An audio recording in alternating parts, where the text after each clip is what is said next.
On the way, the man told the guy that he could see he had brought his luggage with him, which meant he wanted to check in today. He noted that he had just arrived and had been transferred for work. In the morning, he would have to report his arrival, and of everything he could find, this apartment was the best in terms of value for money. After a while, the man said that they had arrived, and the guy looked and noticed that the building looked quite old. His companion told him not to worry, because the apartment was fully furnished and completely clean, and the monthly rent was only $800. He asked him to trust the real estate agent and he would be satisfied. The guy agreed, saying that the main thing was that it was suitable for living. After all, he only needed the apartment for a few months. The man slammed the front door behind him, and judging by his expression, it was clear that things were not so simple. When they arrived at the right floor together, the guy said he could leave the keys and let him go, but the realtor said he was quick and would leave him to rest as soon as possible. The interlocutor noted that he had also worked hard, despite the late hour, and saw him out. The man said that he would bring the lease agreement in the morning. After that, he wished him a good night's rest, and the guy remarked that he should come early, because he still needed to report to his superiors. Finally, the realtor closed the door to the apartment behind him, and immediately after doing so, he smiled slyly because he knew that everything was perfect. At last, he was happy, and in the end, the room was rented out. The end of the month was approaching, and he had already thought he would not receive his bonus. It was good that it was already late at night, otherwise those old women could have ruined everything. Probably no one told this guy that this room was haunted.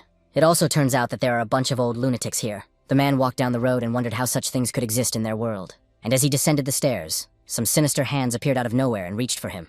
At that moment, the guy who rented this room jumped on the bed to relax. This man was already feeling very tired, and so his eyes began to close. Soon after, it started raining heavily outside, and the window of his room was open. Since his bed was close to the window, rain began to fall on his face. At first, the guy didn't pay any attention to it, but then he felt it, and began to toss and turn on the bed. He moved a little to the other side so that the water would not fall on him. Just as this man was sleeping peacefully in bed, a monster appeared in his room and approached him. After that, the rain began to pour even harder, and a rose appeared, creating a very ominous atmosphere. In the new room right in front of the sleeping man stood a huge monster with hair flying in all directions. The realtor heard someone asking him to wake up, and suddenly a woman approached and told the boy that he couldn't wake the sleeping man, and to watch how it should be done. After that, she hit him on the head with her hand, and the man woke up with a start. In a panic, he looked at the person in front of him, and it was an old woman who looked scary.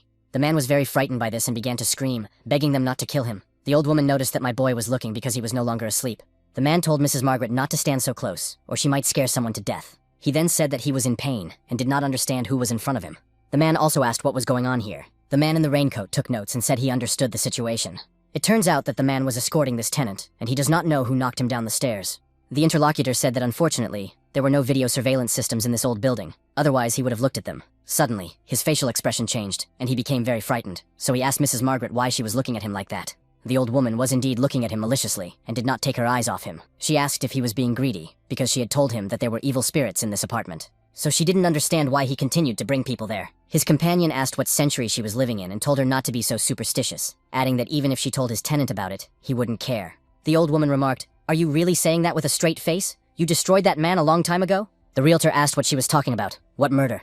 The crowd on the street said it was murder, that the guy died inside that haunted apartment. There was no need to guess, because they said the cause of death was a recurrence of heart disease. While the crowd of onlookers stood at the entrance, a guy who sensed demonic energy approached. There was also a distinct feeling of breathing, but no one else could sense it. The hero noticed this huge building and thought it would be really difficult. But then he put his hands together and began to smooth out some seals. Then the power he possessed appeared in one of his eyes, and when it manifested, the main character was able to see the energy of people literally through the building. The walls did not interfere with him at all, and the guy could clearly see where the people were and where the dead were. The main character thought that this was too difficult to share, and he was not interested in it. And while he was looking at the knowledge and thinking about it, he felt someone behind him. He turned his attention there and saw a boy who noticed that his brother, judging by his movements, was a Naruto fan. The protagonist screamed in horror that he was licking his snot, but the boy continued to say that if we were talking about ninjutsu seals, he also knew something. After that, he became more confident and told his interlocutor not to blink. The discouraged hero stood next to him, waving his hands. Soon he thought that this kid really seemed to be cool. If this continued a little longer, he would really beat him up. Soon the boy stopped waving his arms and then spat forward, splashing water. Then he turned his attention to the hero and asked if he liked it. But at that very moment, to his great regret, there was no one there. The boy then realized what had happened and shouted that his lollipop was gone. It turned out that he had to do something, because he wanted to eat it with his neighbor at the desk. The hero was on the roof with the lollipop and said that it was an annoying little devil, and that what he had just used was not ninjutsu. The power he used and possessed was called the Art of Tao. The 3 dead guys who came earlier couldn't find him. Another one sat here for 5 whole days and also saw nothing. But even the Golden Dream guy found nothing unusual. So in the end, most likely, that creature will only appear if the entire building is demolished. It seems that we will have to rack our brains to come up with a way to catch it and only then do everything. Once the guy finds it, he'll give it a good beating. The Taoist technique allows one to see the hidden. It has extremely powerful reconnaissance and additional capabilities. It colors the souls in the observation area. Ordinary people are blue, the dead are white, and those who, like the main character, are red, are evil souls. And here one person was running. As he ran past the river, he saw a box there that was making strange noises. The man looked closely at it and saw that it was sealed, but the sounds continued to come from it. So he became quite alarmed, not understanding what it was. Immediately after that, he picked up his pace to get away from the place as quickly as possible. Soon the man was back in his apartment and went to bed. But during the night, his light sleep was interrupted by strange sounds that he heard, similar to those coming from the box near the river. When the man got up, he saw the box standing right above him on the bed. This frightened him greatly, and his body began to shake. The mysterious box then opened by itself and began to emit a strange green energy. It was the spirit of some creature that had attacked the man. The next day, after lunch at the Yuan real estate office, the man sat and thought that the guy had died of a heart attack, but it wasn't his fault. Why ask him to leave a statement when his day had essentially been wasted because of this? He thought he was an unlucky person. The productivity bonus for this month was simply beyond his reach, when suddenly a girl came in and greeted him. The man turned around and, delighted, greeted her too, then noticed that she had come to the place to buy and rent apartments. But before he could even finish the sentence, he saw the girl in front of him and immediately blushed. She was very beautiful and said she wanted to rent an apartment with ghosts. The man continued to stare at her and said that of course he would do it, when he suddenly realized what she was asking for. So he said that a person had died in this apartment last night, and the girl said that she had heard that, but he asked her why she still wanted it. The woman smiled sweetly and said that it was because she wanted to broadcast it. Of course, the realtor was stunned by this and concluded that modern girls love money more than their own lives. Soon they arrived there, and the girl thanked him and asked for the keys. He agreed and said that he would not go upstairs, telling her to take care of herself. Finally, she arrived on the top floor and wondered if this was the very bedroom where the man had died. In any case, that was all she cared about for now, and she would fill her stomach with noodles. While the girl was eating, she wondered who could have made it, because it was so delicious. A few moments later, an ominous, mysterious hand appeared from under the table, reaching straight for her feet. At that moment, it seemed that the attack was inevitable, but suddenly the girl thought of something. So she quickly pulled her legs under the chair she was sitting on, and the creature missed its strike. She quickly got up from her seat and said that she had almost forgotten about it. Of course, since the girl was alone in this sinister room, she should be afraid. Despite this, she took out a poster and noticed that it was the current rising star of music. It was this man whom she had hung on the door and who would become her talisman. Another portrait was hung on the window to ward off all evil. While the girl was standing and admiring the portrait, the lights went out. So she looked up and wondered why it had suddenly gotten so dark. At the same time, she heard strange noises coming from the closet behind her. She became a little wary and asked who was there, but at the same time she moved closer. Then she tried to get something out of her closet and noticed that she had items that could scare away the intruder. The new resident looked into the open crack in the closet and told the evil spirit to leave. A moment later, a green light appeared, which made her wary. It turned out to be the eyes of a huge monster hiding in the closet in front of the girl. Then the girl calmly remarked that this was where the creature was hiding. That's why she abruptly opened the door in front of her to get a better look at it. And when she did, she noticed that now it was its turn to shine. She then opened her backpack and pointed it directly at the closet, and two eyes lit up from inside. After that, a huge raven appeared and flew out at high speed. This creature looked very sinister, and it was clear that it was ready to attack the entity in the closet. When this happened, the girl immediately closed the closet door and held it shut. Soon she heard a voice saying to let it out and let it leave, ordering her to open the damn door. The girl did not do so, and a few seconds later there was an explosion that blew the door off its hinges. It threw her back a short distance, but fortunately, she was able to stay on her feet, and then opened her backpack. Then she shouted one of the 8 trigrams symbolizing the earth, telling it to return to the backpack. The raven flew in immediately after that, and the zipper closed by itself, and the girl said that it was her beloved raven with black claws. She could make any demon reveal its true form, so why didn't it hurry up and get its ass out of the cramped closet? The huge monster immediately threw open the door and burst out. When he stopped in front of the man, he shouted that he would eat her alive. Then the creature opened its huge mouth, which contained a large number of teeth ready to kill its victim. The girl struck and closed the mouth with a single movement of her hand, then asked if he still thought he was tough. Continuing to strike, she declared that all his yelling and screaming would only make things worse. After all, if he did that, he would scare away all the other neighbors. The girl delivered the final blow and noticed that she couldn't move properly with these 2 meatballs on her body. The monster was stunned by this and asked who she was. The girl said that he looked just as he thought he would, using such childish methods to intimidate people. He was 100% sure that the monster was just a low-level spirit with no real power, which was also one of the reasons why he couldn't see its true form underneath. Then the main character involved the girl, made some magical movements, and told the monster to disappear. A capsule appeared in front of him, into which the form that was on his body was directed. Of course, the creature was stunned, because now the man in front of him had revealed his true form. The guy said he was from the suburb of Hungershan, and was a champion demon hunter, and his name was David. The demon was surprised because he understood that this place could be translated as the Demon City Department. The hero said that since he could hide his demonic aura, he thought that the demon was a spirit of lust, and it was shameful that he had to disguise himself as a dirty girl. He didn't notice him through his golden gaze, and it seemed that his ability to hide was much better than that of this guy. However, his true power was indeed weak, so he could finish off this creature with just 1 finger. The demon smiled and then said that he should try to find him. After that, the entity tried to hide again, but when it started to do so, it felt hellish pain. The creature did not understand what had happened and asked why. David asked if it was asking why it couldn't hide, and if so, he would say again that the raven could force any demon or spirit to reveal its true form. That's why the demon couldn't do anything. Before the guy could finish speaking, the entity rushed to the door. The creature thought that it must not be caught under any circumstances, because it had to wait for her return. She should be back soon, and rightly so. The moment the demon touched the door, he felt hellish pain again and screamed. David said that he would not be able to escape from this place, because there was a talisman behind the poster. Also, this creature turned out to be much weaker than he had previously thought. Because of the simplest talisman, it truly revealed its true form. The guy was surprised when he saw this, not realizing that it was really just a petty creature. Kun's backpack is used to store things and has a separate dimension inside it. The Nan spirit is made with spatial skills and synthetic skin, and can be used on people and spirits, and it also has the ability to copy people's appearances. And so it turns out that a huge monster turned into a small demon, which was very frightened. The hero crouched down because of it, and tapping it with his finger, noticed that this little creature was no longer so brave, and that there were no spirits in this world that he could not handle. The creature, with tears in its eyes, continued to say that it simply could not leave because she had not yet returned. David asked what else she was like. Did he really intimidate them to wait for her return? The demon said that it was true that they lived in ancient times, but many of them were weak and timid by nature. The creature said that they had been recruited by an organization, and because of their cooperation with humans, their kin began to mercilessly kill them. He himself was one of the survivors, and when he was seriously wounded, he hid in a closet. David said he asked how she was waiting, and the creature continued that after awakening, the world had changed. People had acquired new technologies and did not want to sleep at night, so they were very noisy. He hid in the closet until his grandmother found him. The old woman took him in, and then one day she fell to the ground, so he is waiting for her to return. She left not long ago and has not returned since. The hero realized that she had died and covered the demon's mouth, telling him to stop being so dramatic. The creature is annoying, and the first thing to do is scan it. After turning on the app, he told it to stand still and not move, and the creature asked what it was. Surely a demon scanner. The scan revealed that it was a Tang Wen, an extinct species of creature. The creature was frightened by the voice, and the system reported that it had become extinct around the time of the Beijiang era, the cause being the hunting of other demons. David noticed that the reward for this mission was 200 premium points, but it would be interesting to collect it. It turns out he hit the jackpot, because the extinct demonic spirit is worth much more on the black market. The creature was stunned and thought that the black market was a terrible place. So the demon began to cry and, frightened, begged to be let go. The hero picked it up and noticed that, although it was expensive, he would not sell it, and besides, his grandmother would not return. Nevertheless, from today onwards, he would never be alone, frightened, or helpless again, because the hero would protect him, and his name would henceforth be Richard. The demon was upset about this because he realized that he now had a name. The main character asked if he would accept the name he had given him, to which his interlocutor replied, yes. David then used a magical item and directed it straight at the demon. Because of this, the creature began to pull him inside, and it screamed loudly. Richard screamed to be let out, because he knew that people could not be trusted, as they were all liars. The hero smiled and said that everything was ready, then hid his magical item in his pocket.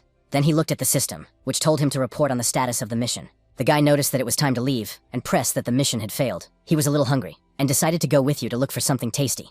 The settings screamed that he should hurry up, because the old man had dug up some treasures, and someone heard that they were antiques, but the thing weighed at least 500 kilograms, so it wasn't easy to pull it out on your own. Someone asked what it was because it didn't look like anything valuable, but rather like an old barrel in which he kept cucumbers. A man nearby said that it was probably just an antique, and another added that it was most likely a vessel filled with alcohol. But he knew that they would only know for sure when they opened it, and the worker warned him to be careful, because it gave off an aura. The old man, of course, was a little wary, but he came closer because he was curious about what was inside. Looking at the lid, he asked what was written on top, as it looked like some kind of marks left by dogs. He didn't bother to figure it out and slowly opened the lid, then dropped it on the ground. Instantly, the seal that had been wound around it was erased and flew away.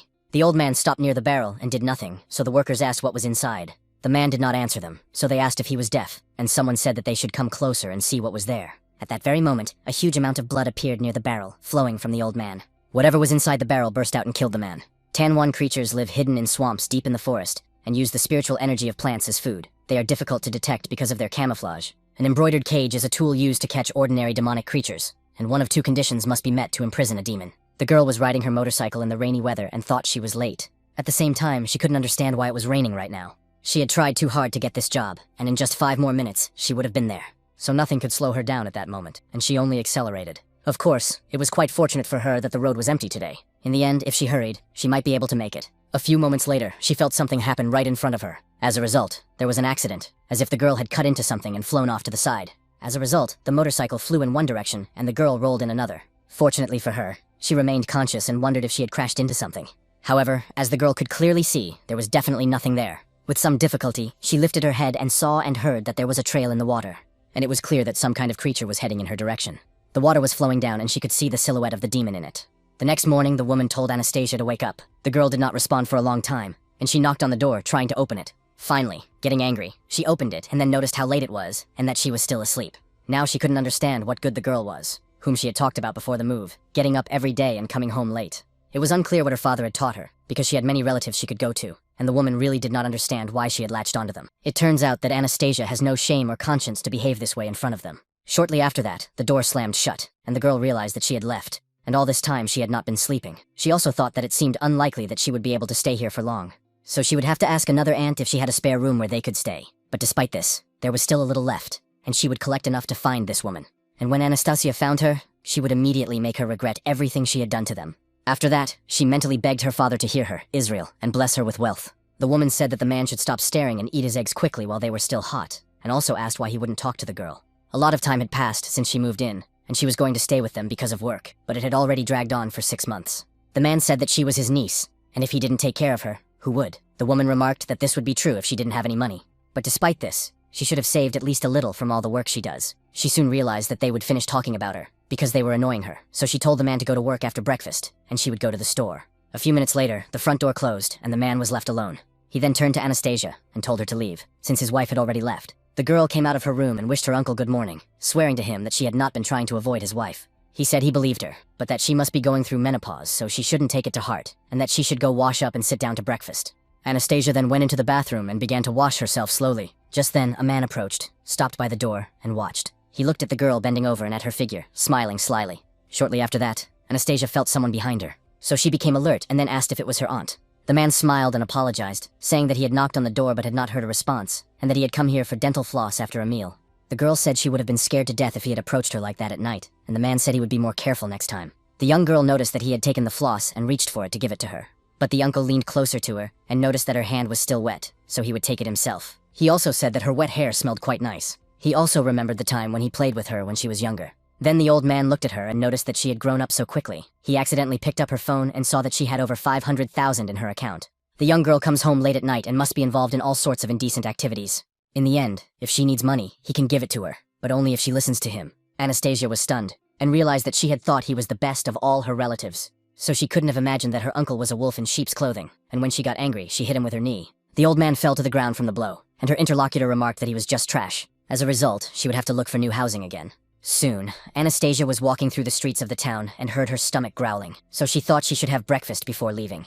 There, the girl noticed a family sitting at a table and looking intently at her. The woman told her daughter to eat a bite and be a good girl, but the little girl said she didn't want to, and that her dad should just play with her. This made Anastasia sad, and she thought, to hell with all this, I still have to work hard today to earn money. Her task for today was to earn 1,000 yuan. From 9 in the morning, the girl was on a shoot, and took photos as a beginner model, earning 300 yuan. After lunch that same day, she ran down the road and ate on the go. She hurried to the cafe where she worked as a waitress and told people to enjoy their food, and in the end she received 200 yuan and 3 hearts, plus an additional 150. In the evening, she asked her uncle to watch her things for a while. He told her to put them here, saying he would just change the oil, and asked how long she would be sorting parcels. The interlocutor said that she would do so until she had earned enough money, then left on a motorcycle and said goodbye.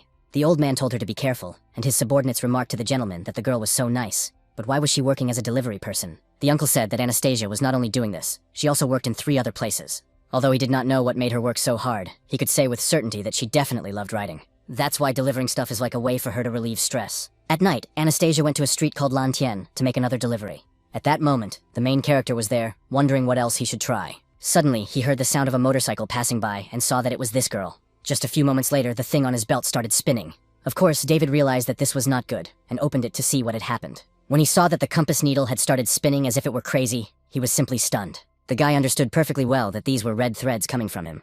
Then he paid attention to where they were going, and realized that this was indeed a bad sign. And this was exactly what his teacher had meant when the boy was younger. The target of this bad fate and all the threads that led to it turned out to be Anastasia. Looking at her, the hero understood that the girl's death was inevitable, and that it was simply impossible to save her. The black compass can detect people, objects, or demonic spirits, and it can also read good or bad fate. David saw that there were indeed many people here, and therefore it would be difficult to find her. Everyone in this world truly has their own destiny, and he cannot help even if he wants to. Suddenly, the hero's phone started ringing, and he received a notification. The guy picked it up and looked at it, wondering why the reward for this mission was so high. It was an urgent mission of rank A. It said that the guy had an exclusive opportunity to be the first to accept it, and asked if he agreed to take on this mission. The hero was surprised that the mission was ranked A, and thought that today was truly a wonderful day. After that, he smiled slyly, anticipating what would happen next. At the very construction site where some strange object had been found, there was commotion and people were shouting that they should hurry up because they were somewhere around here. One of the men asked who had spread the word and why they were all rushing here, to which his interlocutor replied that if he was here, why couldn't they be too? Then it was announced that there was only an urn here, and someone asked where Old Man Zhuang and the others were. The man who was there at the time noticed that there was something lying in front of the large urn. When he looked closer, he was dismayed and thought, could it be boots and workers' uniforms? Then everyone came over and asked if it was what they had dug up. At the same time, it was unclear where they themselves were and why their uniforms were lying there. Suddenly, a sound came from the barrel in the center, and bubbles rose to the surface. The worker heard it, and said that it seemed like there was something inside.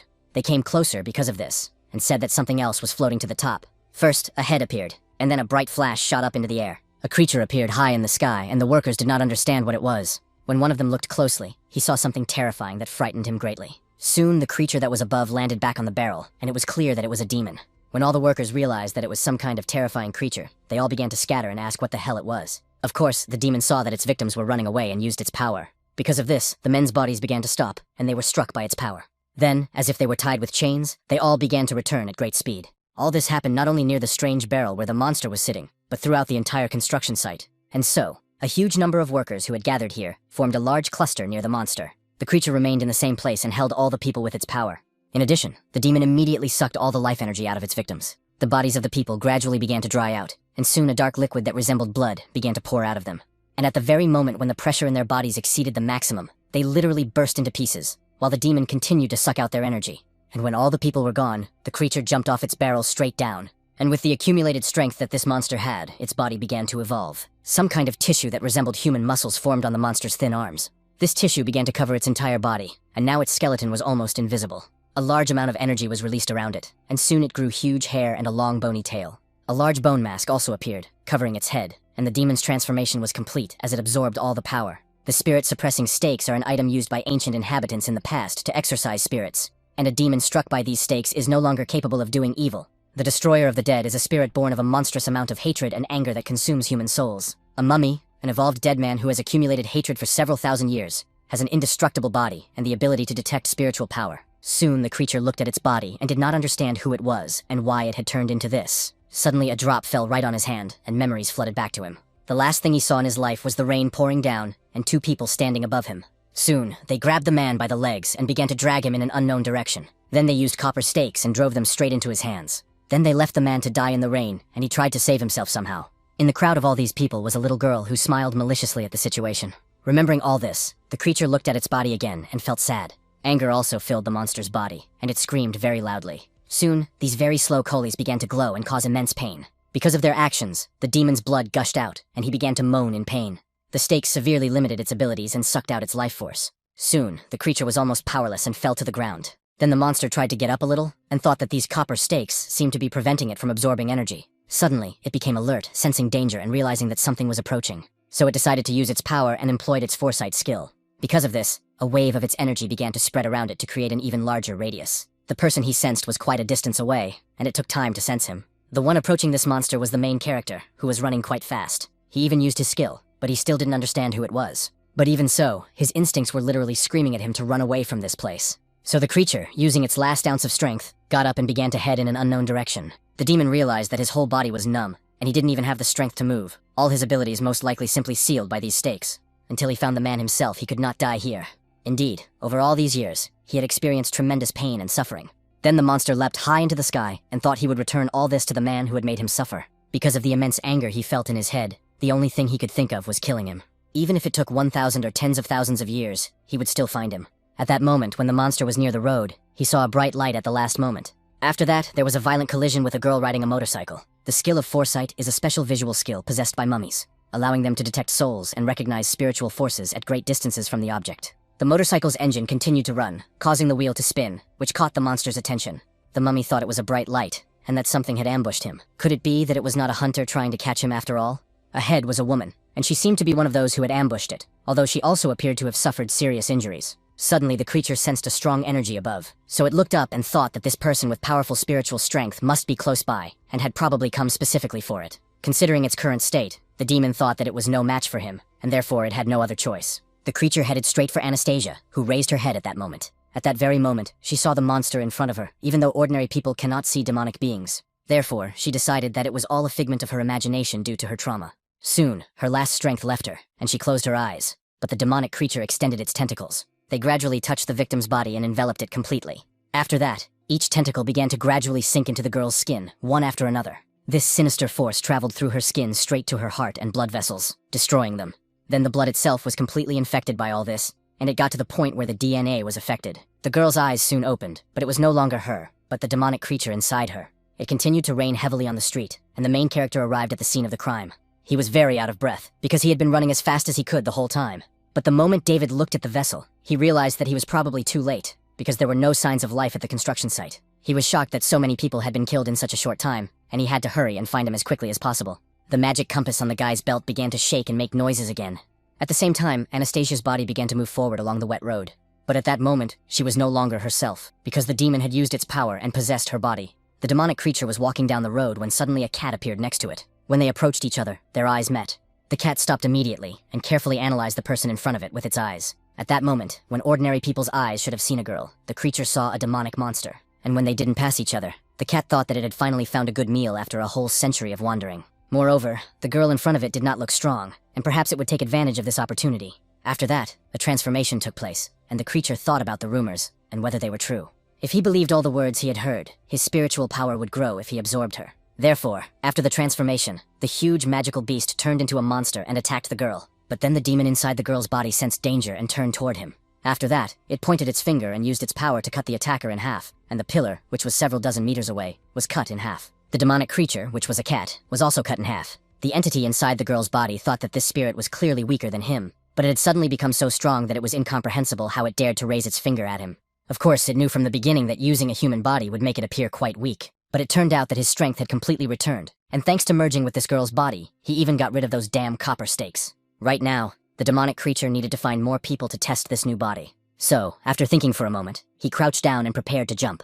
And after that, it gathered a huge amount of strength, where the logical creature jumped up, and only the remnants of strength remained, covering the ground. In the air, the monster in Anastasia's body realized that there was a huge city ahead. So he headed there and soon, stopping, jumped right onto the roof of a house. At the same time, a huge crowd of people was walking below, doing something in a flurry of activity. The creature saw all this progress that had happened to humanity and thought about how long it had been locked up. It turns out that there are so many towers, and the people in this city are also so defenseless. Probably, there are quite a few descendants of the inhabitants of the village that destroyed it. Therefore, the demonic creature shouted very loudly that it would make sure they all died. And after that, it began to use its power again, which came from its mouth. At first, the people below began to suffocate, not understanding what was happening, and then this green power sucked the life energy out of them. The radius of this attack was truly enormous, because not only people from neighboring houses, but literally from the entire neighborhood were affected by it. A huge amount of power and life energy was directed towards the demonic creature. And so, in the very city where all this was happening, a state of emergency was declared. The girl stood near a huge screen and watched what was happening. This place was the Demon Hunter's department and control room. Soon, she looked at the employees and asked if she really had to deal with this, and if her promotion would be guaranteed. This girl is the commander of the Demon Hunter's department, and her name is Lucy. She soon wondered if David had accidentally taken on this task, but if so, it was unclear where the hell he was. It turns out that now he definitely won't have time to do anything. Only people from their world will be able to do something in this situation. Suddenly, she noticed a subordinate who was running quite fast and addressing the commander. The girl noticed that the data showed that there were less than 3 minutes left before the destruction of all the inhabitants of the Lanshan district. Of all the high-octane individuals, only David was nearby, and he was chosen for this mission. But with his current location, he would not be able to make it in time.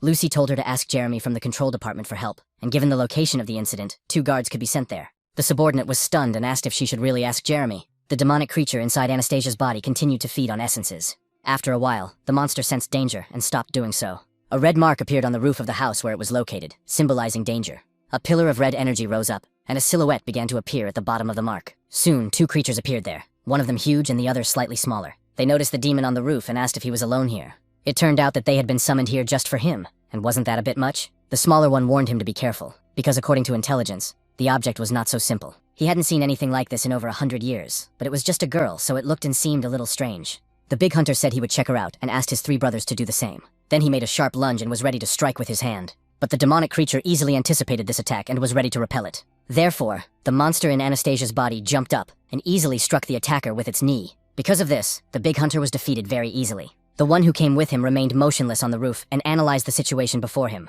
The demonic creature headed straight for him and stopped nearby. Then it smiled and told its companion that he looked much stronger than the previous one. And when the demon raised his head and looked at his opponent, he was frightened and jumped back several dozen meters. Then the creature's mouth opened, and the entities it had devoured began to emerge from it. At the same time, Anastasia began to come to her senses and saw a bright light in front of her. She didn't understand why it was so bright. Did someone set off fireworks right in front of her? Her left eye returned to normal, and her pupil also took on its original shape, but she felt as if her body was burning and couldn't understand why she couldn't move. So she realized that something was definitely wrong with her, and the demonic creature thought that this was bad because the girl was still conscious. She wondered why her mind was under someone else's control, and the demon realized that the chances of escape were dwindling, and his powers had only just been restored, so it would not be easy. The one who remained on the roof asked if she had literally released all the souls she had captured, but what was this demon planning? Was that what his brother was thinking about? At that moment, he came to his senses and said that he had taken that knee strike into account, his body analyzing its initial speed and force. Her speed was lower than his brother's, and if the defense went down, he was done for. The third brother didn't listen to all this and said that he would go and check it out. The demonic creature understood that it needed more souls, because it wanted to kill everyone who stood in its way. Therefore, the creature wanted to prevent the woman from interfering, and tried to take complete control of her body. When the demon saw that an attack was being prepared against it, it immediately used an ancient attack called Frozen Hell. Because of this power, a huge block of ice appeared right in front of him, protecting him. But after the third brother's attack, the ice began to crack and crumble. The demonic creature was irritated by this, and rising up, began to scream. At the same time, it said that no one in this life would ever catch it again. And then the opponent in front of him jumped to the other side, preparing to defend himself. While he was doing this, the seventh brother approached from behind and was ready to strike. The demonic creature could not dodge this attack and was struck by it, flying far away as a result. The third brother prepared himself and then used his power, noticing that this was an ancient attack. In the sky directly above the demonic creature, a green energy appeared, from which spikes were visible. The demon, of course, saw this attack and realized that it could strike him, so he prepared to use his protective spell. And so, the attack of the ancients, made by one of the brothers, struck the place where the demon was. The spikes created by the attacker hit the target and remained there. But it wasn't that simple, because the demonic creature used its defensive technique and was alive, and also declared that all this was simply ridiculous. The hunter in front of her noticed that her defense was at level 1, but this skill of a sturdy capsule was worthy of respect. Soon, the demon that was in the girl's body appeared and began to smile. He asked if, with such abilities, his opponent still thought he could defeat him. One of the brothers turned to the other and, using his power, declared that it was time to catch her. As a result, the demonic creature began to feel that it could not move. After that, he saw that he was right in the middle of some pentagram, which was called the Seal of the Ancients and the Heavenly Branches. Even his consciousness began to distort at that moment, and he was losing his strength. That is why this demonic creature soon fell to the ground and lost the ability to move. Big Brother noticed that he could hold it for about 2 minutes. He had heard that only those who had committed terrible crimes or had great grievances could become like this. He was referring to mummies, which can become like this after a couple of 100 years. But what had happened to this demon throughout its life? The interlocutor stated that this demon must have been cultivating for about 2,000 years if the heavenly branches could only restrain it for 2 minutes. But if they stopped holding it back, they would all be in danger, unconsciously of course. But it could enter self-defense mode. Taking action against them in such a short time is commendable, and now there is not the slightest chance of catching her. The strong capsule is a unique skill for protecting humans from demons. After using it, the body becomes very strong, and if one loses consciousness, automatic protection kicks in. Su Wei is a guard from the city responsible for prisons, as well as for major issues concerning both the human world and the spirit world. The guards soon arrived and asked the headquarters to report on the situation. One of them stated that, although it was not their fault, the souls of the people had been released at that moment. The interlocutor asked how it was not their fault, and how long it would take for the souls to return to their bodies. The guard said that in this situation it was impossible, because they might not return. Lucy asked what he meant by that. The man said that the demon was still under their control, but they couldn't kill it, so there was no way for the souls to return to their bodies. This was because the demon had locked itself in a strong capsule, and there was no way to kill it while the seal existed. They could only hold back this creature for 2 minutes, and when the time was up, even if they threw all their strength at it, they would not be able to destroy it. This battle will be very long, and if the souls in the sky do not return to their bodies as quickly as possible, the consequences will be catastrophic. After hearing the report, the commander was stunned and wondered what to do next. She then asked her interlocutor if there were really no other options. Her interlocutor thought for a second, and then said that there was another option. The girl immediately asked what that option was, and the guard said that he was referring to exile. The commander was even more shocked and wondered if he was really talking about expulsion. Her subordinate was also stunned, and wondered if this meant that the situation was really urgent. She had once heard something similar from her colleagues. That somewhere there was a mystical jade seal hidden in a tower, and using a huge number of ancient spirits, people could subjugate and control them. And this place is also called the Third World, but if the guard really wants to know who, he has to ask permission from his superiors. In that case, if the captain gets permission from his superiors, everything will be very bad, Lucy said, telling him to proceed. The subordinate did not expect this, and told the commander that she had not yet reported this to her superior. The woman said that too many lives were at stake, and there was no time for that, so she would take full responsibility for the mission. The guard asked if he could get his confirmation back, and whether he should still begin the ritual to expel the demon. The commander said she gave her permission and told them to proceed, so the guard immediately began to assemble the seals. After that, a huge amount of energy appeared behind him, spreading in circles around the area. Then he gradually began to speak words in a language that no one could understand, except himself. Shortly after all the words were spoken, a bright flash of light illuminated the roof where they were standing. The clouds in the sky began to scatter in different directions, and a pillar of light appeared from there. At about the same time, the main character was on the outskirts of the city and saw all this. He had a compass in his hands, and thought that the demon's trail had reappeared, similar to the settings, and that it coincided with his current direction. All the red threads that emanated from the compass were pointing there, and the guy noticed that if it was a coincidence, he didn't think so. The most terrifying one, who had performed the exorcism, looked up and waited to see what would happen. From the very place where the breach appeared in the sky, the head of a huge monster appeared. This creature was from the third world and had come here to exorcise the demon. Opening its mouth wide, the huge monster directed a beam of energy toward the demonic creature. Due to the power it directed there, the demon's protective technique began to fall apart. The creature itself was unconscious at that moment, and therefore began to rise without resistance. The main character was already near the spot, and red threads began to stretch toward the demon. David saw this clearly, and wondered how powerful the demon was if it had come to the point of exorcism. Moreover, it was unclear to him why the threads had led him to this particular demon. If all this had happened, it seemed that the guy had already seen this girl before. He began to remember when this had happened, and recalled the moment when he saw the girl and his compass signaled that she was in danger. So the guy was a little discouraged because he realized that he remembered her right away. It turned out that she was the same girl who had been riding a motorcycle on the pedestrian street. David realized that the situation was critical at that moment, and used the power of his golden eye. He scanned the girl's essence and realized that her human soul was mixed with the soul of a demon. In other words, she was half human. The hero rushed towards her, thinking that it was interesting, because such an opportunity does not come along often. So it turns out that he also wants to have fun in this third world. The commander, his subordinate, and the guard saw this and were stunned, thinking, has this idiot completely lost his mind? At the same time, the main character was beaming with happiness and ready to enter that world. The creature continued to pull everything in its path toward itself, including the guy. So soon, most of his body was already there at 00 and 42 seconds. When only his leg remained in the present world, it was 1 minute and 28 seconds. After that, it wanted the guy, submerged him completely, and it was already 2 minutes and 9 seconds. Time continued to pass at a normal speed, and when it was 4 minutes and 52 seconds, the guy's hand emerged. The commander's subordinate watched in horror and declared that he had fallen inside. She then asked Lucy if she should ask Jeremy to release David, to which her interlocutor replied that, of course, the third world was under Jeremy's control. But despite this, she could only expel the demonic spirits, and this was not a place that could be visited just like that. No one has ever gotten out of there, and it is unknown what consequences his actions will lead to. The woman said that if this guy got out of there alive, she would personally kill him with her own hands. It turns out that this thick-headed scoundrel David never listened to her. The subordinate was saddened by this situation, and wondered if David would be able to return from there. While the commander was practicing how she would beat her subordinate and swearing at him, the girl looked at the screen. She saw something strange, and it caught her attention quite strongly. And then, in the third world, the world of fantasy known as Fantian, a heavenly door opened. The creatures on Earth saw this and thought, could this door really be open? One of the demons thought that the day had finally come, because he had been waiting for this moment for so long. All these years, he had hunted at least 3 demons a day, and he had trained hard for this day, so he headed straight for the heavenly gate. The creature thought that once it got out of there, it would immediately go in search of prey, and then take revenge on those old farts. When the demon was almost at the gates, he said that this was freedom, and soon he would truly be free. But his dream was not destined to come true, for soon he felt an explosion, in which he was caught. After that, a bright flash of light illuminated everything, and all the creature's flesh was burned to the bone. At the last moment, he thought that freedom was almost within his grasp, but the destructive power of this world is truly great. Fortunately, as long as he has a regenerative organ, he will be able to slowly return to his former form, and if not this time, then the problem will be solved, because he will continue training. He will return, because with his abilities, everything will work out, and one day, he will become the demon who can escape from this world, suddenly touching a human being. And it turned out to be the main character, who closed his eyes, which appeared on his cheek. Soon he landed on some hill and thought, what the hell is this? Some kind of fly. Despite the fact that the landing was quite rapid, he stood on his feet and thought that the girl must be somewhere nearby. David looked around a little and wondered if he should be here. Of course, he should have looked around this place more carefully and found her, but how boring that would have been. While the guy was standing there thinking about everything, a huge boar-like monster appeared right behind him and ran towards him. The creature said it wanted to see what kind of demon had been sent here this time, but it didn't expect to find people here. It turned out that it hadn't eaten in quite a long time, and here it had found such a delicacy. Despite the situation, David was glad to see this creature and asked the girl who had fallen in front of him if she knew where she was. Anastasia landed not where the hero expected. The demonic appearance of the creature that had possessed her began to fade, and the girl came to her senses. When she realized that she was all right, she immediately got up and noticed that she would not be able to deliver the order on time.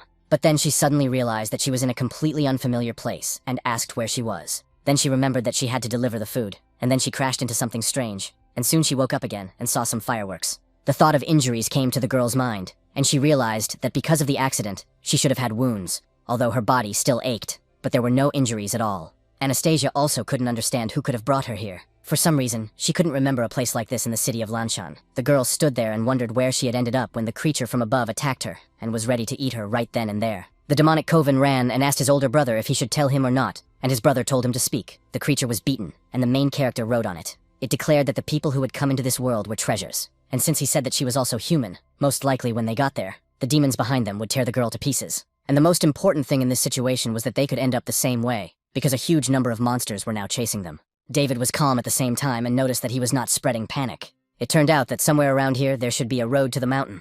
Anastasia remained in the same place, and a monster was about to attack her. And just when it was about to devour the girl, she noticed it. Then she turned around quite sharply and quickly and jumped in the other direction. Because of this, the creature's attack was unsuccessful, and it simply crashed into the ground.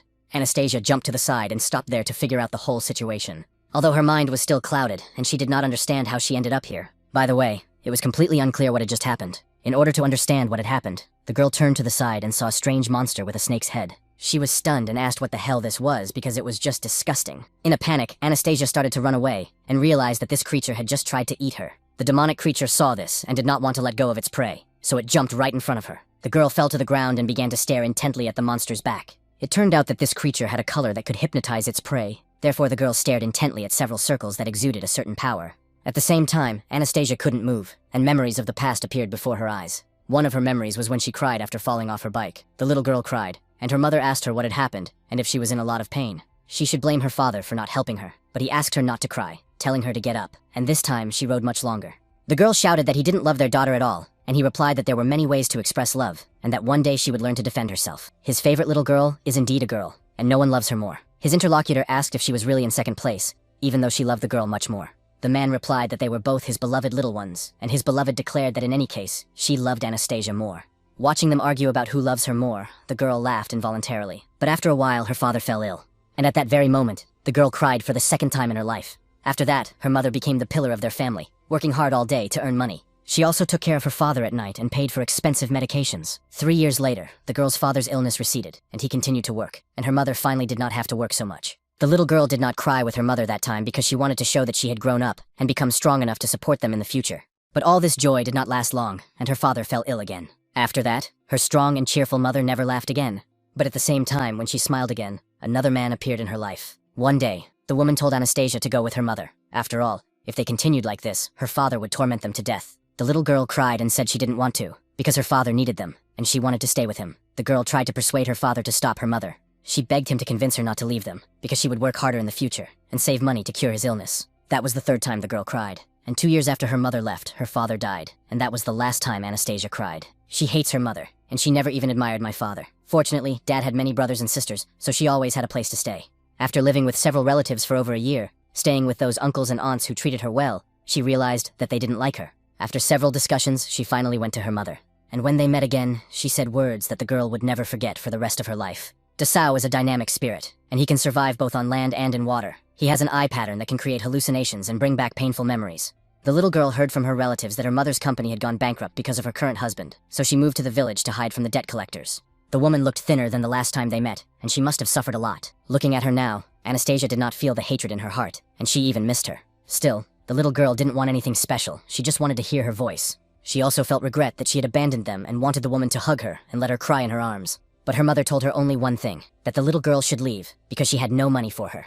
And after these words, which she said to her own daughter, the girl can no longer remember her face. Shortly after saying this, the woman turned around and slowly walked away, leaving her daughter behind. Anastasia does not know why she felt so hurt and sad at that moment, even though she could not cry. The only thing she felt in her heart at that moment was a stabbing pain. Finally, after that, the little girl understood that in the adult world, the only thing more important than love and affection is money. So from that day on, she decided to work to save a lot of money. Anastasia firmly decided that one day she would make that woman regret leaving them. And that same day, in that very place, she swore that from that moment on, she would never cry again. She started working when she turned 15 and was strong enough to do so. It was all for the money. Even if her relatives looked at her with contempt, she came to their house with a defiant look. She also learned to defend herself, because quite a few perverts harassed her. She often had to work 10 hours straight, so she ate only 1 loaf of bread a day. Every time she looked at her bank balance, despite her fatigue and suffering, it made her very happy. But one day she remembered her former self and wondered if it was all worth it. After all, even if she earned a lot of money and even if she made that woman regret it, what would happen next? Anastasia remained alone. She had no relatives, no friends, and even her dreams were gone. Therefore, standing before this terrible monster, the girl did not understand the meaning of her life. In the end, It turns out that even if she disappears from this world, no one will even remember her. So, with tears in her eyes, Anastasia realized that she no longer cared whether she lived or died. But the demonic creature, after realizing that it had discouraged and neutralized the girl, was ready to kill her. But unfortunately for it, it did not succeed, because at the last moment it received a powerful blow. The one who struck the blow was the main character, who had come here to save the girl. And when he did so, he stopped and turned his attention to the girl, so that their eyes did not meet. Anastasia was surprised by what was happening, and David, with a smile on his face, noticed that everything was fine because she was still alive. After that, the hero declared that he had rushed to save her and bring her home. The girl continued to sit there, not understanding the situation, and was discouraged that someone was worried about her. Soon she became very sad, and so she began to cry and scream. David was surprised, and asked why she was crying again, while the demonic boar thought he would take advantage of the opportunity and run away. The gates high in the sky were still open. The hero looked at them closely, and for some reason had a distinct feeling that they were getting smaller and smaller. After that, he turned to the pig that was running away and asked when the portal would close. His interlocutor became very alert, and then said that it would close around noon.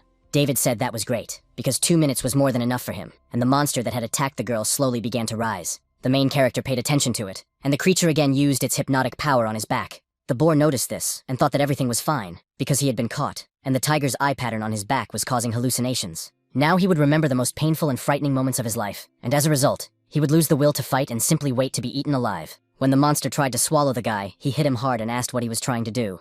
After that, he easily sent him flying and shouted that he shouldn't breathe his stinking breath on anyone's face, because it was disgusting, and it would be better if he died. The demonic boar couldn't believe his eyes, and thought that the old man had even a hint of sad memories or some kind of fears. Soon, a large number of footsteps began to be heard behind the guy, getting closer and closer. The main character paid attention to them and saw that they were all demonic creatures that were chasing him. Soon David noticed the girl standing behind him, not moving.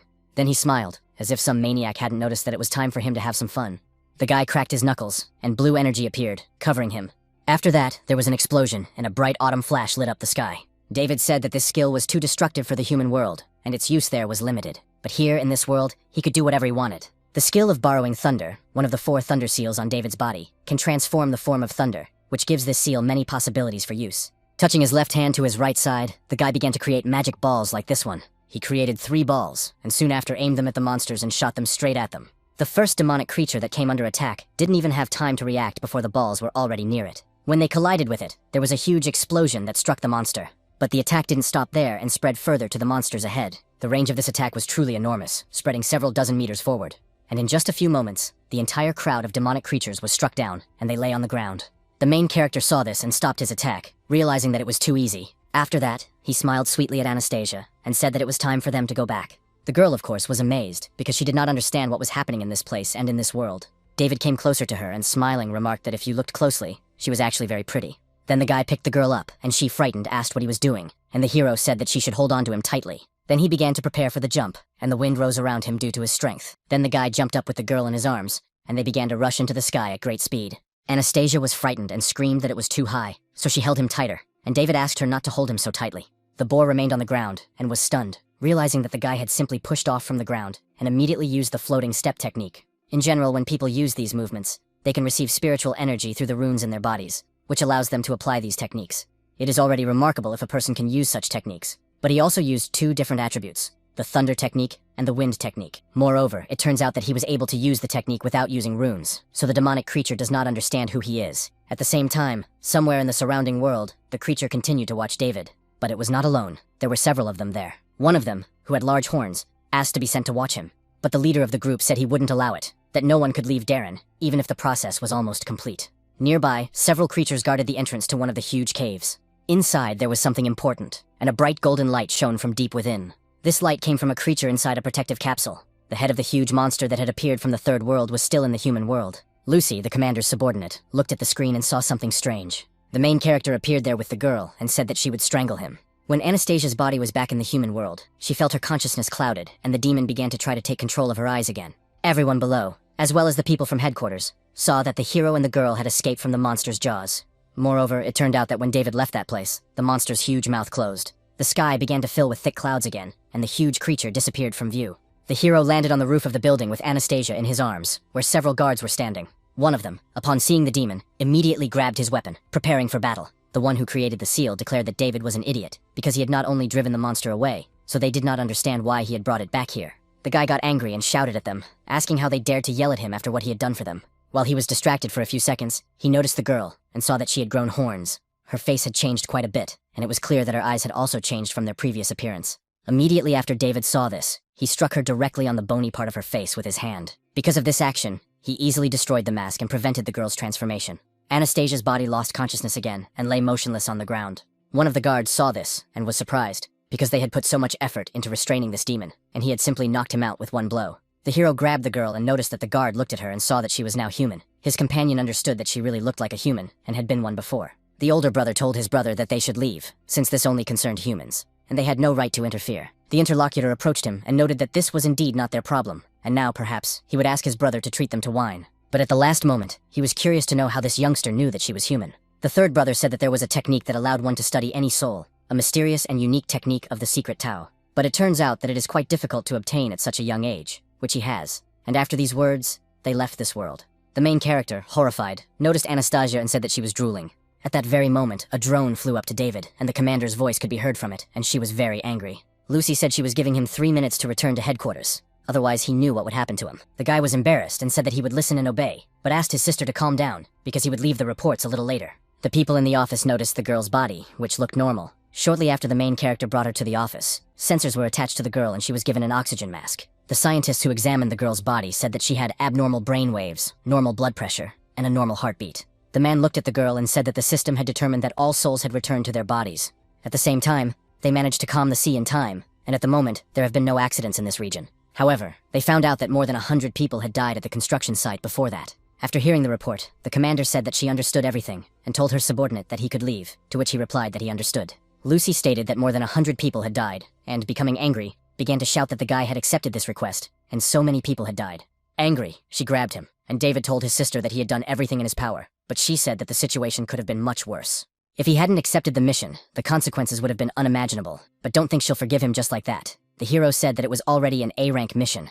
Although it could easily have been a C-rank mission, considering everything that had happened, he rushed to accept the request immediately, but it seemed that the demon sensed his approach. After all, that creature quickly ran away and must have met that girl when she was trying to escape, and also merged with her for some reason. The main character soon added that there was something else suspicious. It was unclear why those two defenders did not say that half of her soul was human. After all, with their power, they should have had no difficulty telling from her spiritual energy that she was human. Fortunately, the guy has the golden eye of the underworld, and without it, this chick would have already been expelled. He is also truly the champion of demon hunting in this city. The commander was very angry because of his pride, and her subordinate tried to stop her. After that, the main character changed his expression, and becoming a little more serious, noted that she was either a human or a demon. He believes that everything will depend on how scientists define these concepts. One of the researchers used a syringe and wanted to inject it into Anastasia's arm. But at that moment, when he tried to do so, nothing happened because the needle bent. Soon, this man noticed that he had already switched to the largest needle they had, but he still couldn't insert it. Another researcher used a drill and noticed that the one who had given it to him. After obtaining the blood, it was announced that, apart from abnormal brainwaves and other data that needed to be analyzed, everything was within the normal range for an ordinary person. The blood was successfully obtained, and when asked if the commander wanted to check it right away, she said that of course she did. After that, all the information about the person appeared on the main screen near which they were standing. The woman noticed that it was all really strange, because it was no different from the blood of a normal person. But literally a few seconds later, her face changed because she saw something strange. At the same time, the DNA of her blood appeared on the screen, mixed with the DNA of a demon. The research assistant who was checking all this under a microscope also became alert and saw that the blood had started to move. The last image you saw was the main character and the commander, as well as the moving blood. Our woman asked what was going on and asked them to answer if they could hear her. The scientist shouted that the blood they were examining had mutated, probably because it had been away from the body for too long. Lucy demanded that they show her what they were seeing immediately, and the subordinate said he would comply. He then switched the camera from his glasses, and when the commander saw it, she was stunned, because the workplace was completely destroyed. The woman said that just one drop of blood was so powerful, but as the brainwave analysis progressed, the employee asked for just a minute. Soon, he noticed that the results were ready. Most of the indicators were normal, but there were several unknown electrical signals that belonged to the mummy. When compared with the reaction of the blood taken from her, a preliminary assessment shows that the girl's body is no different from that of a normal person while she is conscious. However, when the mummy's brainwaves take over her body, it turns into a demonic one. Thus, from all this, it can be concluded that this is a body in which both a human and a demon exist. The woman was stunned, and David noticed that he was curious as to why the two defenders couldn't tell that she was human. So it wasn't obsession after all, but complete fusion at the cellular level, but now it's unclear how it works at all. Lucy smiled and said David's name. He noticed that she could hit or scold him, but she shouldn't talk in that tone or smile like that because it was scary. The commander said that the power of a single drop of this girl's blood shocked her, but he managed to knock her unconscious with just one blow, and he is simply amazing. David noticed that his sister was not praising him. She continued to say that now the girl was a mixture of human and demon, and he also knew that Team Ghost did not allow this. The presence of demons is unacceptable, not to mention that she is a ticking S-class bomb. The rules say that demons must be kept in the world of defenders, but half of her is human. The main character became alert and asked her to wait, wondering if she was thinking about that very thing. Lucy noticed that he was quick-witted, and before the higher-ups made a decision, she believed that the girl would be in safe hands under his supervision.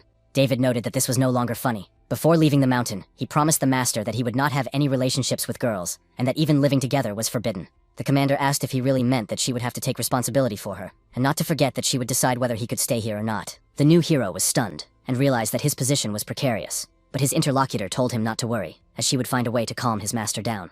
Or maybe he wanted to return to that mountain and continue training. The guy said he thought a man should be responsible for his actions. So, since he had accepted this request, he would take full responsibility for its fulfillment. Lucy said that was good, then turned to Katie and her subordinate and asked what was required of her. Her interlocutor said that she would ask her to take the girl outside and make sure that people from other departments did not see her. Katie was a little tense about this, but said she understood. While the girl was talking on the phone, the woman noted that as far as David was concerned, he should remember two things. First, no one should talk about being in the third world. And second, he should stay close to this girl 24/7. The next time the woman called him to headquarters, he should bring her with him. The guy said he understood everything.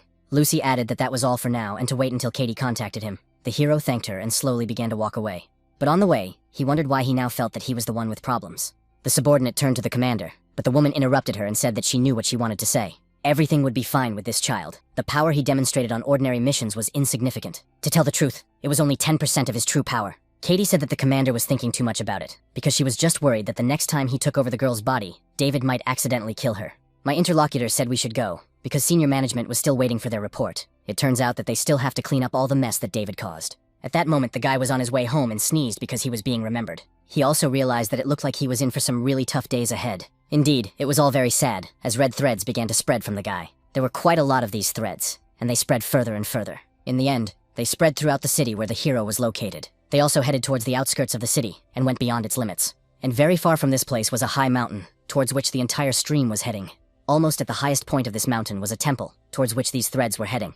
At the same time, there was a circle on the wall with various symbols engraved on it, and almost each of these symbols had its own thread leading to it. A few moments later, one of the threads broke, and the ones following it also began to crack. In the room where this strange circle was located, a man was sitting astride a turtle. When he saw what was happening, he was stunned, and wondered if the threads had broken. After a while, Commander Lucy started making phone calls. She called the very man who was on top of the mountain. He picked up the phone and called her Lucy. He also asked why she had suddenly decided to call him, and the woman became very angry after hearing this. She started yelling that if this old man was going to keep joking around, she wouldn't care what happened to his student. The man asked if she meant to say that David had left and exited the third world, and now he would live with a girl possessed by a mummy. Wasn't that so? The commander was stunned and asked how he found out about it. The man said that if he couldn't even find out about this, he wouldn't let him leave the mountain. After all, he was the leader of the most powerful sect of secret Taoists, and his name was James. His interlocutor was very angry about this and immediately hung up the phone. The man thought that it was really great that her temperament and personality remained the same even after entering the system. The turtle named Sam said that he had been serving the organization for 5 generations, including himself. But wasn't the man afraid that the guy would cause trouble in the future? It is unclear why he does not intervene. James noted that everyone has their own destiny, and no one can control it, so Sam should not worry about it. After all, he is quite happy with what is happening and suggests going for a walk today and admiring the moon. The turtle noticed that several red threads of bad omens had broken, which meant that there was an opportunity to make a prediction. The interlocutor said that it was still too early to talk about it. But at the same time, all this really shows that David has a chance. And now, together with the turtle, they went to the edge of the mountain and looked at the moon. Anastasia was somewhere deep in her consciousness at that moment, and white particles formed her body. After a while, she woke up and did not understand where she was. Rising slightly, she wanted to understand the situation and asked what was going on. But when she touched her head, she saw that her hand looked very strange. At the same time, there was another creature standing behind her. Of course, the girl sensed it and turned around to see who it was. There she saw the mummy creature that had taken over her body. The girl immediately wondered if it was a human being, but she had a feeling that she had seen it somewhere before. Soon, Anastasia began to think about it and realized that it was the same figure from the moment she crashed her motorcycle. The demonic creature, which had not moved until that moment, suddenly began to move its limbs. At that moment, the girl felt as if there had been an explosion in her mind. Immediately after that, she regained consciousness and opened her eyes. At that moment, Anastasia was in the main character's apartment. She was also quite frightened and wondered if it had all been just a terrible dream. After a few moments, the girl began to look around the room she found herself in and was curious about where she was. The most frightening thing she discovered at that moment was that someone had changed her clothes. Now she only felt a sense of freshness and comfort, and that confused her. Then she looked at her chest and realized that someone had taken off her underwear. But what embarrassed Anastasia even more was that even her panties had been removed. So she wondered if she had really crashed into a ghost today, and, in any case, she was in someone's house. so she needed to think about it first. The girl thought that she had been in an accident and crashed into the monster she had seen in her dream, and then she saw fireworks, and after the release, a disgusting monster was chasing her. Then a young man who appeared from the sky defeated it and carried it away to heaven, which also reminded her of some terrible memories. But does he really exist? Or was it all because she was trying too hard to stay strong? But perhaps this time she hoped so much that someone would protect her that her mind invented a person. The guy she saw there was strong and had a pretty warm smile. If someone like him had been there with her, he could have protected her. Suddenly, the front door to her room creaked and caught her attention. Anastasia looked at the door and saw a half-naked guy there who asked if she was awake. The girl was very embarrassed by this and thought that he really existed, but it was he who had taken off her underwear, although she could not imagine that he would turn out to be one of those people. Because of this, she grabbed the pillow that was on the bed and threw it right at the guy. David got angry and shouted that she was the one causing trouble, and couldn't she see that he was brushing his teeth? Anastasia didn't miss her chance and blinded her opponent, hitting him and calling him a pervert. At the same time, the girl thought she would cause him severe pain, but the guy didn't even move. She also hit her foot very hard, and the hero asked her what she was doing. After all, he had saved her out of the kindness of his heart, and she dared to attack him. Anastasia yelled that he was a pervert and asked who gave him permission to take off her clothes. At that moment, she wondered if the guy was made of steel, because it hurt a lot. David said that she was completely wet and could catch a cold, so she took a bath at the same time. The girl became even more embarrassed and angry, and asked what he was talking about. Had he bathed her too? The hero noted that the master had told him that only married couples could bathe together, and it was obvious that he hadn't bathed her. After that, the guy turned his attention to the front door and told him to leave. Anastasia turned her attention to the door and was stunned to see a monster come out of it. Pointing to the demonic creature, he noticed that this was who had bathed her and asked if she understood. After seeing this creature, the girl immediately hid behind the bed. Then, with tears in her eyes, she asked if this monster had touched her body. When the demonic creature heard this, tears welled up in its eyes. After that, it literally became disappointed and began to sob, while the girl was stunned and wondered if it was really crying.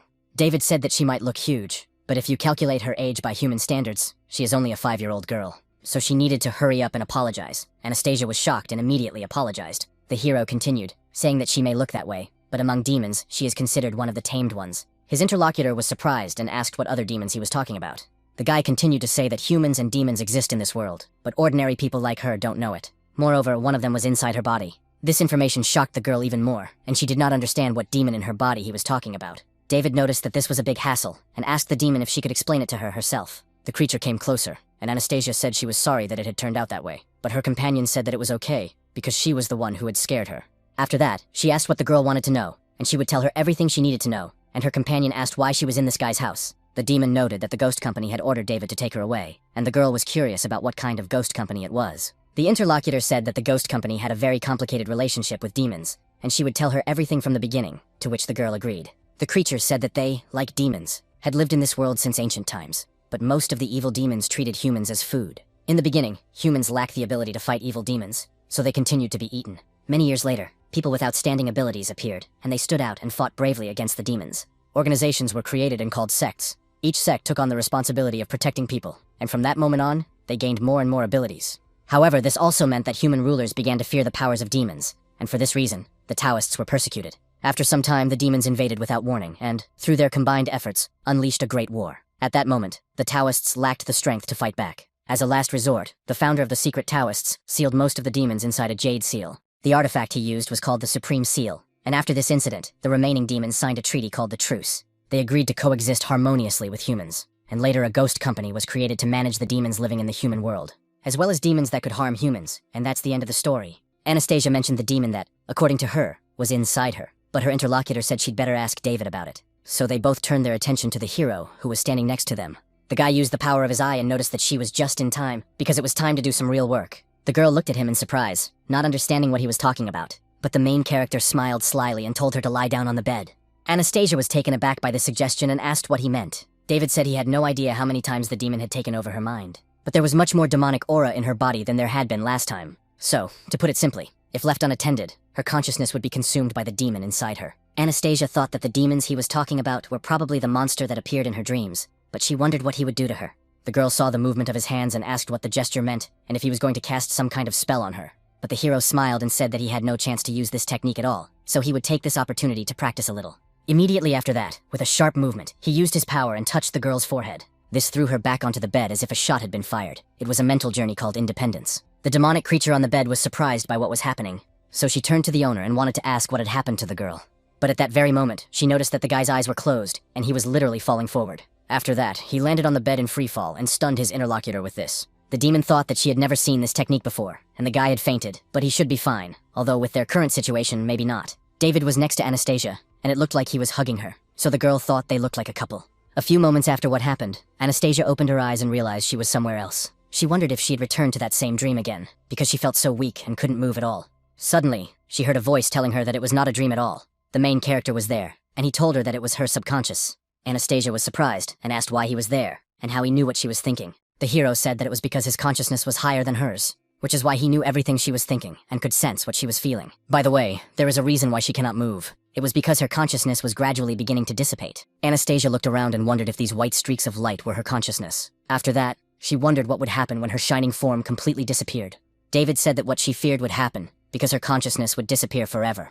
In other words, she would simply die. But the girl shouldn't worry, because he would be there until he got rid of this guy before she disappeared. Then the main character turned his head in the other direction, where the demon was. The guy said that even the thought of fighting with his consciousness was already thrilling him. The demonic creature remained unconscious the whole time. But the moment David started to get closer, it came to its senses and opened its eyes. Of course, the guy saw this, and noticed that it seemed like he had regained his own consciousness after all. After that, it smiled and said that if that was the case, then it proposed a fight. The creature noted that it could be that he was indeed just a normal consciousness. But even if that was the case, he could still say that the guy had grabbed him. It turned out that his interlocutor had definitely revealed the creature's location and did not want to let him go. David said he'd had enough of talking and asked if he was going to fight or not. The demonic creature became angry and declared that Sean must have sent him there. He should just tell him where he was now, or the creature would eat him. The hero was angry and said that if it continued to say strange things, he would simply hit it. The moment he said that, he saw a blow coming at him. The creature in front of him literally instantly kneed him in the head. The body of his opponent was indeed strong, and the demon felt it with his leg. After that, he decided to attack with his hand and delivered a fairly strong blow right to the head. Because of this, the main character's consciousness was slightly scattered. But his opponent continued to watch him and was ready to deliver another blow. But just before doing so, he sensed something. He then jumped away from the main character quite sharply and felt that his instincts were telling him to run away from there right now. He was quite a distance away and didn't understand what was wrong with this guy. If his instincts were telling him to attack all this time, then was this guy really that strong? David became very angry at that moment and told the creature that he should not hit anyone in the face. The demonic creature understood that the man in front of him looked normal, but it was still unclear why his very existence caused the demon to feel threatened. The hero began to use his technique and noticed that, as expected of an S rank, he really managed to hurt the guy. It turned out that his attacks were indeed strong, but now it was David's turn to attack. His opponent noticed that the man might indeed be strong, but it seemed he had forgotten something. He forgot that this subconscious still belonged to him, so in the blink of an eye, the creature was right behind the guy. The creature then grabbed the guy by the neck and began to strangle him, also stating that this clown was created from his desire for revenge. It turned out that he was completely invulnerable, and the guy would not be able to escape from his grip. The real body said that the guy's consciousness was indeed strong, but he could still harm him. Besides, things are not so simple in his mind, because he can still do something. Namely, he says that he can create a real number of versions of himself, which is why he did all this. Of course, although their speed cannot compare to the main body, they are almost as strong as it is. As a result, it turns out that a blow from any of them is not enough to turn the guy's consciousness to dust. The demonic creature declared that the guy had indeed come to the wrong place and ordered his clones to attack him. It turns out that he is invincible here, and therefore the guy has no chance. The main character was a little stunned by what was happening, and saw a large number of clones heading in his direction. It seemed that the whole crowd was about to pounce on him and tear him apart, so he should have panicked. But David was completely calm and didn't even move a finger. He then stated that his opponent only had clones, which was very old-fashioned and lame.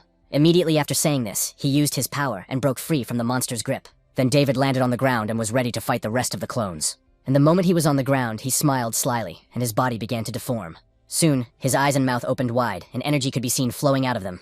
There was so much energy that an explosion occurred, illuminating everything around for several dozen meters. After seeing all this, the demonic creature was stunned and wondered if this was the guy's true form of consciousness. David said that he pretended to be weak, hoping that he would use some perfect technique. The monster even hit him, and if that was all he could show him, then it was simplicity. And he was hoping to have a good fight. The demonic creature realized that this was very dangerous for him, and ordered all his clones to return to their positions. They all immediately rushed towards the main body to merge with it. Of course, the main character noticed this and didn't want them to reach it, so he attacked them. Where he was discouraged by what was happening and thought, could they really be completely destroyed? David happened to be near him and noticed that such a pathetic clone wanted to destroy him or something. It also turns out that he had recently called himself invincible. After that, he used her huge hand, not noticing that the creature was allowing him to teach him a lesson. The hero struck him with just one finger, and remarked that he would teach him a lesson about what it really meant to be invincible. The helpless body of his opponent fell down, and David began his transformation again. The guy made his body look like a monster's body in order to approach him.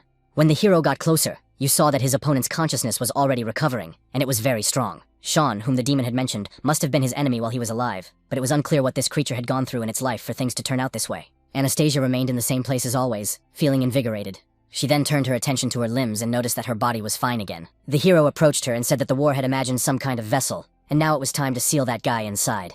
The girl was confused and asked what vessel and what else to seal. She did not understand what he was talking about. David said that it was her consciousness, and only she could create something to contain this creature. Anything would work, and the hero had little time left. Anastasia then wondered what she should do. Perhaps she would create a bag and seal him inside it, or maybe in a necklace, or perhaps in rings.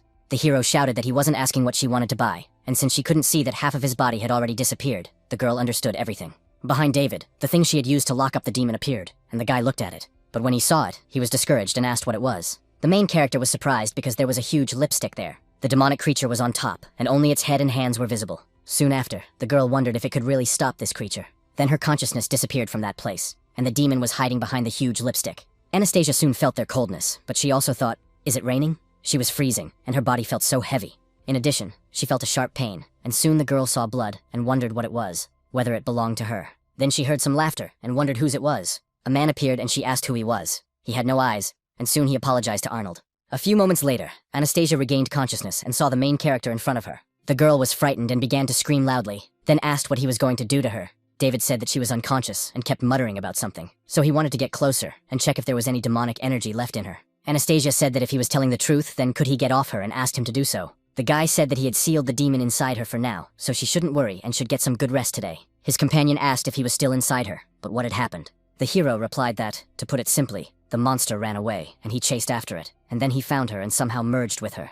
Then he used her body to cause trouble, and they took him to the ghost company's headquarters. But since she was human and not completely a demon, they sent her to him. Until they find a way to get rid of the demon inside the girl, she will stay here with him. Anastasia was very embarrassed by this, and also indignant, shouting at him for saying such things. It turns out that he is actually holding her captive, and besides, how can she stay in a stranger's house, especially when he is a guy? Who knows if he was telling the truth, not to mention the bathing incident. David was about to kiss her, and his face was so close to hers. The hero asked what she meant by a kiss. Demon said she thought she meant a kiss on the lips, when a man and a woman join their lips and show their love that way. David asked how she knew that, and she said she learned it from watching TV. The hero added that she was too young, so she shouldn't be watching such strange things. Anastasia was very upset about this, and asked if he was trying to pretend he didn't know. The main character said he had no idea what she was talking about. When you put your lips on someone else's lips, you get saliva in your mouth, and that's just disgusting. The girl looked at him and, judging by the expression on his face, she understood that he was not lying. But now, could it be that this guy is what they call a complete idiot? The hero turned away and said that he was tired today, so they would talk tomorrow, and she could sleep here for now. His master once said something wise, but the girl interrupted him and asked what he would do if she left. David continued to repeat his master's words that a man should never raise his hand to a woman, so if she wanted to leave, he would not stop her. But he cautioned that if she wasn't with him, the guy in her body could show up at any moment. So it turns out that only the main character can guarantee her safety. David also added that she shouldn't wander around, because there are many demons here. But it's not his problem if she gets scared of them. Anastasia understood that there was nothing she could do, because she had nowhere to go, and this guy had saved her life. Still, he didn't seem like a serious person, but he was a good man. The girl thought that maybe it was because she was very tired, but it was easier for her to sleep here than in all those relatives' houses where she had lived before. After that, Anastasia closed her eyes and was ready to fall asleep. Something started moving on her back and making a strange sound. Soon after, a sharp tail appeared from under the blanket, looking up. After a while, Anastasia opened her eyes again and was conscious. The moment she got up, she realized that it was already morning. Still, she felt sad and realized that she still couldn't believe what had happened last night. Did she really have to stay with this guy from now on? And that thing was still inside her body, so she didn't know what to do. Suddenly, something in her room caught her attention. This frightened Anastasia so much that she started screaming loudly so that it could be heard from far away. Anastasia and the demon came into the room, and he asked what had happened, why she was screaming at this hour. She was indeed too loud, and suddenly they noticed something strange. The girl stood by the window and said that she hadn't noticed it last night, but the view of the new city center was simply beautiful. Anastasia admired the view, and thought that this place was simply wonderful. The building they were in was the king of buildings in the northern city district. The girl said that she was dreaming, because the house was located on a square and was very large, consisting of 4 luxurious residential buildings and the tallest building in the country. The top floor is 121, and it reaches a height of 600 meters. This place set the record for the most luxurious residence in the country, so it is known as number 1. The hero wondered if she was their agent, because so much had happened yesterday, and this was the only thing that shocked her. He thought that the girl was making noise so early because she had something behind her, and the demon added that she did have something behind her. Anastasia looked back and saw that she had a tail. This frightened her very much, and she did not understand how this could have happened. She screamed, asking what it was and why this thing was on her butt. The hero asked his companion if it looked pretty cool, and she noticed that it did, yes. Suddenly, the guy turned his attention to the side because he sensed danger, and he saw a tail moving toward him. It was attacking David, but he easily managed to dodge it, so that same bone tail flew forward and seemed to no longer pose a threat. but suddenly it changed direction at one of the joints, so it rushed towards the main character again and attacked him, and this went on for some time. David continued to twist and turn in various pirouettes, dodging the attacks from the tail, but it writhed in different ways and was ready to attack him. After that, the guy rushed towards Anastasia, and the demon tried to stop him. It was really dangerous because that bone was heading straight for his back. At the last moment before the attack, the hero dodged and jumped down, and the tail headed for the girl's head. Of course, it did not hurt her, and stopped just a few centimeters from her head. The main character noticed this, and said that it looked quite interesting.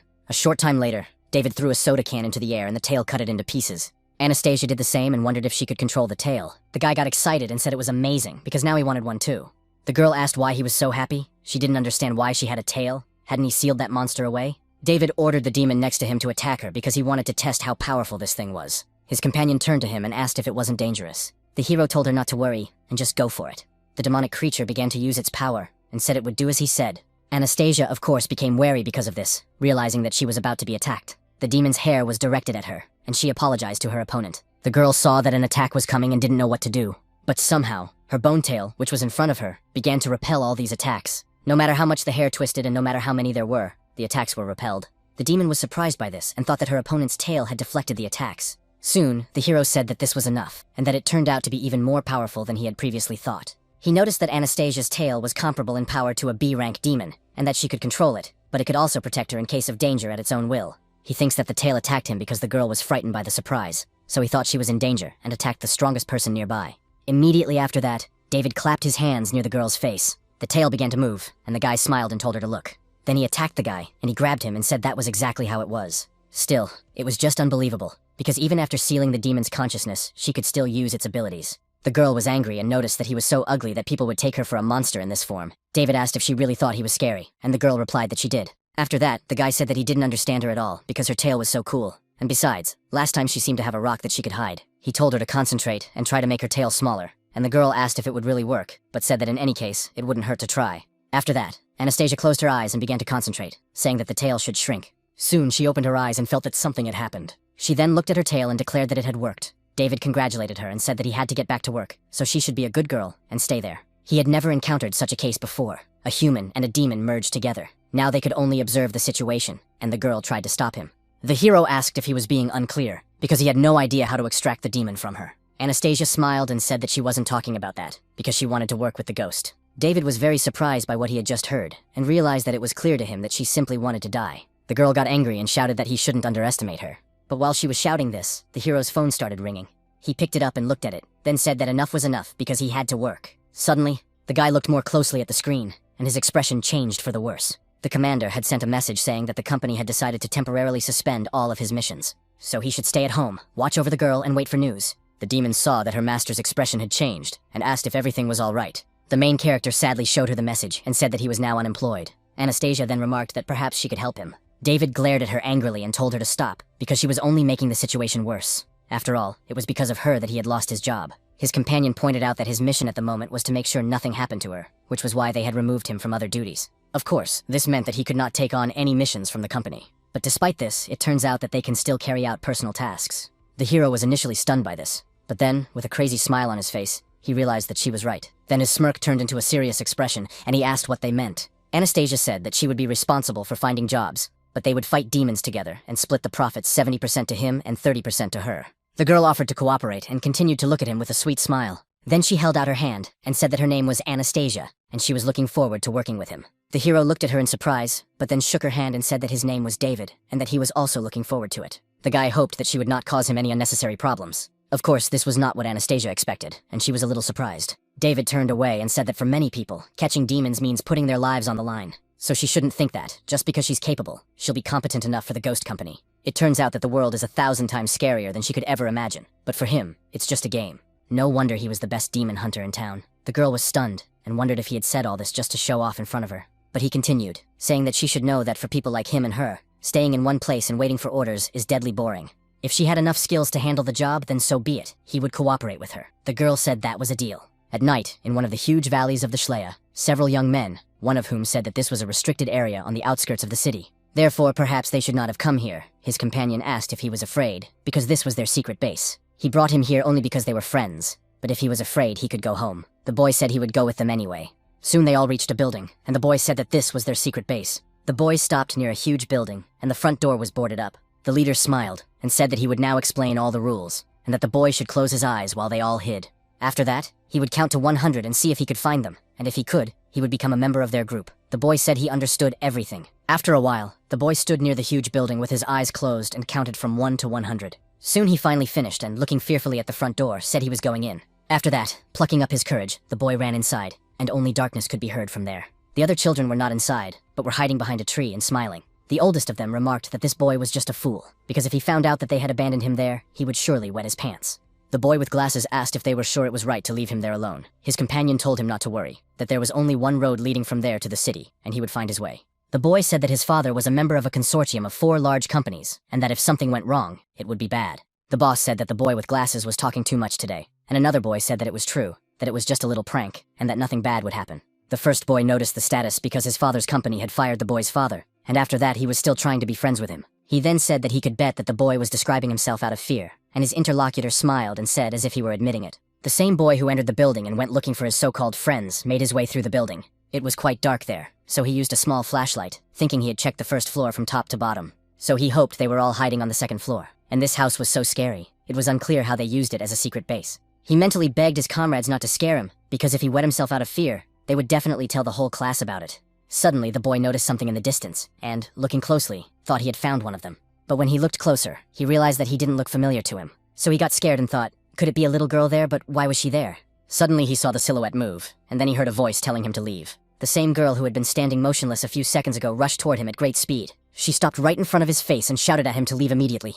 Naturally, the boy was very frightened by what was happening, and began to run out of the building screaming. On the way, he started crying and with tears in his eyes, turned around to see if the girl was still there. But then he became even more frightened when he saw that no one was there. Immediately after that, he heard a voice somewhere near him begging him to play with her. The boy turned his attention forward and saw some kind of creature that told him to play with it. The hero found himself in some strange world and acquired new attire, ready to attack. Immediately after that, he fired and hit his opponent. But it turned out that it was just a game that David was playing at home. He turned to Anastasia and noticed that she had been sitting in front of the monitor all day, but she still hadn't finished. If things continued at this pace, it was unclear whether they would get any work done at all. The girl continued to click on the keyboard and soon announced that everything was ready. Suddenly, her attention was drawn to a sound coming from the front door. Anastasia glanced at the guy, and he was still sitting in the same place, so she realized that he hadn't even noticed the doorbell. And now he was acting as if he really lived there. Therefore, the girl had no choice but to go and open the door to see who had arrived. When she opened it, she was surprised to see a girl standing there. Anastasia hesitated for a moment and asked who she was. The girl smiled and said that she had brought her things, but that the motorcycle was now at the repair shop. After what the girl had just heard, she was stunned and couldn't believe her ears. So she asked if she was really that 5-year-old girl. Her interlocutor said that this was indeed the case, and apologized for not introducing herself at the time. She then said that her name was Yatun, but that she could call her Sophia. Anastasia thought that this simply couldn't be true, because it couldn't be true. No way. The girl remembered the huge green monster that had been a girl, and now she saw a beautiful little girl in front of her. Sophia said she was happy because now she could spend more time with her, but the girl thought it must be some kind of dream, because she couldn't be a child. Besides, looking at her chest, she didn't understand if she was really only 5 years old. Soon they went inside, and Anastasia realized that she understood everything, because she said that she wore human skin, although it sounded a bit harsh. The demon said that everything was not as bad as it seemed because she could not wear real human skin. She had a small black ball called a spirit bag, and when she pressed it, it enveloped her body, and she looked like a human. It turns out that it was David who chose this bag with an image for her. My interlocutor was surprised and asked if it was really him. After that, she got angry, threw something at him, and remarked that he was incorrigible, because how could he give such an outfit to a 5-year-old girl? He must be completely insane. David shouted that she was being rude because, after all, she was in his house, but she continued to hit and yell at him.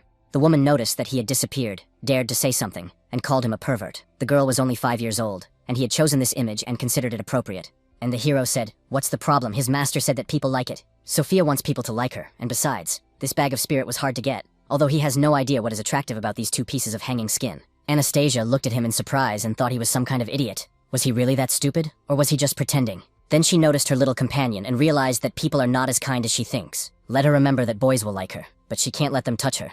Sophia looked at her and realized that she understood what she was saying. If she were human, her appearance would be her disadvantage. But she was a demon, and she didn't care what people did to her, as long as they liked her. It turns out that she is a liar, because if they knew what she really looked like, they would find her repulsive. Anastasia realized that all this sounded rather sad, so she approached the girl and touched her with her hands. Then she said that Sophia was a good little girl, and even though they are demons, she deserves to be treated with kindness and respect. After the little girl heard all this, tears appeared in her eyes. The girl saw this and realized that she had probably gone too far. but she didn't scold her and apologized for it. The little girl said that she was just like David, because they were both kind people. This was because they both said the same words to her. In one of the huge villas, the butler came to the boss and told him that the caretaker had notified them, and they had found 3 children who were with the young gentleman.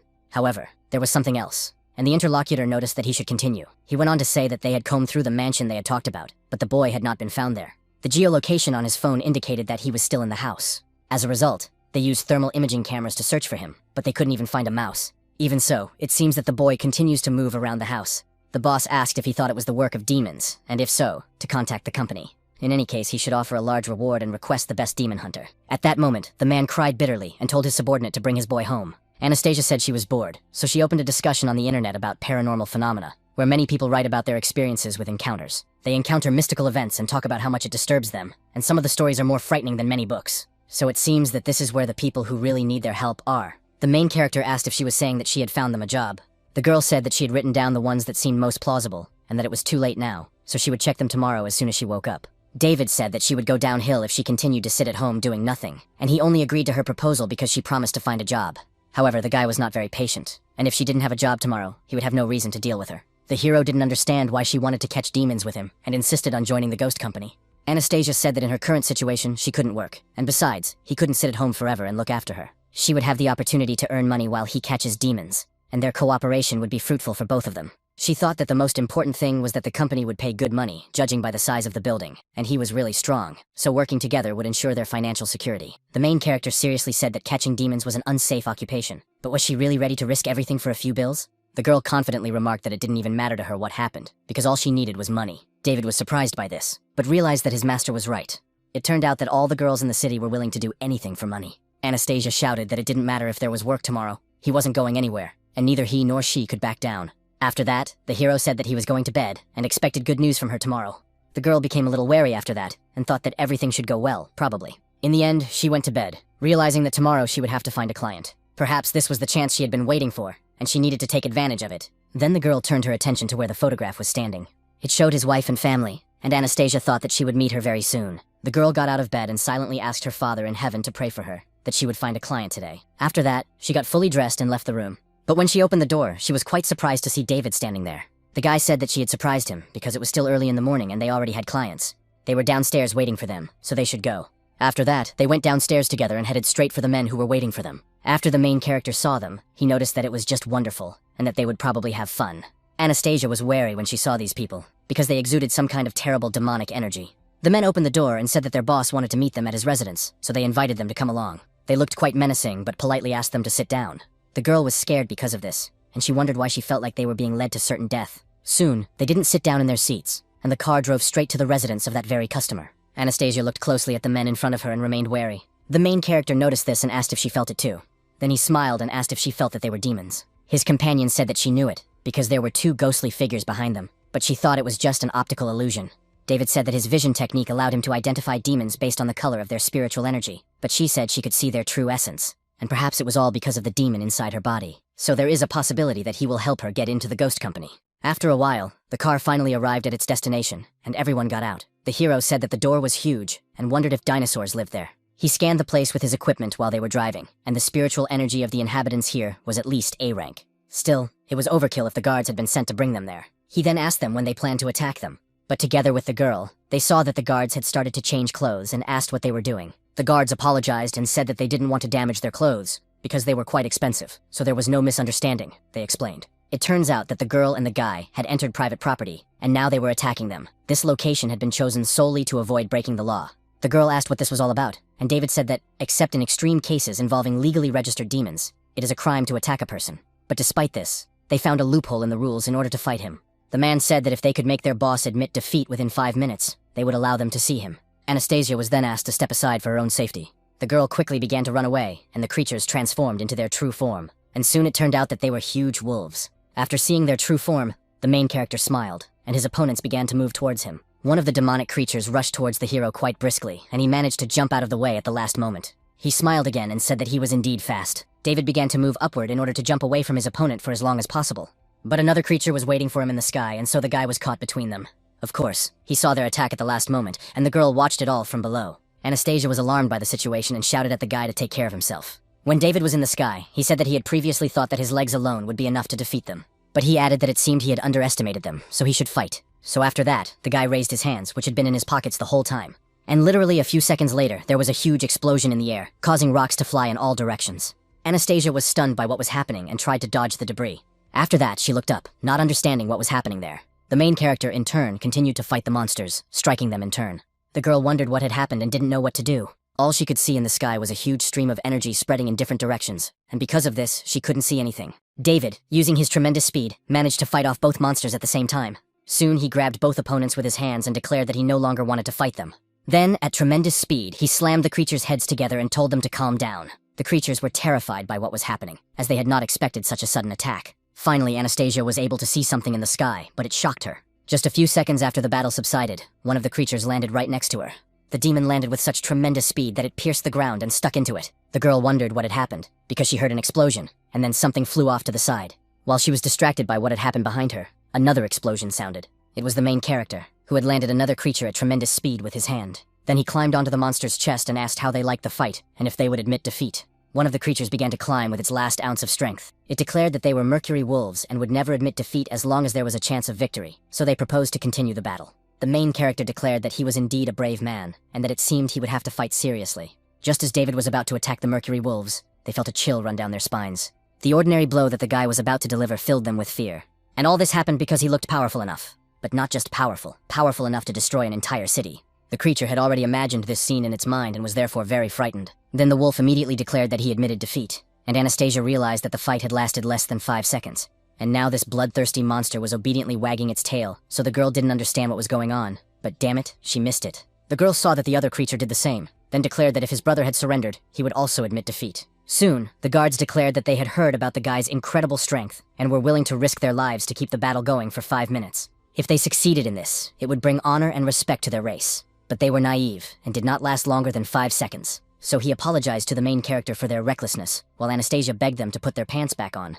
A few minutes after the incident, the huge entrance gate swung open and the hero declared that he was bored after a few blows and had already read their strength. The girl asked if that was all, and the guy replied that after that, it was no longer interesting to fight. He then asked how many blows she had noticed, and the girl replied that she had noticed one, but the hero pointed out that he had struck him twice. The wolf asked if his tribesman felt something strange, because he had struck him, but the blow had not hit him. It turned out that at that moment there was an invisible wall between them that protected the guy. The guard thought he had imagined it, which was rather strange, because his clothes were also in perfect order. His companion remarked that if the rumors he had heard were true, then this guy was a mysterious monster. Anastasia asked how he had achieved such strength, since he was still so young. Could it be that his master had taught him such cool techniques? Together they walked along a road lined with grass, and in that grass sat a creature watching them. Soon, the girl said that she had something to confess, and the hero told her to speak. She said that she simply couldn't find this client. The hero was angry and asked her what she was talking about and where this employer came from. Anastasia said she had no idea, but he had already promised her that if there was work today, they would cooperate with him, and there was no turning back. The boss was told that the guests had arrived, and he said to let them in. There was a guy standing near the table who asked if David had really defeated the Mercury Wolves in 5 seconds. His sword tells him that he wants to taste his blood, and he asked if he could hear him. The hero and the girl were discouraged and thought it was stupid. David wondered if it was serious. If his sword could really talk, then let it say something else. The girl thought he was an idiot because he wanted to fight him. The masked man said that the 2 scars on his face and the Mercury Wolves were his doing. On top of that, it turned out that he had defeated them in 2 seconds. A fly flew over the man's head, and he noticed it. Then, using his weapon, he made a sharp movement and killed it. He did it so well that the insect was cut into pieces. After that, the interlocutor noticed that he was interested, but wondered whether his sword or the guy's fists would be faster. The main character continued to stand still and did not move, and his opponent struck him. After that, he used a skill called Flying Fish Dawn, and because of this, many cuts appeared there. But literally a few moments later, this masked man with a weapon in his hands flew out of the window onto the street. He did it so fast that he couldn't stop right away. When the guy fell to the ground, he thought that the hero didn't even flinch when he rushed towards him, also came out unarmed, and then the blow happened. The man, who was still on the ground, noticed that someone was approaching him. The hero said that he hated rude people like that man, because he had attacked him for no reason. The boss clapped his hands and remarked that the guy was indeed #1 in the ghost company. After all, he was able to defeat their strongest bodyguard in an instant, and the job would definitely be his. The man said that his son had disappeared in an old mansion, and the ghost company had sent people to investigate last night.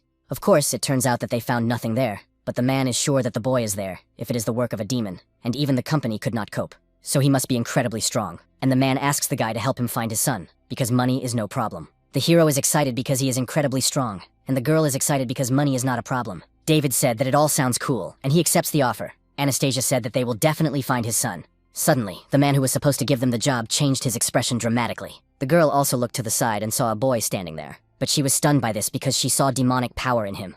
The boy moved rather slowly, and his pupils revealed that they were empty. After a while, the old man asked what was wrong with his precious son, because he seemed like a vegetable. David said that he looked frightened, and wondered what he had seen there, and his father begged his dear son to wake up. Anastasia then said that it was as if the boy's soul was above him, and that it seemed to be in great pain. The hero smiled at this and said that the mummy's eyes were no worse than his.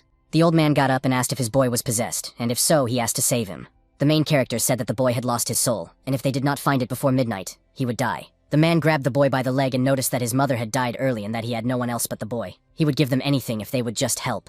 Anastasia soon noticed something and began to approach the boy. She said that he had something in his right ear, some kind of red thing. The main character immediately ran up and asked the girl to step back. After that, he put seals on his hands and performed a technique called moments to dispel spirits. Literally a few seconds later, some kind of creature began to emerge from his ear. Then the creature jumped out so quickly that the hero barely had time to notice it. After that, he used his tremendous speed, but was unable to catch the creature. David was stunned by this, because he thought he had struck it, but it managed to escape. Still, it was truly amazing to him, and he caught a glimpse of the creature out of the corner of his eye. The hero then jumped out of the room to catch up. He soon declared that this creature was quite nimble, and he already liked it for that reason. So it turns out that he tried to catch up with it for some time, but his attempts were in vain. The guy with the sword in his hand saw this and said that this was his chance to show his abilities, so he used his fishing skill called Moonlight. The main character felt the radius of this attack, which was rapidly spreading around the area. Just as he was trying to catch up with the creature, the swordsman appeared out of nowhere and delivered the final blow. It all happened so quickly and sharply that the creature was cut into several pieces. The masked man then smiled and declared that his sword was still faster.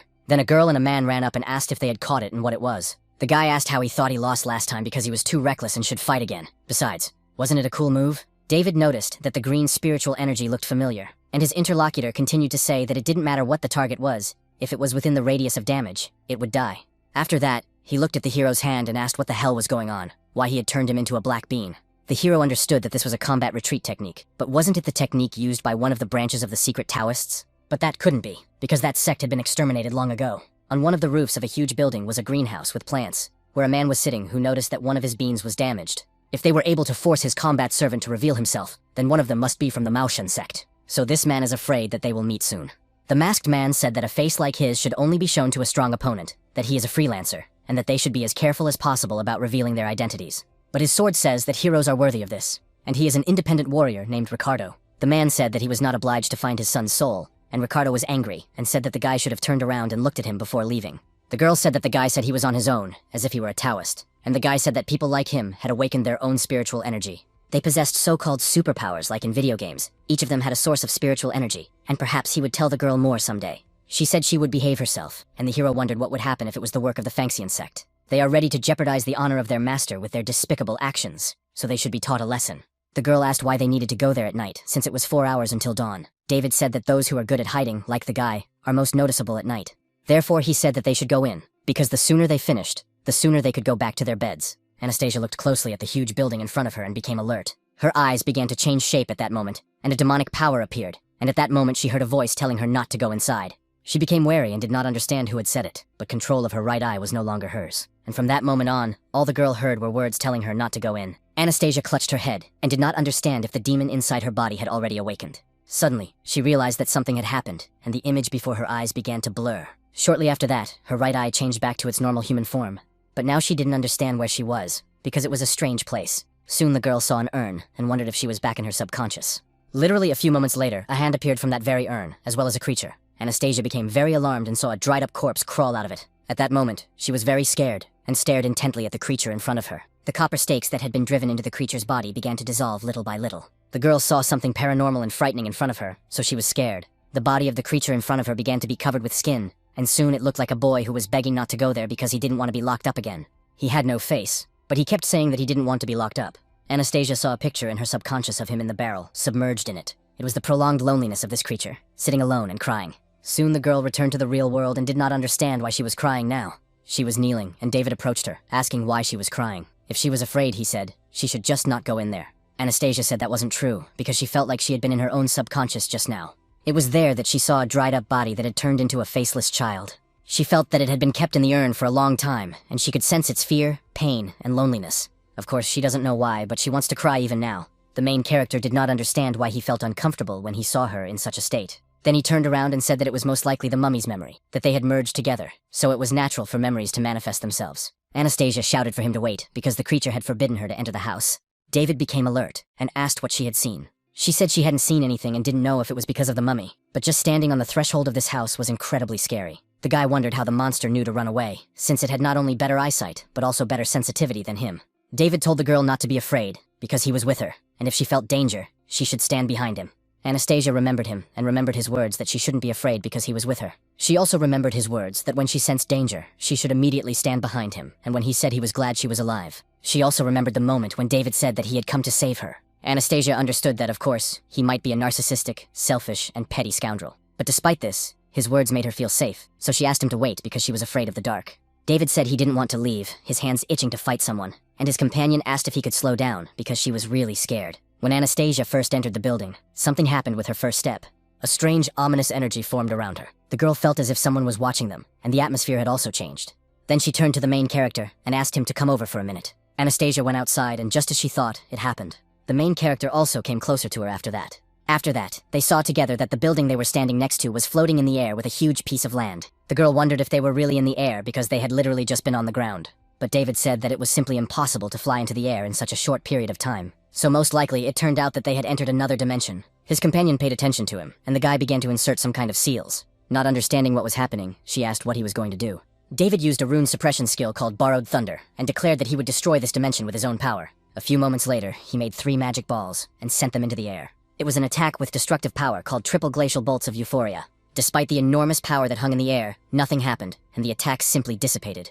Anastasia then noticed that it seemed to have failed after all. The guy asked if it really didn't work, or if it was just something strange. The girl looked at him and seemed to think that it had hurt his pride. His companion said that it was, of course, strange that his attacks had not worked, but how then had their client's child been able to get out of there? The main character turned to leave and said that they should go, because they would find out how it happened when they found the spellcaster who created it. And so, together, they entered a huge room with a fresco painted on the wall. David asked what was going on, because he could not see any spiritual or demonic energy. It seemed that this demon was also good at hiding itself. The girl was walking behind him, and suddenly some fingers appeared right out of the ground near her feet. But the hero continued on his way, and the guy asked if she felt anything, and the girl replied that she did not. She asked if it was true that they would not be able to return if they did not find him, and at that moment, a hand with a mouth appeared near her head. Then the creature came very close and licked her cheek with its tongue. Anastasia was very frightened by this and screamed, and the creature hid. The hero noticed her and asked why she was screaming, and then the same hand appeared near his back. A few moments later, he saw the guy lose his concentration and knock the creature away. But this attack was not destined to succeed, because the guy easily repelled it and grabbed the creature. David immediately turned around and looked at what was in his hand, and there was another hand. Because of this, he threw away this demonic entity and shouted that it was simply disgusting. A few moments later, a voice echoed throughout the room, saying that these people seemed to be stronger than him. Then it continued, bending over and stating that it had been a long time since he had touched a girl, and that they were all so delicious. The main character was annoyed and shouted that it was enough talking, and that they should get their asses over here. And then, from the wall with the drawing, hands began to appear, as well as something resembling a head.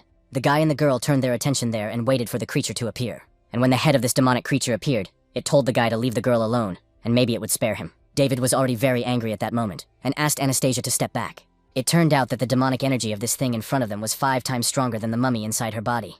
The demonic entity that had been in the wall all along began to attack, pulling its limbs out of the wall. The main character smiled and said that it seemed like this job wasn't a waste of time after all, and that he finally had a worthy opponent. Soon, the head of the huge monster was right in front of the guy, and he stopped without attacking. The demon said that his opponent looked calm. He then added that he assumed it was the ghost company that had sent him here, but the hero said that it was time to stop wasting time, because they were in a hurry, so they should fight quickly. The creature asked why he was in such a hurry, because the boss had finally sent people here, and it would be a shame if it all ended so quickly. Using his hands to negotiate, the demon asked if they wanted to play a little game. David became even more angry and remarked that this chatterbox was starting to annoy him even more. Shortly after that, the demonic creature's hand appeared from the girl's cheek. But there was not just one hand, there were several, and they immediately attacked the guy. Yes, so it was done in order to grab him and hold him. The creature told the hero not to try to escape using brute force, because if he touched anything, his hands could grow from that very spot. So if he destroyed his limbs, the girl would also suffer because of it. But who knows, maybe she would die from blood loss. David asked if Anastasia was okay, and if she felt any strange sensations in her body. She replied that she didn't, but the guy was tied up. The main character thought that if she didn't feel anything, then that was good. The demonic creature moved closer to the guy, and advised him to take care of himself first. Immediately after that, using its limbs, which were around the hero, it began to squeeze them harder and harder. Anastasia was stunned because she couldn't do anything about it, and the limbs continued to grow out of her cheek. The main character then began to scream loudly, and the girl was worried about him.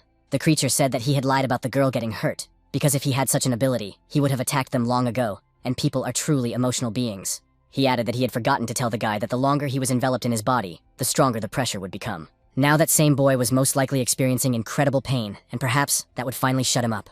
Anastasia was quite angry about this, and could no longer control herself. The demonic creature reached out his hand to her and said it was time for them to have some fun, but she easily dodged its attack to the side. After that, the limbs that had come out of her cheek began to tear off one after another. When the demon saw this, he was stunned, because he did not expect her to be able to tear them off. Also, the place that had been struck on her cheek began to heal when she used some kind of power. The demonic creature did not understand why her aura had changed so unexpectedly, so thoughts began to creep in that she might be a monster. And at the same time, while it was thinking about all this, the girl did not stop and began to attack it. Using her enormous demonic power, she struck the creature directly on the head. Of course, it was an attack he did not expect, so he easily dodged it. The monster hit the wall from which it had emerged and remained there for some time. Anastasia approached David and noticed that she couldn't believe he would lose consciousness from something like that, although there was nothing wrong with that, as long as he remained unconscious. Now, she was using the demonic power hidden within her to protect him. The demonic creature became very angry and, calling her trash, declared that her end was near. Immediately after these words, limbs began to appear from various points in the building, and the demon declared that he was actually quite interested now. At the moment, it wanted to know how long she could hold out against it. Anastasia thought that since she had decided to join the ghost, there was no point in staying behind David. It turned out that her body was no longer what it used to be, and now it could even fight. However, it also meant that the demonic energy of this monster was 5 times stronger than hers, so she would not be able to win in a one-on-one battle. All the girl can do at the moment is circle around him. Of course, there is a chance that she will be able to hold out until David wakes up. After a very short pause, the demonic creature began its attack, using its limbs.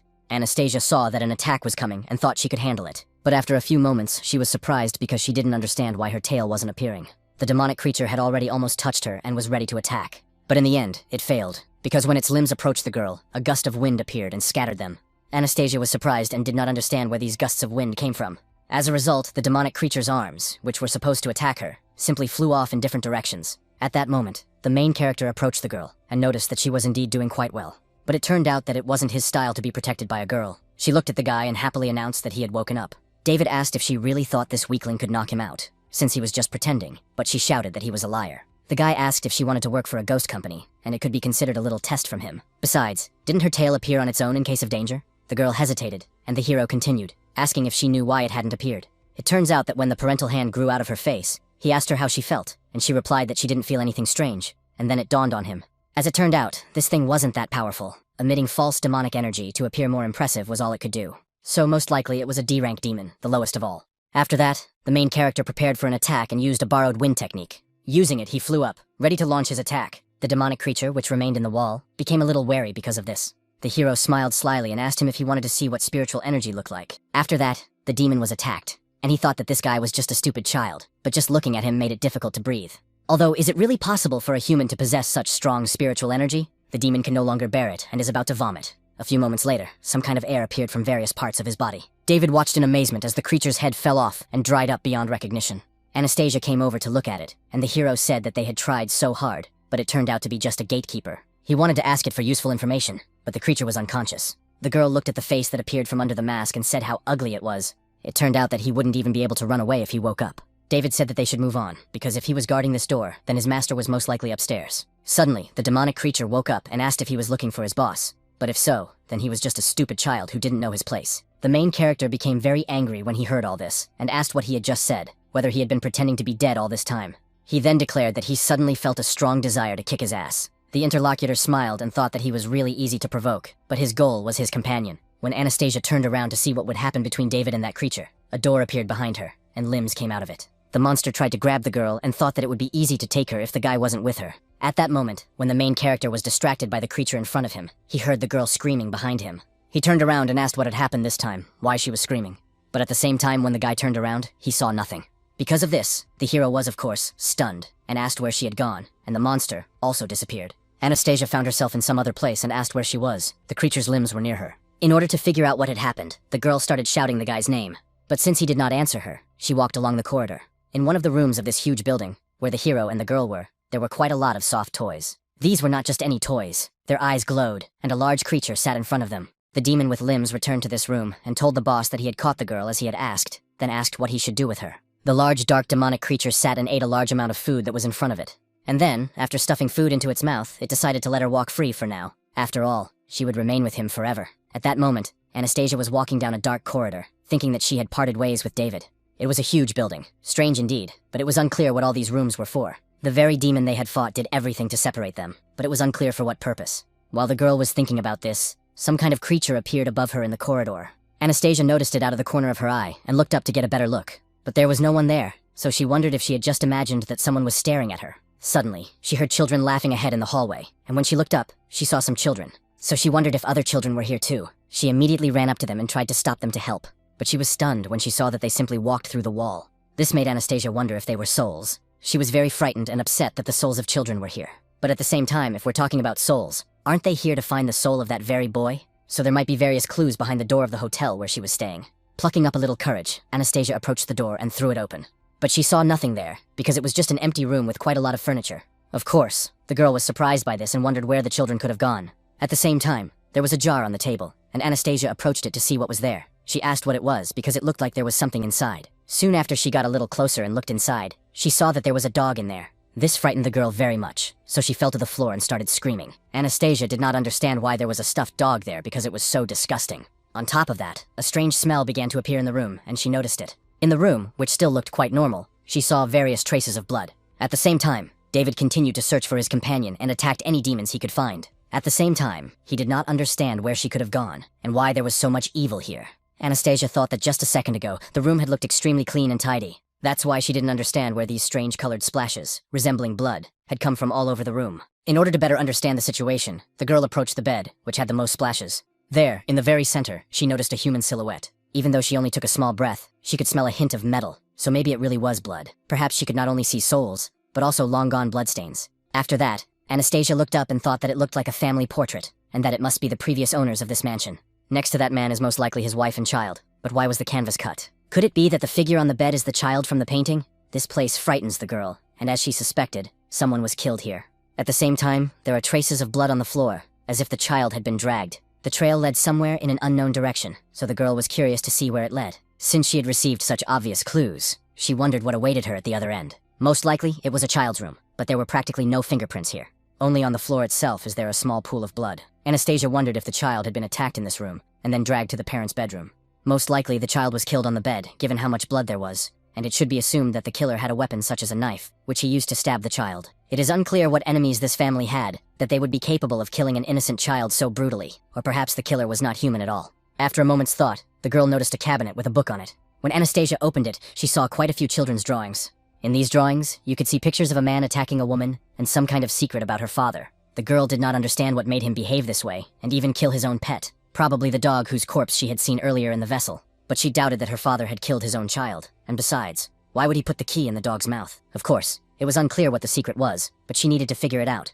Anastasia opened one of the cabinets and saw a knife with traces of blood on it, which meant that it was probably the murder weapon. Of course, this was useful information, but was the key really in the dog's stomach? She never thought she would have to do something like this while hunting demons. However, none of that mattered now. If she wanted to work for the ghost company, she had to do it, and she mentally apologized to the dog. After that, the flask containing the animal's corpse was smashed to smithereens, and the girl swore she would never do anything like that again. At the same time, she hoped that this would help her find the child's soul as soon as possible. Soon, Anastasia did so, and decided that when she succeeded, David would be shocked, but it was unclear why this key. Suddenly, she remembered that she had definitely seen a safe in this room.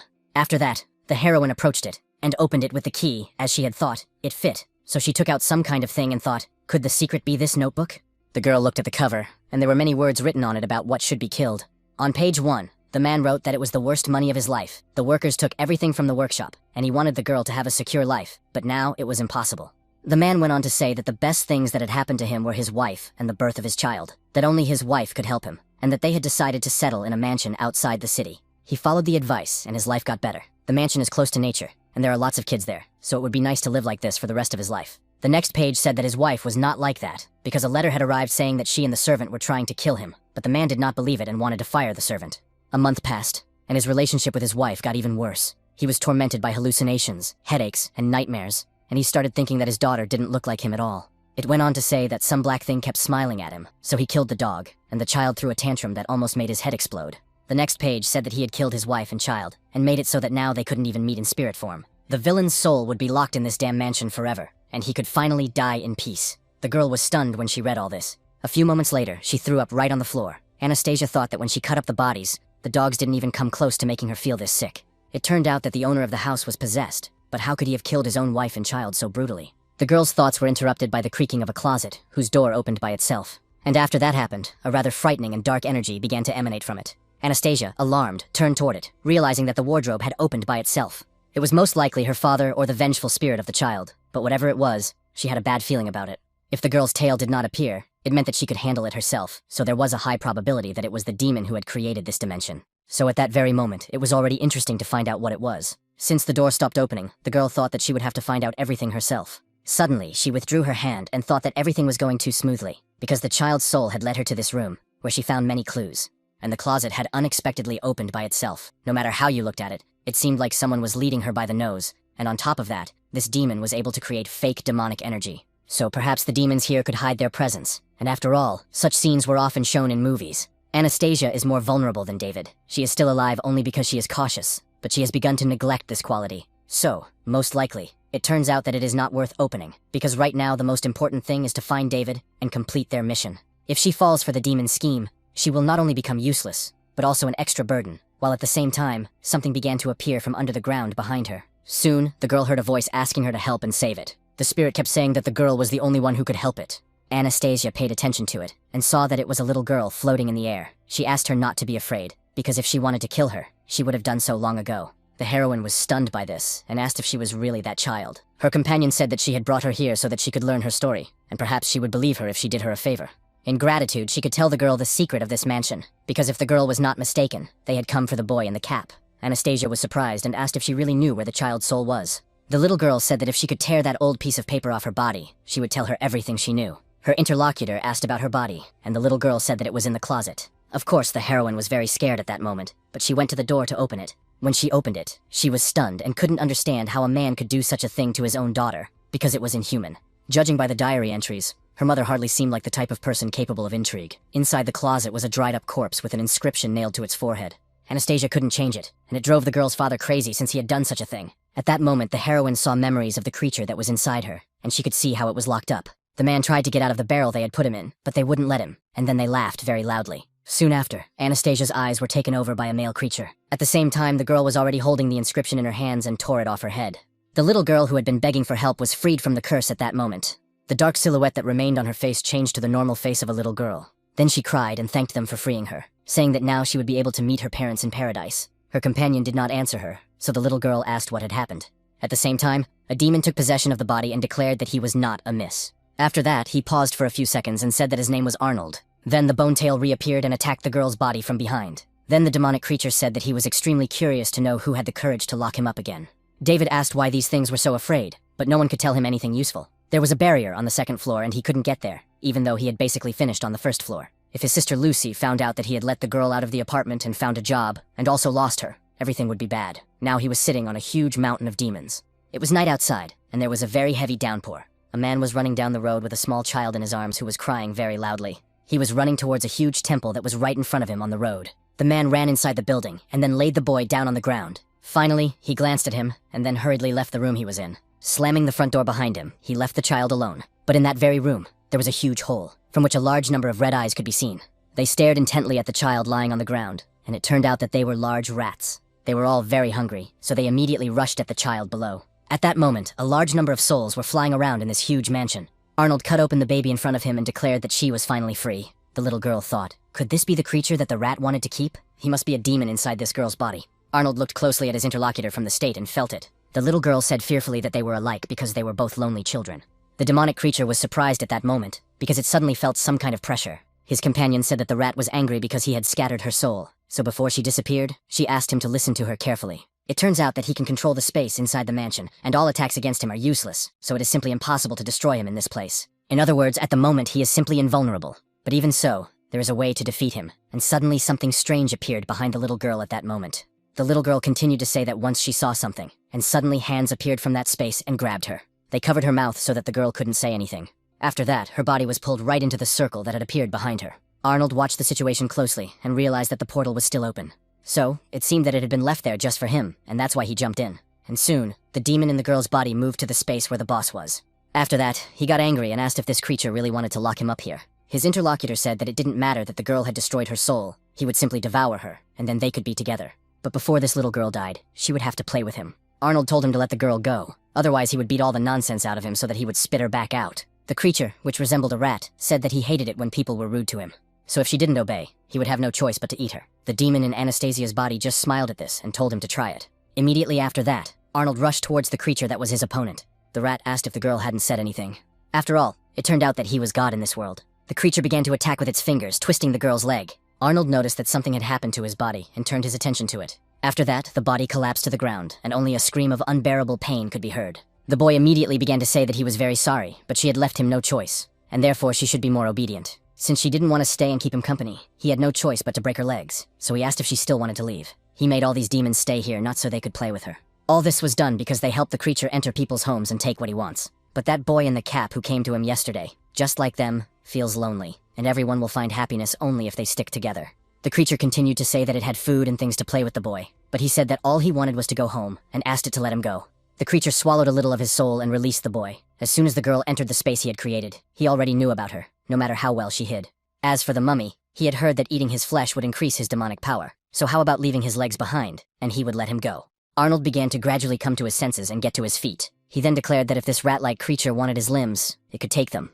At the same time, he used his four-eye skill, and said that he was worried that the creature would be too dead to take them. The demon realized that the woman had noticed the bloodstains in the room after she subconsciously used 4 eyes, but it didn't work in the mansion. As a result, this demon's spatial abilities may hinder him, but he can still use them. Arnold is overconfident, and it is necessary to check if there are any hidden demons. The boy said that there was no need for that, and that there were no other demons here that could hide themselves. He asked if he would still keep him company.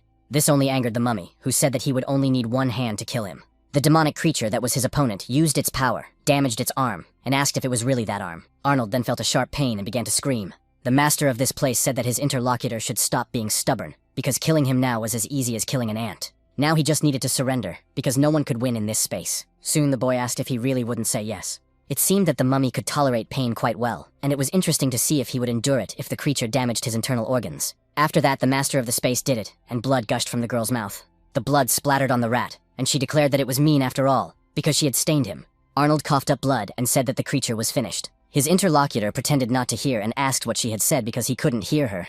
The mummy shouted that he was not going to repeat his words to the dead man. Immediately after that, the blood that was on the rat's body began to move to the side. The boy looked closely and saw that it was forming a kind of bloodstream.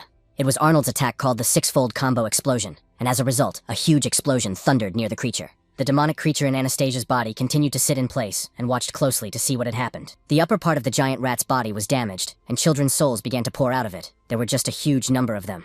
Arnold thought that these were probably the souls he had been feeding on all this time. The opponent should have perished in the space around the demon, but the entire mansion was still within the barrier. Was it really impossible to escape from here, even if this thing was killed? The little girl who had been freed said that she had already seen its true form, and that it was a black demon. The reason the creature looked the way it did now was that the black demon had eaten the child and many rats at the same time. The child's bones and body are on the 3rd floor, and if he finds them, he will be able to completely destroy the rat. Suddenly, the demon's true form appeared and attacked the girl's body. The creature then wondered why they were all trying to abandon it. The mysterious black demon used its multiple heads to grab the children and told them not to even think about leaving this place. After that, the demon used its attack and attacked Arnold again, causing him to bleed. The mummy thought that it was completely impossible to search for the real form together, as he could no longer move until his internal organs were in better condition. So perhaps it would all end before he found the child's body. The last of his strength left Arnold's body, and he fell to the ground. At the same time, someone broke through the floor from below. It was such a powerful blow that a huge explosion thundered, and the shockwave threw the girl's body aside. The demonic creature realized that a huge explosion had occurred, but it was unclear what was happening. At the same time, the main character flew up to the 2nd floor and asked why the barrier above had suddenly disappeared. David then looked around and asked if he had hit something. Anastasia's body landed somewhere off to the side due to the shockwave. The main character came closer and noticed that she was there, where she had been all along. Then the guy noticed her body, and saw that her arms and legs were twisted in different directions. David was very angry at the sight before him and asked who had done this to her. A dark demon began to emerge from the huge hole in the floor, and admitted that he had done it. After that, he said that the guy had come to him himself. So if that was the case, then he would break his limbs and crush his insides. The demonic creature became very angry and, using his power, tried to crush the guy completely. At that moment, the rat squeezed his hand very hard to make it very painful. But when he looked ahead, he saw that the main character's body was unharmed, and only some barriers appeared in the air. The creature couldn't believe its eyes and wondered if there was really no reaction, and it was unclear how this could have happened at all. At that very moment, David had already used his power, and it was clear that streams of his energy were spreading throughout his body, so he asked if this creature had done all this. After that, the guy slowly turned to his opponent, and it was clear that his eyes were already using his power. The hero pointed his hand directly at the demon, as if trying to shoot from his finger. Then he directed a huge stream of his power towards his opponent. When this bullet of energy reached the demon's head, it was very small. But upon colliding with it, a large amount of political energy was released, and the radius of this attack increased several dozen times. David stated that the creature would be unable to move for 5 minutes, and would be continuously struck by lightning. Then the guy looked at the girl's body, and noticed that now it was her turn. But he addressed her not as Anastasia, but as a mummy. The demonic creature that had taken over this place continued to writhe in pain, while the main character stood and looked at Arnold. Then the hero noticed that his interlocutor's consciousness was sealed. Moreover, he would not be able to come out of this state anytime soon, so he wanted him to tell him how he did it. His interlocutor stated that now was not the time for chatter, because the demon behind him was impossible to kill. If he wanted to destroy this place, he would have to find the body he was using, and the guy should hurry, because the creature here was invincible. David said that the guy in front of him was a demon who had killed hundreds of people, and did he really think he would believe his words? There was no such thing as a creature that was 100% invincible, but if there was, it could only be David. The demon's eyes began to change slightly, and it was clear that the girl was trying to take control. Anastasia regained consciousness and shouted that he should stop being stubborn and do as he had been told before. After all, as soon as the demon recovered, it would definitely run away. And if that happened, the main character wouldn't be able to do anything, no matter how much strength he had, so he had to hurry while there was no barrier around. David said he understood everything, and then used the power of his left eye. That skill is called the Eye of the Underworld, and with it, he scanned the entire area around him. For several seconds in a row, he carefully examined everything around him in order to find the boy. Soon, the boy's gaze focused on the top, and he realized that what he needed was above him.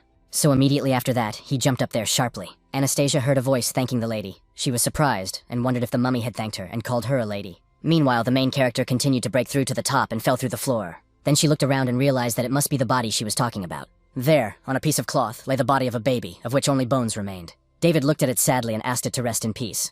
The demonic creature that ruled this place felt its soul fading away. Soon after, its entire body began to disintegrate and turn into a green substance. The main character jumped down and ordered the prisoner to return. Then the head of the demonic creature flew away from the main body. In its final moments, the demon thought it had been too careless, believing the guy to be an ordinary Taoist, so it thought its instincts would not work. From the moment the people entered the mansion, he realized that there was a mummy inside the girl's body. As for the guy on the other side, he couldn't tell who he was at all. This man's spiritual energy was so strong that he couldn't tell what he was. In a few moments, the creature's head had almost completely evaporated, but its huge body turned into a dark lump of demonic energy. David looked at all this and wondered if this thing was still alive. Another soul of the boy who had been killed appeared from the demon's body. Anastasia looked at him and saw that the child had started to cry. But from the open mouth of this child's soul appeared a girl, and the boy they were looking for. The main character looked at all this and said that the child's soul was with her. Since she had managed to escape from the big demon, she should soon reach heaven.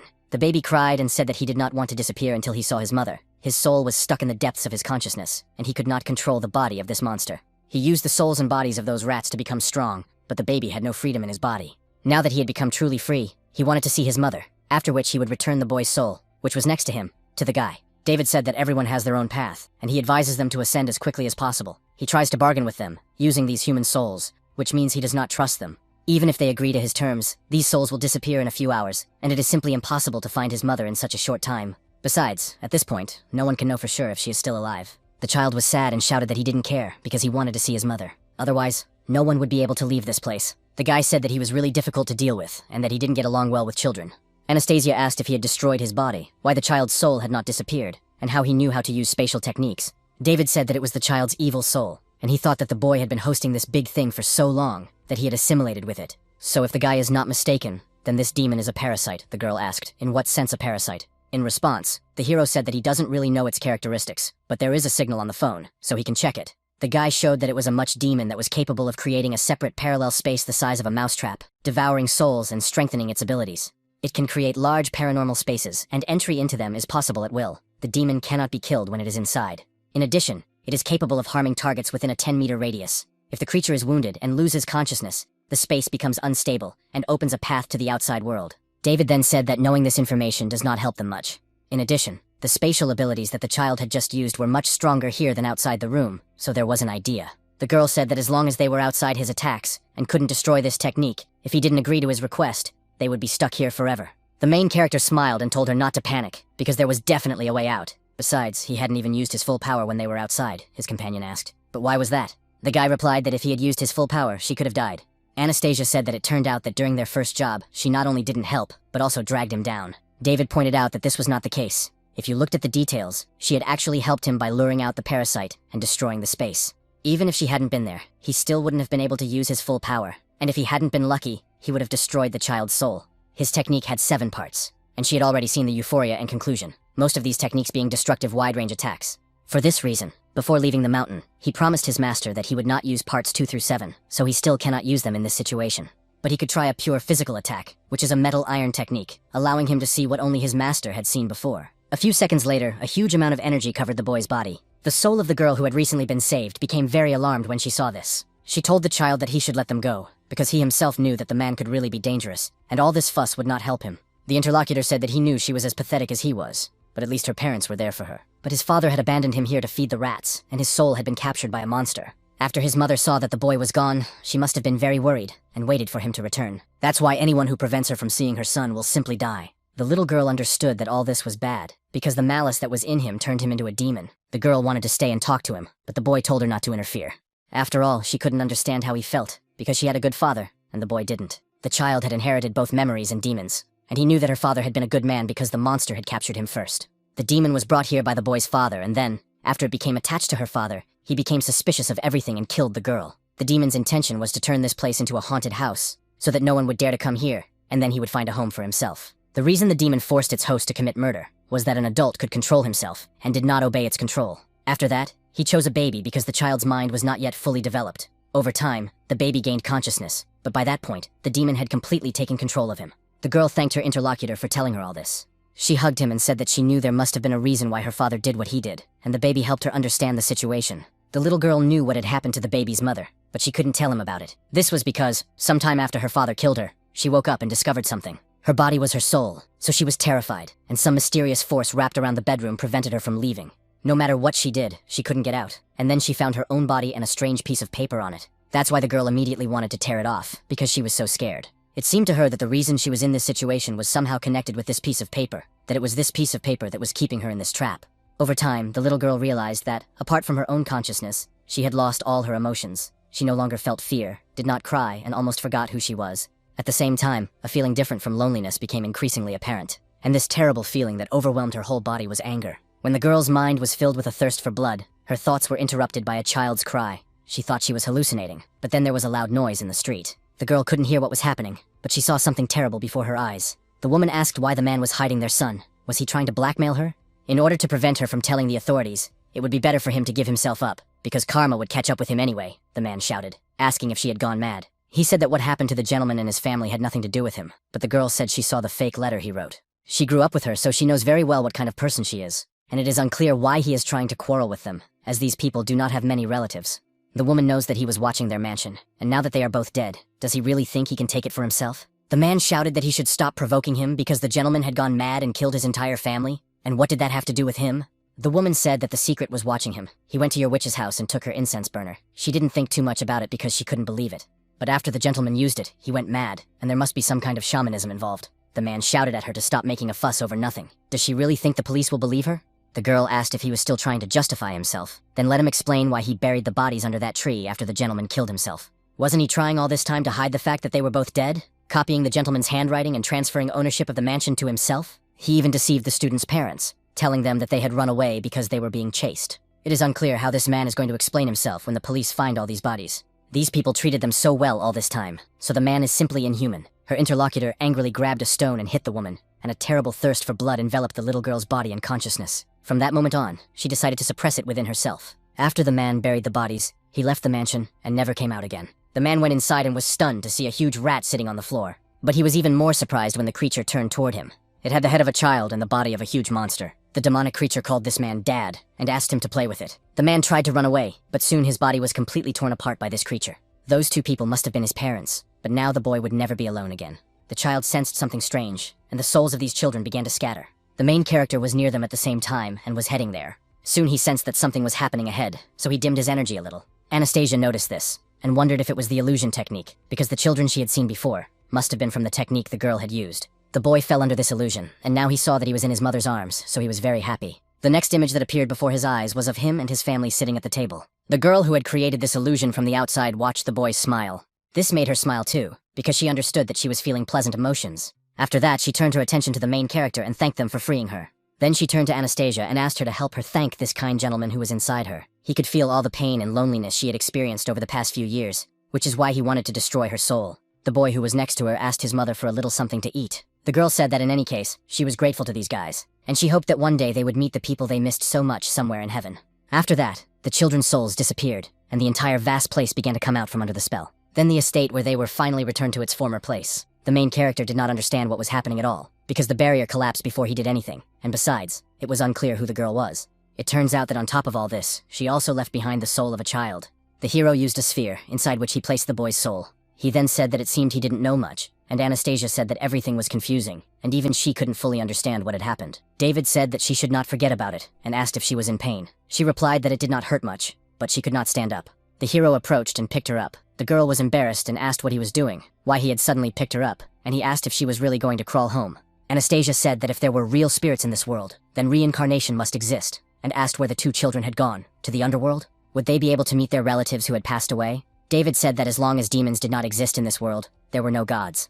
As far as he knew, there was no underworld and no reincarnation. His interlocutor said that if that was the case, then she had one more question. Pora was confused and asked why he got angry when he saw that she was hurt. David looked at her in surprise and said, "Isn't it obvious? He had promised to protect her, and she ended up in this state. If word got out that he couldn't even protect her, he would become a scapegoat." Anastasia thought it was because he was worried about her and got angry. The hero noticed this and asked why she suddenly blushed, wondering if she was hot. When they returned, the hero said that he had freed the child's soul and that he needed to recover after sleeping. The man thanked him for this and said that he would transfer the money soon. Anastasia's wounds were treated, so the guy picked her up and said they should get the car ready because they were going back. The old man asked them to wait because he had another task for them, if they were interested. David looked at him, and the old man said that they should help find out where it came from and handed him the dark bean. Many years ago, all kinds of warriors with different abilities appeared among humans during their war with demons, and over time, people formed their own sects. All Taoists had their own powerful attacks, and the most famous among the 5 racist sects were the secret Taoists, secret magicians, secret creators, secret observers, and secret brokers. Among the secret Taoists, the most special and powerful sects were divided, namely Maoshan and Fangshan.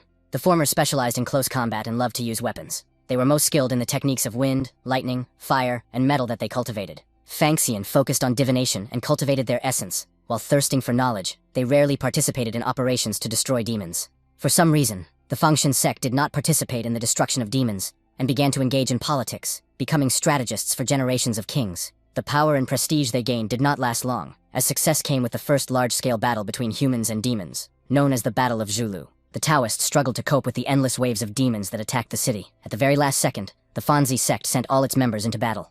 Unfortunately, the sect was destroyed, and with all the information about their warriors that was available, the man said he understood everything, and that his subordinates could now leave. He went on to say that the Ghost Company database stated that the Fangxian sect had been destroyed long ago. In that case, he couldn't understand what that tiny black bean was doing in his son's ear. The hero said that it was a secret technique of the Fangshan sect called the bean emptying technique. It turns plants into souls, which only very powerful warriors can do, and this technique has never been passed on to people outside the sect. All this means that the other party is definitely a Fangxian warrior who managed to survive. The man said he knew it was rather rude of him, but he wanted to know something. It would be good if they could tell him how this black bean is used. The hero thought for a few seconds, then said that it was used for espionage. To put it simply, someone was watching the old man, and as for the reasons, the guy thought it had something to do with his business. On the way here, the hero was told what had happened at the mansion.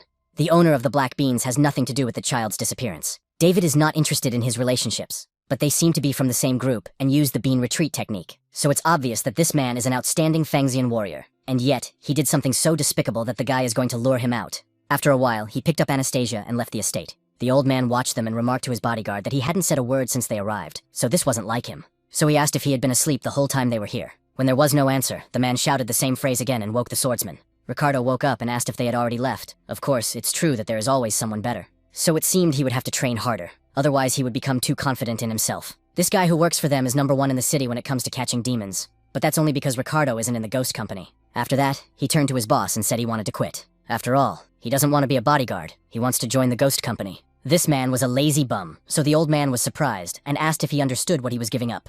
At night, the whole city where the events took place was lit up with bright lights.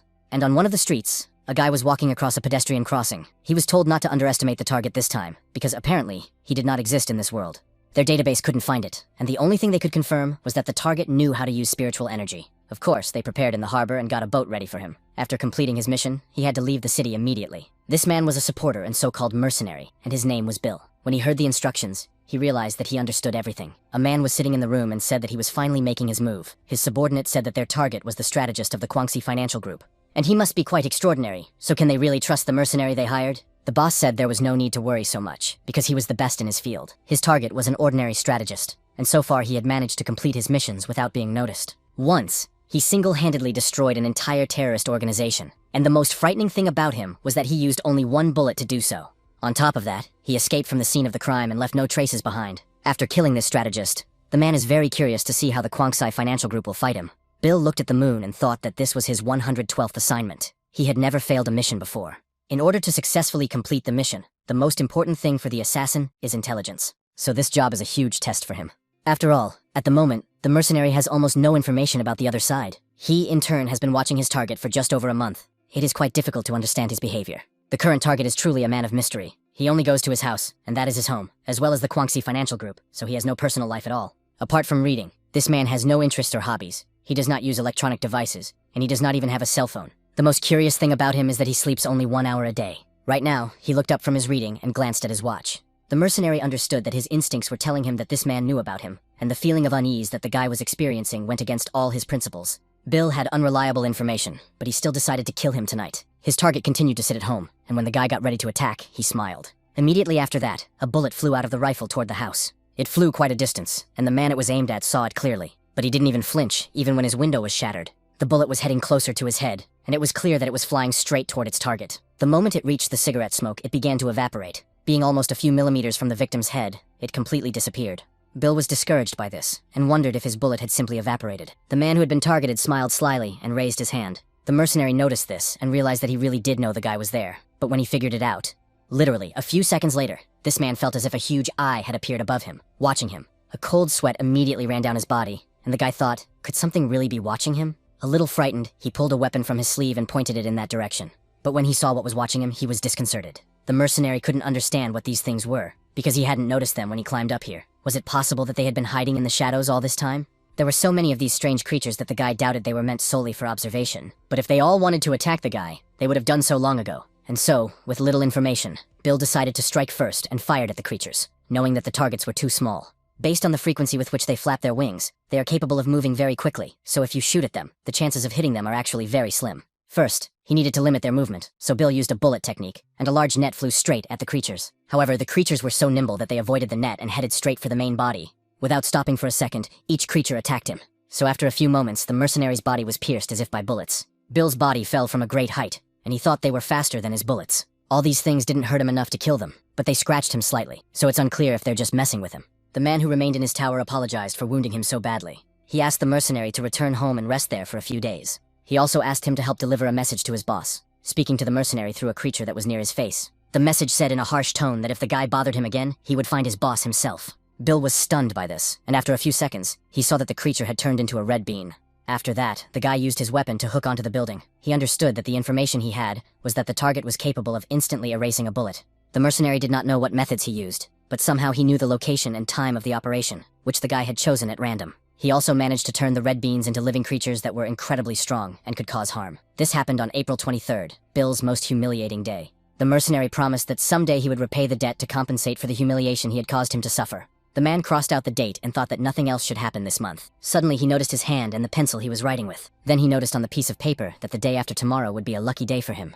Still, he was curious about what would happen. It was a warrior named Fanxiang, who specialized in strategy and was called Henry. The man wondered what he would find there. The hero was standing near the front door of the apartment and shouting at Sophia to open the door. The girl asked him to stop, smiling, saying that it tickled, and then said that she would open the door now. Anastasia asked who she was talking to, and the front door opened, and the demon wished her a safe return.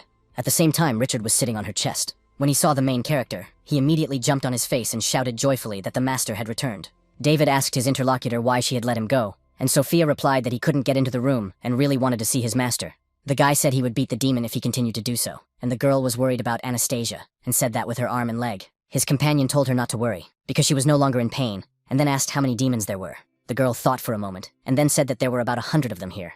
Richard was very happy, and continued to sit on his master's neck. Literally a few moments later, his pupils changed, and became like those of a cat. At that very moment, a red mark appeared in the room, from which something was supposed to come out. The heroine saw the portal and asked what it was. Sophia looked and said that it was a teleportation ion gate connected to another world by a yellow path. It seemed that the lords were already here again. The interlocutor was surprised and asked what other world there was and what kind of guests they had.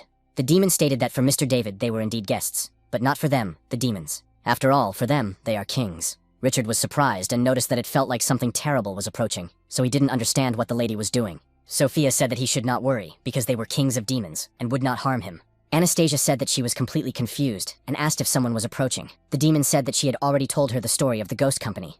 Only some of the demons remained in the human world, but she did not say where most of them had gone, and that place was called the Second World, the City of Demons, Lantin. These creatures have the most power in that world and are called the Five Seekers. They showered the demons with love and care, and are kings before whom one must kneel. It also turns out that seeing them is a great honor. After that, the demons knelt down, and someone began to appear from the portal. Anastasia turned her attention there and saw 5 small creatures. She was stunned, and asked if these little ones were really the kings of the demonic world. In reality, the kings of the demon city of Lanting had arrived here, and there were 5 of them. The girl thought that she could see the true forms of demons before, or at least tell how strong their spiritual power was. Take, for example, those 2 mercury wolves. Previously, she could see ghostly figures resembling wolves and sense how strong their spiritual energy was. But with these creatures, like David, she couldn't feel how strong their spiritual energy was at all. Their energy exists like air, which only frightens the girl even more. The hero noticed them and asked if they were really here. He would play and then go to sleep, but they can do whatever they want, Anastasia thought. This is the king of demons. Can he really treat them so informally? The creature said that she apologized for the disturbance, and the girl wondered if they were really the kings of demons, since they didn't seem very impressive. Then the creature turned to Sophia and noted that they had met again, so she could get up. The girl thanked the 5 gentlemen. Then the interlocutor told the girl to give them those things. At night, near some abandoned factory, the sound of a truck could be heard. The vehicle was heading into a huge hangar, where it was already being awaited. There were several men there, and the leader asked if the cargo had already been checked. The interlocutor said that it had, and that everything was in order. The man then said that in that case he wanted to take a look at it, so they came closer. The subordinate said that she seemed emotionally unstable, so he had to check it. Suddenly, loud footsteps could be heard in the huge cargo bed of the truck. Then some creature began banging against the sides and trying to get out. A few moments later, the rear door swung open. The boss and his subordinate stood behind and looked inside. The cargo area was completely dark, and only a few glowing red eyes were visible. A few seconds later, the head of a huge demonic creature appeared out of the darkness. Then the door and the back of the truck were completely destroyed. The creature that had just been inside jumped behind the men. As a result, the huge demon hung directly over the people, and the subordinate protected his master. Tears welled up in the boss's eyes, and he noticed that it was very similar to what was written in the records, which was amazing because it really existed. Before them at that very moment was not just a demonic creature, but a demonic deity. The girl asked why he had kidnapped her because apparently this was not the city center, but the outskirts. In the end, the ghost company wouldn't even know if she ate him, and the bodyguard said that they both had snake-like qualities, and that technically he should call her his senior. Rumor has it that people call her the mother of all demons. But apart from her ability to reproduce many demons, her combat rating is below rank A. But if she attacks, the guy will fight her to the end. His body transformed at that moment, and his true demonic form was visible. The boss stepped forward and said that everything should be discussed, because fighting would not benefit anyone. He brought her here because he needed a small favor. The man asks for help in giving the demon a new life, and immediately after that he would not only let her go, but also give her enough money to live on for the rest of her life. The woman became interested and asked if he had gone mad, as this directly contradicted the truce that the ghost company had concluded. She would be banished back to the demon city of Lantin while he was arrested. The man said she shouldn't worry about it, and asked if she knew who he was. He then introduced himself and said that he was the son of the owner of the Shangyu Financial Group, and that his name was Oliver. He was also sure that his interlocutor was aware that half of the ghost company's expenses were covered by 4 financial groups, and he wondered if the company could do anything to him. After hearing this, the demonic deity jumped up, thinking that they were demon hunters from the black market and wanting to scare them away. But these people are from a financial group, so she can't afford to get involved in their dark dealings. It seems she will have to lie low once she finds her son. And then the roof of the huge hangar they were in was pierced by a creature. Oliver shouted after her not to leave, because her son was in their hands. The woman heard him and came back, asking what he had said.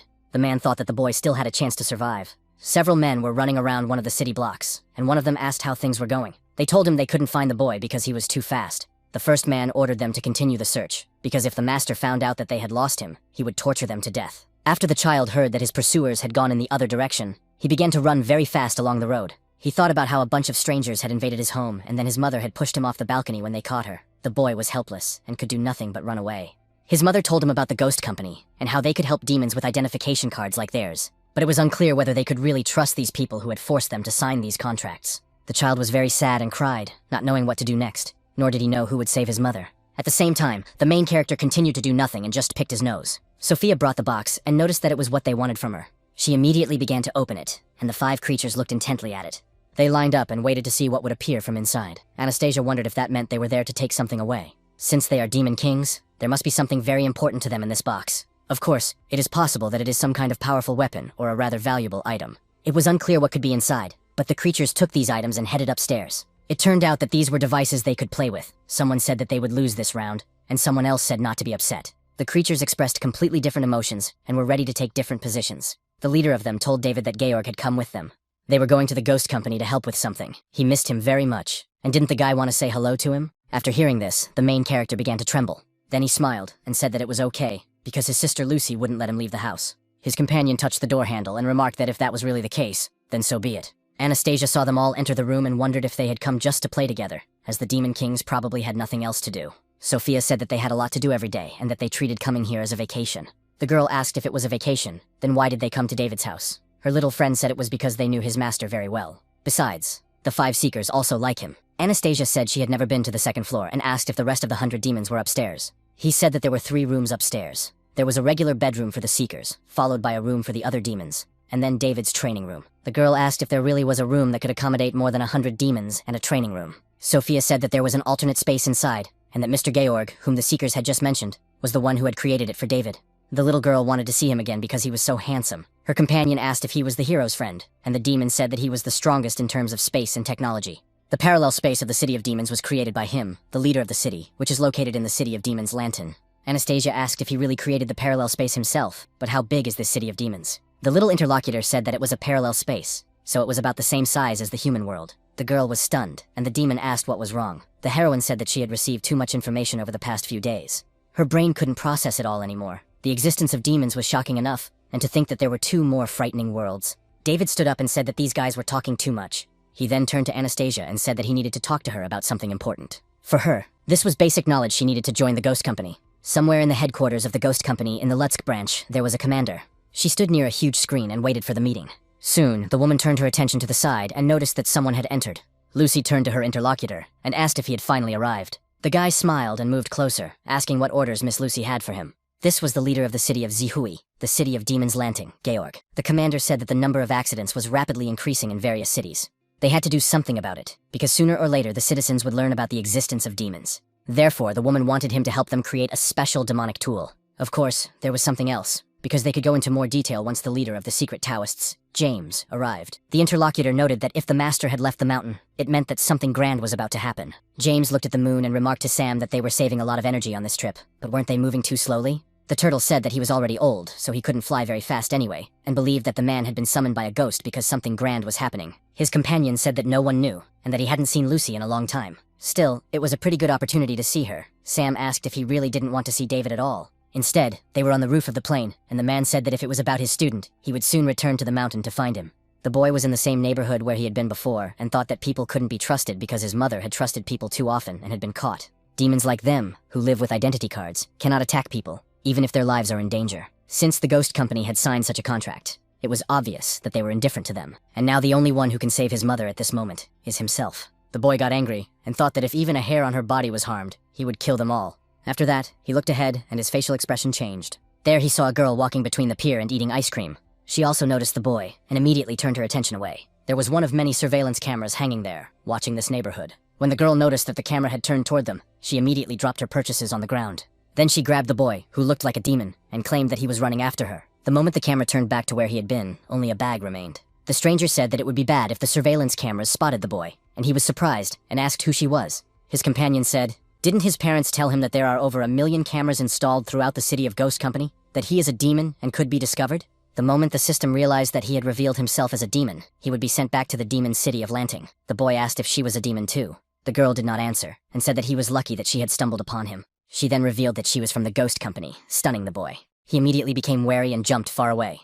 Then he got angry, and said that if she was a ghost, she shouldn't pretend to be here to help him, because the boy didn't care anymore. Katie said that he must be mistaken about the company, and asked him to take her to his parents. The little boy said that he only had his mother, but that she had also been taken away by people. The girl asked what he was talking about, whether she had really been captured by people. She told him to tell her the time and place, and she would report it to headquarters right away. The boy shouted that she should stop pretending to be a good person. She must have come here to catch him, and he wasn't as stupid as his mother to believe everything some person said. Let the girl not think that she had become afraid of her just because she was from the Ghost Company, but she was just a human being and should not underestimate the demon. His companion asked if he really didn't trust the Ghost Company. If that was the case, then she wouldn't ask for backup. Then she swears to Katie on her position as deputy commander of the Ghost Company. She swears that she will definitely save this boy's mother. She then said that they should go, because first they would go to his home. The boy asked her to wait, and asked why she was helping him. She said she didn't understand why he had misconceptions about the Ghost Company. But there was something the girl had to tell him. because there was more to it than just helping to maintain peace between humans and demons. The main goal of their company was to protect demons. The boy was surprised and thought that her gaze told him she was not lying. After that, he lowered his gaze and returned to his human form. Suddenly, he sensed a strange energy ahead and asked the girl what she was doing. She materialized a vehicle and asked him to get in. The boy was stunned and asked where the motorcycle came from. Soon after, they were speeding down the road together. The boy sat in the back and enjoyed the ride. Katya asked why he hated the ghost company. The boy was a little embarrassed, but then said it was because many of the terms of the truce were unfair to demons. The girl believed that his mother did not resist when she was captured. She was a good mother because if she had resisted, she would have gotten into trouble too. The boy may think this is unfair, but has he ever considered that there are not only many bad people in this world, but also a lot of bad demons? Without this trait, many demons would try to find a loophole and take advantage of it, and it is these creatures that pose a huge threat to people who cannot fight back. It makes it difficult to keep the secret about demons when humanity starts to panic about this discovery, and the girl thinks that most people will not want to coexist with them. Meanwhile, what happened to his mother sometimes happens to others as well. Boys should not forget that half the reason for their existence is to protect demons. That is precisely why Katie loves this job, so she asks him to trust her, because she will definitely save his mother. The boy smelled what it was and shouted for the girl to turn left. Katie told him to hold on tight. After that, the girl made a sharp maneuver with the vehicle, turning left.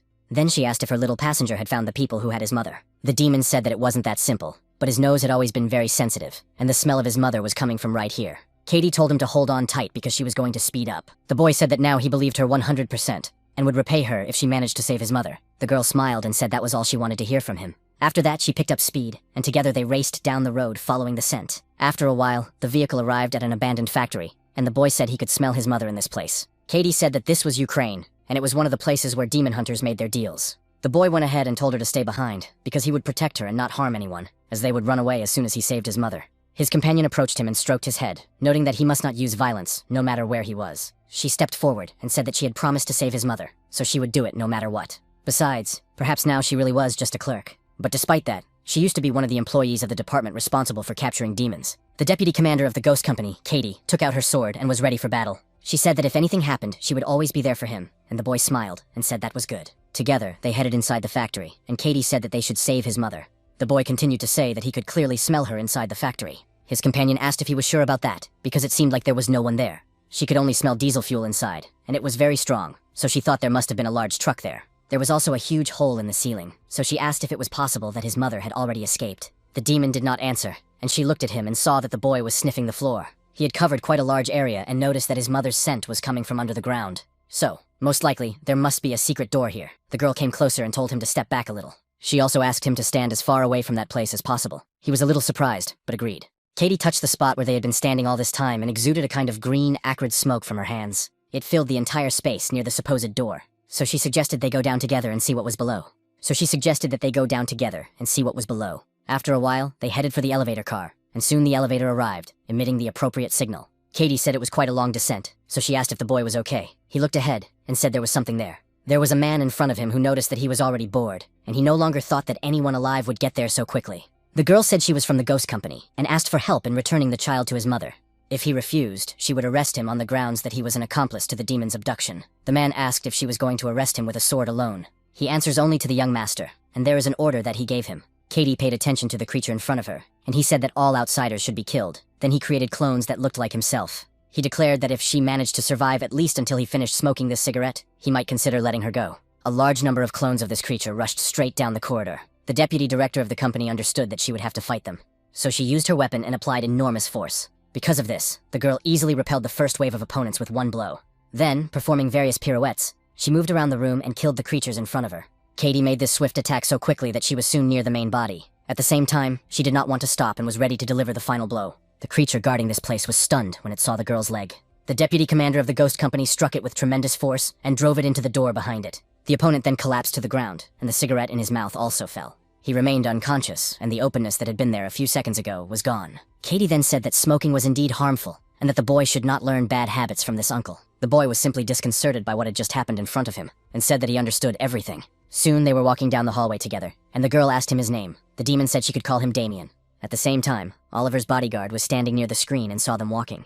The girl and her little partner made their way through the huge room, which contained various installations. Damien tried to sharpen his sense of smell even more, and catch a whiff of his mother. Then he sensed something and said he could smell his mother. She was in the far room in front of them. Katie told him to stay close to her because there were guards there, and she was sure there would be even more inside. The boy agreed. A few seconds after he said that, something rushed past them and grabbed him. The kidnapper turned out to be the gentleman's bodyguard, who was in his true form.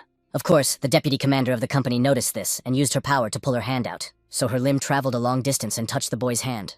After that, she easily took him away from the kidnapper and pulled him toward her. The demonic creature that had kidnapped him stopped, then said that he had just been informed that they had lost the child, and no one thought that he would come to them himself. The boy then said that the girl was human, yet she could stretch her arm so far, which was unexpected. Katie immediately said that on behalf of the ghost company, she was calling on him to give up and return the child's mother. But the demon shouted that he didn't care who she was, and that she couldn't leave until the young gentleman had finished his investigation. The girl immediately prepared to defend herself, as she sensed that an attack was coming. The creature jumped up to make its attack more unpredictable. The opponents began to deliver quite strong and accurate blows from the air, but the girl easily deflected them with her sword. These attacks were instantaneous, but Katie still managed to parry them. And then, a few moments later, unpredictably, she was ready to attack it. The demonic creature looked at her with its eyes and sensed danger. That's why the guy flew to the side, and the girl used a hyacinth skill called Slash. The bodyguard couldn't believe that she attacked him the moment he landed. This girl's reaction was faster than that of a normal person. The energy of the sword, which we formed with our own spiritual energy, could have struck him while he was in the air. But despite this, she deliberately missed this opportunity and instead struck the ground. The demon stated that he must say he was slightly annoyed that he was being underestimated. Katie touched the weapon and noticed that this sword was known as the Black Iris, made of black meteorite iron, and no matter what armor her opponent wore, it would not help. The girl did not want to cause him pain or take his life, and suggested that he stop resisting. The demon said he had heard something about black and white meteorite iron, and did not expect to see it here. Nevertheless, his armor is considered one of the strongest among all demons. He is even curious to know whether the girl's sword is sharper or his armor is stronger. Katie, after looking at him, became embarrassed and immediately turned her head away. After that, she said that this was a battle after all, so she didn't understand why he had undressed and asked him to get dressed again. The demonic creature told her to stay out of his way and show him her blade. Her companion remarked that he believed he would not give up until she defeated him. But in that case, she could only pray that it wouldn't kill him. Katie gathered a large amount of energy and began to spin very quickly. Then this attack was directed at her opponent at breakneck speed, and he noticed it. Suddenly, he said that nothing had happened, and he didn't understand if she was just putting on some kind of show here.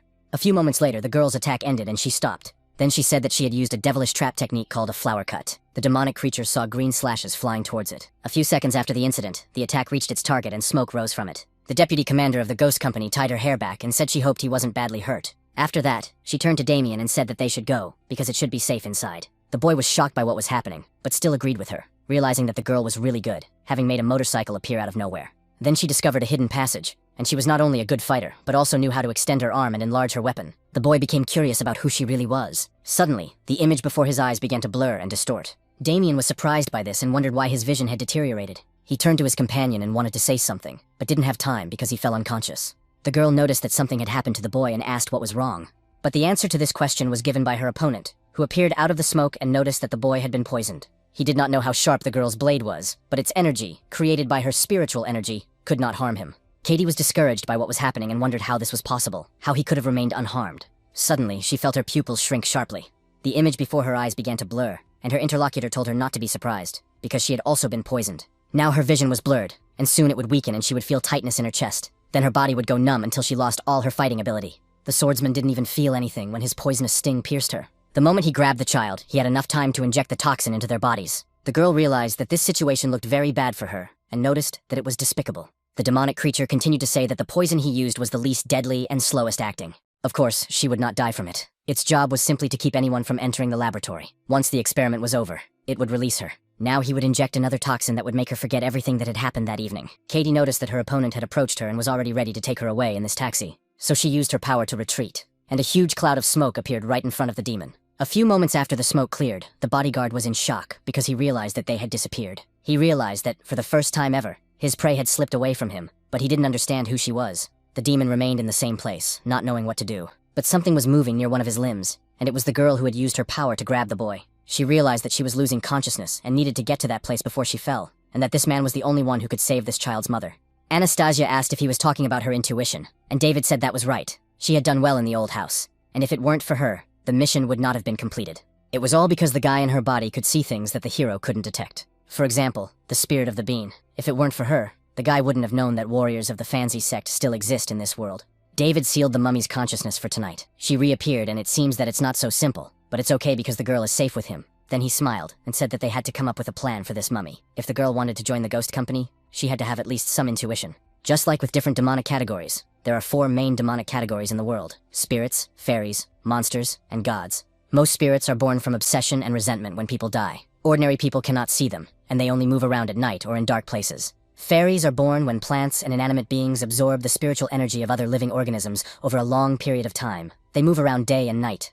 Monsters are born when animals independently cultivate spiritual energy, and they move around day and night. Divine beings appeared even before humans. They possess enormous destructive power, and also move around day and night. Anastasia noticed that there are actually different types of demons, which is good, but what is spiritual energy? Today, he said that girls have it too. The guy said that all living beings have this energy, and she can think of it as some kind of mysterious force. For humans, it is spiritual energy, and for demons, it is demonic. Literally everyone in the world is born with spiritual energy, but it is not active, as if locked inside a chest at that moment. But then one fine day, the chest suddenly opens, and that is when a person becomes endowed with superhuman abilities. However, the spiritual energy of most people is not activated unless they practice cultivation. Of course, a very small percentage of people are born with active energy. They are the ones who have superpowers, just like in the movies. At the same time, the hero said that they are called wanderers. Anastasia noticed that she really remembers how that red-haired scoundrel called himself a wanderer. David said that they don't usually join the ghost company. Some prefer to be bodyguards for rich people. In order to avoid being labeled as outcasts, most of them hide their superpowers. Capturing spirits is important and secretive work, and headquarters will not allow just anyone to join their ranks. So, if a person is not a Taoist and wants to join the ghost company, they must be recommended by another Taoist. But girls shouldn't worry because his master can recommend her. He then wanted to proudly talk about his master, but felt something on his shoulder. Anastasia, who had been listening to him all this time, fell asleep and lay down on him. The guy was a little surprised by this and didn't know what to do. Then he noticed someone in the far corner of the room. Sophia took a picture of them, and David yelled that he would do it. The happy girl ran away from there and laughed, saying what a great couple they were, but it was time for her to go to sleep.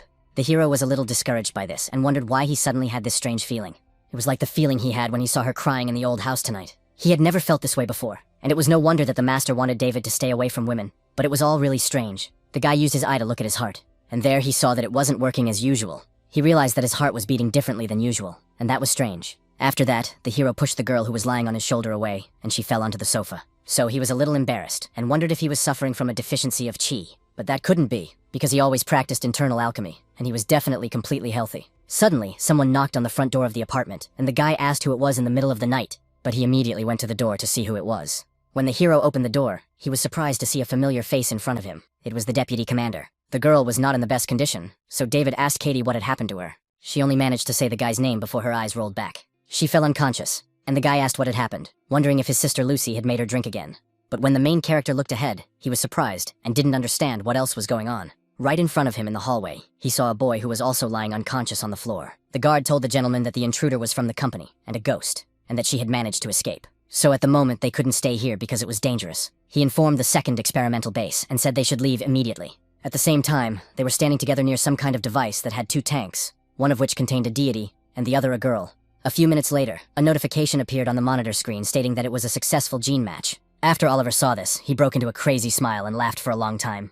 The bodyguard looked at this and was a little surprised because it all looked strange. But the guy kept laughing and stood near one of the tanks with the deity. After that, he smiled and noticed that he had found a way to bring the person in the upper tank back to life. There was a girl there who was connected to various devices, and her name was Jennifer. 2 days after the incident, Anastasia said that she had been unconscious for 2 days and asked if they could take her to the hospital. The guy said that her pulse was normal, but she was unconscious. The girl said that she was part of the group and that he should inform the team. The hero asked if she didn't understand that Katie had come here because she didn't want them to know. The deputy commander finally opened her eyes, and Anastasia announced that she had woken up. Katie said that she understood everything, that 2 days had passed, and the kidnapper had already escaped. David noted that she was brave to go there without telling her sister Lucy. Her companion said that at that time, the boy did not trust the company, so she promised him that she would save him herself, and that it was an emergency. The hero said that he would help, and there was no question about that, but it would take some time to find his mother. Damien said that he had a really good sense of smell, so he could try. David asked if he could really find his mother just by smell, and the woman replied that it was possible since that was how he had found the base. The boy climbed onto the windowsill, and the girl asked him to be careful. The demon began to use his keen sense of smell to recognize the smells in the area. The demonic deity, who was his mother, was still in the laboratory where experiments were being conducted on her. The smell emanated from that laboratory and spread through the ventilation shaft. Further on, rather massive fans blew air from the street into the room, and then smaller fans drew various smells out into the street. This air system was at the top of the mountain, so the smells spread throughout the city. Even the huge house where the main character lived could smell it all. Damien tried for a long time to catch the smell of his mother. Soon he smelled a familiar scent and immediately shouted that he had found his mother.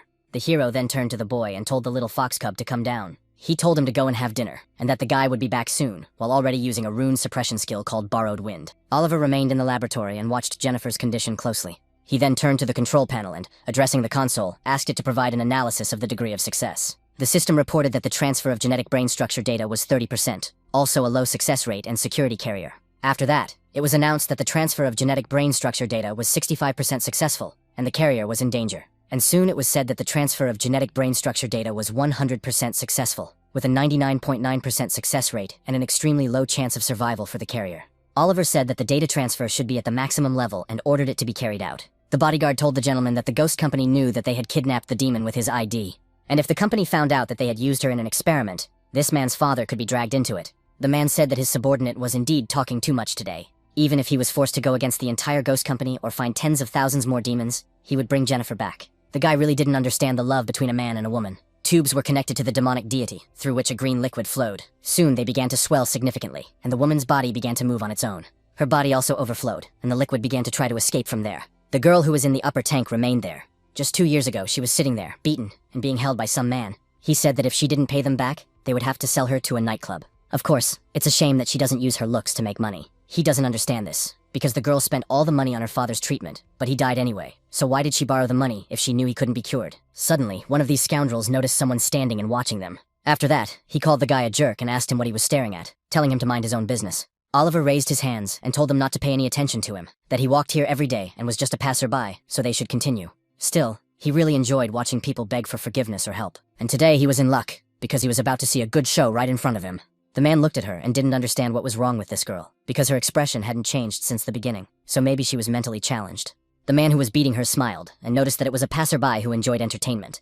Immediately after that, he got up from his seat and hit the man, telling him not to think that he wouldn't touch him just because he had a bodyguard. The guy who came with this man was already ready to start a fight, but the boss gestured for him not to do anything. The man continued to glare maliciously, not understanding what he was doing. Oliver smiled and realized that this was what pain felt like, and what a wonderful feeling it was. Almost immediately, he swung his leg and prepared to attack. He kicked his opponent so hard and so fast in the head that the man didn't even have time to understand what was happening.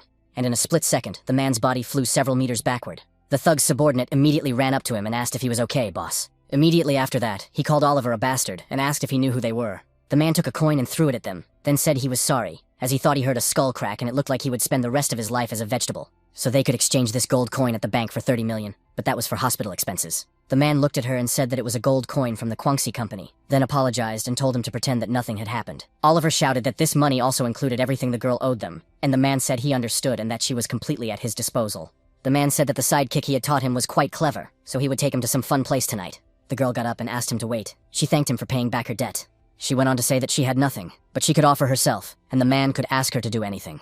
Oliver thought she was an interesting girl and asked if he could ask her to do anything. And so, that very night, they went to the Huangyi Company Hotel. Jennifer went to the bathroom, where she was supposed to wash her body thoroughly. And when she did, she looked closely at herself in the mirror. Then, after making sure everything was in order, she slowly began to leave the bathroom. Oliver noticed her and told her to come to him if she had completely washed her body. He then asked if he understood correctly that she had said she was ready to do anything. Then the man smiled slyly and told her to take off her towel. Without a moment's hesitation, Jennifer obeyed his command, and the towel fell away. Oliver looked into her eyes and saw no emotion when she took off the towel, so he was not amused. Immediately after that, he got up from his seat and came closer. For a few seconds, he just watched her, and then he grabbed her arm quite sharply. Immediately after that, the man threw her onto the bed, head down. But at the same time, when he saw her back, he was simply dismayed. After all, there were a huge number of abrasions on the lower part of her body, as well as marks from blows. It was on that very night that the man saw the scars on her back from borrowing money from loan sharks to save her alcoholic father. She grew up without a mother, with a cruel alcoholic father, Oliver thought at that moment. Is that all that made her who she is now? At the same time, he didn't even know why, but since then he had developed a special feeling for her, a strong desire to protect her. The man became more and more interested in her. They went shopping together, and he found it very interesting. Or, just like traveling around the world together. Jennifer, however, never showed any interest in anything. It was as if she were just a puppet at that time, without even a soul of her own. This girl was different from all the women he had met before, those women who could pretend to be anyone just to get what they wanted. But what they were all crazy about meant nothing to Jennifer at all.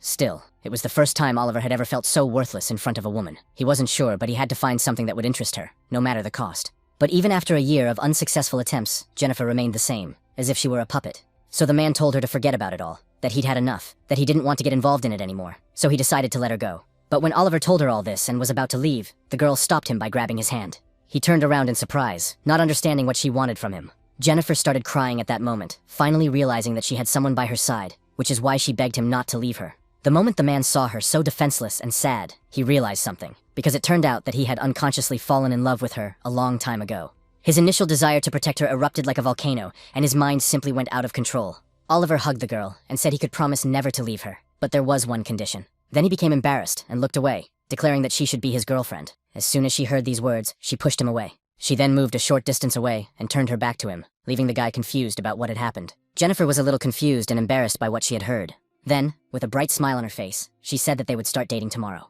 Immediately after she said this, a truck appeared and hit her. Remembering this, Oliver realized that he had already lost her once, so this time no one would be able to stop him from saving her. Shortly after this, a huge explosion went off right in the ventilation shaft above. The bodyguard heard the noise and realized that something bad had happened. Oliver and he looked up and saw sand falling from the ceiling. The demon realized that something was above, but whether this company was a ghost was completely unclear at that moment, as it was unclear how they had found this place so quickly. A cloud of dust rose from the room behind the door.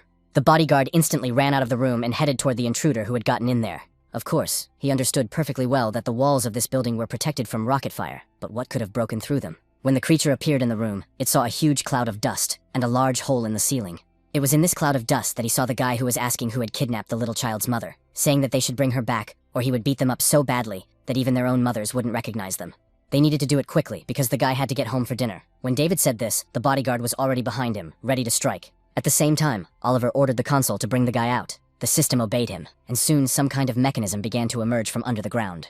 A beaten man was tied to the platform, and the man noticed that he had found the driver of the truck. He made up a story to try to escape from what he had done. Soon the girl would be reborn, and she would need human blood to stabilize her newborn body. That's why he told Jennifer to enjoy it after her birth. The man stood and looked ahead, while the body of the demonic deity contained a greater number of female specimens. The main character remained in the same place, but was attacked by a demon ready to strike. When the creature tried to pierce the intruder's skin to inject poison into him, the tip of its finger was broken. The bodyguard was very surprised, because its sting broke before it even touched his skin. A few moments later, the main character turned his attention to the attacker and slapped him hard. The blow was so strong that the creature fell straight to the ground, and David wondered what the hell it had just tried to do. The demon thought he wanted to knock him out with his stinger, but who would have thought that he would be hit in the face before he could do anything? In truth, he was a first-class demon, and this kid had easily hit him.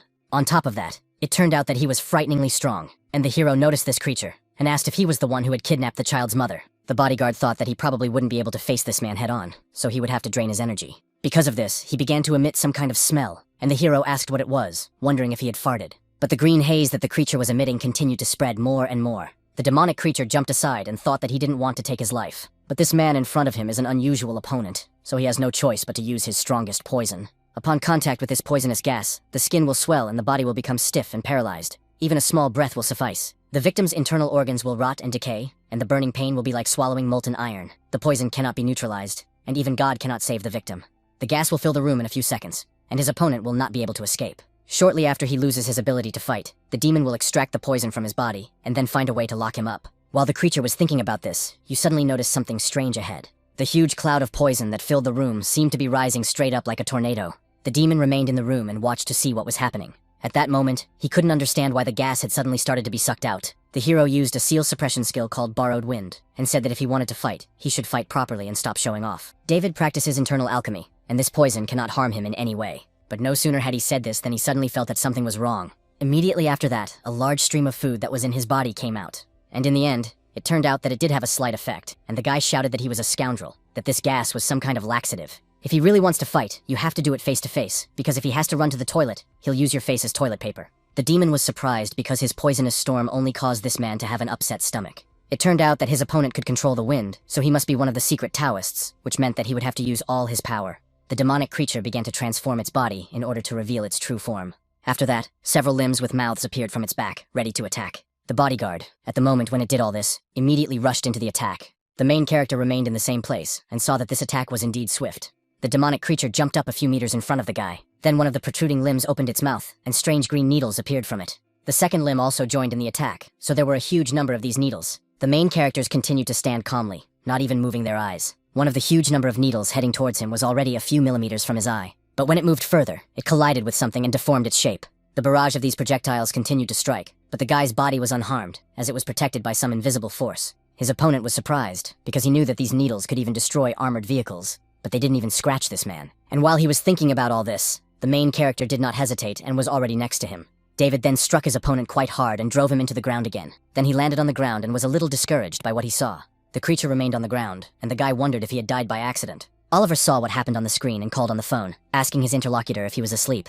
He had a little problem there and needed someone's help. The sooner he did it, the better. And the main character was already looking at the camera. Henry was at home in his apartment and told the gentleman that he understood everything and was already on his way. Then the man looked at his notebook and saw that today was his lucky day. That's why he smiled and noticed what a happy event would happen tonight. And he was curious. Oliver promised you that he would never leave you, but only on one condition. He hesitated a little, then asked her to be his girlfriend. Jennifer immediately pushed him away, and he didn't understand what had happened. Then he looked in surprise as she stepped aside and smiled sweetly. So when the man saw this, he smiled too, realizing that everything was fine. But in reality, the girl was smiling slyly, having waited a whole year for him to finally fall in love with her. To make sure everything went smoothly, she turned around and told her new lover that tomorrow would be their first day together. The very same truck that would later beat her up was already speeding down the road. When the driver saw Jennifer, he thought, "This creature is the one who got me into this mess." At that moment, the man thought that she should die immediately by his own hand. He also remembered the time when they were together and smiled carefree at each other. Of course, now this man was badly beaten and remembered what had happened then. The system announced that everyone should be careful, as the incubator life form was in serious danger. The hoses connected to the divine being began to disconnect, and liquid flowed out of them. The system continued to report the danger, and suddenly a hand emerged from the creature's abdominal cavity. The main character was in the next room at the time, and thought that the guy was most likely an A-rank demon. His employer must be someone important to be able to hire someone of such high rank. So today really promised to be a very good day for him. David headed enthusiastically toward the room where the woman was supposed to be held. Suddenly, something began to emerge from the ground right in front of him and rose straight up. It turned out to be one of the limbs of the demonic creature the guy had just been fighting. This huge thing, controlled by the demon with a sharp movement, attacked David. After the smoke from the blow cleared a little, the silhouette of the guy was visible. The main character smiled and said that, of course, he was a little cautious, but it was in fact not bad. Suddenly, the demon's main body began to emerge from the ground. David looked over and saw a huge demonic snake in front of him. His opponent shouted that as long as he could move, the guy wouldn't take a step beyond that door. The hero immediately stood up and said that he would like to continue the game, but despite this, his goal was to save someone, so it was better to end everything quickly. Besides, it turned out that he was a little hungry, so he jumped up sharply. Then, without pausing for a second, he delivered a powerful blow with his hand directly to the monster's head. The head of the huge snake flew to the side, and then he looked closely at the guy. Seeing him, he thought, surely he doesn't have a scratch on him after my powerful blow. The guard did not want to stop his attacks either, and using his tail, struck the hero directly in the stomach. David's body instantly flew in the other direction after this blow. As he flew towards the wall, he couldn't do anything about the direction of his fall, so his opponent decided to finish him off. So the demonic creature aimed its tail at the guy and pinned him right to the wall. Soon, the attacks continued, but there was one place where the main character was, and his yellow power appeared. The creature said that he was a hook snake and a Class A demon, and that the protective power of his armor was the best of the best, so the guy would never be able to harm him. The main characters said that his defense was quite interesting, but his vision was, of course, mediocre. A few days ago, he encountered 2 Class A Mercury Wolves, and if they were lower Class A, then he was at least middle Class A. David used a seal suppression skill called Borrowed Gold, and said that it would be rude not to fight him seriously. Therefore, immediately after saying those words, he used the Borrowed Gold skill called Mystified Form. The hero raised his leg and kicked off the slippers he was wearing. Mystified Form in spirit is the alchemy of secret Taoists. Gold created with spiritual energy, which sticks to any living or inanimate form. All this is done only to turn it into a destructive force. The hero applied this attack to the slipper and grabbed it. Immediately after that, he instantly pushed off from the air and headed towards his opponent. The demonic creature was annoyed and asked if he was really using the slipper as a weapon, since he had already looked down on it enough. David did not answer him and delivered a powerful blow with the same slipper. As soon as the slipper touched the hook snake, it felt as if a giant meteorite had hit it on the head. The attack was so swift that the huge snake-like creature was immediately pinned to the ground. Moments before the attack, the room they were in looked quite normal. But when the demonic creature landed on the ground after the attack, the entire floor was destroyed. The huge snake was lying near the debris, and the hero landed right on top of it. The guy then said that he wasn't looking down on the creature from above using his slippers, but that he would have died if the hero had stuck gold to his fist. Shortly after that, David headed for that wall, and it flew out at tremendous speed. When he entered the room, he asked who had kidnapped the little child's mother, telling them to get their ass over there. The hero looked inside the room and noticed that he was in big trouble. Somewhere in the city, the system reported that the bike was locked and asked him to pick up his personal belongings. Henry was sitting on this bike near the park, looked at the time, and realized he was late. At the same time, the man hoped that the person who had called him was okay. He was also eagerly awaiting that wonderful meeting that was to take place in the future. The girls looked at the table and asked if Anastasia had really prepared all this. She said it was nothing special, because they could learn to cook if they did it often. She used to live with relatives, so she did everything herself. Katie said the food was as delicious as it looked, and asked the boy why he wasn't eating. Sophia said it was delicious, and that she could eat 20 bowls of rice in the evening. The boy sat sadly and asked if his older brother could really save his mother, because he thought there were quite a lot of people among the kidnappers. The girls told him not to worry, that the hunters in our company were divided into 4 ranks from strongest to weakest, from rank A to rank D. The demons said that for each rank there are 3 more categories, for example, the highest rank A, the middle rank A, and the lowest rank A. It turns out that there are only 10 rank A officers in the entire state of Lucian, and of all these people, only 3 are of the highest rank. To defeat a Class C demon, at least 5 Class A officers are required, but 1 officer of the highest rank can handle it alone. Of those 3 highest-ranking officers, David is the strongest and has the most demons captured under his belt. He is truly the best, and at least the girl does not think that there are demons in this world that can defeat him. Damien was excited and said that it was cool and that his older brother was so good. If that's the case, then his mother will definitely come back soon. Anastasia understood that David was indeed very strong, but he was too easily provoked, and since he was strong, he probably didn't like to use his head when doing his tasks. So the girl hoped that this time everything would go smoothly and he would save the child's mother. Although for some reason, she had a bad feeling about it. The hero knew that Katie had said that the child's mother had been captured for some kind of experiment, and now he was facing the only demon tied to the laboratory table. They tried to save him, but his demonic energy words, and there is also a human man with a dried-up essence, and next to him on the floor is the corpse of some other demon.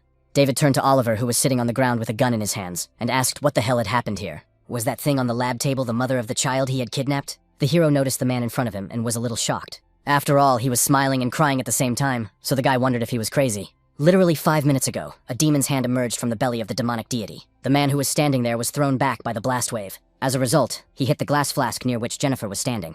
The man looked ahead and saw a large number of demonic creatures falling to the ground. There were quite a few of them, but it seemed that none of them were moving. In the end, the system reported that the incubation was successful. The test subject's vital signs were at 99%, but the brain was still unconscious. 1% of the subject's vital signs and consciousness were complete. The incubation object was in danger, so the system asked Oliver if he wanted to save her. He smiled and replied that they should save her. Therefore, the system immediately began to perform surgery on the demonic deity in order to save her. The man watched intently as the demons appeared there, and one of them began to rise. He smiled and turned to Jennifer, but suddenly the joyful expression on his face changed to a sad one. The demonic creature smiled back at him and remarked that she didn't know he was so fond of her. The driver of the vehicle, who had been in the laboratory all this time, watched in horror at what was happening.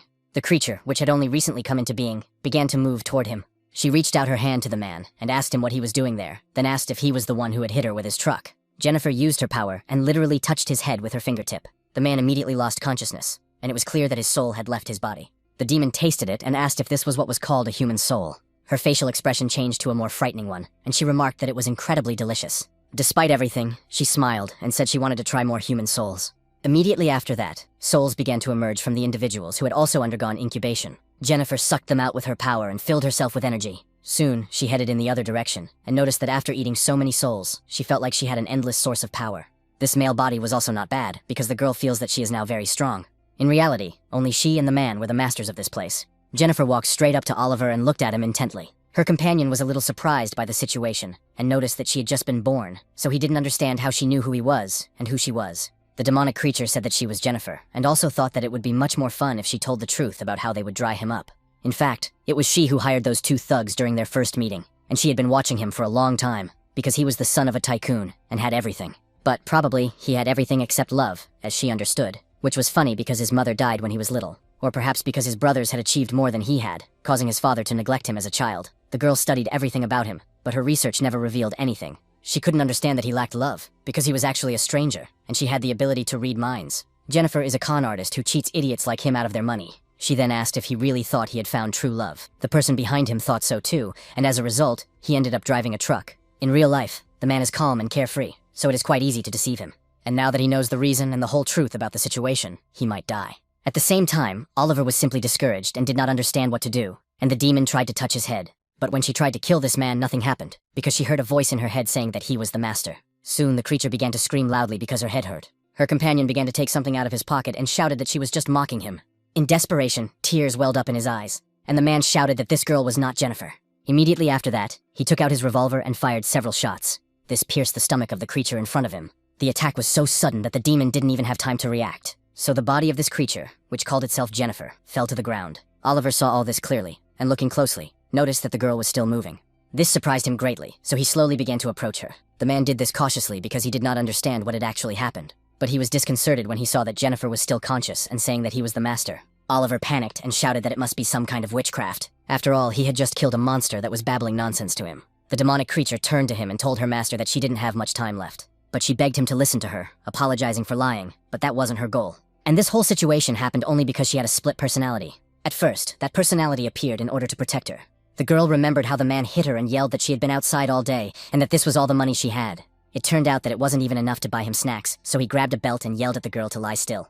Jennifer rolled over onto her stomach and did not resist at all when she was beaten. As a result, she had huge abrasions on her back, as well as bloody marks from the belt. After that, her father said that she would not get any food that evening, and if she did not find the money by the next day, he swore he would beat her half to death. The little girl looked on sadly, and as she grew up, she did some research and learned that split personality arises from childhood trauma. This form of defense mechanism, which manifests itself in the process of growing up, is associated with an unhealthy environment, separation, and lack of support. There is also another belief that as a result of prolonged emotional suppression and inability to cope with reality, the brain activates a defense mechanism. As a result, it creates another personality to protect the main one, and that is when it appears. That same night, when the father beat the girl for not bringing money, he slept peacefully in his room. The little girl, who already had a split personality, watched him sleep through a crack in the door. By the time she came to her senses, she realized that she had already left her father, and at that moment she was already living 100 times better than before. After Jennifer learned about the other personality, she said she would protect her and not let anyone hurt her, and also said she would make them the richest woman in the world. But the girl herself did not know that when she talked about wealth, she meant divorcing people for money. She can read people's minds, so she can easily make a man fall in love with her. She was also extremely intelligent. She became a new person after deceiving someone, because her personality was so strong that the girl became just a puppet. She didn't like it when men touched her, and she hated it even more. But the real Jennifer didn't have the strength to fight the other me. Her personality made her realize that there are ghosts in this world, but there is no God she can turn to for salvation, so she wanted to die. Then Oliver appeared and showed her that God really exists. Whatever his intentions were, he was the only one who didn't touch her, and he was willing to stay by her side. He was truly a good person, and she really wanted to tell him that. But she couldn't break free from the control of the other, so she couldn't get a word out of her head, and when the man hugged her that day, she felt warmth instead of conflict for the first time. Perhaps because of the other personality's ability, she felt that he was missing something in his heart, and it was the same thing she was missing. Perhaps that was why he attracted her. She didn't know what love was, but at that moment she thought that Oliver had been wounded many times, but had become the hero who saved her. The master's feelings for her are due to her personality. She knows that he has a strong desire to possess everything, and that is how he fell into her trap. Jennifer is half a liar and has a ruthless personality inside, so she no longer deserves to be with him.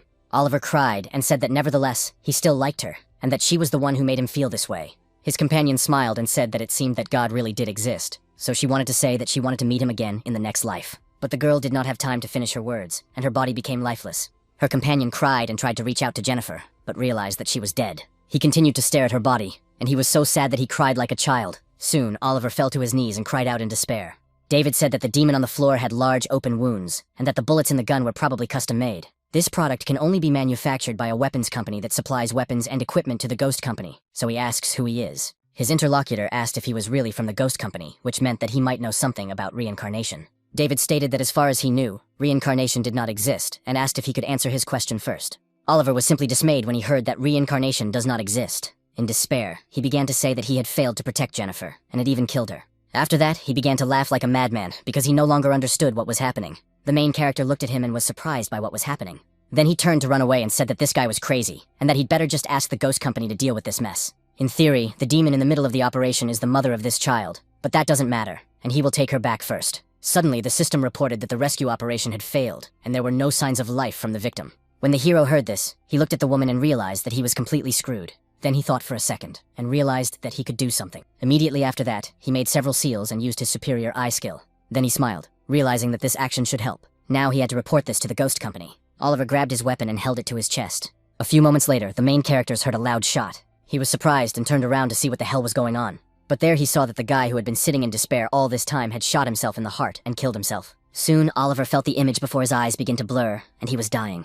The next place he saw was an endless beach and the ocean, near which he was standing. He didn't understand what was happening, and suddenly he heard a girl addressing the owner. Looking ahead, the man saw Jennifer, who was wearing a white beach dress. She was smiling and saying that God really exists. So after a while, they took each other's hands and began to walk carefree along the beach into the sunset. The lovers smiled at each other, and the atmosphere was truly peaceful. In the real world, Jennifer and Oliver were lying on the ground without any vital signs, smiling. Here, their bodies were far apart, but in another world, they were walking carefree along the beach. At that very moment, there was a spiral on the man's arm that ran through his veins. It was this very weapon that the bodyguard who appeared in the room used, not thinking that his master would kill himself for the sake of a woman.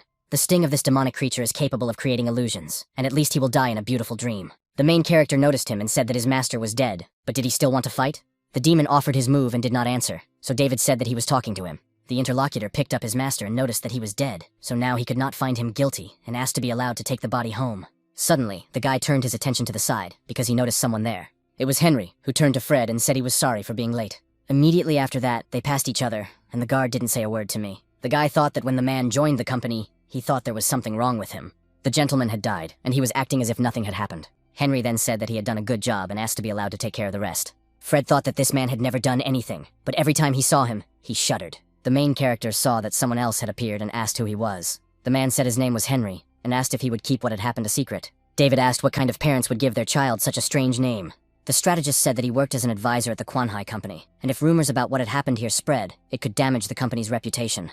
The guy asked what would happen if he refused, and his interlocutor said that he could name his price, saying that they had the same teacher. So how about giving him a break? The main character remembered the situation with the beans, and asked if it was really the same teacher, if he was a bean scatterer. Henry looked at it and said that it was indeed so, because he was the successor to the fancy sect. David smiled and said that was great, because he had just received an order in his name. He then asked him to answer 3 questions, and said he would not tell the ghost company about today's incident. First, why did he put a combat bean in the ear of the son of the CEO of the Wang Group? Second, the Fangsan sect had been destroyed, but who was his teacher? The last question was whether he had heard that their wars specialized in internal alchemy and astrology, and that they were also good fighters. Therefore, the young man was curious if it was true that they were so good, so he wanted to verify everything. His interlocutor noted that the reason for the first question was simple. Each of the 4 major financial groups has its own market, and it is difficult to avoid conflicts of interest. As an advisor, he helps his boss make more profit. To keep an eye not only on the Wang group, but also on other groups, in order to avoid detection, he placed a bean in the boy's body. Wang is a busy man, but he loves his son. So the boy is always with him, even at various important meetings. As for the second question, he can only say that their sect was indeed destroyed, but he cannot say where he came from. As for the last question, he knows a little about fighting, and as for whether he is good at it or not, it is difficult to say. David noticed that their old master created magic, not to use it in such a cunning way, so he really wants to punish him instead. But he has other things to take care of at home, and if he takes him out in 2 minutes, a group of ghosts will come here to take care of him. If the man can hold out for 2 minutes, he won't tell anyone what happened here, so he asks if he accepts the challenge he has given him. Henry said he almost forgot that you can't fight within the same sect, but if he doesn't accept the challenge, the guy will notify the ghost company, and his job will be done. It also turns out that everything has a cause and effect, so fate itself brought them here today.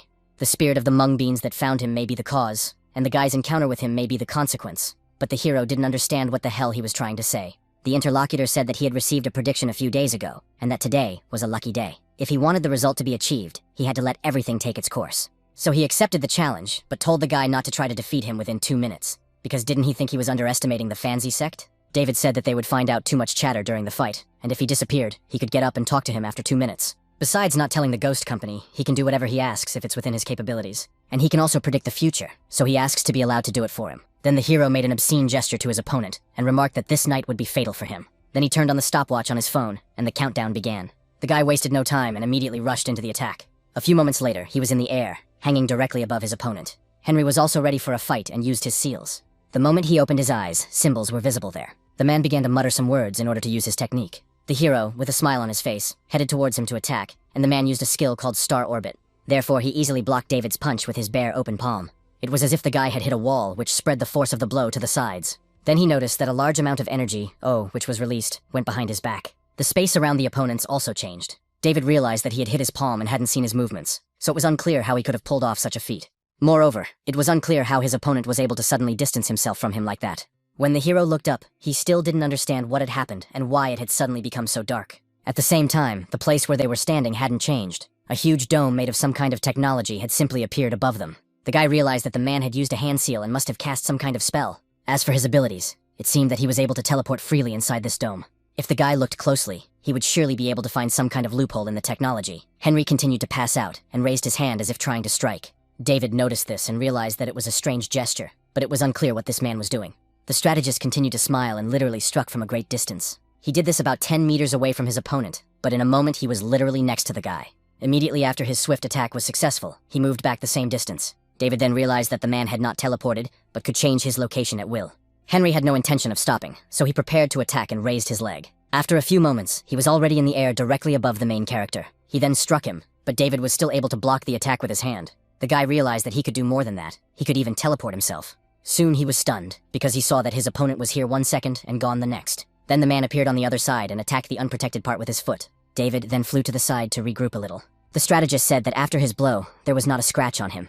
Therefore, if he understood correctly, his opponent had a golden light mantra, and of course, he did not expect such a young man to master this technique. It seems that the man underestimated him after all, as the hero stood aside and began to use his power. Then David smiled brightly and realized that it was he who had underestimated his opponent. After that, the guy used a seal suppression skill called Borrowed Thunder. After seeing this, the strategist was shocked. Could this guy really know 2 runic sealing techniques? Mastering 1 runic sealing technique in a lifetime is already considered impressive for a secret Taoist, but the guy summoned thunder at will. Moreover, he did not even use a runic seal as an intermediary, so it was unclear how this guy was able to achieve such a level of cultivation. David smiled brightly and said that his body was surrounded by my thunder, which was precisely why. Now they would see how he could approach him. Henry smiled and remarked that the Maotian sect was indeed full of talent, so he was quite eager to predict his fate. The hero said that he should stop talking nonsense, because his prediction was not accurate at all. It was all about it being a lucky day, and if the guy hadn't been so lenient with him, he would already be dead.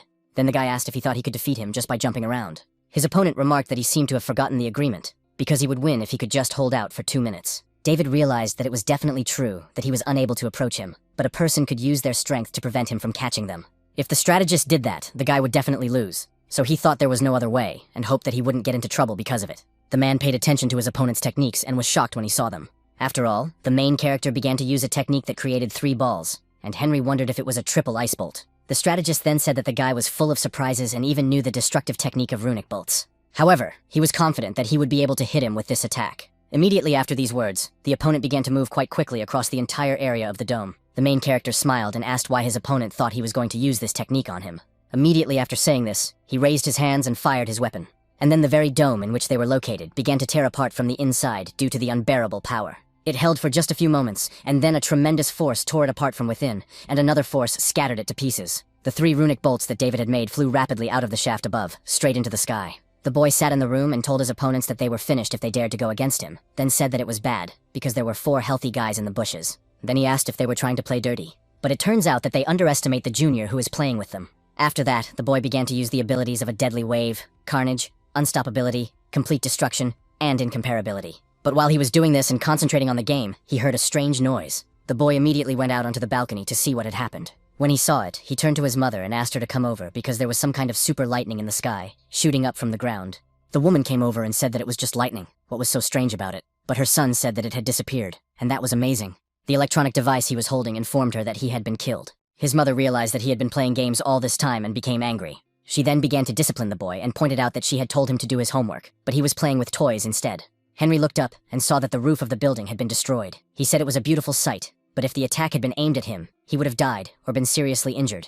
David said he shouldn't worry, because he wasn't that ruthless. He had simply destroyed his opponent's dome. Now, they would see how he would dodge his attacks without his power. The main character wasn't going to waste any time, and immediately launched an attack. The man noticed this and folded his seals again, muttering some kind of spell. David was within the range of this attack, and it was aimed specifically at him. After what happened, the guy felt that something was wrong with his body, and threads began to emanate from him. This attack was called the form of rebirth. The hero noticed what was coming out of his limbs and body, and saw that it was white threads. Immediately after that, he looked up to see where they were coming from. Above him was a strange magic circle that held the guy in place, making him look like a puppet on strings. David understood that whatever technique his opponent used, he had the golden light mantra to protect him, so they would see what his opponent could do. The hero then began to attack the man quite sharply, but the man constantly dodged his attacks with ease. The guy thought that he was definitely faster than his opponent, but it was unclear why he couldn't hit him. Most likely, it had something to do with that thing above the guy's head. Henry continued to smile and watched to see what David would do next. With the power of his eyes and the technique he used, he knew what would happen in the next second. The image that appeared before his eyes suggested that the guy would use his technique with the help of seals. At the same time, the strategist was quite curious as to what technique he would use at this moment. However, he should not lose his concentration or vigilance at this moment. The stopwatch on the phone continued to run, and it was 1 minute and 0 seconds. Henry then used his smoking pipe for his next attack. The man created a large amount of smoke, which he used to envelop the guy. The main character covered his face so as not to inhale the smoke and wondered if it was poisonous. He didn't have time to move, because he saw that his opponent was above him. The guy then realized that this was just a ploy to escape. The strategist really wasn't going to attack him, but simply moved further away. The hero said that all he could do was run and hide, so he asked to be attacked head-on, but the man said he wouldn't even consider it. David, after hearing this, became very angry, because he understood that it was all a trick. After that, Henry looked at his opponent with his eyes to see what he would do. Then he actually attacked the guy with his hand. The main character noticed that a red bean was flying towards him at great speed. To repel this attack, he used a skill called Ice Bolt. The bean, which was approaching at a fairly high speed, began its transformation. That's why the strategist used his bean retreat technique, which was called the soul of the red bean. The hero let it come closer so that he could easily repel it with his technique. When the excited bean almost reached his body, he used thunder and attacked it. The residual electrical energy flew into the sky, and the bean flew in the other direction. David realized that this was the bean retreat technique. The man fighting him was cunning and knew that it had no effect on him, so he used it to redirect his counterattack. But it was unclear where this confidence in using the ice bolt came from. Henry mentioned this technique and noted that it would be problematic if he were his nephew. Most likely, his plan was to use the ice bolt, which would form a seal and increase it to the limit. And when he was inside, her boyfriend would reduce the seal, forcing him to fight him. The hero noticed that he knew he was using the bolt after all. This means that the thing above his head can predict his actions, but it seems that he is unable to foresee the trajectory of the attack. The man was surprised by these words and realized that things were not so simple. Indeed, the small ice bolt that the main character used from the sky was heading downwards. Henry noticed it and realized he had made a mistake. David, however, continued to smile and, using his seal, applied the split bolt technique. Then the ball that was formed from the technique began to spin along its trajectory. It literally turned into some kind of dragon, and this technique was called the double glacial bolt. It was a variation called the shadow eel arrow, and it was this technique, created with the help of gram power, that was directed at the man. As Henry watched the attack flying rapidly toward him from above, he lost his concentration. The hero noticed all this, and decided to take advantage of the situation, so he rushed at him with his fists, and declared that he had been caught. Immediately after this swift attack, only a few drops of blood were visible. The blood splattered on the phone screen, which was on the ground, and continued to run the stopwatch. Of the 2 minutes that the main character had declared for this fight, 27 seconds remained. At the same time, the main character was stunned by what was happening, because it was he who had been wounded. Henry stated that he was not particularly talented, and was only able to learn one rune technique.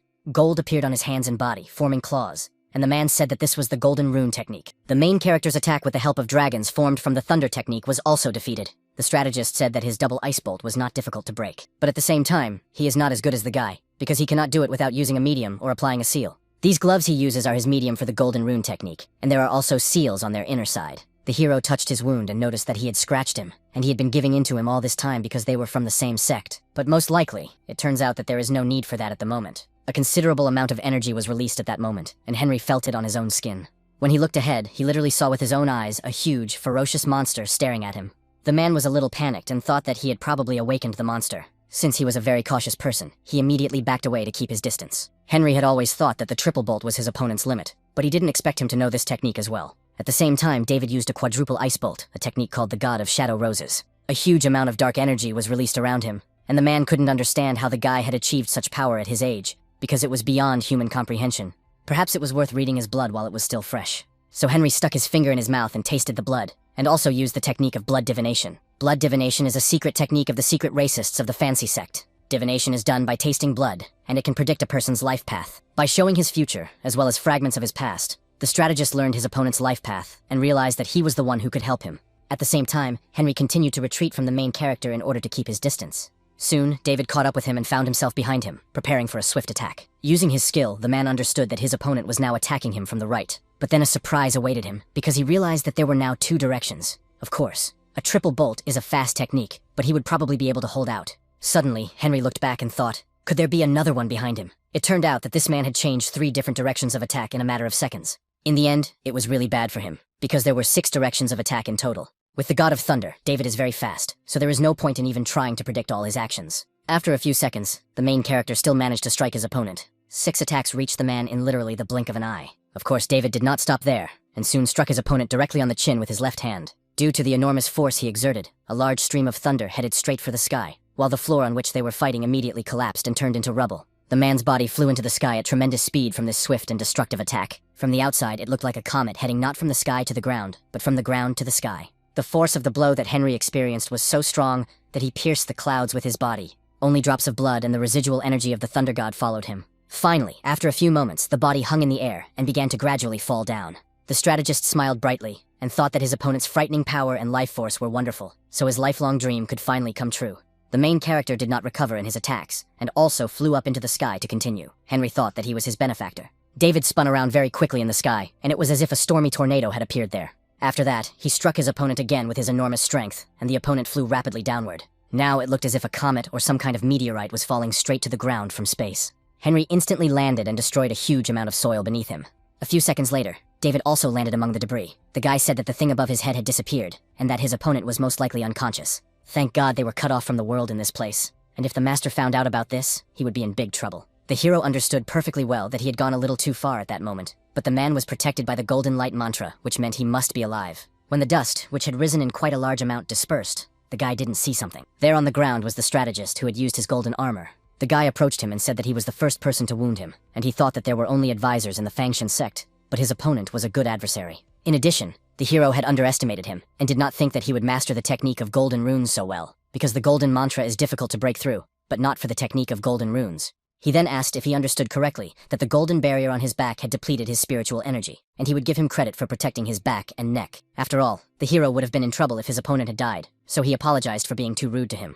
Then the guy noticed how the strategist's hand began to move, and he clenched it into a fist. So he shouted that his spiritual energy was depleted and asked him not to move. Perhaps his back and neck were unharmed, but his internal organs would certainly not thank him after such a strong blow. Immediately after saying these words, Henry began to cough up blood very violently. David was discouraged and did not understand why it was only his pain that was stirring him up. His interlocutor continued to cough and began to get up, and the guy shouted that if his opponent died, he would be sent back to the mountains. So, was he trying to blackmail him? He must know that there are other jobs out there, so there's no need to kill himself for his boss. But after getting up, the man said that what happened here no longer mattered. After all, the reason he fought so fiercely was because of David. The main character immediately became alert and realized that he was having déjà vu, because this expression on his face reminded him of someone. Then Henry smiled and said that the 2 minutes were up, so the guy had lost. David heard a signal from his phone and shouted that it was his cell phone, which he had almost forgotten about. His opponent continued talking. Then the guy said that if he could stand on his feet after 2 minutes, he would do anything for him. He could even tell the ghost company about what happened here. But Henry had one request, and he came closer and asked to be allowed to become his partner. The heroine became alarmed by this and shouted at the man not to stand so close, then asked if he knew that he was acting very strangely. At first, he told the guy not to say anything to the company about what had happened, but now he's doing the exact opposite, just like his partners want him to. Could he have a concussion? Henry said he was completely fine, and that the company seemed to have a team of demon hunters, so he could help him. He could keep all the profits for himself. The hero was surprised because isn't it for the high salary that people become advisors? And now he is offering free help? Besides, the man still doesn't work for the company, as he plans to cooperate. Henry smiled, and said that it was not a problem, because he was the last of the Fangshin sect, so it would not be difficult for him to become an officer of the ghost company. He asked if he was right in thinking that the entrance exam, which takes place once every 3 years, would begin very soon. The main character thought that this was all bad, because this man had finally lost his mind. Then the strategist noticed that he seemed to have put the guy in an awkward position. But then what about the deal? Before that, he used his blood for divination and told him about what had been bothering him all these years, and the guy would let him join the team. David said that it was time to stop talking nonsense and leave these tricks for naive losers, because even if he hid everything from the company, they would find out sooner or later. So the strategist had better worry about how he was going to report to his boss, because the guy wasn't going to waste his time, as he had a child waiting for him at home. The interlocutor smiled and asked if he really didn't believe in the power of the Fanzi sect's divination. He went on to say that the guys were turning 20 this year, and that he had been living in Lujan for 2 years. He had previously lived in Kunwei, which is about 200 kilometers away, and was also an heir to the Maoshin sect, hoping that he had correctly divided Kunwei into 200 kilometers. He then continued that the guy had lived on Mount Fengzhou until he turned 18, and recently he had let a girl doomed to a difficult fate into his house, but was able to solve her problem. The hero was surprised and thought, could he really see himself? Are the Fangshin warriors really as good as his master said? Henry asked if he had no doubts over the years about the possibility of mastering 2 rune techniques and having such a high level of cultivation. And most importantly, had he ever thought about his birth? When the heroine heard these words, she immediately looked at him intently, because she understood that this was disturbing. The strategist continued, saying that he would share some information about the young man's birth. And just as he was about to do so, blood gushed from his mouth again, and he began to cough violently. He then leaned over and lay down on David's shoulder, saying that he would be fine after a few days of rest. When the man leaned closer to the boy's ear, he began to tell him about his secret. He slowly uttered the words about the secret he had seen through blood divination, and all these words simply stunned the young man. Then the strategist said that they were truly meant to meet. With his last ounce of strength, he said that he lived on the top floor of the building where the young man lived. The main character immediately used the borrowed wind technique and rushed into the sky. At the same time, his thoughts were vague, and he wondered if what this man had said was true. David grabbed his recent opponent, and they rushed to his house. At the same time, some creatures were watching them, and one of them said that this man was indeed something special. They were demonic creatures who had seen the fight that had just taken place, and the demon with wings realized that it was clear why the master had ordered them to watch. It was no wonder he was the best officer in the ghost company with his abilities. Even all of them in the 11th earthly branch would not be able to defeat him.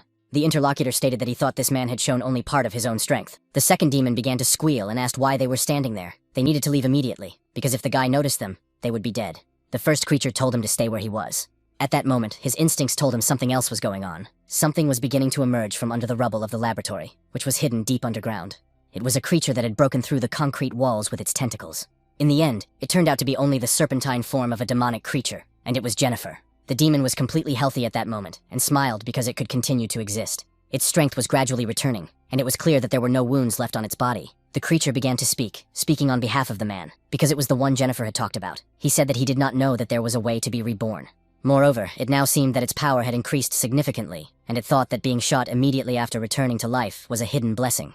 It also appears that Jennifer's weak personality, which had existed, was no longer involved in this matter. We should thank that guy, because before he was just a sub-personality inside Jennifer, but now he is the only one who controls this body. So she will always seal this girl's personality inside herself. The demon thought that he was also a woman, like her main personality, but in the end, he turned into a male monster. In fact, It was quite a pleasant feeling, because he liked being a man. Suddenly, the creature became alert, noticing something behind him.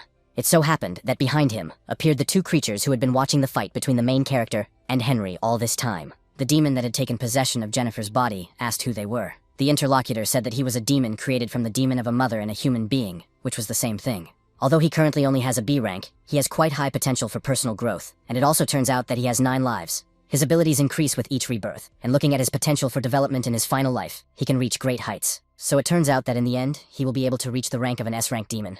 The creature was surprised by this, and asked who they were. One of the demons asked to introduce himself. He is a goat-eyed demon of rank C, and next to him is a rat-eared demon of rank B. His main skill is reconnaissance, and he can see all living organisms within a radius of 100 kilometers, while his companion's skills are good for eavesdropping and analyzing demonic energy. As a result, he not only hears voices from afar, but can also determine the strengths and weaknesses of organisms near him. Their target was supposed to be a human, but they accidentally discovered this demon. It just so happened that their earthly branch was short-handed, so they want to recruit him. They told him all this in order to gain his trust. The creature had just been reborn as a demon and needed a place to stay. The snake asked if they really wanted to win his trust with just a few words. What a stupid joke that was. So, with a sly smile, he asked what would happen if he refused their offer.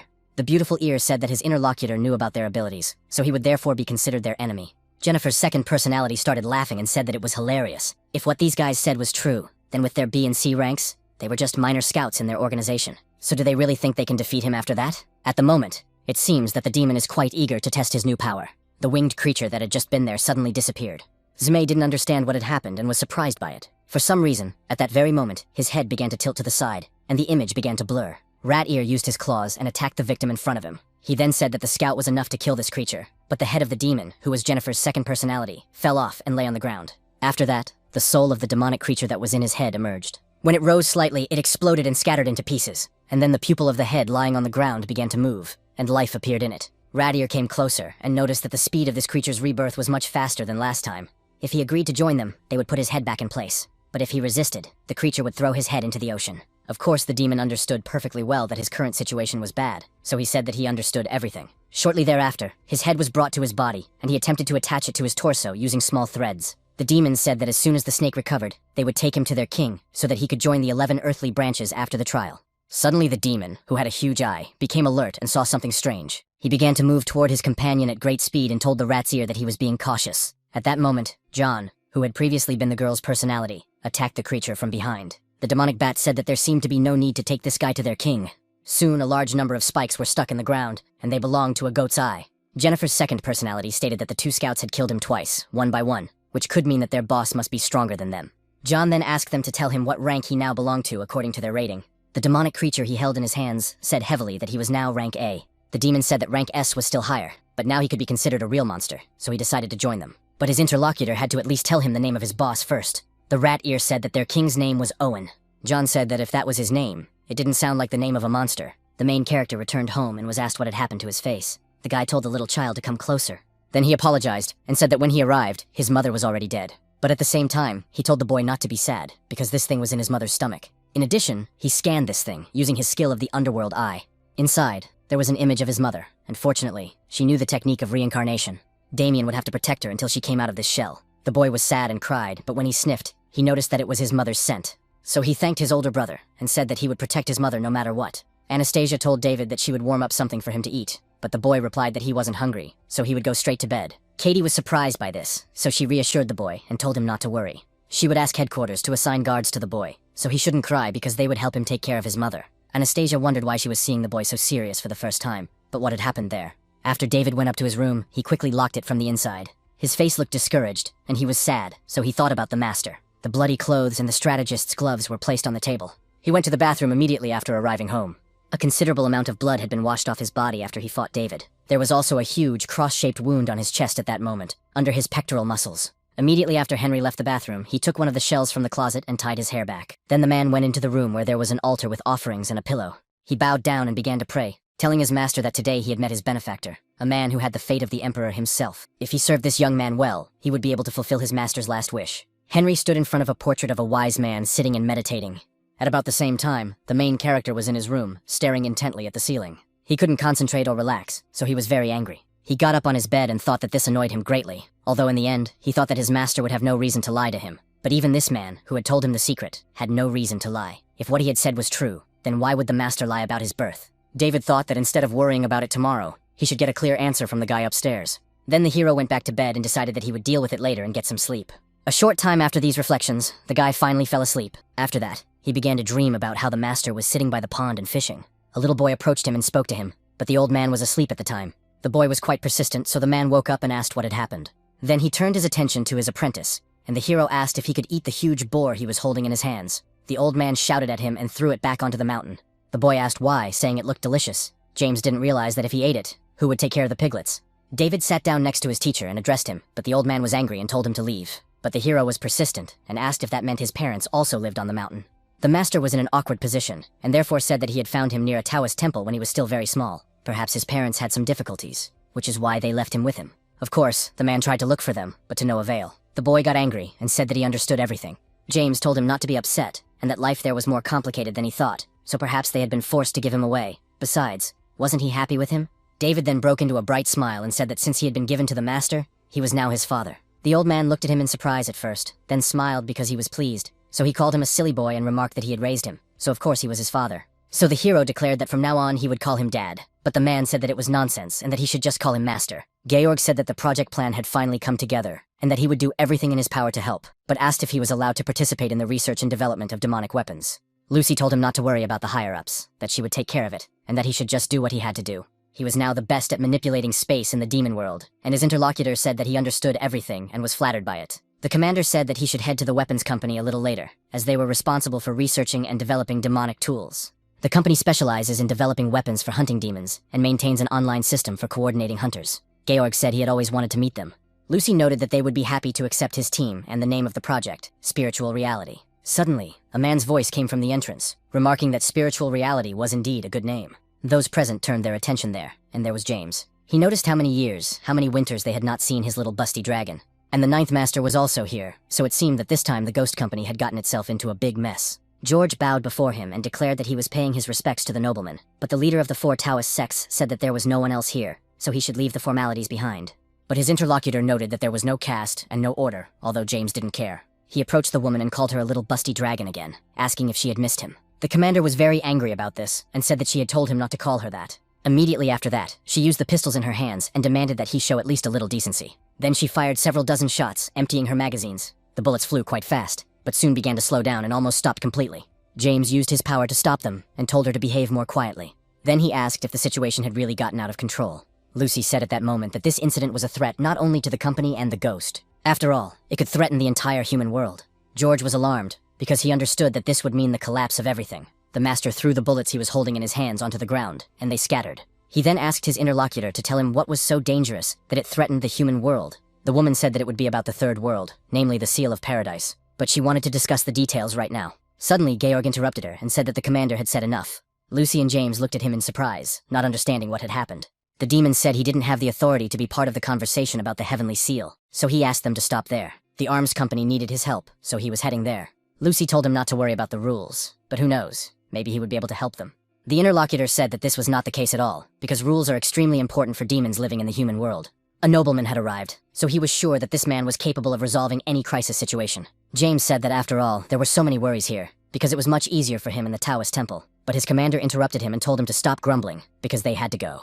She wants to show him something that the top brass is already waiting for her report on. The elevator was descending at tremendous speed, and the system reported that it was 9,800 meters underground. The scan was in progress, and the identity of the commander of the Ghost Company's branch in Lujan, Lucy, was confirmed, as was the identity of the leader of the secret Taoists, James. The elevator opened immediately after that, and the system activated the lighting. Soon, the huge room was fully lit, and the people who had arrived began to head towards the center. There was a board with various characters drawn on it, and James asked his companion to tell him what was going on. Lucy pointed out that, as he already knew, the core energy of the Heavenly Seal was created from spiritual energy and the founder of the secret Taoists. Real-time monitoring showed that the energy level had always remained unchanged. But 3 days after David's intrusion, something happened. After he visited the heavenly upside-down world, the energy level dropped by 0.001, but quickly returned to its original value. The man is the only one who has the right to check the Heavenly Seal, so the top leadership instructed her to bring him here.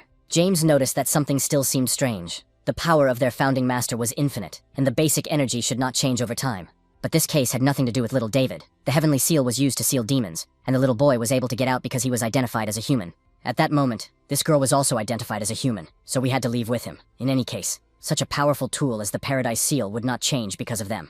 In the end, the master won't know what caused the changes until he sees for himself. He went to the center and told Lucy to stay where she was, because she was human, but the power of the seal still had some effect on her. Soon, the old man stopped right next to a large number of hieroglyphs and looked at them. Then he began to put various things into it so that he could use its power. And then a huge amount of energy began to emanate from his body and spread throughout the area. James began to use this power and moved his fingers in a circle, using it. Finally, after he had done all the manipulations, he ordered them to rise up. Some of the cells with hieroglyphs on them began to move slightly. After that, some of them began to rise one after another, one above the other. Literally, after a short time, huge columns appeared, stretching almost to the ceiling. One of them continued to grow until it hit the top. Then, using force, a square-shaped piece began to move downward. The cell then descended a little lower, and a very bright light shone at its tip. Lucy remained at a considerable distance, but she still felt the energy. The woman thought about how monstrous spiritual energy was, because it was difficult for her to even breathe, even though it was very far away. And then, right before her eyes, it pulled her out, and she saw the legendary heavenly seal that had appeared from the cell. James began to slowly climb the columns, which extended one after another directly toward the heavenly seal. Soon he had climbed to the top and stopped to prepare himself. Then the master served several seals and used his eyes of the underworld. What the man saw there excited him a little. Immediately after that, he turned to Lucy and said that it was time for her to inform the royal leader, that is, the commander-in-chief of all demon hunters. Of course, the girl was very alarmed and asked what had happened. James said that someone was trying to break through the seal in the heavenly upside-down world, that he had already created a small crack, and that, fortunately, the seal had restored itself. The commander was stunned and wondered if a demon could really make a crack in the defense created by the heavenly seal. The old man told the woman to tell the royal leader that the company in all 12 states needed to be notified to be on alert, and that he would stay behind to reinforce the seal. Demons gathered near one of the huge mountains in an unknown upside-down world. All these events took place in a huge cave that stretched far into the interior. There, some kind of orange protection had been destroyed to resemble a crystal. A creature that had been sitting inside all this time emerged from it. It had no head, but it approached as if it were the edge, and declared that the target had swallowed the bait, so his friends were already outside. Finally, the time for interesting events had come, and this creature would pull the other demons out of here within 2 days. It promised that it would definitely do so, and there were quite a few creatures downstairs that were very strong. The weather outside was quite sunny, and Henry continued to stay on the top floor of his room. As always, he sat on a chair in his greenhouse, but there was already a chair prepared for another person. Using his powers, the man sensed that someone had entered his apartment, and therefore announced that he was there. He didn't even turn around, but asked the guy to sit down, and the main character came up to him and asked if he had left the door open for him. David noticed that he wanted to get to the point quickly, and wanted to say why he was there, but he was interrupted. Henry asked us to wait because his phone was ringing and he needed to answer it. The caller called him a Fangsian warrior and said that he had finally turned on his phone, so the director had been looking for him everywhere. The man interrupted him and said he was sorry, but from now on, he would no longer be working for the Kwangzi group, so they should not try to contact him anymore. He then threw his phone up in the air and ordered one of his subordinates to throw it away. The farther the better, as red beans began to carry his device away. The strategist noticed that he basically didn't use any devices except mobile phones, and his boss only contacted him in emergencies, with only 2 numbers saved in his phone. One belonged to his boss and the other to his son, but either way he wouldn't need it now. All this was because from now on, he and David were partners. The hero did not engage in pleasantries and asked why he was needed. His interlocutor noted that it was all because of something that some people chase their whole lives. There was a chance that the man would be able to get close to it with the help of his partner's tax. Of course, he knows perfectly well that he came because of what Henry said yesterday. His ability to foresee allows him to obtain only fragments of information. So he apologizes, because he won't be able to give the guy a complete description of his past, but perhaps he will learn more in his next foresight. The hero asked when the next foresight would be, when he would give him a drop of blood, and asked him to do it right now, right here. The interlocutor smiled and said that he couldn't do that, repeating the word partner from last night. After all, if he wanted more information, he needed something first. By this, he meant that he needed to gain David's trust. So they had to become real partners. The guy was outraged and remarked that this was stupid and predictable, and he thought that the Fanzi sect was really cool. The injuries from yesterday's attacks won't heal for a couple of days, so the man should rest, and if things get really bad, he should go to the hospital. But when Henry recovers, the guy will contact him if there is a task. The strategist smiled after hearing these words, because he understood that they would meet again soon. The main character thought that since the master had hidden his past from him, he would have no choice but to trust this guy and do as much as he could himself. A man approached one of the abandoned factories located on the outskirts of the city. At the same time, he asked himself what he was doing here, because he was tired as a dog and would have to spend the night here. After that, he drank the alcoholic beverage he had in his hands. Then something strange in front of him caught his attention. There were 2 strange objects floating in the air and rotating around their axis. The man who noticed this said that he had mixed something with alcohol this time. Immediately after that, these strange objects rose into the air and spun around. In the end, they turned out to be huge, and the old man approached them. He noticed that it was interesting because they looked real, and he could even see a girl now. A few moments after the man found himself armed with destruction, blood began to flow from his eyes. The bottle of alcohol fell to the ground, and the man's head was crushed, as were his limbs. At the last moment, he screamed very loudly because he was in terrible pain from his limbs being twisted and his bones being broken.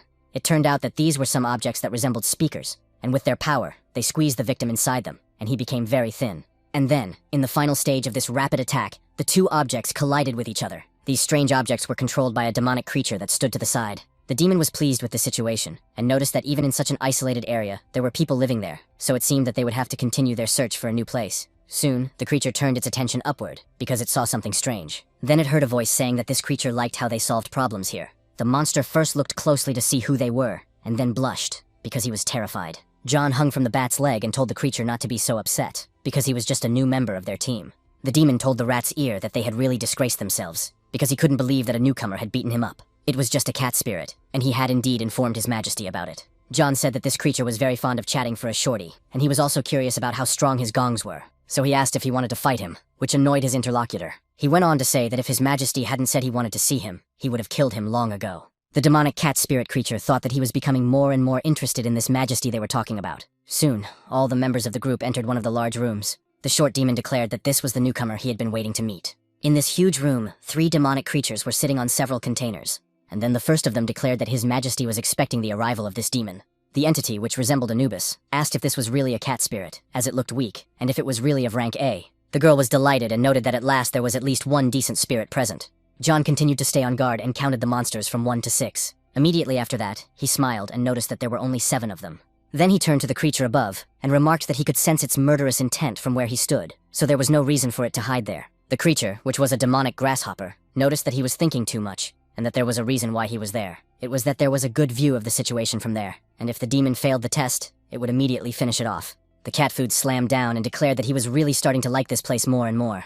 The monster in the pink suit told the rat ear not to keep His Majesty waiting, and the other guy said he got it. The girl was delighted and said how lucky they were to have rat ear. Otherwise, they would rarely get to hear His Majesty's enchanting voice. The demonic bat declared that it could not hear any electronic devices within a kilometer, except for rats, and that there was no spiritual energy present. And then the yellow demon turned to His Majesty and declared that he could speak. Immediately after that, he threw off the cloth that had been covering the tray he had been holding all this time. John thought that these monsters were behaving so mysteriously, and now their boss would finally appear, and he was dying of anticipation. Finally, the cloth flew away in the other direction, and the creature noticed what was there and thought, "Is this some kind of joke?" But there sat a little green frog, from which the creature was speaking, and it noticed that it was nice to meet him. He apologized for his special status, which prevented him from being present in person. His name was Owen, and he hoped the guy would join them. John said that at first he was angry because the creature he was so interested in didn't even show up, and was talking to him through a children's transmitter. But now he is satisfied. The whole situation shows that his interlocutor is very cautious. The demon needs a place to live, and he also really likes how they work. His Majesty asked if it was true that he wanted to join their team. The cat spirit asked to be told what he needed to do to prove his worth. Owen asked him to allow him to introduce the director of their team, who is the creature to his right. His name is Dave, and by Polish standards, he falls into the highest rank, A. The interlocutor noted that if he understood correctly, the highest rank A was very strong, so he was interested in whether the boss wanted him to fight him. His Majesty stated that he understood correctly, and if he could kill the director, the place in the team would belong to him. But if he died, they would guarantee him a good funeral. The director of this team immediately rushed towards his opponent after hearing these words. He then remarked that they should start the battle, since His Majesty had already said everything. The demon said that he had heard that the creature before him had risen to rank A after reincarnation, so he was looking forward to their battle. The cat spirit made a very surprised expression and continued to look somewhere. Then he said that they should wait a second, as there were only 7 of them, and his interlocutor agreed, but said that something was bothering him. The boy pointed and remarked that in that case, what was that red thing right behind the yellow boy in the center? Dave wondered if someone had managed to get through to the rat's ear before the action, and if it could be the highest rank of the ghost company. So he immediately ordered the demonic bat to go and check everything out. Suddenly, his facial expression changed dramatically as his opponent pierced his body. The company director did not expect the attack at that moment, and therefore easily missed it. The girl said that slightly naive guys are cute, but their director is too trusting. The creature, which looked very much like Anubis, shouted at the cat spirit that he was a scoundrel. John said that you have to use your brain in a fight, and that he was just a dumb dog. The guy aimed for his heart so he could play with him longer. Suddenly, he became alert because he felt that something had happened, so he thought, could my hand be stuck? Dave then said that it seemed that calling it a fight was really flattery. You see, it can only happen if both opponents are equal in strength, but his opponent was definitely not worthy of fighting him. Then the creature touched his limb with its right hand, and began to use its power. The demon said that this cat spirit was definitely food. John's limb began to rot, and the flesh fell off it. The girl said that everything the director touched rotted and was sucked into him, and she thought they would have a new member on the team. What a pity. A few moments after the incident, the boy's limb broke off and flew off in the other direction. The director was a little surprised and asked if he had cut off his own arm.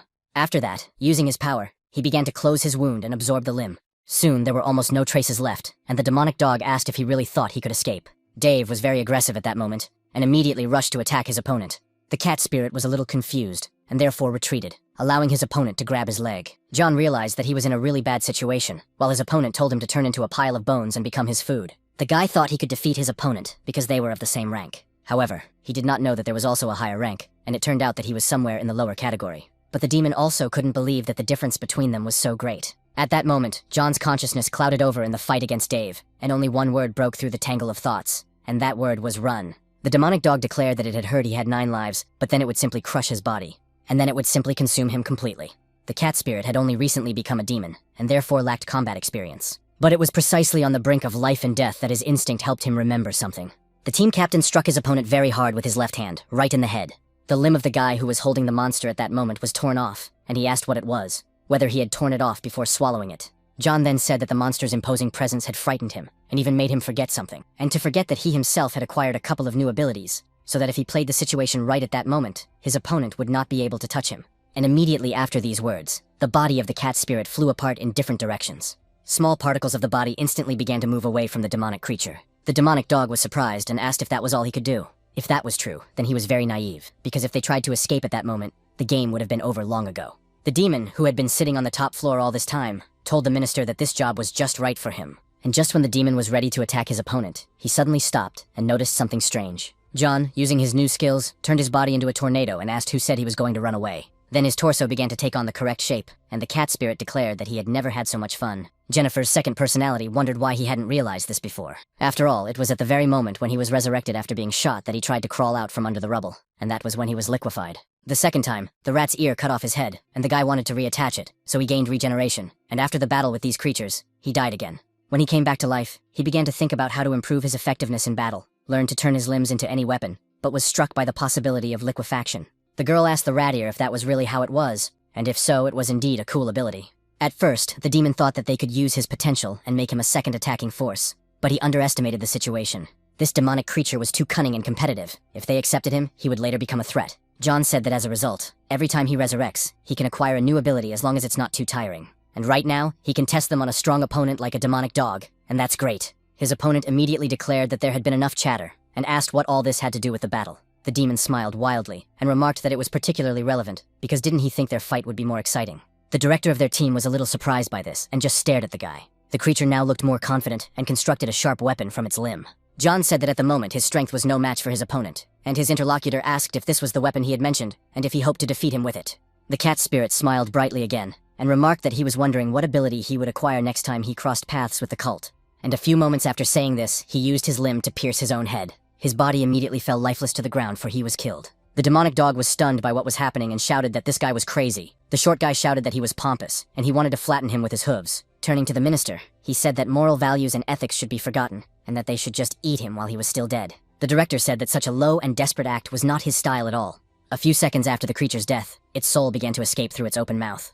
And soon, as it had been in the past, the soul that flew into the sky scattered in different directions. Dave was a little surprised by what was happening, and continued to stare intently at what would happen next. A few seconds after the incident, nothing happened, and everyone remained in their places. But literally, a moment later, the creature's body burst into flames and flew toward the demonic dog. The director said that the guy knew that if he touched it, the demon would be embodied, so his new ability was obvious. And it definitely belonged to Dave, only it had been slightly altered. Immediately after that, the creature began to gather its strength, and it was clear that its body had grown with the accumulation of muscles. Horns also grew, and the director said that the guy was still a Slovak, so he would show him how huge the gap between their ranks was. Shortly after that, a clearly enormous power appeared at the site of the battle. The director's body turned into a huge demonic dog that exuded the power of its body. After the transformation, Dave declared that his opponent was still no match for him. The liquefied body of the demonic creature continued to rush toward the dog in a huge wave. Then there was a collision of two enormous forces, and John seemed to twist his body into a tornado. Then a rather large lump appeared where the principal had been standing. Dave's body was then completely covered with the liquefied flesh of the demonic cat. Soon, a huge explosion occurred at the site of the battle, and a wall of dust rose up. The ball that formed there resembled fire, and pink cuts flew around it. Due to the considerable amount of force released as a result of the battle, gusts of wind hit the other demons. A toy in the form of a small frog, with which he communicated with his subordinates. His Majesty almost fell over, and Owen then turned to the rat's ear. The subordinate said that he had gained the ability to absorb, and was now trying to use it against the minister, while the minister was trying to absorb him. So the clash of spiritual energies created an energy dome. These very forces are too intertwined, and the demon cannot determine who is winning. The short man watched closely what was happening and was on guard at that moment. Therefore, he turned to His Majesty and wanted to say that the minister might lose. The man remarked to Christopher that he was too worried. Dave was his trusted subordinate, and how could he sacrifice his life? He should be given a little time, because after all, it was this creature that had exterminated millions of people. A few moments later, the power emitted by the opponents became even greater, causing the room to begin to collapse. The demonic grasshopper remained on the roof, fending off debris and watching what was happening. The dome of demonic energy finally disappeared, leaving a hole in its place. Then some force began to seep upward again, and it was clear that this force belonged to the minister. He was very angry at that moment, and called the guy he was fighting a rat. So he asked if he was now convinced that the demonic dog was stronger than him. At that moment, the monster was holding John's body in the form of a ball in his hands. This creature was the son of a demon mother, and at that moment, he had an average rank of A. Soon, a loud cough was heard in one of the workshops of the abandoned factory. It came from John, who was in great pain and was literally crawling on the ground. The director said that the opponent had exhausted his spiritual energy and would not be able to fight for some time, unless he used his rebirth ability again. The monster then turned to His Majesty the King and said that he only had to give the order and the creature would destroy this guy. Owen apologized for being the guinea pig, but the subordinate said that His Majesty had nothing to apologize for. The king then said that he had finally seen the young man's potential and ability to regenerate, which would be useful to him in the future, so he was worthy of joining them. The man guarantees that here he will be able to gain combat experience, and will also provide him with shelter. The demonic dog told the cat to get moving, and thanked His Majesty for allowing him to join. Immediately after that, John reluctantly told His Majesty that he understood everything.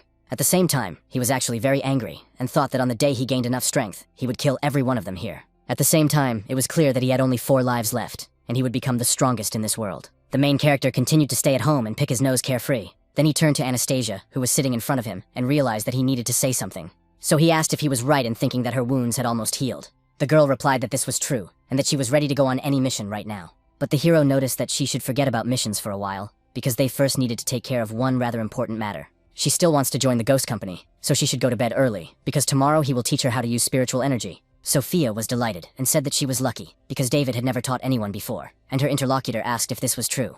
The hero was surprised and asked if he had ever lied to her at all. Then he turned away and said that he was going to bed, and that they should also go to bed after this round. He thought that if the master or sister found out what he had done yesterday, there would be nothing left of him, so it was better to lie low for now. If Anastasia could become a demon hunter, he would have a little less to worry about, hoping that no powerful demons would appear in the next few days. Otherwise, there would be problems, but that probably wouldn't happen. Henry was also at home on the top floor at that time, meditating. Shortly after his practice, he exhaled and cleansed his energy. Then he thought that David was truly amazing. His ability to perform alchemy had returned, but his internal organs would need another week to recover. The man hoped that no one would disturb him, because in any case, it was worth trying to use that very prediction. After doing so, he realized that he had received a prophecy called the Tiger in the Pit. This meant that in 5 days, it would be dangerous to be in the city, which was, of course, a very bad omen. However, it no longer matters, because he is in the city after all, so there should be no problems. 5 days starting from today, and so the man was already looking forward to it. John was told to bow down because now His Majesty would give an order. The demons knelt, and His Majesty said that their leader, the secret Taoist James, had been cornered, so they were moving on to the next phase. Now their new target would be his favorite subordinate, David, the highest-ranking officer in the Ghost Company. The king told the girl Jessica that today would be her turn. The demon was delighted and asked if she had finally been blessed with a mission, saying she was very happy. Then His Excellency told her to take this thing and opened the mouth of the frog through which he had been speaking all this time. Some kind of magical thing began to glow from inside, which looked like a ball with large patterns. Everyone looked closely at this thing, which radiated energy from within. The spirit of the demonic cat looked at it and did not understand what it was. But the girl took the ball and, without thinking, put it in her mouth. After that, she smiled sweetly and told the king that she would guard it like the apple of her eye. Owen said that was good and told her to deliver it to the designated coordinates, and he was grateful to her for her work. He told Christopher to find a new place for them to meet, and the rest to be on standby. That was all for today, and he was grateful for the work they had done. John stood up and asked them to wait, since he was now part of the team. Didn't he have a right to know what it was all about? His interlocutor remarked that he would like the director to tell him, but since he was so impatient, he would enlighten him himself. And so, the main reason they were doing all this was to exterminate all of humanity. The king asked Dave to take care of their new comrade and answer any questions he might have. Then the man said that was all, and all that could be heard was the sound of him passing out. Jessica happily shouted that they could finally move on to the next phase. She was happy, and wanted to shout about their perfect world. John turned to the demonic dog and noticed that the heir said he could ask him questions. So his interlocutor asked what specifically interested him. The guy said that His Majesty was surely stronger than him, but he wondered how strong he really was. The director said that he strongly advised against bringing up the subject of the king, especially since he himself did not know anything about it. Since the boss had approved of the young man, he would treat him as a comrade. But as long as he behaved himself, and he could promise that no one would cause him any trouble, John said that he really did have the abilities of a general. So it turns out he can see the whole picture, and the creature smiled slyly, already having a plan in mind. The demon then turned to the girl and asked if he understood correctly that her name was Jessica, and then said he had a couple of questions for her. He wondered what the ball in her stomach was for. Since they were on the same team, he thought he deserved to know about this next phase. Christopher shouted that he was just a newbie, so he shouldn't be told important information, but the girl said it was okay. After all, the king himself chose him as their comrade. The short guy remarked that he didn't want to be friends with a demon like him. She told the guy not to take it to heart. This demon is sharp-tongued, but he means no harm. John said he wouldn't take the short guy seriously, which made his conversation partner angry. Jessica noted that if they were to talk about what he had asked, the ball in her stomach was very valuable, and it was called the Songhu Bell.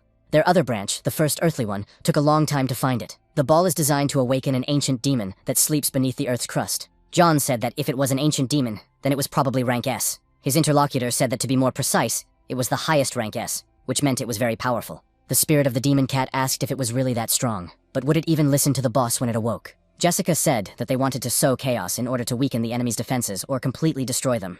The guy wondered if all this was for one person, but was he really that strong? She hesitated and remarked that, according to the rat's ear, it seemed that they would not be able to defeat him even if they combined all their forces. The demonic bat couldn't analyze his true potential, but he wasn't as good as his majesty. The guy said he understood everything.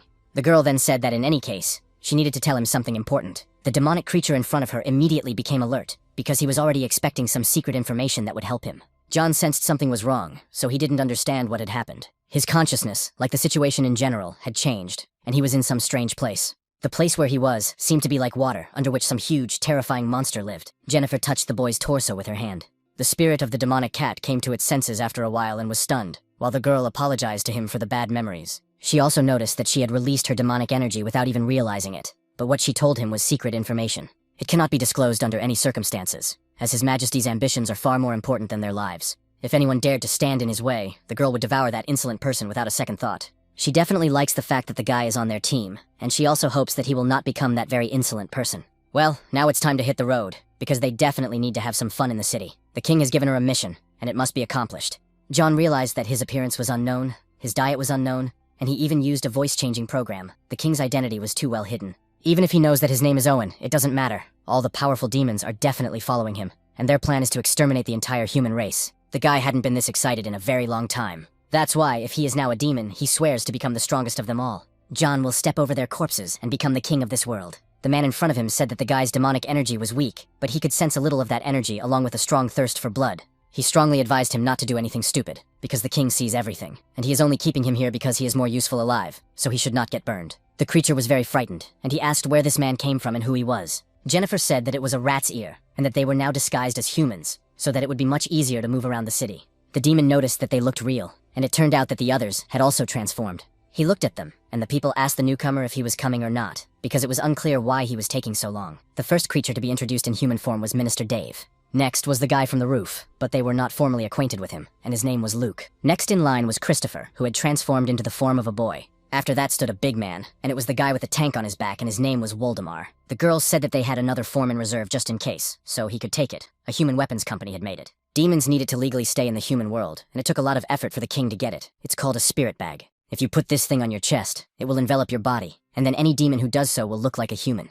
Only the spirit bag is female, but that's probably not a problem. The demonic cat transformed into the form of a woman, and he looked at himself carefully. He then declared that this was not a problem at all, as it was easier to get things as a woman. Jennifer said that was great, and now they should head to the city, where she would eat barbecue until she burst. The 8 demons of the 11th earthly branch set off, and Rat and Ear wondered what it was that felt like something was missing. They all walked together to get out of the large room, and the girl shouted about the barbecue. One of the creatures, which had been with them all this time but was unconscious, began to come to. It was a demon with a huge eye, who asked what it was and how long he had been asleep. It was unclear where everyone had gone. Had His Majesty already ended their meeting? This creature is the weakest here, and of course they forgot about him, even though he is still a member of the team. David yelled at Anastasia to hurry up, because what's the point of taking a shower in the morning anyway? She said she was on her way, and Sophia and the little demon wished them luck. The girl thought that the guy had finally allowed her to go upstairs for the first time, and she would finally see with her own eyes where he trained. And so, together they went up to the 2nd floor, and the hero opened the door. She looked surprised and wondered if there really was a training ground behind that door. A strange essence was visible from the room, as if the matter there was distorted. The guy went inside and asked his companion to go in too.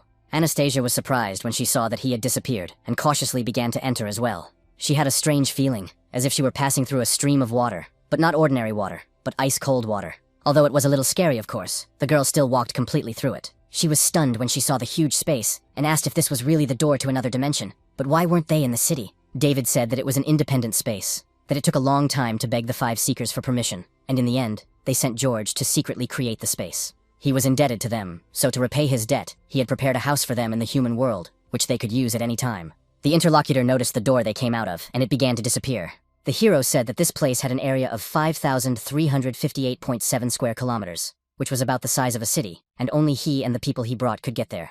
Anastasia thought about how powerful Georg must be to create an independent space the size of an entire city with his own hands. David said that everything in her field of vision could be restored on its own. So he took off his slipper and said he would show her. Then he used the borrowed gold and a skill called Scattered Body and Spirit. That's why he covered his kidney stage with golden power and threw it straight into the ground. Because of this, the object literally flew into the ground instantly and began to split it. At the same time, it was such a powerful blow that the soil within a radius of several tens of meters flew apart. The girl was surprised at the effect of throwing a regular slipper, but this was David, and she had already accepted the fact that his abilities were limitless. And then the boulders that had broken off from the ground began to fly in the other direction. But Anastasia was stunned when she looked at them again. After all, she had just seen with her own eyes how the boulders that were flying in one direction had abruptly changed their trajectory. As the day began to come together and the ground was restored, the hero noticed that it was not bad because the sight was good, and asked what the girl thought. He then declared that right now he would teach her how to awaken her own spiritual energy. His companion was inspired and said that she was ready. Let him tell her where to start. David noted that first, they needed to come up with a teaching method, and Anastasia wondered why she had such a bad feeling about it. An hour later, the girl was lying on the ground, thinking that quite a lot of time had passed. Being so strong for the guy, because it's not a problem to teach her children to become an officer as soon as possible. She is in no way connected to David, and lives at his expense. She couldn't take it anymore, and said that until she became an officer of the company, the ghost would not take money for assignments, and would treat the finances as payment for lessons. She always gets in the way of our mission, and doesn't think she's good enough to complete her own mission, so by refusing money, she can't pay for clothes and food. No matter what, she has to become an officer so she can earn money and give it to her boyfriend, because she doesn't want to be indebted to him. And the woman she thinks about will regret leaving her and her father all this time. While Anastasia lay there thinking about the situation, the hero shouted that he understood everything. She got up and asked if he was going to start teaching her, and the guy replied that he wasn't, but he had figured out who could teach her. The interlocutor was stunned and thought, did he not even try to think about how he would teach? The hero said that he suddenly remembered that his master had not taught him as a child. In this, David learned to use spiritual energy himself after going to the bathroom. So he had no idea how to practice channeling energy, and the girl thought that this was definitely his style, but who knows what this man was thinking. Soon, the main character brought a new teacher for her, and the man came with a flower, held it out, and said his name was Henry, David's friend. He also heard that the girl wanted to learn how to use spiritual energy, so he was there to teach her. Anastasia thought that if he was a friend, he must be a good person too, so she told him her name, and thanked him for taking on the task. To her, this man looked like a gentleman. He was cultured and polite. However, it was completely unclear why the girl got goosebumps when she looked at him. The main character shouted that they had had enough of cooling off, that they should hurry up and start practicing. He also tells them to train while he plays a few rounds, adding that he is still counting on Henry. The girl got angry and thought that he had promised to teach her, but he was going to play games instead. But then the master noticed that she was sitting down and that they should start already. The atmosphere in this place was really quite peaceful, and only gusts of wind rocked the tree. The teacher sat down with his new student right under it. He asked the young lady to allow him to first explain spiritual energy in more detail, and she immediately agreed. The man said that, in short, it was a form of energy that flowed inside like blood, and was closely connected to the lives and health of ordinary people. Anastasia noted that David said that every person has spiritual energy, but it is sealed and can only be obtained through natural activation or training. Henry said he was right, but even if it was sealed, it wouldn't flow through the body in large quantities anyway, as energy is useless on its own and has no function. Of course, apart from sustaining life and health, it can be called useless spiritual energy, or, as it is commonly called, the soul. In the 18th century, a philosopher mentioned a theory called animism, which states that everything on Earth has a spiritual essence. Even a stone or a splinter has it, and this is a philosophical conjecture, but it can be applied to useless spiritual energy. He then asked the young lady to hand him a flower. She was surprised, but did so immediately. But when she did, you saw and felt something strange. Henry said that they would take this flower as an example, and that it could grow in the ground for a long time, but if its useless spiritual energy was absorbed, it would immediately wither. However, this only works on flowers and other plants. People cannot absorb each other's spiritual energy. The girl already knows that people can activate useful energy on their own without training, and all things on Earth work the same way. Even plants can activate it and eventually turn into spirits. Anastasia said that she already knows this, because David explained the different types of spirits, plants, and inanimate matter that become fairies. The strategist told the young lady that she was living up to his expectations because she was quick to grasp things, but the student noticed that he was making her feel uncomfortable. Henry noted that before teaching her how to activate useful energy, he would explain all the stages, which consisted of only 4 words. The girl was surprised and wondered what the stages were, but the man continued to say that they were activation, control, improvement, and creation. Activation is responsible for activating a person's useful spiritual energy. Control is the ability to control energy and cultivate it within oneself. The term improvement means the development of unique abilities through the cultivation of that same energy. And finally, creation is nothing more than improving one's abilities through training. Henry suggested starting with activation, as there is a shortcut to activating one's spiritual energy. The master sat down behind his student and noticed that by transferring a small portion of his energy, something might work. Since their energies differed in concentration, her useless energy would repel his useful energy. He then asked her to close her eyes and try not to think about anything, because that way her energy would flow much more easily. The girl felt like she was in a martial arts movie and didn't understand if it would really work. Henry told her to remember that she needed to try to clear her mind and feel the flow of spiritual energy, and she said she would try. The master continued, saying that he would now pass his energy through her body, and began to do so. A few seconds later, he was surprised because he felt something strange in his hand. It turned out that her energy was repelling the internal energy that was coming from within. Soon, the man's flow was completely interrupted, and a large amount of strange, incomprehensible energy began to flow out. This flow was so strong and enormous that it pushed Henry back several dozen meters. Anastasia sensed that something had happened and became alert. She looked back and was shocked, so she asked what he was doing there. The strategist thought that if he was not mistaken, it was her demonic energy, but she was just an ordinary person, so why was there such a strong demon inside her? His wounds had not yet fully healed, but her demonic energy had seriously affected him, so he should not take it lightly. The girl ran closer and asked why he was bleeding, if she had done it. Henry noticed that the young lady was not very concerned. Still, these were old wounds he had received in battle with David. She said that the guy was careless with his power, and that he shouldn't hold a grudge against him. His companion smiled and said that he also had a question. Could she explain why there was demonic energy inside him? Anastasia was embarrassed and thought, that fool David didn't even explain her situation to him. Sometime later, she told him everything that had happened and noted that that was the whole story. Henry said that it was about a mummy, and he had heard about such a thing, because it was an S-rank demon. She and David were destined to meet after all, and her interlocutor said that in principle it wasn't so bad, so it was good luck. The strategist thought that there was a mummy inside her, and if she activated her spiritual energy, she might have access to the demon's energy, which would be excellent. With the power of the mummy, David would become the king of this world. He told the young lady that it sounded like a hidden blessing, as she was both human and spirit, so it would be easier to activate spiritual energy. The girl noted that if this was true, how long would it take to activate the vegetable man? The man stated that ordinary people were not capable of this.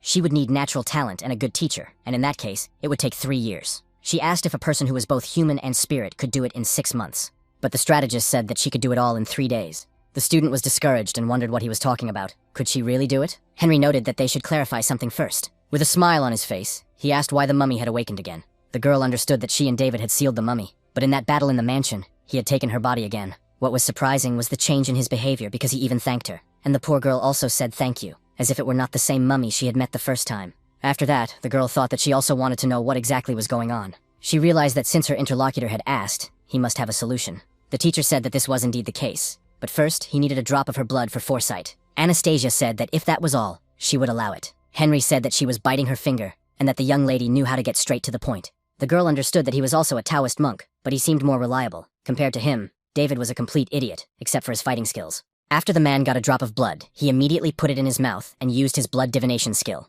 After a while, Anastasia saw his face and asked what had happened. She didn't understand why he was crying, but tears welled up in the man's eyes. Henry soon noticed her and observed that there were 2 demons inside her. The student was disconcerted and asked if there were really several demons inside her. The master said that it seemed to be true, that he and David had sealed only 1, and 2 were still at large. To be more precise, they had only replaced the mummy's consciousness, but the child's original consciousness was still inside her.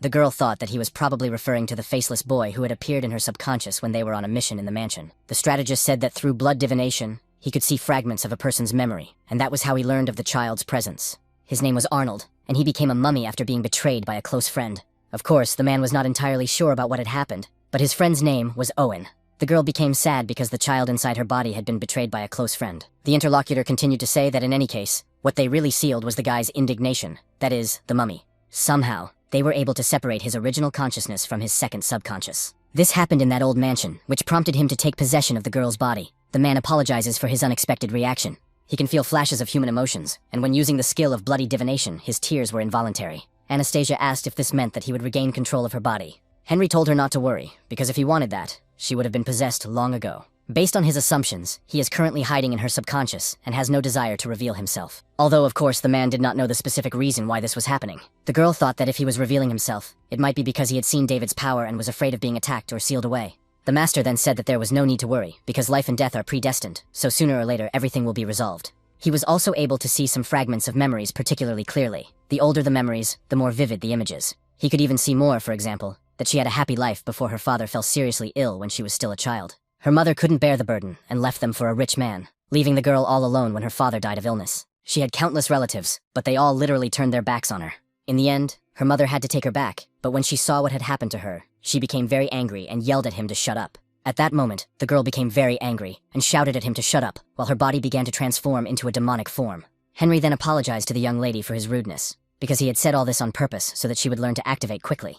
The girl's face and eyes turned into a mummy when she completely took control of her body. But now Anastasia was fully conscious and did not understand why she had turned into a mummy. The teacher stated that if his guesses were correct, even using the power of the mummy, her consciousness should not be replaced. It seemed that the power of this creature was indeed based on anger. Henry smiled and thought that from this moment on, the lesson was officially considered to have begun. Jessica stood near a huge aquarium in which a large number of fish were swimming. As she watched them intently, someone began to slowly approach her.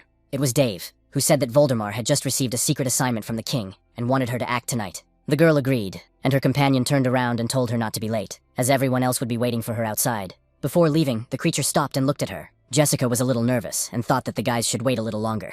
After that, she changed her appearance and immediately headed along the huge aquarium. This space was in some kind of cage where the sea creatures were swimming. Anastasia and her new master continued to train at David's training ground. The girl asked if it had officially begun in the form of mummies. Henry said that this was not the case, that he had deliberately angered her to turn her into a mummy, so he asked if she had felt anything unusual during the transformation. The girl said that if we're talking about anything unusual, it was only rage and a thirst for blood. The man said that he meant physically, not emotionally. Anastasia thought that if it was physical, she wouldn't have noticed if he hadn't mentioned it. It turned out that she felt a hot stream passing through her body at the moment she took on the appearance of a mummy, as if boiling blood was flowing through her veins. The mentor said that if she was able to feel the hot stream, then it was demonic energy. The student noticed that this was true, because it felt as if her blood was boiling. The strategist wondered if it really was boiling, because he thought she would only be able to feel the flow. It seemed that her sensitivity was more acute than that of an ordinary person. It was probably due to the presence of the mummy, so he asked her to try to feel this energy and release it from her body, close her eyes, and begin her meditation. This may, of course, take some time, but he thinks there should be no problems with it. His interlocutor said that she understood everything and would try to do everything as instructed. Henry said that when he regains his human form, he will be able to activate the demonic energy at any moment using the same principle. Anastasia then closed her eyes and prepared to meditate. So she let go of all her worries and anxieties and focused only on relaxation. As a result, her sensitivity to her surroundings and the nearest sources began to fade. Soon, even the presence of her mentor and his spiritual powers began to fade. The heroine felt only her body, as well as the demonic and her own energy flowing through her veins. Her sensitivity reached such a level that she could literally feel the cells in her blood. Soon after, red demonic energy began to cover her body and rise upward. The mummy-like appearance that the girl had acquired just recently began to gradually disappear from her body. The strategist stood right in front of her and continued to watch the situation closely. He was soon discouraged by the fact that the girl was able to deactivate this form in less than 10 seconds. But she was also able to learn how to activate it in class. Anastasia was happy at the time and asked if it really worked. Henry kept smiling and thought that if he trained her well, she would definitely become an excellent fighter. So he said he congratulated her. Not only did she manage to learn how to borrow power from the mummy, but she also quickly applied deactivation and became human again. And more importantly, she passed the activation stage. The student asked if it was really true, because it was the first time she had felt so good after succeeding at something, and it was just great. The strategist then said that he would now teach her control, and of course, the girl agreed, and noted that she was already enthusiastic. At night, one of the demonic creatures was heading for the port of Lushan. It turned out to be Jessica, who took out the ball that the king had given her. The girl stood on the edge of the port and held the strange sphere up to the moon. Then she thought that she and his majesty would change this world after all. The next thing she did was to decisively jump into the water and dive deep down. Almost making her way through the folding demonic creature, she used her skills and therefore moved quite quickly through the water. She had a smile on her face at that moment, thinking that she was already on her way to the ancient S-rank demon to awaken him and ask him not to let them down. Somewhere not far from that place, the rest of the group was sitting in a local bar. They had all rented a VIP room, and one of them was shouting that it was time to drink. Christopher told the goat-eyed guy not to be such a bore, because they were so excited that they had even forgotten about him a little. After all, they should celebrate the beginning of the second phase and definitely drink to the bottom. John continued to remain in the guise of a girl, as he was used to it, and watched the situation unfold. Then he turned his attention to the minister and noticed that today was a wonderful day, so why did he look so gloomy? There is even a saying that shared difficulties bring people closer together, and that we should drink to that, but the demonic creature said he didn't drink. The guy said that was fine, and then asked to just talk, and his conversation partner remarked that if he still wanted to say something, he shouldn't hold back. John asked if they could really just show up at a human bar like that. Dave replied that his majesty ran this bar, and it was their meeting place. The demon cat was surprised to find such a place at this level, which meant that the king must be a very wealthy man. The minister noted that this was nothing compared to where Jessica was headed, which was also his majesty's domain. At the same time, the demon girl had indeed arrived at her destination. She surfaced and said she had arrived. This place turned out to be an oil rig, which was very far out in the water. The demon asked if he really had an oil rig, because to build something like that would cost at least several billion, so how much money did he have? He then said to wait a second. If an ancient creature was present in that place, wouldn't it destroy the rig? The demonic dog said that it was His Majesty's secret property, and their task was to inform people about the existence of the ancient demon. At the same time, when this happens, the ghost company will start an investigation and eventually accuse the people who are extracting oil. In that case, it would mean that the company would learn nothing about their plans. After John learned everything, he realized that Owen was definitely not stupid. She went on to say that since the king's plan was so flawless, her interlocutor should be happy, or else there was something else that was troubling him. Dave said that the ruler always thinks everything through carefully, not allowing even the slightest mistakes, but he still doesn't understand one thing, because in the beginning, there were only 3 Songohu bells. At the same time, the minister of the first earthly branch had to work hard to obtain these valuable artifacts. But they used the second one. The first one had been used long ago by someone from another branch on orders, and no one knows why this was done. All this caused a stir throughout the city, but the ghost company was unable to attribute it to them. Yet His Majesty's actions still disturbed this creature. Moreover, it was completely unclear why he had awakened the mummy demon. Sophia turned to David and asked if he was going to watch Anastasia's training session. After all, it turned out that she hadn't eaten anything since noon. The guy asked what she was talking about. Was it really that late? Then realized that it was his mistake, because without him, the others would not be able to get out of that secret room. The hero headed there and apologized for getting so caught up in the game that he completely forgot about them. But when he entered, he was a little surprised after looking around. They were sitting and meditating, and the guy asked if they were still practicing, how diligent they were. David was surprised and asked why the girl was so quiet. After a while, Henry opened his eyes and saw the guy, noticing that he had returned after all. The hero began to squeeze Anastasia and asked what had happened to her, because she did not even react to him or the deal. The strategist said that she had mastered activation and was now in a meditative state, cultivating control. The hero noticed that this had happened in just one day. He knew that calling this person was a really good idea, then used his eye and noticed that now they were going to check her homework. Her spiritual energy had taken on a yellow color instead of the usual blue, and she had also learned to accumulate energy in her body, so that it would not be wasted.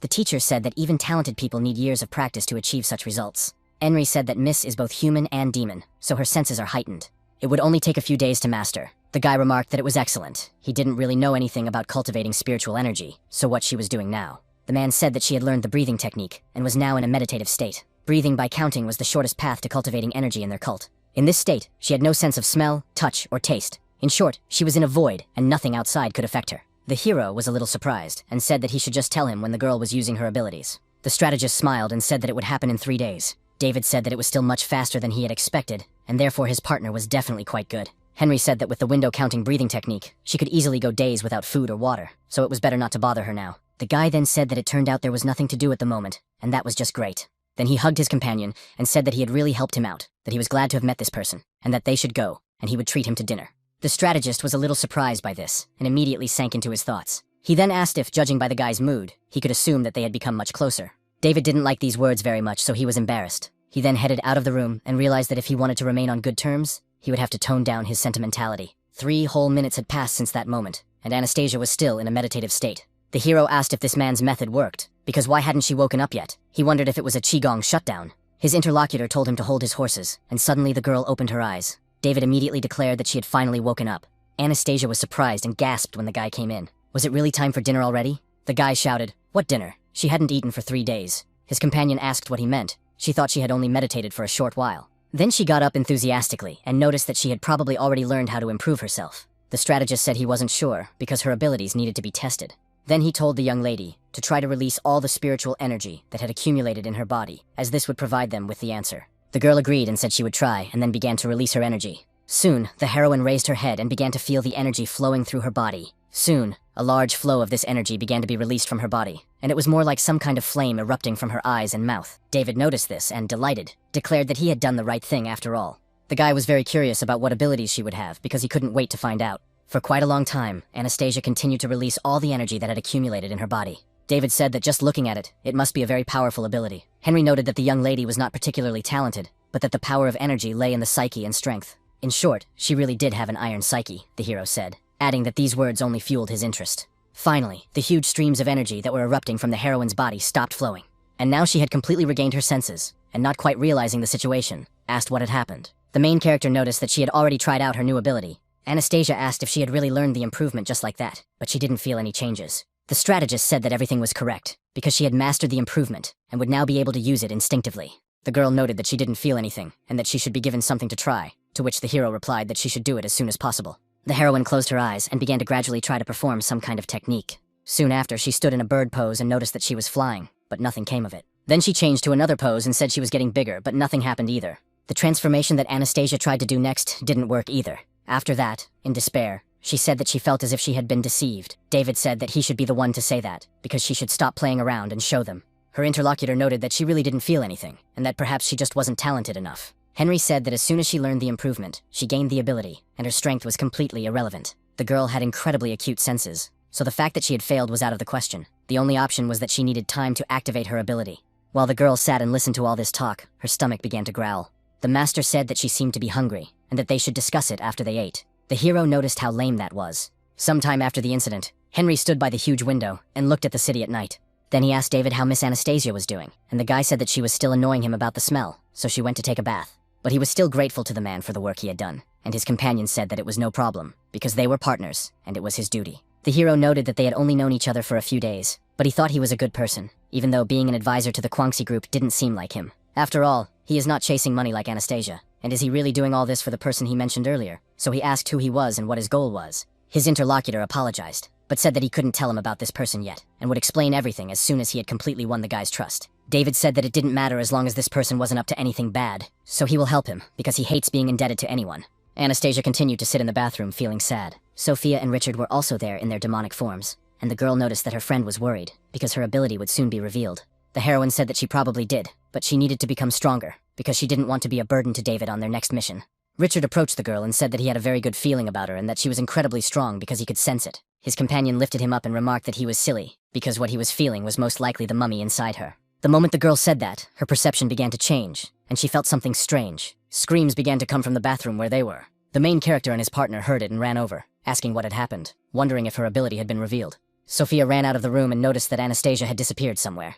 The girl said that she was just playing with the black cat and suddenly disappeared. Could this be her new ability? Although it was quite interesting what this ability was, because she was also without clothes. The main character noticed that he couldn't detect a single drop of her spiritual energy, even with his underworld eye, so perhaps she really had disappeared. Soon, David said that he understood for sure that Anastasia had the ability to teleport. She probably didn't use it. She felt her ability while taking a bath, and without knowing it, she had transported herself to another place. But that was just a wonderful and cool ability. Henry said that he thought it was really unlikely, because as soon as the ability awakens, its bearer unconsciously understands what it is. The girl was taking a bath and surely would not want to be in another place, regardless of the circumstances. Unless she was the same kind of person as David and didn't care about the details. The guy asked what it all meant. Did he really mean that he could run around naked? If so, then let him simply tell him where she might be. His interlocutor said that he was afraid that only Miss Anastasia knew the answer to that question. The hero began to panic and realized that if his sister Lucy found out that he had lost the girl, he would be in big trouble. A few seconds after the incident, the girl said that she was there. Everyone immediately became alert and turned their attention to the entrance door to the room. Indeed, the girl was there, but for some reason her body was translucent. They began to worry about the heroine, and then she felt her eyes closing and felt unwell. Sometime after she lost consciousness, she opened her eyes. The hero noticed that she had finally woken up, and it seemed that her new ability was invisibility, like the Black Boys. Sophia said she was very glad that the girl was okay. The guy asked what the problem was, why she was hiding and didn't say a word, because the demons were worried about her after all. Anastasia happily shouted that she had superpowers and invisibility, which was so cool. Her companion agreed, although he hated such abilities. Suddenly, Henry said that he still thought it definitely wasn't her. After that, he asked if the heroine could explain in more detail what she felt during the process. The student said she was very sorry and that she definitely didn't want to scare Sophia. Her interlocutor noted that it was okay. The main thing was that she was fine. The girl went on to say that when she was playing with the black cat, she suddenly felt dizzy and decided to go out for some fresh air, but lost consciousness on the way. When she woke up, she was invisible, so she wanted to change her form, but couldn't do it. However, she felt spiritual energy leaving her body, so she tried to control it, managed to reverse the process a little, and became half-transparent. But she still fainted when she saw her friends. The master listened carefully and then remarked that he thought he knew what her ability was. The girl was encouraged, and her interlocutor stated that her ability was borrowed. At about the same time, a demon was lurking under an oil derrick. She illuminated the area at the bottom with her sphere, and there lay the bones of a huge creature. Jessica picked up the sphere that Her Majesty had given her and began to manipulate it. The enormous energy inside was released, and the particles of the sphere broke apart. The girl looked at the creature beneath her and noticed that it was waking up. At the same time, nothing happened to the huge skeleton of the creature, which resembled a dragon. But at the same time, the stones around them were consecrated and cracked. Anastasia was a little surprised by the words she heard, and asked what else was borrowed. David said that this was why he couldn't see her presence even with his underworld eye, the same as with the black man, and said that the ability was transferred through touch. The demon said it was cool and that it amazed them, and the girl asked if she could really borrow other people's abilities. Henry asked David to give her his hand, and he wondered if she could borrow his ability too. After that, he touched the girl's hand, and she became quite embarrassed. The guy smiled and asked if she could feel anything. Anastasia was very embarrassed at that moment and said she didn't feel anything. David was surprised and asked what she meant, wondering if her borrowing was selective and if he had rejoiced too soon. The man then turned to Sophia and asked her to give her hand to the girl. The little girl was surprised and asked if she really had to do that, then touched her and asked if that was the case. Suddenly something strange began to happen to the heroine, and so the demon looked at her in surprise. She said that the girl could control her hair, just like her. The main character noticed that this ability only worked with demons. At the same time, Anastasia's hair began to twist in the same way as the ability of the little girl standing opposite her. Suddenly, the girl's face changed dramatically, and she began to lose consciousness. Her pupils dilated. The demon shouted that she had fainted again, but her companion said not to worry, as she was simply lacking spiritual energy. Soon Anastasia woke up and asked what had happened because her head was spinning. Henry said that he was right, because she could only take on the demon's ability, not just one, because she could borrow several abilities at once. It was transferred through touch, and the duration of use most likely depended on how much spiritual energy the girl had in reserve. The hero said that she only needed to touch it. The man said that she had lost consciousness due to exhaustion, but by practicing shallow breathing, she would be able to expand her reserves. To find out how many abilities she can use at once and how long it will take, she will need to train non-stop. He realized that the ability was based on the fact that at first, when using the technique, she would not fully master it, but over time, the ability would develop for attacks. Henry understood why it was necessary to cultivate the form, and the hero shouted that he had had enough and that not everyone understood that there was no need for long speeches. Richard said that he was really smart. While the strategist continued his long speech about this ability and how he came to this conclusion, the girl felt something strange. She didn't understand what was happening and asked herself what this strange feeling was. Soon she got up from the bed and started running quickly to the window. The main characters noticed this and asked Anastasia what had happened. She stopped at the window and looked out intently, then said that she felt something frightening. David's partner also became alert at the same time, because he felt something too.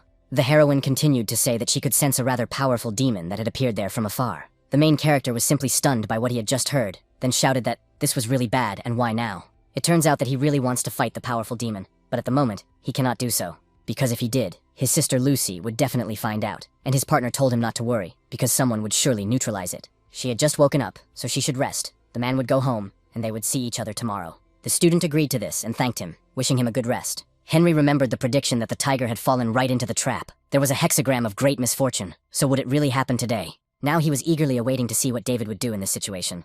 On the oil rig, they said that the waterproof doors and windows should be closed, as well as the communication valves, and that the crane should be lowered and everything on board secured. One of the workers wondered where the waves were coming from, as they weren't in the forecast for today. Suddenly, this man looked up and saw something terrifying that frightened him. That's why he suddenly backed away, because he felt that it would be very dangerous. A lump formed in the man's throat and he began to scream in fear. At about the same time, directly opposite the oil tanker tower, a huge boulder appeared from under the water. It turned out to be a huge creature that was conscious, and two glowing eyes were visible in front of it. The monster was turned away from the oil rig and was making strange noises. Soon, Jessica surfaced with it and awakened this ferocious creature. The demon looked at what was happening and said that she didn't even have to provoke it to direct it towards the city of Lushang. Of course, all this looks rather strange, but it is possible that it is just a coincidence. At the company's headquarters, messages about an imminent danger in the city appeared on the screen. The commander and his deputy immediately headed there. Lucy stated that there had been no leaks recently, and asked to borrow the threat level situation. The system reported that a huge demon had been detected about 90 kilometers off the coast of Lushan. According to preliminary estimates, drilling on the trail had awakened the object at the bottom of the ocean. It was impossible to assess the threat, as it exceeded the highest level of rank S. Katie said that if it was higher, then it was at least a medium-level S demon. The woman said to warn all commanders in coastal areas and regions, telling them that this was a warning of an approaching tsunami and to evacuate civilians immediately. Everyone on the coast must be evacuated within 2 hours. The deputy noted that she understood everything and began to run. At the same time, she thought that Lucy's revenge had been awake for 3 days in a row to prevent this from happening. That's why she mentally begged the woman to hold on in this situation. The commander ordered to calculate the speed of the target and how long it would take to reach the city and which route it would take to the area. The system reported that the target's speed was 45 kilometers per hour and that it would take 7 hours and 45 minutes to reach that point. Leichter knew that even if they used A-rank officers who were not capable of fighting on water, it would take 2 hours to reach the shore, but even 3 hours would not be enough to evacuate the residents. In short, it seemed they had no choice but to fight or neutralize it, so they would have to ask for help. The commander said to notify the Judicial Department of Hellish Punishment and have them contact the Hall of Defenders. Also, pass on the traces to all of them. Let them go there immediately. The enormous demonic creature continued its path toward the city, when suddenly a portal appeared high in the sky. It was located directly above the enormous creature, and the guards were ready to attack it. The defenders belong to one of the 4 halls of the demon city of Lanting, and they are responsible for protecting the city prison and dealing with emergencies involving demons in the human world. Most importantly, they possess a secret method of moving the heavenly seal. Each state has 12 boxes, which are divided into pairs, resulting in 6 teams. The teams are selected and named personally by the ruler of the state. Those who bear the title of defender have a unique status that is maintained when moving around the city. The defenders are required to wear a bronze mask, which is a symbol of their identity. In addition to their position in the state as advisors to the ruler, the defenders are known for something else. Namely, that they possess more power than anyone else in the city of Lantin. And then the teleportation mark that appeared high in the sky began to glow more dimly. Gradually, creatures began to emerge from it, and they were the defenders. There were many of them, and each had their own abilities and personal weapons. The leader of this team looked down and assessed the situation. The giant demonic creature also noticed them at the same time. The Guardian said that he wondered why they had been gathered together, and that it was all because of this big guy, who was probably an ancient demon that had been asleep for a long time. He wondered if it was worth testing its strength, but his companion said it was not worth angering it, as this could complicate the task. Number 9 was ordered to test him, but to be gentle. The guard immediately replied that he would do so and agreed. He was one of the defenders of the city of Lantin named Simon, and he rushed to carry out his mission. The defender flew at tremendous speed straight to the place where the monster was looking. Immediately after that, using his boundless strength, he stretched his children's bodies to enormous sizes. As a result, the man landed right in the water, and his size was enough to throw the whale up. Simon was the same size as the stone creature and said he didn't know who woke him up, but could he go back to sleep?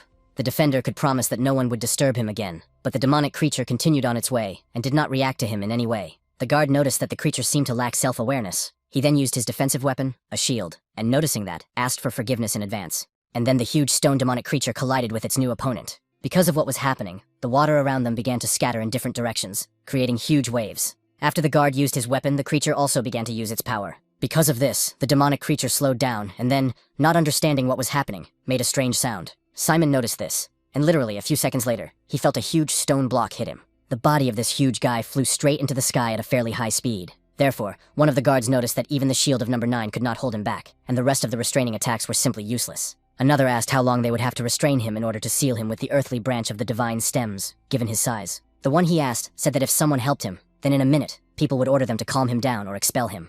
But at the same time, judging by the situation, the latter, that is knowledge, remains their only option. After number 9 flew far into the sky, it began to shrink in size until it was in its normal state. The girl flew up to him and asked how he was, and he replied that it could have been worse. Then she said that number 3 was going to assign tasks to them. That's why Simon went to the rest of the squad, which had gathered together. Guard number 3 asked to be allowed to explain their plan of action again. Number 11 should use her ability on the creature to buy them time, while number 10 should help and cover her. Number 5 was ordered to immobilize the creature's left arm, and number 4 was ordered to immobilize its right arm. Number 9 was told that as soon as number 11 finished her attack, he should immediately use his shield to keep the creature in place. Guardian 0 told his brother that he would need to redirect some of his demonic energy to him, as it would help, rather than strengthen the restraint. Ron, number 6, number 8, and number 12 were ordered to support number 7. They should also complete the seal of the 12 earthly branches together, and it will be the final step in their attack. They should hold the seal for at least a minute, and that way they would be able to expel it. Immediately after the plan was explained, the chief declared that they should go forward with the attack. That is why all the guards rushed forward, accumulating their demonic energy and enveloping their bodies. Only green silhouettes were visible in the airspace near the huge monster. The girl with the number 11 headed straight for the front of the monster, and was right next to its eyes. Then she used her Sue attack skill called Mist Veil. Number 11 is the defender of the demon city of Valentine, and her name is Katie. After using her power, the guard aimed a diamond-shaped technique at the monster, which was directed straight at the creature's head.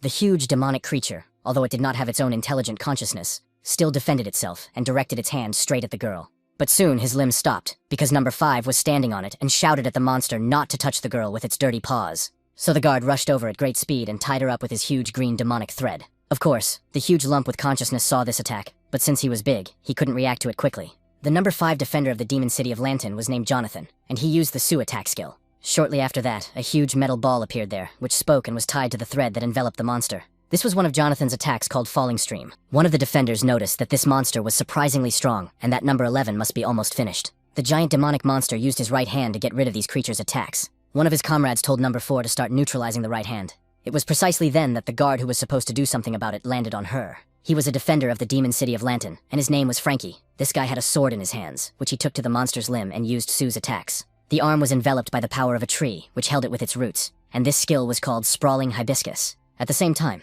it turned out that for greater effect, the roots of this plant went straight deep into the water. Shortly thereafter, his right and left arms, as well as his head, were neutralized by 3 guards. One of the attackers shouted to number 4 and number 5 to hold on a little longer. Katie said that this demonic creature was too big, and she needed a little more time, but she had almost put it to sleep. At the same time, the girl noticed the strange behavior of the monster, which looked at her. Cracks formed on the creature's head, glowing green. It looked like it was accumulating energy there, and that was indeed the case, as blue energy accumulated in a ball in front of it. A few moments after this happened, there was an explosion, and it shot forward. This attack was aimed at girl number 11, who was supposed to hypnotize the creature. The situation looked quite dangerous, but soon a dark shadow appeared and enveloped the attack. It was defender number 10, whose name was Albert. He shouted to the girl not to worry because he would cover her. Jonathan said that it would have been easy for him to fly straight ahead, but he chose to circle around the beam, telling him to stop showing off, and that he would finish him off if a single hair on her head was harmed. Number 10 said he shouldn't make a fuss, because this stone weirdo's attacks were painfully slow. He then told the girl to ask him for help. Katie was surprised and asked the man to help her, and he said that it would not be a problem. This man was finally proud of himself, so he used his mace weapon and directed energy at him. It was Sue's defensive attack called Escape of the Misty Shadow, and the girl's body was enveloped in energy that was supposed to protect her. A few seconds after the incident, the monster's beam finally reached its target and pierced through it. Katie remained under the protection of her partner, so she was unharmed and thanked number 10. The seal was applied, and the demon would be unconscious for 10 seconds, he said. No problem. She did the dirty work. The huge stone demonic creature continued to stare ahead for a while longer. Then its huge mouth, from which several eyes were visible, closed and lowered. And then it was said that it was finally number 9's turn to attack. At the same time, Simon was already directly above the monster and ready to take part in the fight. He used his defensive weapon in the form of a shield, and told it that it was time to wake up. The man called his shield the Blue Ghost Tripod, and after these words, the object he was holding in his hands broke into many pieces. All these pieces became much larger and began to envelop the demonic creature in a circle. As a result, a structure resembling a dome was formed.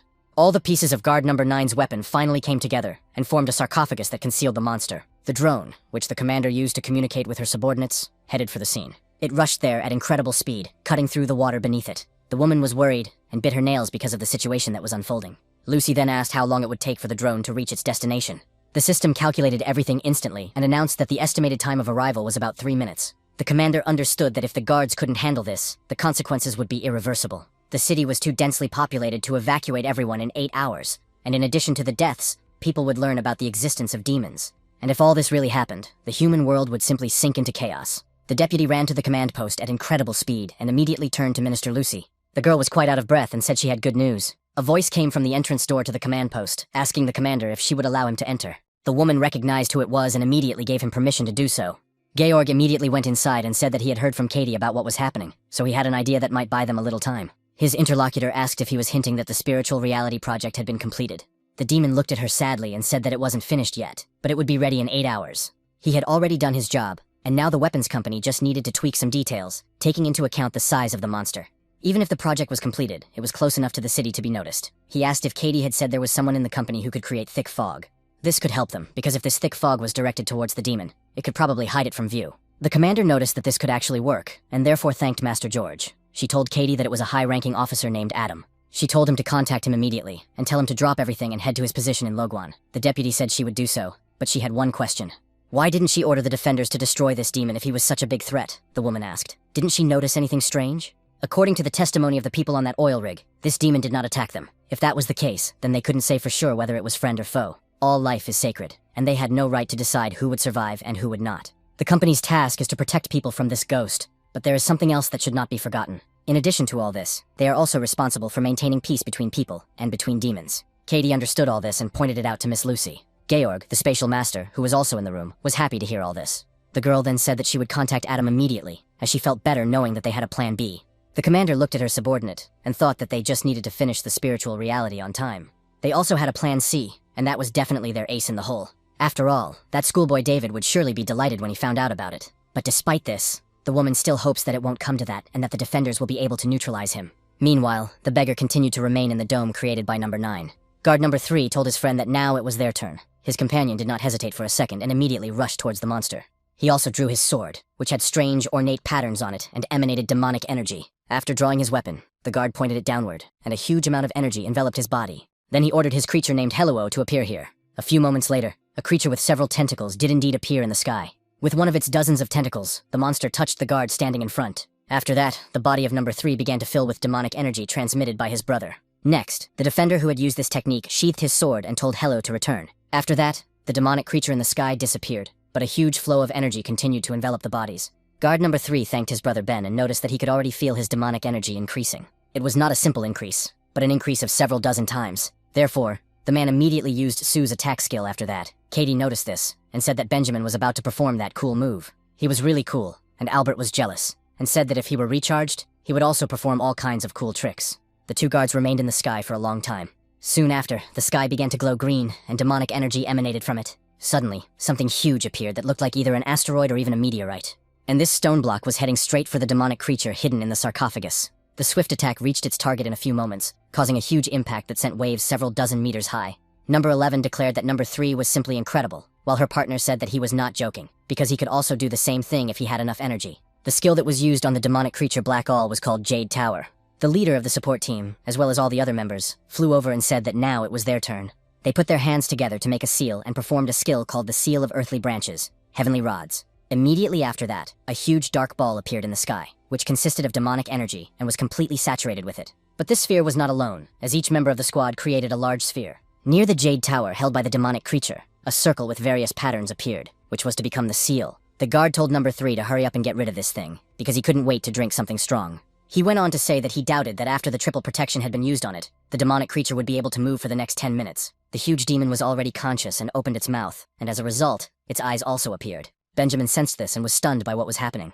Then he shouted fearfully at number 7 to be more careful. The demonic creature, which had been sealed with several seals, used its power and directed a beam at the guard. The man noticed the attack only at the last moment, and still managed to react to it slightly. As a result, Bruce lost his right leg and part of his torso. After that, he began to fall like a stone because he could no longer stay in the air. These rays began to appear from the Jade Tower, which was supposed to hold the giant demonic creature. The guards realized that the situation was getting out of control and tried to dodge them. Benjamin then wondered if the monster had stopped attacking, then turned to number 9 and noticed that he was closest to number 7, so he asked him to catch him. Simon heard this order and, agreeing with it, began to fly rapidly. The leader of the group watched the events below closely and couldn't believe that their triple seal had failed. It seemed that their mission would most likely fail. The tower that held the monster remained in place, but cracks began to form and grow larger. Soon after, the building could no longer hold and began to fall apart. It was from there that the stone monster that had been hidden inside appeared. It also easily destroyed the shield skill of guard number 9. After seeing this, Benjamin assumed that as long as they did not attack him, he would not touch them either. However, it was unclear what was motivating him to go in that direction, and soon a general meeting was announced among all the members of the team. Everyone immediately headed to one point, while Simon carried Bruce, who was wounded, in his arms. The leader told number 7 that he should hold on a little longer, because number 6 would patch him up, but his companions said not to worry, because he had stopped the bleeding. So he was definitely not going to die. Wilson looked in his direction and immediately aimed his weapon. Threads of demonic energy began to stretch out of it, heading straight for his wounded comrade. Immediately after that, the limbs and torso that had been torn off began to regenerate with the help of technology. The guys noticed this and covered the girl's eyes, realizing that he was a pervert and telling him to cover himself up, adding that, by the way, number 11 was still there. The man stood naked and spoke, which they did not see, because they grew up together, and number 9 told him to cover up his revenge with his cloak, because he was also uncomfortable. The interlocutor went aside and did so, and then asked if they were satisfied, because this was some kind of childishness. After a while, the guards lined up and turned their attention to the side. A drone flew up to them, and the commander spoke from it, asking them to report on the situation. Benjamin said that they couldn't get him to surrender, and that the expulsion had already turned into a failure. His interlocutor noted that everything was clear, and the man continued to say that they were not sure they could neutralize him. But despite this, they could continue to attack him to buy some time for the people. Bruce told number 3 that he had realized something after his attack. The monster's defense and striking power clearly exceeded the highest rank A. If they kept fighting there for a long time, it wouldn't slow him down, because he was much stronger than they had imagined, so he was afraid that a master would be needed to even the odds. The commander thanked them for their work and said that they would come up with something so the guards could return. They said goodbye, and then a teleport appeared, through which he sent her back. Immediately after Lucy noticed all this and talked to them, she turned to the deputy and asked what was required of her. The boss said that it looked like they would have to use their ace after all. The main system screen showed that there were 7 hours, 13 minutes, and 27 seconds left before the monsters arrived. Lucy saw this and told Katie that the defenders had managed to delay them for a while, so she asked how the evacuation was going. The deputy said that she had just been informed that everything was going smoothly and the operation would be completed in about 2 hours. Fortunately, there are practically no people on the coast, mainly just docks and factories, so it was not difficult to evacuate them, but it is strange that they are not evacuating the urban areas. The commander said that the mummy incident had caused mass panic, and on top of that, hundreds of construction workers were missing, and half the population was in a state of shock for no apparent reason. The media, which creates fake news, could still control the situation, but if they evacuate the city and cause panic, they will definitely undermine people's trust in them. So now they had to stop this ancient demon at all costs before it reached the city. Katie said she understood, and would contact David immediately. Lucy said to wait for him, as his power was as destructive as that of the giant, and they needed to wait until all the coastal areas had been cleared. Her companion smiled and remarked that she was indeed right. Georg said that, unfortunately, according to the truce code, masters were not allowed to use their powers in the human world. Under other circumstances, he would have been able to help them with his manipulation of space. The commander noted that he had already helped them a lot, so let him leave the care of the world to them, as some points in the code were terribly unfair. But still, they ensure peace between humans and demons, and they do not try to defend themselves from demons, because humans also have no right to interfere in Lanton's affairs. Georg said that she was worrying too much, that none of them wanted to see the other side in a difficult situation, and that he was glad that the world had David. The woman noted that when it came to him, this guy only caused more problems. An hour passed after the incident, and a scream was heard in the house where the main character lived. At the same time, Anastasia was discouraged and turned to David, saying that perhaps he shouldn't change clothes right in front of her. The hero said that it was his house, and his clothes were there, and his interlocutor said that then he should at least warn her before flashing his underwear out of the blue. The guy said that women are so complicated, and asked why she was so upset about it. The girl asked if he was really so innocent that no one would ever scold him. Then Anastasia told him to wait, asking where he was going in the middle of the night. David smiled brightly, and remarked that Katie had said to expect a call from his sister Lucy, so it seemed that a really powerful demon had appeared. Immediately after he said all this, the phone actually started ringing. The guy picked it up and immediately noticed that the person on the other end ran up and asked what had happened, whether something serious had happened. The hero picked up the phone and asked if his sister had a job for him. The commander said that he understood correctly, and also wanted to ask if the mummy was still locked inside the girl. David said not to worry. Because she was inside, the girl had learned to control spiritual energy and even knew how to use her abilities. Lucy asked if she had mastered spiritual energy in such a short time. This was no joke. The guy said that everything was complicated and that she should relax, but he gave his word that the girl was completely safe. After all, he knows how risky it would be if the mummy escaped while he was on a mission. Last time, they almost lost half the population of Lushang, and he wouldn't joke about something like that. Anastasia thought she hadn't done anything wrong, but so many people were in danger because of her, and yet she was still a threat in the eyes of the ghost company. While the main character continued talking to his interlocutor, he noticed the girl. He saw that she was standing there looking sad, and understood that it was all because of the previous situation. So he asked his sister to wait, because he would do everything, but on one condition. He asked that Anastasia be allowed to participate in the state championship this year. The girl was surprised because she didn't understand what he meant. The commander was also surprised and said she would ask the higher-ups, and that it shouldn't be a problem. But they would have to wait until the end of this mission, and he would bring her to meet the committee at headquarters, where they would decide everything. David agreed and said he would do everything. Everything would be fine if she vouched for them. Then the guy said that he had done everything, and now he was going to go and say hello to that creature. Anastasia stopped him and asked why he had arranged all this. Her companion said that his teacher liked to repeat that one must be responsible for one's words, and he had promised her. If we had seized this chance now, Sister Lucy would hardly have agreed to everything later. The girl was amazed and thought he was a fool, but by keeping his promise, he showed that he could be relied upon. The huge stone demonic creature continued on its path straight to the city and was already on the ocean shore. Several deer grazing peacefully on the grass noticed the creature, and when it stepped onto the ground, it shook and threw the deer several meters into the air. The monster continued on its way, stopping for nothing, not even looking at its feet. Suddenly, the creature stopped, because it saw the danger in front of it. So the monster stretched out its left hand and began to create a ball with demonic energy. And from this ball, a beam of energy flew out, rapidly heading towards the period. Despite the fact that the distance to the main character was really far, the monster noticed him. David was surprised when he saw this attack, and noticed that this creature was not standing on ceremony. But if that was the case, then he would not hold back either. The guy used the borrowed gold and his skill, the mystical form and soul, and enveloped his hand with this technique, which was supposed to strike very hard. And without stopping in the face of danger, the main character rushed at the beam that was supposed to hit him. As a result, the demonic creature's attack was interrupted, and the beam was split into pieces. The hand of the stone boulder also began to crumble into small pieces. The main character did not recover and continued to attack the creature with his hand. In the end, he flew through it and destroyed most of the creature. So he was confused and thought, is this really the super powerful ancient demon? If that was the case, then everything went very smoothly, and the parts of the demonic creature that broke off from it began to fall to the ground like asteroids. The rest of the huge monster's body also began to fall to the ground, as it could not hold itself up. The hero was high in the sky and, looking at this creature, thought that he had been too hasty. At the same time, a drone appeared behind David, from which Lucy spoke and shouted his name very loudly. The woman was very annoyed, and asked if she hadn't told him to wait for her orders. The guy said that the creature had attacked first, and he had instinctively repelled its attack, so he hadn't hit it first. Lucy asked how they would explain this mess to people when they returned, and David suggested saying it was a meteorite. The commander noted that at this point, she even regretted calling him. And at that very moment, when the guy was distracted by the conversation, he sensed something strange coming from the monster. The creature, which had just been destroyed and was lying on the ground, got up and began to recover. The guy said he knew it, because an ancient demon couldn't be that weak. The commander added that he should follow it and not attack it without orders. Suddenly, the system reported that the information had been updated, the target had accelerated, and the object was currently moving at a speed of 300 kilometers per hour. As a result, its estimated time of arrival in the city was about 43 minutes. The woman told Katie to ask them to release thick fog, and the girl immediately agreed. Lucy told her to contact the weapons company and have them report on the progress of the completion of the spiritual reality. If they did not finish within half an hour, they would have no other option but to call David. But if that happened, they would no longer be able to hide the existence of demons from people. After hearing this information, George became alarmed, because he understood that then everything would be bad. He stood there for a while, thinking about what could be done, and then he realized something. Then the demon ran off and said that he should be given only 10 minutes, and that he would be back soon. Lucy told the girl to keep an eye on him so that he wouldn't do anything stupid. If a master uses his power in the human world, he will be punished by heaven. Katie obeyed the order and said she would do everything.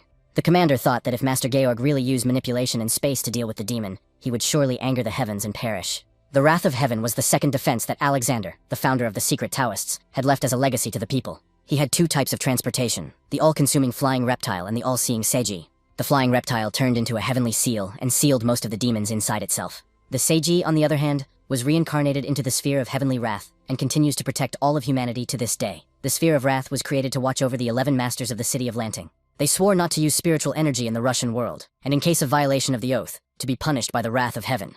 Regardless of location, a master who breaks the oath will be immediately executed, and only the master will suffer, and only him alone. Katie continued to run after Master George and asked where he was going. The demon apologized to his interlocutor and noted that now was not the time for explanations. The girl understood that this direction led to only one room, and wondered if that was where he was going.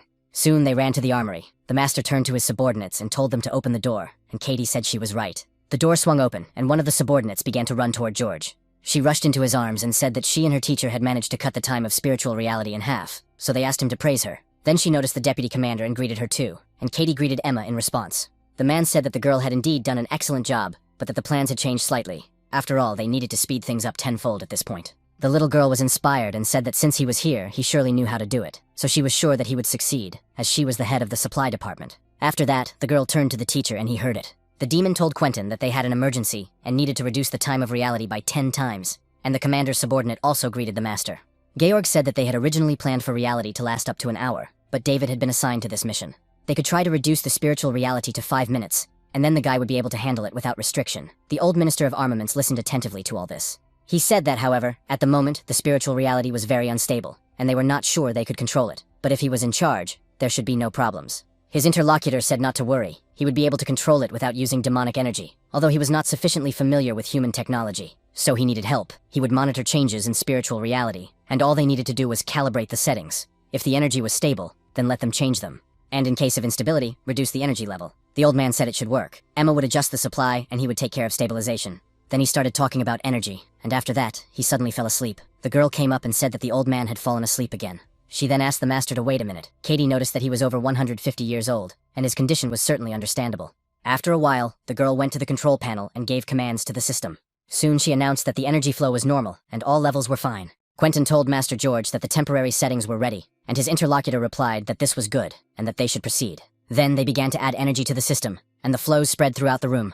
The deputy commander pointed out to the master that if they still couldn't manage it in 20 minutes, it would be very bad. The demon smiled and said that the lady had nothing to worry about. After all, if they failed, he would simply use his manipulation of space to complete the work, all the while smiling sweetly and acting relaxed. He went on to say that it would be his life in exchange for countless human lives, and even if he were to be executed by heaven, it would be worth it. His interlocutor cried out that his life was also very important, and that they would definitely complete the spiritual reality in time. Georg smiled and said that no matter what, they would overcome it all together. The girl smiled sweetly and said that was true, and the man said that the commander had spoken about Adam's warning and explained the situation. The deputy realized that she had indeed forgotten about this, and would now contact them. Almost on the outskirts of the city was one of the Ghost Company hunters. He returned to the girl and asked if they should start already. She immediately explained everything to him, and he said that he understood everything, as it was Adam, that is, a Ghost Company officer of rank B. After this man heard the instructions, he unbuttoned his jacket, revealing the drawings on his body. Then he began to use his powers and asked what was really going on here. And soon, because of his power, most of the city was covered in thick fog, through which almost nothing could be seen. At the same time, the huge demonic creature continued on its way, stopping at no obstacle. The main character did not waste any time and sat on its head, while the monster did not even pay attention to him. Of course, at that time, David was very upset and wondered what they were waiting for, because he was very bored. Our guy wondered if this monster even had a brain. If not, then it couldn't defeat the guy, which is why it ran away from him. If that's the case, then let it just go back to where it came from. It's unclear why it's heading for the city. If the hero does nothing, then it won't act either. But where is this huge creature heading anyway? While the main character was thinking about this, some time passed, and he turned his attention forward. At the same time, a city appeared on the horizon, almost completely hidden by fog. David said, "Sister Lucy, the city is already on the horizon, so he is waiting for her command." The woman immediately replied that he should wait a little longer. She then turned to her deputy and asked how much longer it would take. Her companion did not answer, so she repeated her request for Katie to respond. The girl was impressed by what she saw in front of her, and couldn't take her eyes off it. So he told his boss that they had succeeded. The commander said that was great, and then he sent the drone with the project to David. Katie turned to the master and asked why he hadn't done this before, but the man replied that it was because it was incredibly dangerous. In the end, if something had gone wrong, the entire Ghost Company would most likely have been destroyed. The girl noted that he was always so cautious, and probably had a backup plan in case of failure. He said he would have used a spatial technique to redirect the energy elsewhere. Katie shouted that she had told him that his life was also very important. After hearing her advice, David sat for a while, waiting for the object. At the same time, the drone was carrying the cube with spiritual reality at tremendous speed. Finally, it brought it to the main character and immediately dropped it into his hand. The guy caught it and asked what it was. He was told that it was spiritual reality. It was a demonic device that had just been created by a weapons company. It created a parallel space with an area of up to 4,000 kilometers. But to speed up the construction process, the space-time was reduced to 5 minutes,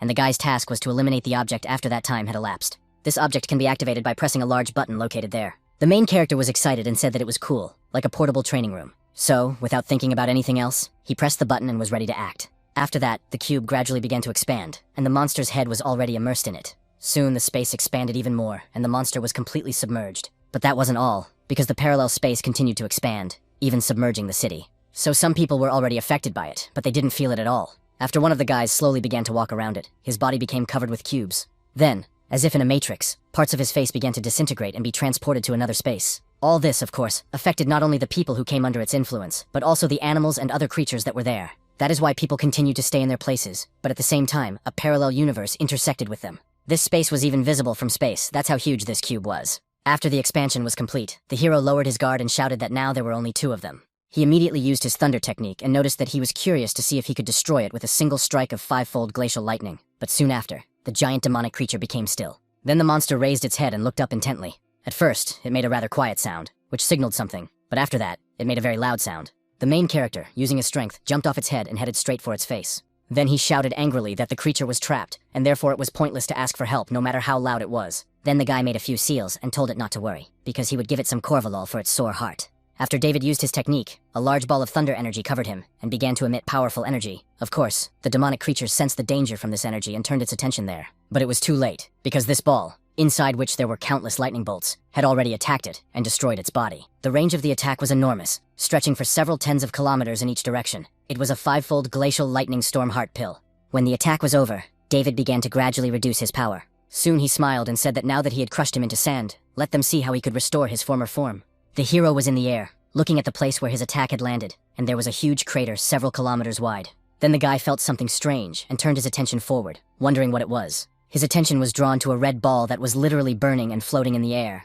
It was clear that it contained a large amount of energy, and that energy was demonic. Dark matter began to gather from the huge pit left by the hero's attack. It was heading straight for the glowing object and forming a new sphere around it. David rushed over and said that the glowing sphere was most likely a core, but if that was the case, it was very interesting. There were no scratches, even after being struck by his 5-fold lightning, and the remains of the body began to surround the core. Perhaps the demon was still capable of regeneration. Dark matter was connecting into a ball, and it looked like some kind of snake. Soon after, a rather bright light began to emanate from it, and it already looked like neurons and electrons moving near an atom. David was outraged and said, like a show-off, "Is this some kind of magic trick?" A dark figure appeared inside the ball, and it was a creature sitting in the shape of an embryo. Its body soon began to fill with energy, and blue stripes could be seen spreading across its body. Flesh and particles of energy were already inherent in this creature, and it also had large horns. After a few seconds, movement began inside the sphere, and the monster's eyes lit up. It stretched to the side and began to emit an even greater stream of light around it. A considerable amount of energy was also released, causing the wind around it to swell. Because of this, some trees were uprooted, and all of this flew after the hero. David remained in place and noticed that he was simply transforming. But didn't he think that this was already too much? Soon, a creature named Nicholas, surpassing the highest rank of S, appeared in the light. At the moment when the demon appeared, his eyes were completely empty and his consciousness was not yet in his body. Then several fools appeared, running chaotically around the entire orbit. But soon after that, consciousness appeared, and eventually the eyes became normal. The demonic creature in the air turned its attention to the main character. The guy also looked at it with a smile on his face, and noticed that he liked to stall for time, but at least he didn't look like a complete weakling. The high-class demon said nothing and simply stretched out his hand, making a strange gesture. Immediately after his manipulation, a huge boulder that was in the ground began to move. Then the rather large stone block headed straight up. David noticed this, and realized that an attack was being prepared against him. He smiled and said that it was cool because he could control the earth, but the creature didn't stop for a second and attacked the guy. Nicholas took advantage of his opponent's distraction and attacked him with a direct punch to the stomach. Precisely because David did not expect this swift attack, he missed it and crashed into the boulder that the creature had summoned earlier. As it turned out, the attack was so swift that the guy's body broke through the huge stone block and crashed back into the ground. Shortly after that, only stone debris began to land at the crash site. The hero remained in a huge crater below in an angelic pose. At the same time, he was fully conscious and already smiling madly, using the 4-fold ice bolt, a technique called the Shadow God of Thunder. Then David began to rise and said that he had waited so long, and finally had a worthy opponent. The guy was very excited about this, and as he prepared for his next attack, he noticed that he should check out his opponent. The demonic creature didn't waste any time either, and soon landed right next to him. The hero paid attention to it and noticed that it seemed to be very excited about everything that had happened. The monster did not answer him, but only stared intently into his eyes. David, using his dark lightning, noticed that it was on the alert, waiting to see if he could chase after it. Literally a few seconds later, the guy moved from his place, and only a wall of dust rose from there. Nicholas, in turn, remained calm and continued to stand coolly in place, waiting for the attack. A few meters away from his opponent, the main character continued to fly in one direction. But a few moments later, he was already attacking his opponent from 6 positions, making it quite difficult to escape this attack. Despite this, the monster's eyes also changed shape, and he now had 8 pupils in each eye. So the crazy demonic creature managed to fend off all the guys that he had just made. David was stunned and asked if he had really blocked all the blows, which meant that next time he would hit him even harder. Using his next attack, the hero headed straight for the demon's face and was ready to strike. Although the creature noticed his attack at the last moment, it was so swift that it didn't have time to dodge, and so the guy hit it. The blow was so powerful and swift that it seemed as if the monster's head, which was in front, literally shattered into pieces. Of course, the hero was alarmed and asked if he had gone too far. Although right behind him, a mass that resembled the body of a creature appeared from their land. Then the entire body of the creature emerged from it and hung directly behind him.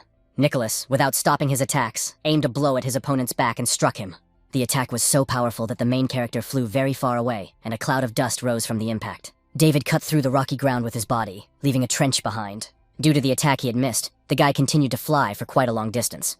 Many magical creatures did not want to stop their attacks, and therefore continued to move rapidly after him. David said that it was an impressive transformation, his speed keeping up with his 4-fold bolt, and he could also transform underground. But his understanding of combat surpassed all knowledge about this guy, who pushed himself off the tree and said that he was stronger than all his previous opponents. So the main character will still get to enjoy these moments of struggle. The creature was a little surprised that the guy was conscious and used his technique. So after that, the stone fist that appeared from the ground went to attack the guy from behind. David noticed this sneaky attack and said that it was trying to sneak up on him again. Then he used his 4 ice bolts technique and easily destroyed that arm. The demonic creature used the same technique of attraction and then attacked with its main body. Therefore, it caught David with this trick again and attacked him quite strongly with its leg. Then the demon landed on the ground and began to use his power, releasing a large flow of energy. So huge tentacles appeared from the ground, and they were stone like octopus tentacles. David was in the sky and noticed this attack, so he asked when it would finally calm down, because he didn't want it to happen again.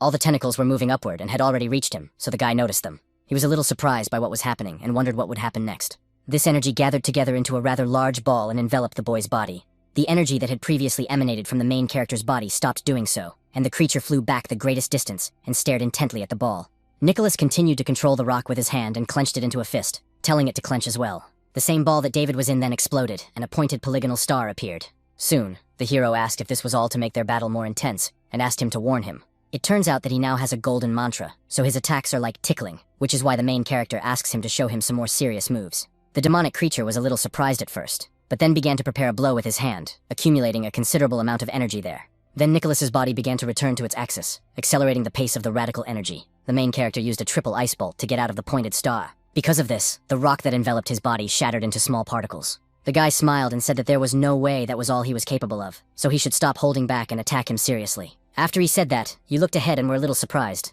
But then he smiled again, because he saw a powerful attack coming at him and realized that it was much cooler than that cobblestone. The tornado, which consists of fire and wind, is quite creative, and they will see what this attack is good for. So, without even dodging this attack, the hero literally embraced it when it reached him.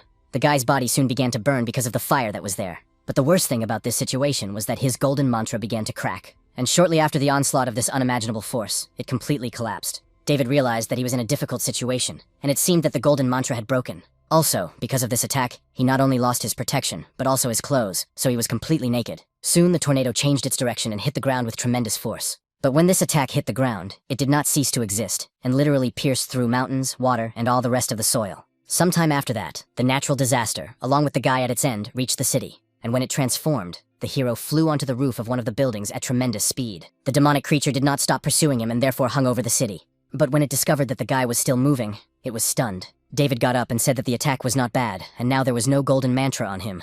But despite this, the golden mantra was only a shell. His skin and bones were made of golden runes, so it was a pity that the creature had not managed to harm him. By the way, these runes are 3 times stronger than the golden mantra, and he has no idea how it can recognize human speech. However, if that's all he has in his arsenal, then the guys will have to wrap things up now. Nicholas became quite angry when he heard all these words. That's why he was preparing for his next attack, and a large amount of energy was forming on his chest, where his core was located. It accumulated into dark demonic energy that seemed ready to erupt. And indeed, behind all this was a massive attack, a beam that looked like fire. The main character noticed the massive nature of this attack, and realized that it looked quite powerful.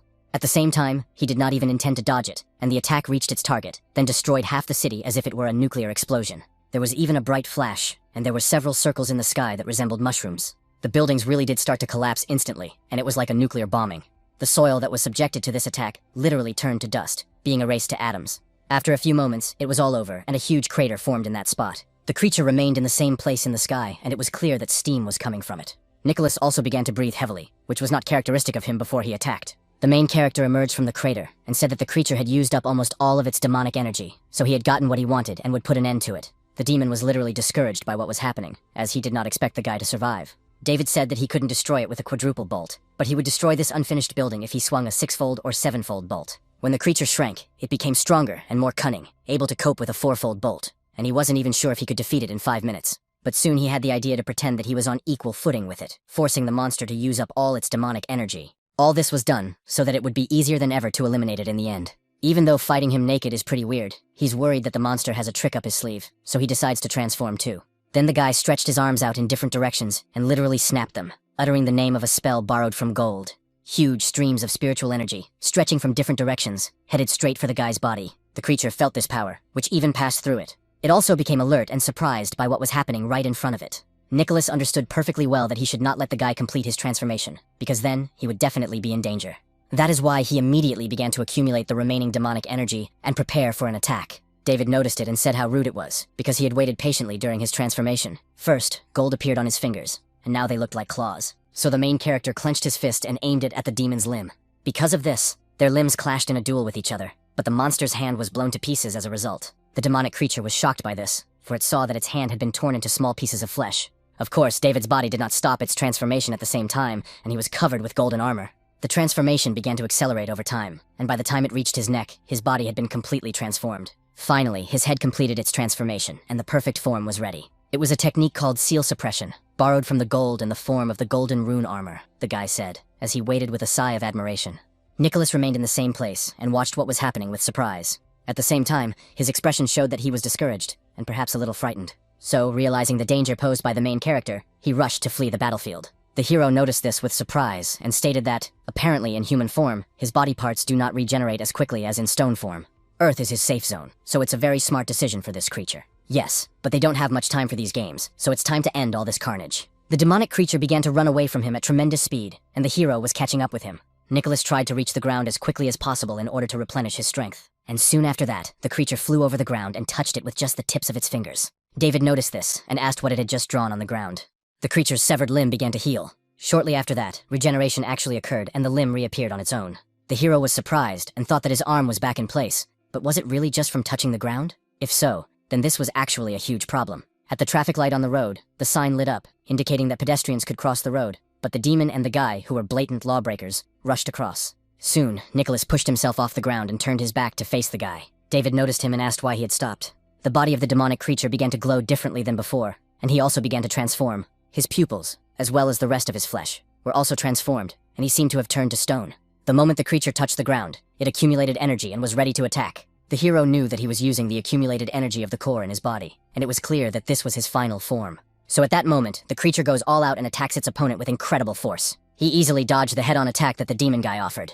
Then he saw his opponent fly down and asked what the hell was going on. Was he running away after missing? Nicholas, meanwhile, was heading straight for his attack and literally dove into the ground as if into water. David was surprised when he saw this and asked if he was burrowing into the ground. However, the creature simply emerged from the building on the right. The monster then decided to take advantage of the element of surprise and rushed into the attack. The main character used his turn, managing to dodge it at the last moment. The creature disappeared again, and the hero became angry and asked if it wasn't enough for it yet. Shortly after that, the demon appeared from below and again tried to take advantage of the element of surprise in its attack. David dodged the attack but received a fairly strong blow to the head. The two enormous forces emanating from both opponents soon clashed in the sky above the city.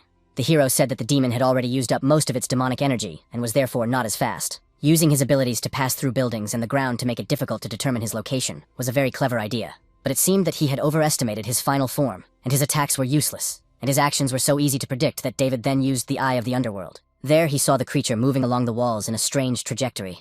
The next attack was sure to be from the right, so the hero recognized it. The moment the demon got closer, the hero reached out his hand to attack. After that, there was a collision between them, and the creature felt a pretty strong blow. Because of this, part of the monster flew off, and its body shot upward. All this was done because the hero understood that the demon could not be allowed to touch the ground, or it would recover. The creature flew in the sky for a long time and suddenly noticed that the guy had suddenly appeared near him. David wasted no time because he had limited time, so he rushed towards the creature and attacked it. Nicholas put up a block in hopes of defending himself from this swift attack. But his body couldn't withstand the pressure and flew down at a fairly high speed. The main characters said that he put all his strength into that blow, but only broke one rib, and he, in turn, took it very well. Apparently the monster's final form is really quite good, but unfortunately the guy doesn't have time to continue their fight. Immediately after that, David began to fold seals or use the skill borrowed gold, which he wrapped around his body. This skill was called the Fists of Initial Armor, and 2 huge fists appeared in the sky. David told the demon that he was good, because it was the first time he had had so much fun since leaving the mountains. But despite this, the clock was ticking, and whether the creatures would live or die depended solely on fate. Nicholas noticed one of the huge limbs moving towards him at great speed. Immediately after that, the attack quickly pinned the creature's body to the ground, and a huge explosion occurred. But despite everything, they stopped, and its fists simply began to continue striking the ground. The attack was quite massive and prolonged, and the creature's chances of survival were dwindling. The ground within a radius of several kilometers began to collapse due to the constant blows. As time passed, the dome created by the spatial technology began to gradually disappear. The commander noticed this on the screen and said that the time of spiritual reality had come to an end, so David's coordinates should be determined. The company's drone immediately set out to search for this man. The main characters approached their opponent and noticed that he was still breathing. Could he have used the remnants of demonic energy to stay alive? But even if he used the earth, he would not be able to return to his original form. The demonic creature's hand continued to tremble, and it crawled forward, but soon it dropped down. The creature fell to the ground and lay there for a few seconds, but soon began to move again. David noticed this strange behavior, and asked if it was crawling toward the city despite its condition. But why was it rushing there?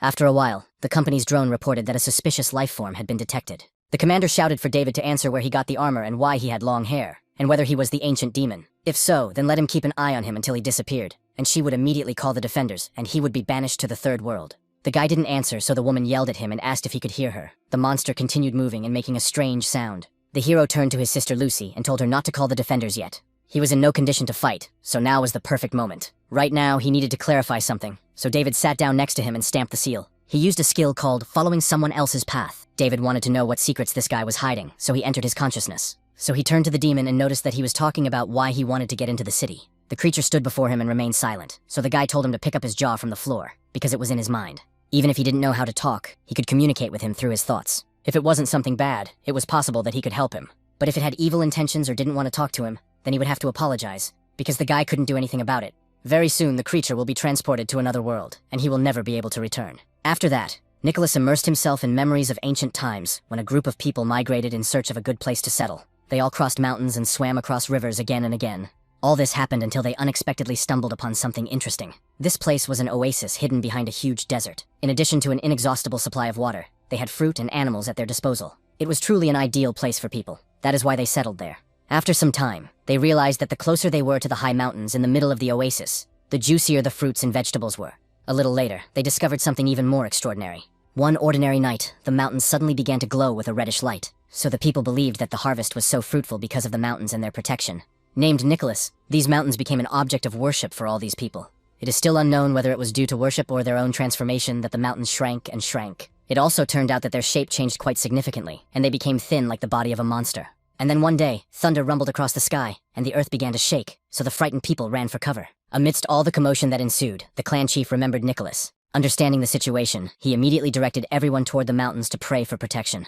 However, he was simply shocked by what he saw at the foot of the mountains. It turned out that they had not disappeared, but instead some other energy had appeared in their place. It was a life form that resembled a human being, and also possessed demonic energy. And so, in a panic, all the people immediately bowed down before this creature, and called it the deity of the mountains. Nicholas was a little surprised when he saw what was happening and decided to approach the people. The tribal chief was also alarmed, because the situation looked strange. The humanized mountain deity fell as soon as it landed, and did not even know how to walk. When the man saw this, he immediately got up and headed toward the creature. Nicholas noticed something as the man headed straight for him. At that very moment, the demon learned how to use his legs properly, but the chief ran up to him, bowed, and held out his staff. But the other life form paid no attention to him, and simply used its limbs to walk past. This deity had learned to walk, and it continued to walk and walk. So, wandering aimlessly around the neighborhood, it left the oasis and was met by vast deserts. Looking back, it felt the dissipating aura from its birthplace, and if it left the oasis, it would soon become a desert too. Instinctively, Nicholas knew that he had to stay and protect the oasis. Shortly after the deity's return, people continued to worship it. The newborn had no feelings or desires, but it was extremely curious about everything around it.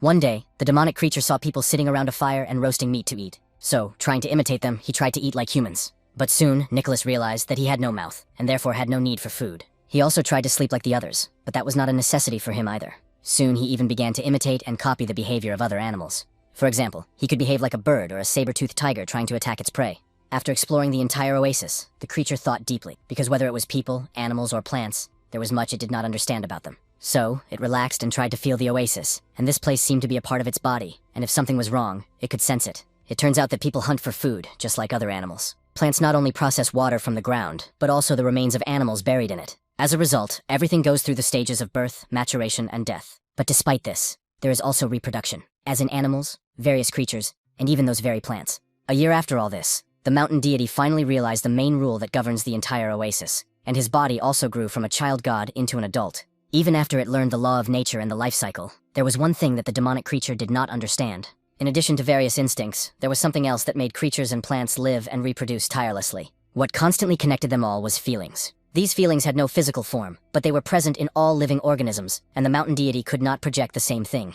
In complete solitude, unknown feelings began to grow within it, and it could not know what this feeling was. It was what they call loneliness. Nicholas continued to wander around the oasis incessantly, trying to understand himself. Having experienced loneliness for himself, the mountain deity realized that all creatures around him had relatives, but there was no one of the same species as himself, so he was alone in this world, and the demon gathered some of the energy from his body in his tail. After the creature did this, it immediately tore it off and threw it aside. Due to the demonic energy contained in this limb, the tail did not disintegrate, but a new form of life began to emerge. So the mountain deity created another creature of its kind, and people called it the mountain spirit Yui. The mountain deity did not possess human emotions when it saw another creature of its kind, and the loneliness in its heart still did not disappear. The female specimen, which had literally just been created, tried to stand up but fell, just like her kin before her. Seeing that this creature could not yet walk, Nicholas immediately approached her. Then he tried to help her get to her feet. Yui saw this, and reached out her hand so that the creature could help her. From that day on, different feelings began to develop between him and the mountain spirit. So, in the days that followed, the mountain deity taught the new creature how to walk. He also taught her all the skills he had acquired up to that point.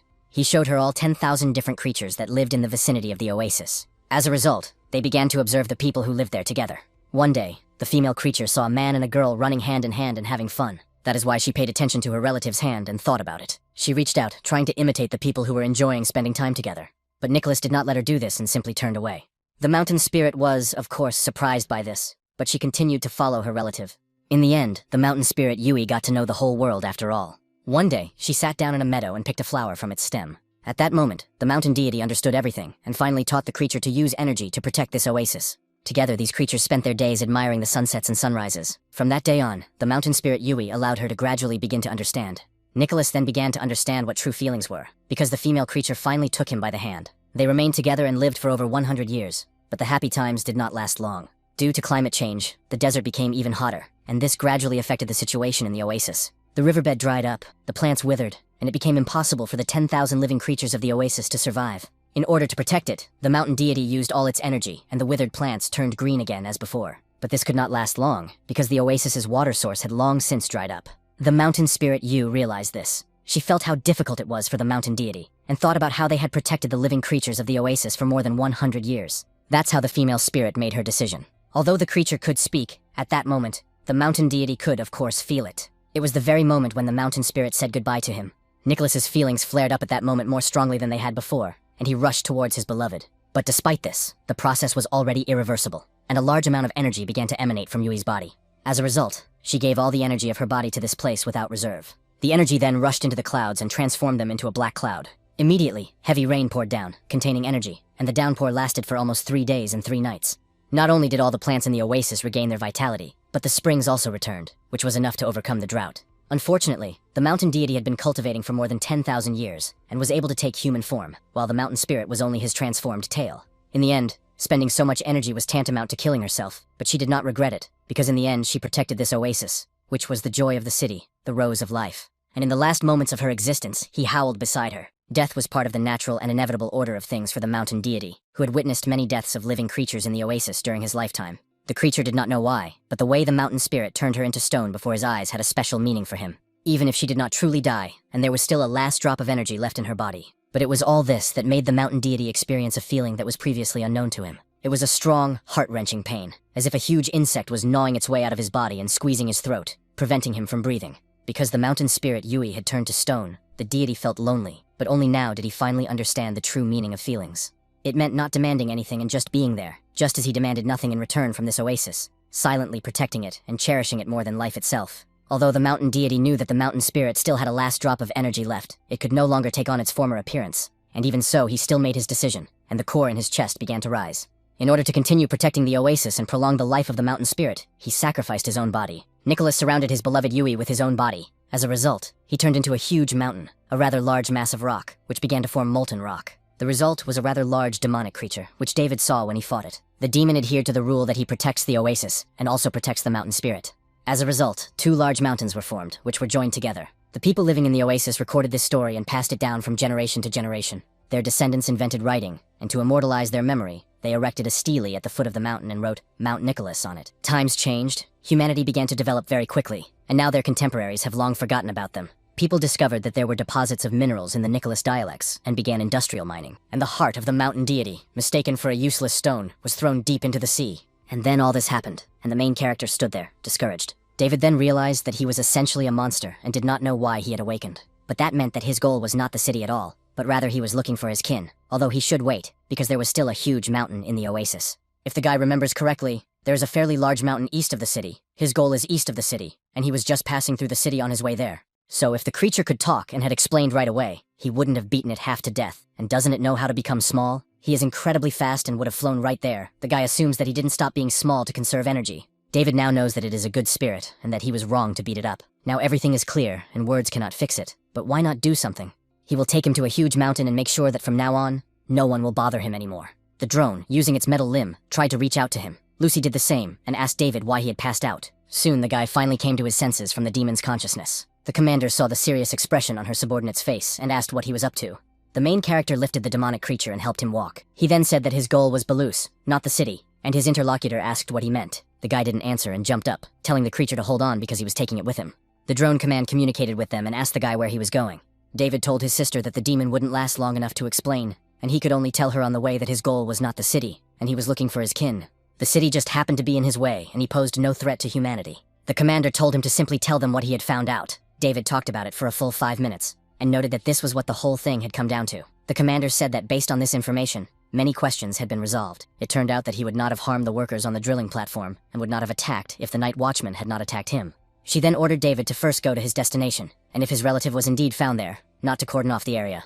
Katie was worried and hoped that this ancient spirit would be able to see his kin, because she felt sorry for him. Then she turned her attention to the master and George, who was crying and saying that he had sacrificed his body to protect another. He had slept for more than 10,000 years, and when he woke up, the first thing he did was go looking for him. He had such pure feelings, and how much he had to go through. The girl asked the master not to tell the veteran to pay too. They should pray that he could meet his kin, and that would be fine. The main character soon said that it should be, but not already about profit. He moved straight above the clouds for a while, and then he dove down. Nicholas looked ahead carefully, and was surprised by what he saw there. As a result, only half of the mountain remained, and in the other half there was a huge gorge that had been made by people. David was confused and asked how the mountain had become like that. Lucy just remembered that minerals had been found in this mountain, and that the High Corporation had bought the rights to extract them. They had mined half of the mountain, and there were very few minerals left, so they stopped working. The girl hoped that when the ancient spirit saw how it looked now, he would not be angry and decide to take revenge on people. Together with the demonic creature, the main character found himself in such a state. He went on to say that although they had dug up half the mountain, he could surely feel whether his kin was still alive. The guy noticed the demon, looked down, and then, sensing something, raised his hand and began to use his power. Because of this, a rather large rock began to rise straight out of the ground. From the crack that appeared there, the silhouette of a female figure could be seen. After a while, her body was completely freed from the stone. However, despite this, the structure had already been destroyed, and so small pieces of stone began to crumble. The commander noticed this and realized that everything was bad, and she thought that the spirit was already dead. The deputy was saddened and thought about how difficult it had been for them to be together again. David and Nicholas also noticed her and were amazed. The core inside the demon emerged, and the body fell apart. The main character was stunned when he saw what had happened, and did not understand what would happen next. Looking at the scene unfolding before him, David was perplexed. It turned out that there were such pure feelings between them, and in the end, what were they? Blood ties, friendship, or love? The commander asked the guy what the ball was, because he didn't think he would become a huge monster to take revenge on people. The hero said not to worry, because that wasn't the case at all, even though his kin's bodies had been torn to pieces. But the energy already existed in the mountain, so the guy thinks it merged with the mountain itself a long time ago. David then used his eye of the underworld and looked at the ball and saw huge streams of energy. He thought that the creature was indeed a worthy opponent, and from then on, no one would bother them. Immediately after these thoughts, the guy felt that the rock beneath his feet began to move, so he jumped up to avoid the danger. As a result, it was clear that rock was beginning to form near the mountain that remained and near the core that hovered in the sky. The core initially contained a large amount of energy, which merged with the rock. The spirit of Mount Yue remained alone for a long and very long time. It sat in a fetal position, and suddenly plants began to appear near its feet and blossom. Soon there were quite a lot of these flowers, and the creature was literally sitting on a lawn. When she opened her eyes and looked ahead, she was stunned by what had happened. Nicholas was already standing next to her at that very moment. She got up carefully, looking into the eyes of her partner, who was standing in front of her. Now the male reached out to touch the girl's hand. Sometime after the incident, they were together on the flowery lawn, holding hands. In the human world, it was as if two mountains had merged and were now together. Plants also began to grow near these mountains, which were now overflowing with spiritual energy. The entire landscape, as well as the beautiful picture, now resembled the oasis that existed in ancient times. The main character and the command drone hovered in the sky and watched what was happening. David told his sister Lucy that he wanted to ask her something because he wanted to buy this piece of land, even if it meant spending all the money he had. If that wasn't enough, he would take it out of his commission on orders. He needed to fence off the place and turn it into a nature reserve so that people couldn't set foot there. The woman told him not to worry, because she had the same plans. They still hadn't fully investigated the unauthorized energy experiments conducted by Hayes Air, so they would not dare to object to transferring the land for the creation of a nature reserve, and besides, people should show extreme respect for the mountain deities. David said that he hoped it would be so, and told Sister Lucy that he was leaving the rest to her and returning himself. The woman told the deputy that she would contact the Guangxi Corporation as soon as possible. The girl did not answer her because of this, and she tried to get through to her when suddenly Keat regained consciousness. The commander asked if she was okay, and the woman apologized and said that she had just been thinking for a moment, because the place she was protecting had been destroyed by people. Her relative had been killed, and he would have willingly and without anger sacrificed his freedom to continue protecting this place. After sleeping for 10,000 years, he was finally able to see his kinsman, but even his body had long since disappeared. For the girl, such an outcome would have been too cruel. The deity and the mountain spirit sought neither glory nor disadvantage, but people used that place for their own needs and knew no bounds. Because of this, Katie was very ashamed that she was born human. Georg approached and addressed Miss Katie, saying that people distinguish between good and evil, and so do demons. They also expend their energy to maintain the balance between humans and demons. In his opinion, this result was not cruel at all, and it did not matter whether he had the freedom to take human form if this place continued to prosper as before. For them, being together in life and after death is already true happiness, especially since they both still have some energy left. He then quietly said that he wanted them to cherish each other and live long and happily. The girl told the master that she had not heard his last sentence. He apologized and remarked that she was speaking for herself, then turned to Commander Lucy. He said that the spiritual reality would soon end, and that the arms company had been able to develop it on its own, and that their humble servant had one request. Lucy said to speak freely. Georg said he wanted to stay here for another day and go outside for a walk. His companion said that was no problem, as she would just need to report it to management. The man smiled and said he was very grateful. David left the mission at a fairly rapid pace and in good shape. A human-shaped goat's eye looked at him and told the minister to forget about harming this man. Moreover, he was able to catch up and damage the ancient spirit twice. And even if he could seal it, how long would he be able to hold it? This man named David was actually too abnormally strong. The minister said that for starters, he should report on the situation and not cause confusion among the fighters. He said that, according to his information, this ancient spirit that had been awakened was enormous.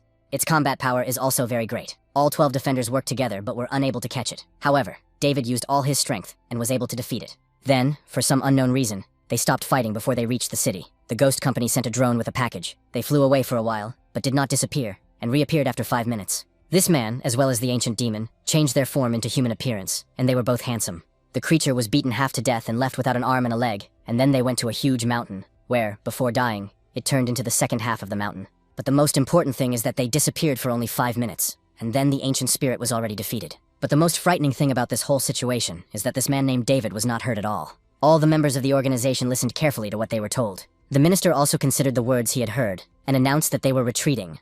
It seemed that they needed to report to His Majesty that they were moving on to Plan B. Quite a large number of people gathered near one of the hotels and cafeterias nearby. One guy remarked to another that the girl in the white coat was cute, and his companion asked why he thought she was a guy. They were talking about George, who noticed how wonderful it was there, because the world of people becomes more diverse and brighter the further you go. Although he was sad and sulky, he didn't know if anyone else could see this picture. As he thought, people now do not appreciate such old-fashioned, simple places in the backwoods. Although, of course, this is even better, because it is much calmer and quieter there. The surrounding buildings had changed, but whenever he came here, everything seemed familiar and close to him. After all, it was here that he met someone, got to know each other, and became friends. But something happened after those happy days together. After that, Georg cried and said that they had to part ways after all. The trees near this place began to shed their petals, and this man smelled a light, pleasant aroma. They were pink plum blossoms, just like when they were together. Because of this image and memories of times past, George began to reminisce. He remembered how, on one such day in spring, the person he was thinking about ran up to him and said that he deserved to die because he was late again. He had just been reading a collection of poems, and had completely forgotten about the time, which is why he was late. His companion did not answer him, so he asked if he was angry with him. But the man smiled and said, how could he be angry when the time when the plum blossoms fall is so short that he simply cannot take his eyes off this process. At that moment, they were standing together on a bridge connecting the two banks across the river. Georg said that if he had stayed any longer, he was afraid he would have missed this beautiful sight. But his companion said that it was not a problem, because what could be more beautiful than this? The guy was embarrassed, and said that he shouldn't say such embarrassing words in a crowded place. But the man said that he shouldn't care too much about other people's opinions. It turns out that flowers bloom not to be picked and admired. By the way, today he read a poem and really wants to share it. Georg asked what the poem was about, and he said that he wanted them to know and cherish each other. They lived happily ever after, because only when the mountains are leveled with the sea, the rivers dry up, thunderstorms occur in winter, snow falls in summer, and the sky falls to the ground will they be separated. Then he asked if his companion really didn't understand anything. After all, these words clearly describe them, because in this life they will always be together and share each other's feelings. After a while, the man said that he was leaving now, but would be at the old place in the evening. The master watched him leave and smiled faintly at that moment. Now, he was standing on the same bridge in the same place, remembering the whole situation that had happened in the past. He felt very sad, because the old days could never return to them. So he gathered his willpower and began to look far into the sky. Almost on one of the slopes, but only in the inverted world, stood a man in a demon's uniform. One of the demonic creatures approached him and noticed that the leader of the squad was here. This creature's name was Ronald, and he was the leader of the Ujian squad, which was the personal guard of His Majesty Owen. The man said that if there was any business, they should report it. In the end, the demon said that they had recently received a message. It turns out that the plan to secretly block David's fighting power with pills has failed completely, so now they will have to resort to their backup plan. The leader listened carefully to this report and said that he understood everything. The creature continued, saying that he had started working in the unit quite late, and when something happens, he prefers to double-check, because it makes him feel more at ease. He understood the difference in the passage of time between the third world and the human world. Ronald said that for them as demons, time in the human world flows 120 times slower than here. Simply put, one day here is equal to about 120 days in the human world. His interlocutor noted that he understood everything, and the gentleman said to leave in 3 days, which means that a whole year will have passed in the human world. The short man said that a year was enough time to get the legendary Paradise Seal, the most powerful secret treasure of the secret workshop. He hoped that the servants outside would not make any more mistakes in their actions. Otherwise, His Majesty the King's plan could go awry. The squad leader was very angry about this and, looking at him maliciously, shouted at him to open his mouth. Then he used the power of his eyes, and they took on a strange sword-like shape. Next, the demonic creature used the fox's pupil and a skill called blade creation.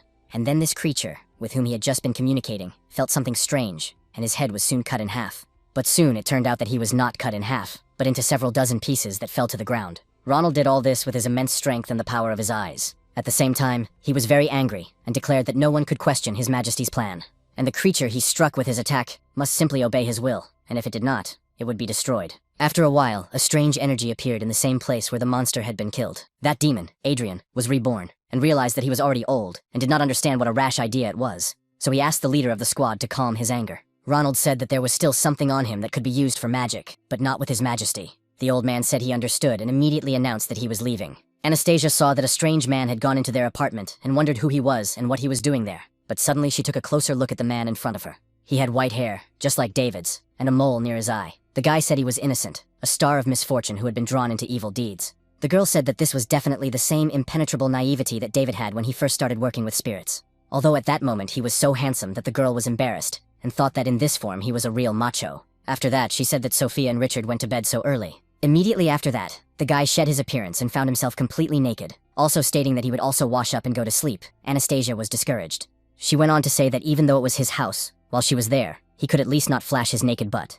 Her companion asked what the problem was, saying that he had simply forgotten that he was naked from the waist down, and would be more careful next time. Although the girl was very embarrassed at that moment, she thought that it was good that he was all right, because last time, when he saved the fox cub, he had scratches on his face. But this time, he had dealt with such a powerful demon and had not been hurt at all, so it seemed that she had worried about him for nothing. She decided that now she could go and sleep peacefully. Suddenly, a notification from the deputy of the ghost company popped up on her phone. It said that she couldn't get in touch with David, and that Miss Lucy was inviting them both to come to her office tomorrow, because she had something to discuss. The next day was beautiful and sunny, and Sophia finally woke up. She turned to her brother and asked when he had managed to return, and where they were going so early in the morning. But Anastasia answered the question, happily announcing that they were going to the ghost company. The little girl said that was great, and since she wanted to work there, maybe they would agree. Her friend said she hoped so. Sophia said that since her brother was nearby, she was sure to return victorious. After that, the characters left the apartment together, and the girl said goodbye to her friend. The main character looked to the side and was surprised when he saw something there. Henry was standing there with a sign that said luck. The guy asked him how he got there, whether he had been waiting for them at the door the whole time, and his partner said that today it was easy to set off on a journey. First, he wanted to congratulate David on yesterday's victory over the ancient spirit, and Ms. Anastasia also had good news waiting for her today. The guy noticed that he knew all this about them and wondered if he had hidden some cameras near the house. The man smiled and said that he had simply guessed. And if the lady was accepted into the company by the ghost, he would remind her that it would be possible to form a team of 3 people. The hero did not understand why he wanted to assemble a team so badly, and if he wanted him to help him, he should just say so. The girl asked about assembling a team. David noticed her and grabbed her hand, starting to run away, realizing that they should hurry up because if they talked to him for too long, he would eat all their brains. Henry said goodbye to them. Soon, they were both near the main office building of the ghost company. The girl said that it seemed to her that the company was located on a mountain, or in an even more pretentious place. The headquarters was located in such a luxurious place right in the center of the city, and so she asked if it wasn't too ostentatious. The guy said that she would soon understand everything herself. Then they went inside, and the girl said she had heard that you couldn't enter this bank if you had less than 10 million in your account. There were quite a lot of people inside, and the guy told the girl to keep quiet and follow him. Soon they approached the terminal, and the system asked them to select the transaction they wanted to perform.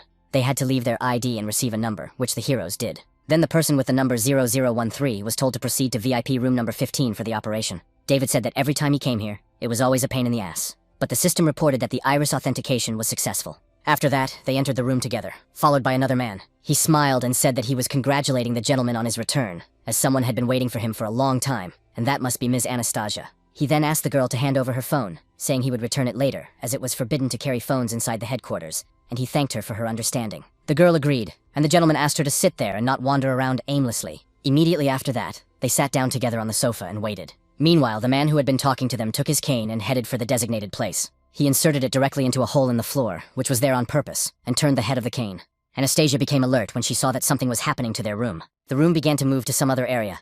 Then the man who had accompanied them turned to the young lady and, with a smile on his face, wished her a pleasant time in the company of the ghost. It turned out that this room was an elevator that was supposed to transport them. The girl approached the transparent window and looked closely at the creatures below. There were quite a few different demons, ranging from small to impressive in size. At the checkpoint, one of the girls handed the demon his belongings and said that this was his sole storage and ID card. Someone asked the creature not to eat their equipment. She could see that he had registered to resolve the issue of changing jobs and should proceed to counter 5. A man told the gentleman that he had not paid his taxes for the previous year, and that he should pay as soon as possible so that he could return to his previous job. The interlocutor asked what a tax was, and the man said that everything was written in detail in the tax return in his hands. The demon picked up the document to look at it, but did not understand anything. All this made him very angry, and he threw the papers aside, saying that pretending to be human was quite tiresome. He had to work hard and earn money all the time. Only then would there be food on the table, and if he did a bad job, people would scold him and stay up all night. But even after work, he has to pretend to be cheerful in order to get along well with his colleagues. He has a lot of debts and no money for taxes. After that, the creature began to cry, because he had once dreamed of leaving this world behind. Then it got angry and shouted that it wanted to be a monster, that it wanted world domination for itself. So all these despicable little humans would simply become his food. Shortly after that, the demon was beaten up by bodyguards, one of whom said that the creature was only a Class C demon. So what kind of rebellion was this? He asked if everyone returned to living by the law of the jungle, how many days he thought he would last, while another said that the hooligan had already been neutralized, and the danger had passed. The creature stated that the boss was indeed right, and he decided to reject his old freedoms and become a new demon. The man asked the lady if it amused her. Such minor frictions sometimes arise, but there is no need to be afraid, because they constantly keep a number of high-class hunters. Anastasia asked why all these demons had gathered. The interlocutor said that this floor was the reception office for demon affairs, and they did roughly the same thing here as they did in the reception office for humans. If a demon wants to do something in the human world, it must pretend to be human and live by the laws. If it doesn't like the human world, it can go live in the city of Lanting. Of course, if a demon from there wants to live here, that's no problem either. If they have no criminal record, they can obtain an identity card from the company. As long as everything is done according to the agreement, humans and demons can coexist in peace and harmony. After all, no one wants a return to the days when humans and demons fought and exterminated each other. Soon, they all arrived at the 3rd floor by elevator, and the man noticed that they were walking straight down the corridor to the commander's office at the end. Anastasia thanked him for showing her around, and the guy thought to himself that it was not surprising that the demon's presence was completely unnoticeable. After all, the spirit of a demon and the spirit of a human were together in one body, so perhaps she would really be able to pass the test this time. However, he would be the judge in the body merging competition. He turned his head in the opposite direction and waited impatiently to see how she would perform. Inside this girl, strangely enough, lives a mummy, which is an S-class demon. Anastasia noticed that it was interesting to be in the company of a ghost, and her companion said that this was how they lived. Soon they came to the commander, and David told his sister that he had brought a girl here. So he asked what the instructions would be. His companion thought that this fool, who feared neither God nor the devil, seemed to be afraid of his sister. Lucy said that because of the ghost company's mistake, the girl had to end up in the world behind Fan Tian's seal, and she apologized. She would not beat around the bush any longer, and she called them for 2 reasons. The girl said she understood everything. The commander said that the first reason was the matter with the Fantian seal, and she asked how long they had spent inside, at least approximately. The girl said that she couldn't tell for sure because she had been unconscious for some time inside, but the boy said that he knew, and it was about 10 minutes. The interlocutor was shocked when she heard this figure. To make sure, she asked if he was certain that only 10 minutes had passed, and he said he was absolutely sure. After all, he was having fun, fitting in exactly on time, although he didn't push Anastasia away at the last minute, and inside the pig's head, he said something. The demon said that the passage through Fantian's seal usually closes in 10 minutes, but Lucy thought that this did not match the previous intelligence. After that, she immediately thought about the master, as well as the leader of all the secret Taoists. When she was little, she came to him and said that the majestic leader of the secret Taoists was suddenly cooling off here, catching fish wherever he wanted. She wanted him to wake up quickly and go upstairs with her because she wanted to ask him about something. James smiled and asked if it was little Lucy, as they hadn't seen each other for a long time, and if she missed her teacher. She got angry and shouted that she would not call him a little girl again, and her interlocutor said that she was just as lively as ever, and that her teacher was glad to see her. Then he casually dodged her attack, and she headed straight for the water. But despite everything, she didn't fall and was surprised by this. The teacher held her with his strength and noted that it would be good for her to curb her temper, because it turns out that in the company of ghosts, she has made a lot of enemies.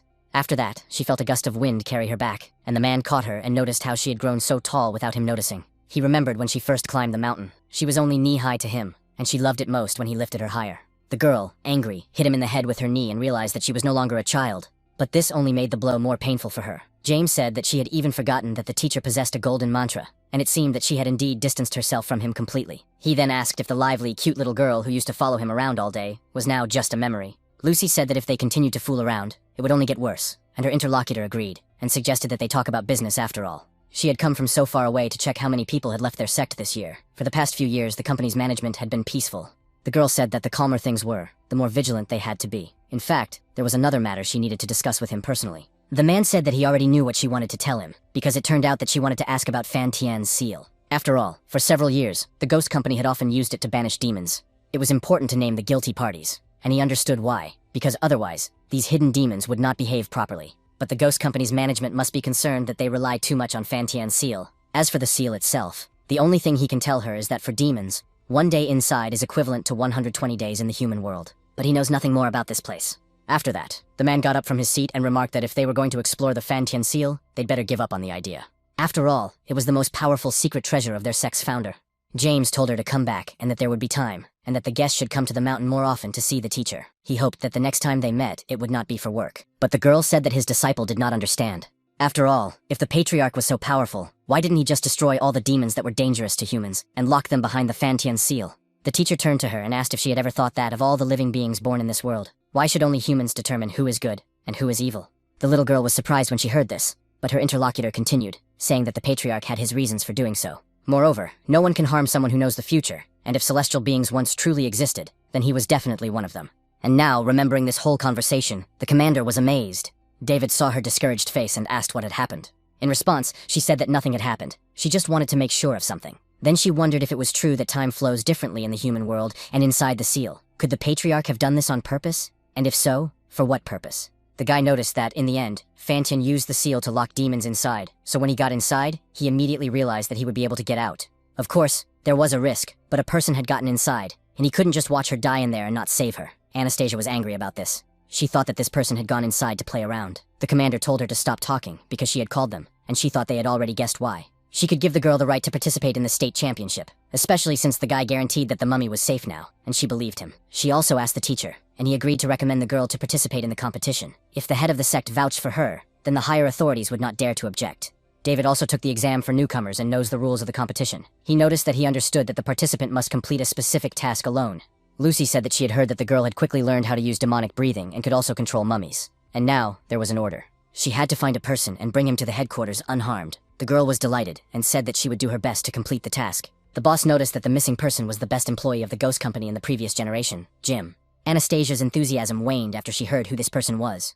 After that, she asked Lucy if she had heard correctly, because she needed to find and bring here the best employee of the previous generation of ghosts. He was probably as powerful as David, and if this man had run away of his own accord, how could she possibly bring him to the headquarters apartment? Therefore, could the woman tell her why he had disappeared after all? The commander said that he had disappeared from the nursing home, and the people there had concluded that he had run away on his own. Everyone had already decided that he was dead, but then the body disappeared. I need to panic, even though he was once the best in the ghost company, but now he's just an old man with Alzheimer's. Anastasia was not happy with this prospect in any case, because she understood that he had run away anyway. So it turns out that, unlike in movies and anime, the older you are, the stronger you are. After that, the woman noticed that she wanted to add something else to this. She was given 3 days to complete the task, and during that time she was not to live at David's house, but had to find her own accommodation. She also cannot ask anyone for help, not even demons, but she can ask Katie for information about the object of her search. If the girl violates any of these conditions, the task will be considered a failure for her. She is prompt and confident in her words, stating that she understands everything.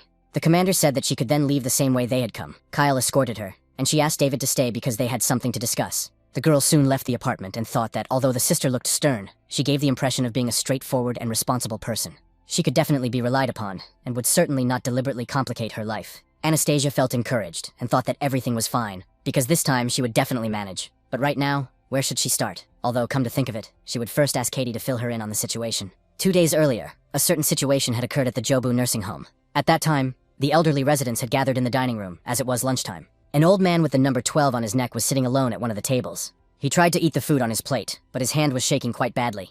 Unable to hold it, he dropped it, and the food fell onto the table. This old man was once the best in the company, a ghostly man named Jim. One of the girls who looked after the elderly noticed the gentleman and said that it would be better if she fed him. The man asked who she was, and the girl said her name was Monica, but he forgot her name again. He had his favorite grapes there, and when he finished eating, she would give them to him. The man then said that he didn't want food, he wanted grapes. But despite this, the worker continued to say that when he had eaten everything, he would get the grapes. Then, with a smile on her face, she tried to feed the patient and noted that they would eat quickly, and then there would be dessert. This made the old man quite angry, and he shouted that he wanted his treat right now. And even though he was already very weak, he hit her quite hard. Monica turned to the gentleman in surprise, and he shouted angrily that he wanted his reward right now. Soon his plans changed, and when his companion asked where he was going, the old man said he wanted to sleep, so he would go to bed. The employee said she would take him to his room. They walked down the hallway together, and Jim asked who she was and why he had not seen her before, and the girl replied that she was Monica. She then thought that it seemed that the gentleman's Alzheimer's disease was progressing. Who would have thought that the once best person in the company would now reach such a state? Without a wife or children, he devoted his entire life to people. Without a doubt, this man is a hero. But why is heaven so unfair to him? And so, together, they walked down the corridor past the open door of one of the old men who was watching television. The screen showed a war movie, and soldiers were shooting at their opponents. The footage was quite gruesome, and explosions and people's screams could be heard. When Jim heard all this, he froze, and memories subconsciously came to mind. Monica then asked the gentleman why he had stopped so abruptly. She was stunned when she saw that the old man began to behave strangely and looked like a madman. Soon he broke free from the girl and pushed her aside. After that, the madness he had been fighting a few seconds ago ceased, and his body fell to the ground as if dead.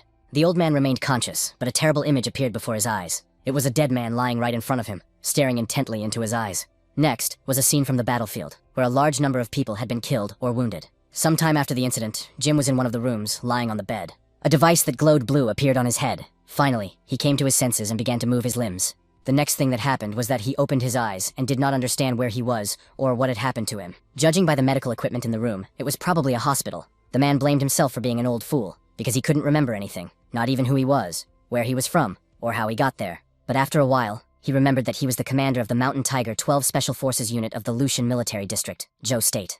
He was also the best fighter in the Ghost Company, and his name was Jim, but the old man had no idea why he was in the hospital at that moment. Then he remembered standing in front of his superiors and asking if they were joking, because these were such turbulent times, and they wanted to remove him from his post and leave him out of action. He was told that, according to the results of a medical examination, he had early-stage Alzheimer's disease, and that it would be safer for him and those around him. If he was temporarily removed and sent for treatment, it would be better. It was a pity, but now he had no right to return, and it was for his own good. He had worked hard all his life, and now it was time for him to retire. Jim recalled this with horror and realized that he had been forced into early retirement because of senile dementia. If he understood correctly, he was now just a useless old man to others, and what's more, he even needed constant help from others. Suddenly, he became alert, feeling a strange sensation in his body, so he immediately jumped out of bed, pulled off the sheet, and looked carefully. There was a puddle where he had been sitting, and he realized that he had not been able to control his urination. The man did not understand what was happening to his body. Could it really be happening? Never in his life could he have imagined that he would see himself wetting his own bed. He began to laugh hysterically and say that even the dead would find it funny.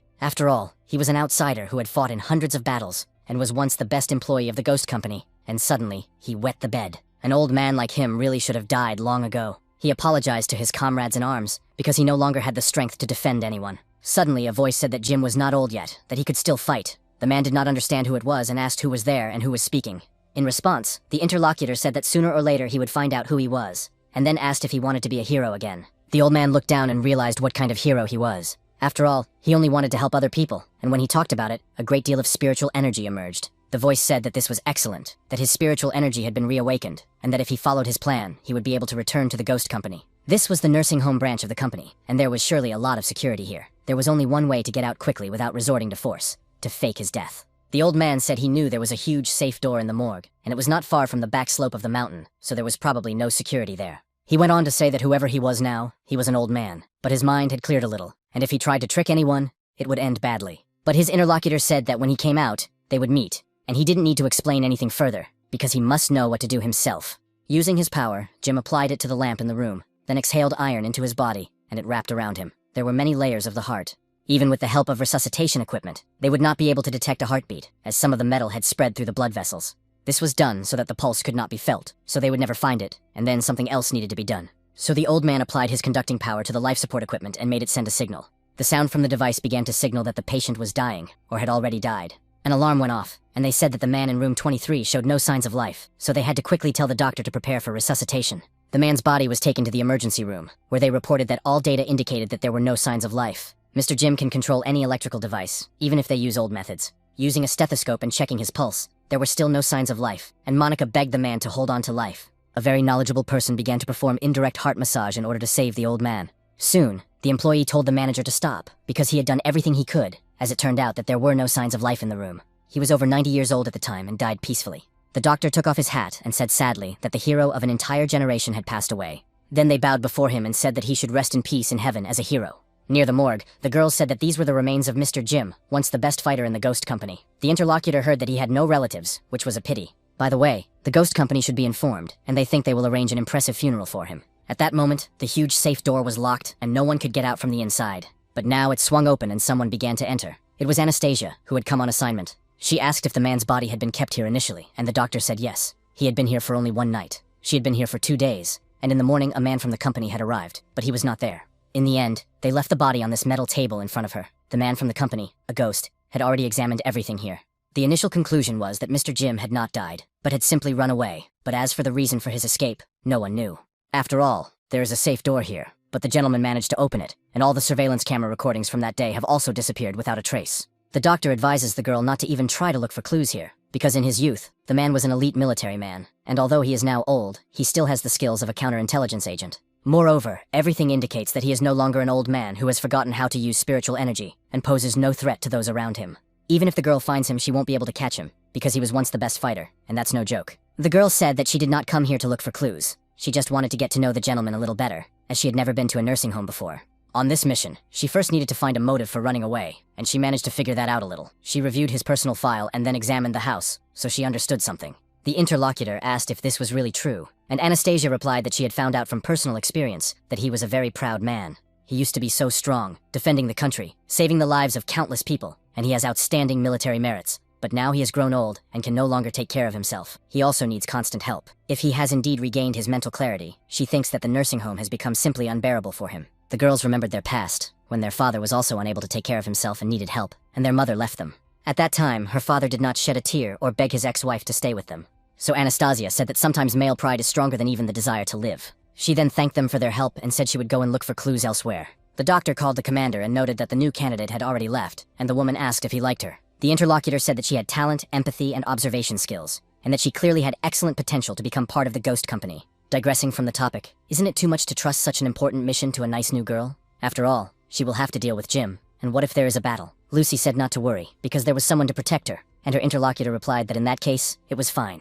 Anastasia went outside and thought that before disappearing, he had taken a shower and taken all his personal belongings, his ability to control metal and electrical devices. Katie sent her new materials again, and it was a detailed story of this man's life, which was great. At about the same time, the main character was in the hall, watching the girl closely. When David stayed with the commander, he noticed that the girl had been given an assignment, and she asked him to stay so that he could be given a job too, probably. The commander said that she was still holding him on Anastasia's case, and besides, there were no missions at the moment that would interest him. The guy said that if it was about the girl, he had brought her in, she was definitely reliable, and there was no need to worry. His interlocutor said that she believed him, but she was responsible to headquarters, so he also had a mission to carry out, which was to secretly monitor Anastasia. This time, the mission is not as simple as she said. According to the information received, the target has completely regained his sanity and his former strength. Given the old man's character, even if the girl finds him, he can only be brought to headquarters by force. If they start fighting, Anastasia may not be able to control the mummy, so it is necessary to ensure that she is not in danger. Whatever method she uses, if she manages to bring the old man to headquarters, the mission will be accomplished, and if she finds herself in danger, he can intervene and save her. Of course, if he interferes, Anastasia will permanently lose her right to participate in the competition. From the top and from the beginning, they were against her taking the exam. The woman can only give her tasks and then depend on her to take advantage of this opportunity. The hero thought that she should have no problems with this task. But at the same time, he was worried about her and watched her closely anyway. After the girl received new information about the deputy commander, she carefully examined it. The old man himself was in the bathroom washing himself. After his shower, the man went to the personal belongings storage room, where he found locker number A192 with the name Jim on it. Soon, the old man changed into his usual old uniform, in which he had been hunting demons all this time. Now he no longer looked like a frail old man, but was ready to fight. At the same time, he decided that he would simply go and kill 100 demons, and then they would know that the precious blade did not age. Immediately after that, he headed for one of the abandoned factories on the outskirts of the city. There, on the floor, was a man who had recently been killed by demons. Several of these demonic creatures were on the floor, feeding on this man. They did not hear the friend's voice, for they were blind to the light, and these pitiful creatures still preferred to hide in dark corners and lead a miserable existence. The creatures became alert when they heard a human voice and turned their attention to the side. But a few moments later, one of their heads flew off to the side. The blade pierced the wall, and his partner looked at the creature's head in surprise. He became quite angry and asked the man who had come to them what he wanted. There was an old man with a smile on his face who said he was Jim from the ghost company. The creature, of course, knew who he was and was quite alarmed, but at that moment he was killed. After that, the hunter noticed that he was indeed old, as he moved a little and was already quite out of breath. The demonic creature was behind him and had been pierced with iron rods. The old man said he would not give up as long as there was still gunpowder in the powder flasks. Suddenly he heard a voice from above saying that his strength was no worse than before. Alerted, Jim asked who was up there. Suddenly, a person came down from above, and it turned out to be a boy wearing clothes that were too big for him. The old man was surprised and wondered where the child had come from. Could it be a demon in disguise? The boy said nothing, but the old man heard his voice saying that he was not a demon. It turned out that he was just a child who admired this man. The man asked if he could read his thoughts and communicate telepathically, and it turned out that he was the one who had suggested that he escape from the hospital. The boy smiled and nodded his head, confirming that this was true. The old man was a little discouraged and remarked that who would have thought that a child had persuaded him to escape.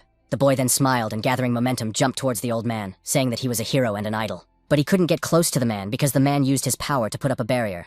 Jim said that he didn't understand where this brat had come from, who he was, why he was trying to get close to him, and also, if he wasn't his, he should stop talking telepathically.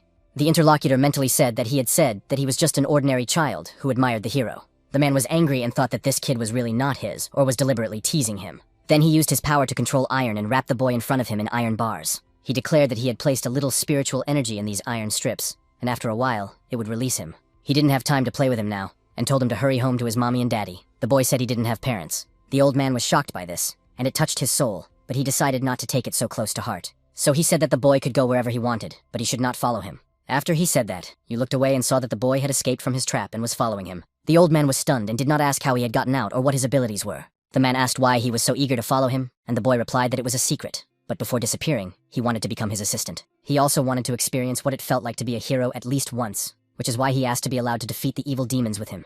Then he would leave immediately, but Jim asked what he meant by disappearing, whether he was sick. The boy continued to smile and said that it was a secret, which only made the old man even angrier. Therefore, it seemed to him that this child had no one to discipline him in his childhood. Suddenly, the man sensed a demonic presence and told the boy not to come forward and to hide behind him. Something appeared in front of the rather large hangar where they were. It was one of the demonic creatures that had entered its lair. The creature was holding its prey in its hands and also noticed the people.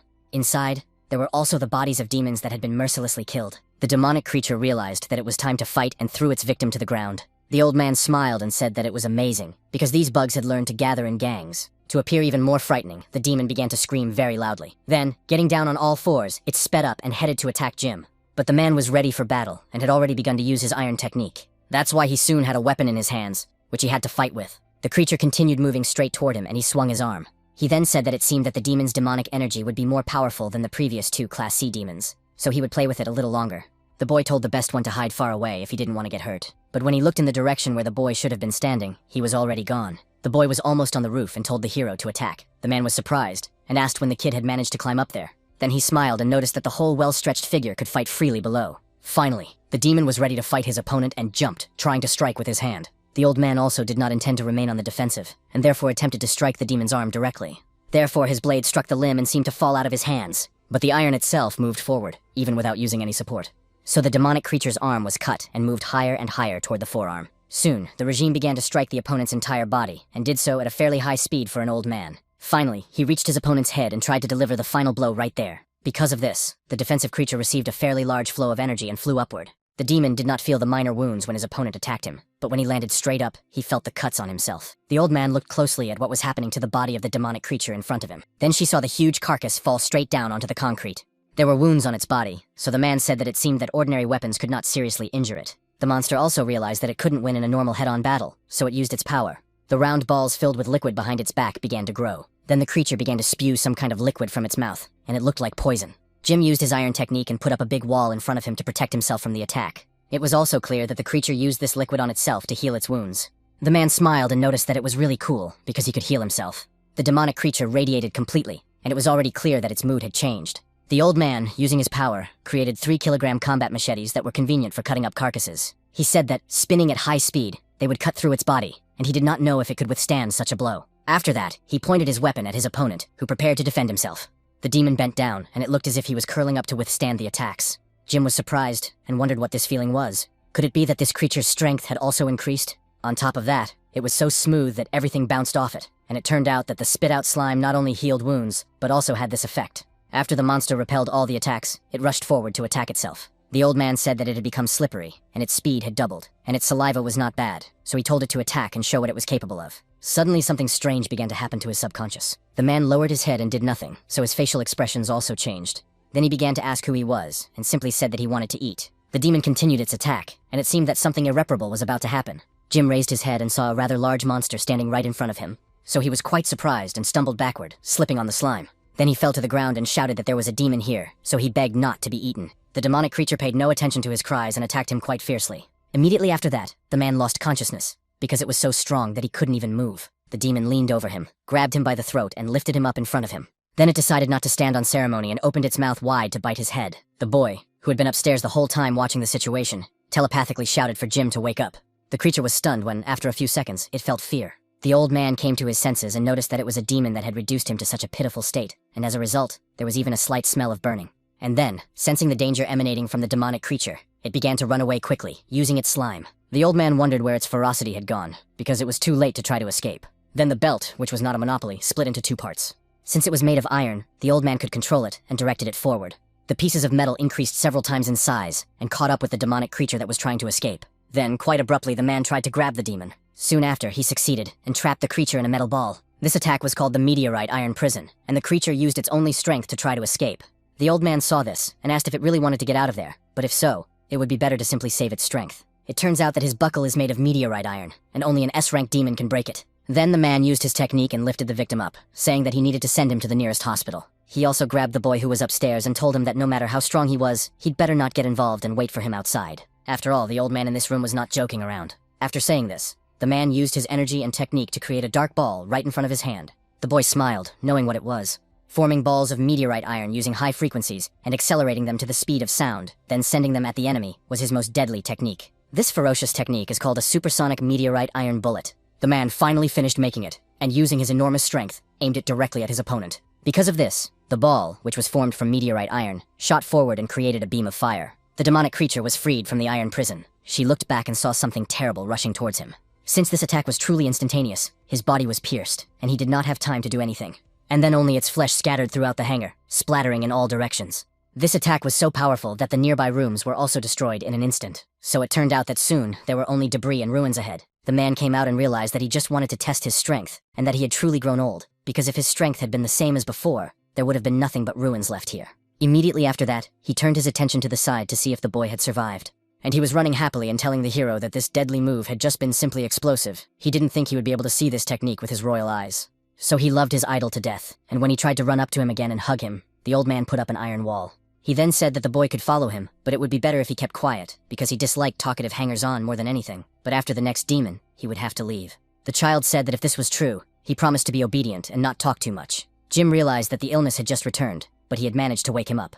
Even if it was a coincidence, there was no harm in staying with him. The old man did not expect the illness to return so quickly, and it seemed that he did not have much time left. He would rather die in battle than become a useless half-wit. The boy said to go right now, and the man noticed that, as practice had shown, he still had strength, so he should go visit his old friends and reminisce about the past. If he couldn't even handle a Class B demon, how could he show his face to them? At the same time, he touched his neck and began to scratch it. Then he found some small, strange balls that looked like what was on the demon's back. Anastasia finally read all the information that the deputy commander had sent her. Then she felt sad because of what this man had to go through in his life. The information was about a deadly battle at sea, A 12-person Special Forces unit called Mountain Tiger 12 from the Lucian Military District was assigned a mission called Breakthrough. 11 people died on this mission, and the commander of the unit, Jim, miraculously survived and had to take part in it. Then the man shouted to the 7th, "Everything, or how come they are already going to fight, not to play games?" The subordinate told the boss that he was already on his way. Then he sat down near everyone and told the people that he didn't see any smiles, so he asked what their boss's name was. Everyone began to say his name, and at the last syllable they smiled. Shortly after all these people set out on their mission, they set up a tent camp. The commander told the 7th that he always took a group photo before each mission, but asked if he was tired of it. The guy replied that photos were a must, and that he should think about it himself, because they would grow old and show their grandchildren not only words, but also memories of the squad. James said that battle is no game. If something goes wrong, this photo will be the last one taken in his lifetime. This time, the mission is extremely important for the whole country. They need to scout, stop, and take control of the enemy's high-tech equipment. To increase secrecy, no one will be guarding this building. They also cannot use electronic devices. The 12 fighters will have to face a group of enemies head-on. This time, the chance of returning alive is only 1 in 10. The entire squad burst out laughing when they heard these words. After a while, the commander ordered the Special Mountain Unit Tiger to line up. Everyone lined up, and he told them to stand at attention. The man noticed that they had to say their motto. The subordinates said that their motto was without fear, knowing no obstacles to victory, that their lives did not belong to the country, but only to the commander. Jim smiled at this and was proud of himself, thinking how foolish they were. Then she shouted for everyone to check their equipment, and they took only the most necessary items, and prepared to leave. His subordinates obeyed him. It was announced that, according to intelligence, an important military command center and secret weapons were located there. Their mission was to destroy the secret weapon, and capture the enemy's troop deployment plans. Finally, the squad set out on their mission, and there were only footsteps leading into the water. A fairly large number of people under Jim's command swam through the water toward the enemy. One of the men in the forest said that he had heard about the operation that night, and his companion told him to be quiet and not to reveal any secret information. But if the authorities found out, he would be court-martialed, as so many people had been transferred to the North Shore, and they weren't blind either. The man told him to be quieter, because he was not on duty, and if the enemy heard him, he would be the first to be shot. The other man asked if he was drunk, because he couldn't make out his voice unless he was close by. So he didn't believe that anyone could cross this area, and when he said that, he got a knife in the head. The man's body fell lifeless to the ground, and the others were shocked. The officer who was sitting to the side was also killed just a few moments later. The last man who remained at the scene noticed the attack, but he didn't even have time to think or scream, because the man who had killed his comrades had already killed him too. After that, a member of the secret squad made the sound of a bird's usual plaintive cries from the bushes. Commander Jim then gave his signal, and they connected in this way. Soon after, the entire unit was in the water and began to immediately move toward the shore. They moved slowly and cautiously through the bushes ahead. The commander then told the 7th member to report on the situation, and the subordinate said that he had already cleared all the bushes around them. The boss had just missed the opportunity to kill all 3 of them in 5 seconds. If he hadn't thrown the knife, he would have finished them off immediately, but it might have been quicker. The man was a little annoyed by the situation that had occurred. Then, he hit the guy, and said how many times he had told him not to use assignments to practice knife skills. The other man said he was sorry and joked that he just wanted to lighten the mood a little. Then she raised her head, and noticed that she had learned today that the enemy was going to attack their camp. When the man heard this, he was a little surprised, because he did not expect it to happen so quickly. One of the squad members looked away, and sniffing, noticed something.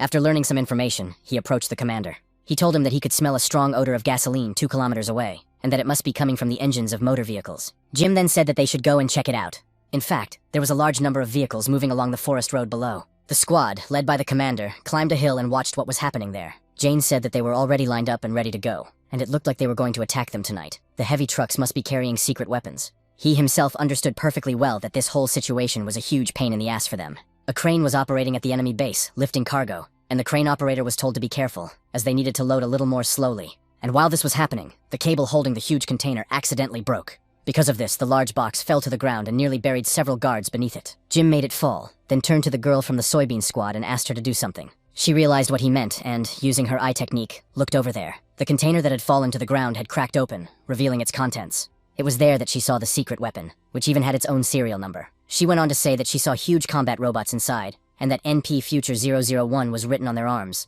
There shouldn't be 10 robots in the same boxes on the other heavy trucks. The commander was shocked when he heard the name and thought that, according to intelligence reports, the enemy needed at least another 10 years to release these robots into production. It is unclear why they appeared on the battlefield so quickly. Made of high-strength alloy, they are capable of withstanding even artillery fire. Inside, there is an ammunition supply of 10,000 armor-piercing rounds, and, in addition, a system of radio-controlled shells. If they have 10 robots, their army will not be able to resist them. If the coastal military forces are destroyed, it is frightening to imagine the consequences. All the efforts of recent years in their country could go down the drain. One of the soldiers was reprimanded and told that he was a scoundrel. How could he work like that? Did he even know how much the contents were worth? The commander yelled that he was dead, that he would have shot him, and the subordinate apologized to the sergeant and said that next time he would definitely be more careful. Suddenly, both of them felt a terrible energy approaching them. The commander turned around to see what else was going on, and was amazed. There stood the admiral, who had arrived to assess the situation. The man said that he had made a mistake and was now checking the damage to the robot, and that he was ready to accept any punishment. The chief said that it was not a big deal, as the equipment was not that expensive, and the main thing was that no one was hurt. The last few days had been very busy. They had worked hard, and first they should rest. When you have energy to spare, any job is easy. The soldier said he understood everything. Immediately after that, he turned to leave, and the sergeant breathed a sigh of relief. But immediately after that, he looked ahead and saw a weapon pointed in his direction. Then a shot rang out, and the man who had committed the offense was instantly killed. The other people who were working nearby were stunned and became a little tense. The admiral then told his subordinate that such mistakes should not happen again, and the subordinate tensed up and immediately agreed. The senior officer said that this was good, and that a support ship would arrive in an hour, so they should hurry up. Then the man noticed the mountainside, and thought that he had been feeling strange all day. He was looking at the very place where the secret group was. The commander turned to Rebecca and asked if she was sure it was Donald. She replied that there could be no mistake, because she would recognize him even after death. Jim said he didn't expect this reckless guy to be here too. Someone asked if they also had a spy in their intelligence department, but the man said that wasn't the case. This reckless man is extremely cunning, and thinks that most of the enemy forces are unaware of his presence. If they knew, the guards would not have allowed themselves so many liberties. This man, whatever his name is, does not kill himself within the framework of ordinary people's expectations. As soon as danger appears, he can always sense it in time.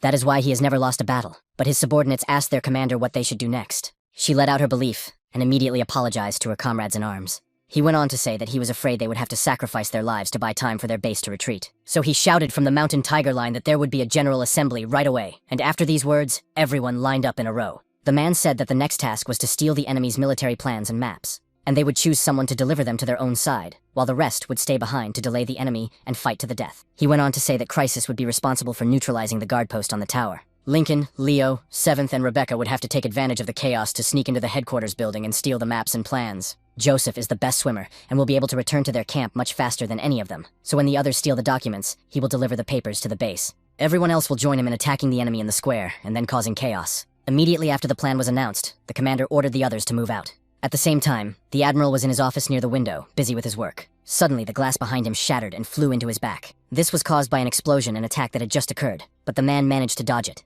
A subordinate ran to the senior officer's office and shouted that they were in trouble because the enemy was attacking. His interlocutor calmly continued drinking his beverage and asked how many people were in the enemy's ranks. The guy said that they had just reported more than 10 people, among whom there seemed to be a well-known fighter named Jim.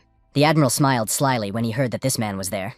The soldier noted that, incidentally, he wanted to talk about their military plans and maps, because he had come to report that everyone downstairs had just been destroyed. Donald ordered them not to rush. If they wanted to steal their papers, let them steal them. He would stay here and no orders would be given. With his wounded face, he smiled broadly and remarked that he had wanted to meet Jim for a very long time. The commander told the assault troops to line up in order, and they stood in a row. Shortly thereafter, several grenades flew directly toward them in order to kill them. Then there were explosions, and only the bodies of these people flew apart. The officer shouted to the rest of his subordinates that the enemy was attacking, so they should repel them quickly. But those who came out to suppress the enemy forces were immediately shot and killed. Jim and his other subordinates made their way forward, and he shouted for everyone to spread out and quickly find cover. A man from the squad was quite far away, literally in the forest, and threw a smoke grenade from there. His throw was so powerful that the smoke grenades flew several dozen meters to the base. The soldier told the commander that the enemy had used a powerful smoke grenade and was waging a guerrilla war, that there were too many of them, and it was impossible to tell who was the enemy and who was on their side. That is precisely why they cannot fire back. Someone asked when the enemy had managed to sneak up to attack, and why the watchtower had not raised the alarm. But from that very tower, where the alarm should have been raised, a bullet flew at the commander. As a result of this attack, the commander of the group stationed in the vicinity was killed. A man from the detachment named Chris happened to be on the hill, and he took possession of a sniper rifle and hit his target from the hill. He said that he had just shot several commanders and decapitated the enemy forces. After clearing out a large number of soldiers below, the squad under the commander's command advanced. The 7th man, knife in hand, warned them to be careful and let him go first. There was a large concentration of troops around the corner in the building, and the leader said that the enemy was most likely trying to break through the staircase, so everyone had to stand their ground. But while they were all sitting and waiting for the enemy, a light grenade flew in. Several people noticed this and reported that they should cover it quickly, but it was too late. The 7th, who threw it, used his weapon and then suddenly killed a large number of people. After what happened, he stopped and said that 12 heads had been killed in 6 seconds, and once again he had broken his record, although unfortunately the boss hadn't seen it again. Rebecca said that this guy was practicing knife skills to get the commander's recognition, but Leo said that wasn't the case, even though the commander rarely used a knife. But he was even faster than the 7th, and several soldiers in the neighboring building stopped. The one in front told the others to be vigilant, because the enemy had already broken through. A man appeared in front of them, and they asked who was there to slowly come out of the shadows. Then they saw that it was the sergeant, and said how good it was that he was okay. The man asked why they had rushed over, as they had already dealt with the enemies. They should hurry outside to help the others. The guy told the commander to allow them to provide support here in case the enemy broke through again. The senior officer hit him and said, "You bastard, didn't you hear what he said? Tell him that no one else ever comes with you and that their most important task is to protect the combat vehicles. He should do that and tell the others to guard the robots outside." While he was saying this, his subordinates ran away, and the man behind the wall was killed. At the same time, when everyone else left, the man began to remove his mask. When he took it off, it turned out to be Lincoln, and he thought that they would be dealt with quickly. At the same time, somewhere outside, Jim opened fire with suppressive fire. He was quite good at shooting, and after he emptied his magazine, several people were killed. Suddenly, he heard whistling sounds, which were signals from his subordinates. The man smiled, realizing that the cards and plans were in place, and that these guys had quickly taken care of business. Suddenly, Jim heard a buzzing sound coming from the sky and turned his attention to it. There he saw an enemy helicopter circling directly above the military base, and in the passenger seat of the cockpit sat Admiral Donald, looking down. A subordinate asked his boss if they were really going to use the sunken ship for the operation, but the man replied that his orders were not up for discussion. The junior officer wanted to say something, but the admiral interrupted him and told him not to worry, because the route had already been changed. He did this so that you could dodge those automated weapons. After the plan was carried out, the sunken ship would switch to autopilot. Even if the gods don't come, they still won't be able to save those rats. The guy said he just wanted to remind them that their soldiers were still on the island. Donald said that dying in the field was their direct duty, even if a small surprise affected their great cause. But even so, destroying other people's hopes with your own hands is quite interesting. Jim thought that the base had been attacked, which meant that whoever had escaped in the helicopter was probably a big shot. Their secret weapon was here, and there were more than 1,000 soldiers, so it was necessary to flee. Suddenly, he realized what had really happened and immediately told his subordinates, giving them a sign. The seventh one wondered what had happened, because the boss had suddenly ordered them all to retreat. At about the same time, a large number of missiles were approaching this location. There were so many of them that they were literally colliding with each other at a distance of a few centimeters. The subordinates looked up and saw bright flashes but could not react to them in any way. As a result, the bombs landed on the base, and there were numerous explosions. The bombing of the island where they were located lasted several minutes. There were quite a few explosions and exploding shells which caused a fire. Jim was lying on the ground, but he was still conscious. Then, a subordinate ran up to him and noticed that the commander was not wounded, which was excellent. The man got up and asked how the others were doing. His subordinate replied that everyone was near the command post. But then something happened, and after that he couldn't say anything and fell silent. The commander was shocked and asked what was going on, ordering them to go there immediately. A few seconds later, they arrived there, and Jim shouted to the seventh. Then he saw that the guy was under a pile of rubble and a huge pile of rocks. When he saw him, he told the commander that he hadn't been fast enough, and that if he could have been like the boss, he wouldn't have gotten into such trouble. The man turned to his subordinate Rebecca, and she waved her hand, saying that nothing would work. The seventh smiled and apologized to the boss that he would not be able to fight alongside him until the end, although he would have liked to see victory together with everyone else. A few seconds after he spoke, his eyes closed and it was clear that he had died. The girl said that the guy, saving them all, was crushed by the rubble. She then turned to the commander and asked what they should do next. But she was interrupted by return fire, which was directed straight at their squad. They turned their attention there, and Jim shouted that they were enemy robots, and that everyone should spread out and take cover. The members of the squad immediately hid behind large pieces of debris and thought about what to do next. Leo told the commander to take the box, which contained plans and enemy maps, and so he was told to deliver it to their troops, so that the seventh's death would not be in vain. Joseph was wounded in the leg and unable to swim, and the captain was the most enduring and fastest. They would all distract the robots, and he should leave as soon as possible. Jim asked what kind of nonsense it was to leave altogether.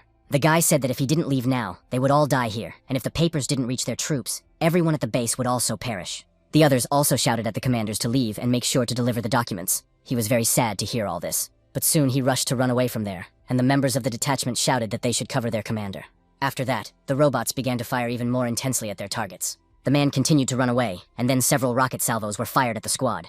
Immediately after that, dozens of explosions rang out, leaving people no chance of survival. A man who was several hundred meters away saw Rebecca's head fly past him. He realized that everyone else had already died, and tears welled up in his eyes. Of course, at that moment, he wanted to turn around and try to save at least someone, but he realized that it was pointless, and cried out in despair. After a while, Jim managed to escape from the island and was swimming in the water. The man thought that he was still halfway to the shore, and that he would definitely deliver those documents. Let his brothers wait a little longer, and they would surely win this unequal battle. Suddenly, he turned his attention forward, because there he saw something rising from under the water. It turned out to be an enemy submarine that had appeared right in his path. In despair, the commander of the detachment realized who they were, and began to shout at this man that he was a son of a bitch. The admiral came out on deck, and noticed that this man had encountered all kinds of storms and waves. But now it was completely unclear to him why he was losing his temper like this. He was completely devoted to him, and even though he had brought all his comrades in arms with him, some of them had suffered too much damage, and he was unable to collect them. All 11 comrades who had died on the battlefield were hung from the deck by hooks. Donald asked if the man still thought it was so important to deliver the intelligence. There would be no harm in telling him now that they had already launched more than 100 combat robots, and that their attack was now directed at targets on the east and west coasts. There were several dozen robots on the boats ahead, and then the man asked if the man knew what all this meant. The admiral broke into a bright smile and remarked that the commander's sacrifice of his precious fighters was completely pointless. The difference in combat power was too great, and the outcome of their battle was a foregone conclusion.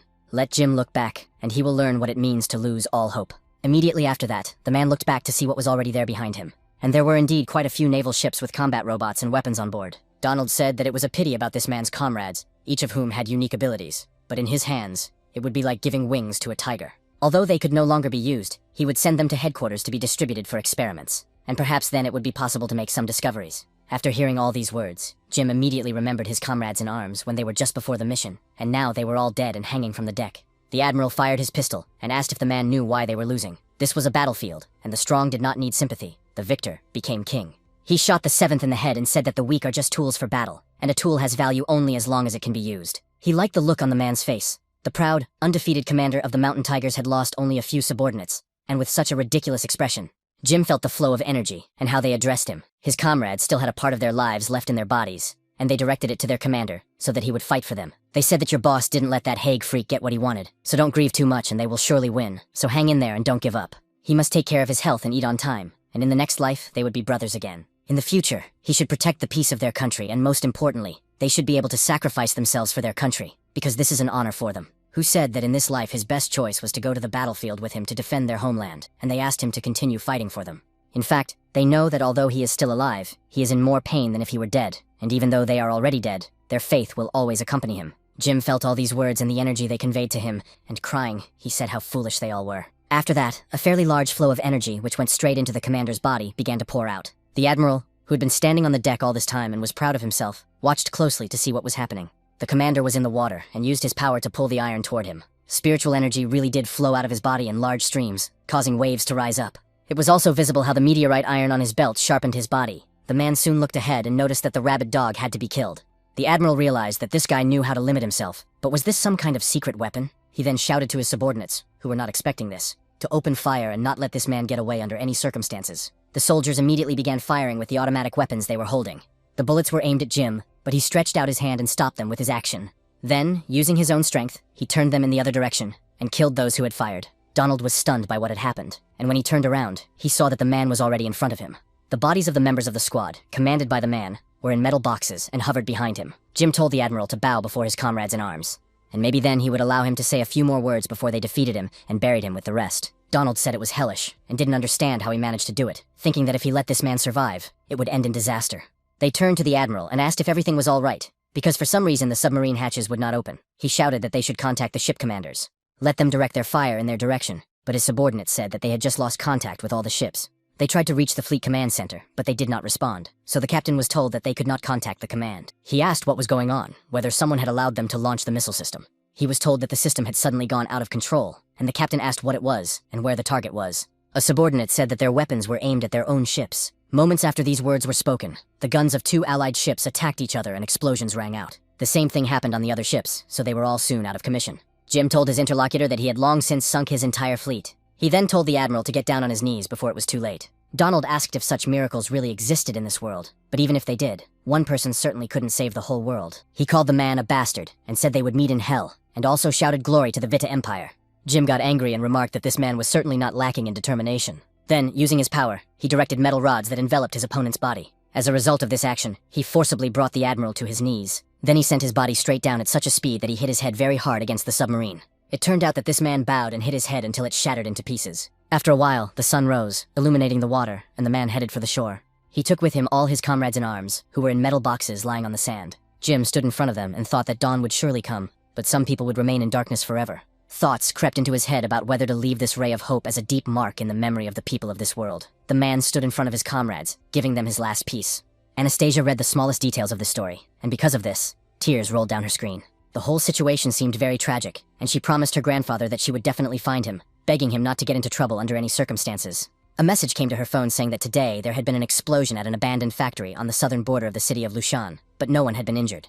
Experts investigating the site of the explosion ruled out human error as the cause of the explosion, suggesting that chemical reagents had exploded, but it was unclear which ones. The girl thought that as soon as her grandfather disappeared at the abandoned chemical plant, there was an explosion, and it might not be a coincidence, so she would go and see what had happened there. There was still a fire there, and several fire trucks were parked near the entrance. Anastasia arrived on her motorcycle and thought that there were a lot of firefighters there, so it must have been a very big explosion. She needed to figure out how to sneak through the cordon. Suddenly, she felt something and realized that there was spiritual energy at this factory. Of course, the traces were faint, but judging by the source, it was quite strong. So it was possible that the person she was looking for was still inside. An ordinary person would certainly not be allowed to enter, and it is unclear what he did to avoid being detected by the crowd of firefighters. It seems that the chemical plant is very large, and surely the mummy has an ability similar to David's golden eye of the underworld, which can help track spiritual energy. The creature is inside her, and her power lies in borrowing the abilities of others, so all of this should definitely work. And so, concentrating, Anastasia began to use her power, accumulating spiritual energy in her body. Soon she managed to do everything, using her fourth eye skill, so she was delighted, thinking that she had succeeded.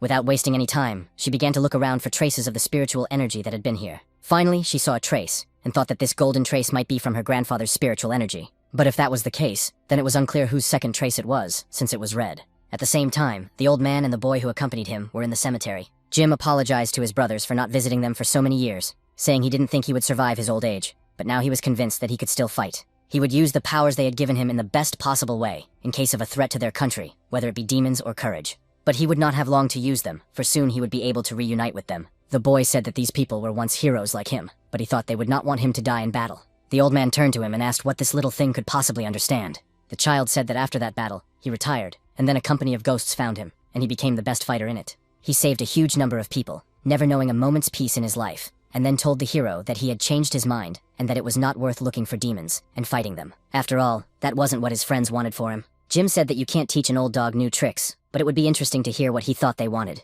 The boy said that he had always known the answer to that question, and had simply been avoiding it, because he was the only survivor, and had received the strength of the entire squad. So he only knew that he had to fight continuously without respite in order not to feel guilty, and then he asked if he was right. But the members of his squad simply hoped that he could continue to live without feeling a heavy burden on his shoulders. They also hoped that his eyes would see this world, and admire the mountains and rivers of his native country. Then the little interlocutor said that the hero should live for himself at least once. The old man noted that he was alive because he had not paid for it with his blood, so how could he live for himself? It turns out that from the very day when all this happened, Jim no longer existed. Then he told the kid, whoever he was and wherever he was from, that he knew so much, but he should stop following him. After the old man had walked a short distance ahead, a man appeared in front of him. He saw a guy in a raincoat and asked if he was a ghost, and that he'd better leave because he wasn't in the mood for that right now. The stranger did not answer him, and immediately took off the hood that was on his head. When the old man saw who was hiding there, he was stunned, and asked if it was really the seventh. He said that it simply couldn't be, because this man had died long ago, and he must have gone mad, so it was surely an illusion. The guy smiled and called the man in front of him commander.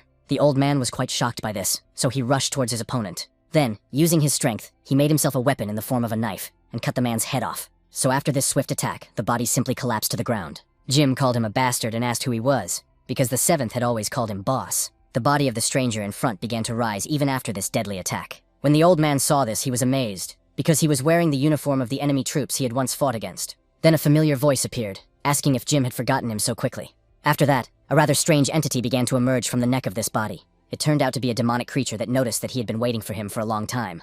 It was the admiral whom the old man had once killed. He then tore off the seventh's head, and said that he should consider it a welcome gift. The head rolled onto the ground and the man looked at it. Donald asked if he missed his precious comrades in arms. The old man remembered his subordinate, and his memories flooded back to him, making him very angry. Immediately after that, a massive amount of spiritual energy was released from his body, and a wind rose. The old man had no intention of stopping for a second, so he rushed into the attack and used his technique. Large fists appeared from the metal parts he had created. His opponent noticed this, and said that the blow was slightly disappointing. Immediately after that, using his new power, he tried to fight off these blows, but threads of energy appeared, and he thought, could it really be happening now? The creature could not fight back, as its arms and legs were completely bound. Jim was already nearby and asked if he was looking for a quick death, but he wouldn't let him get away so easily. Then he struck quite hard and said that his filthy blood would defile the souls of all the dead here. So for some time he continued to deliver quite strong blows directly to his opponent's body. It was after these manipulations that the admiral's body continued to fly higher and higher. Then, using his fist, Jim delivered a fairly strong blow to the hull, sending it flying. Father, not far from this place. Anastasia was rushing along the road on her tongue. At the same time, she continued to use the skill of the four-eyed mummy with which she could track spiritual energy. Suddenly, in her anger, she saw several opponents fighting, and a thread of spiritual energy was going to one of them. The old man continued to rush after the creature that appeared before him and struck it with great force, sending it to the ground, after which there was a loud explosion there. A few moments after the dust settled a little, the man saw Donald's body lying in front of him. His opponent remained conscious and said that he had gained all the power of his comrades and that he was now an old man. Jim was enraged by these words and shouted that this creature had no right to mention them. Therefore, due to anger and aggression that had accumulated in his body, spiritual energy was released in even greater quantities. After that, the old man used his new technique called the meteorite iron armored fist and covered his fists with it. Immediately after that, he began to deliver quite fierce blows in late summer, where his opponent's body was located. With each blow, he asked why all this had happened. He couldn't understand why the people who were supposed to survive had died, while he, the villain, was still alive. Due to the crushing attack, which was concentrated almost at a single point, the ground began to crack on all sides. The girl continued to rush toward that very spot, but she was still quite far from it. Suddenly, she thought that everything had gone quiet, but it was unclear what her grandfather was doing there. Soon, she slowed down and stopped her motorcycle, looking to the side. And then she saw that there was no road further on, and it looked like she would have to run on foot. The ground where there had once been a flat surface was now cracked, and there was a huge hole inside. Sometime after the incident, the old man finally got out of there.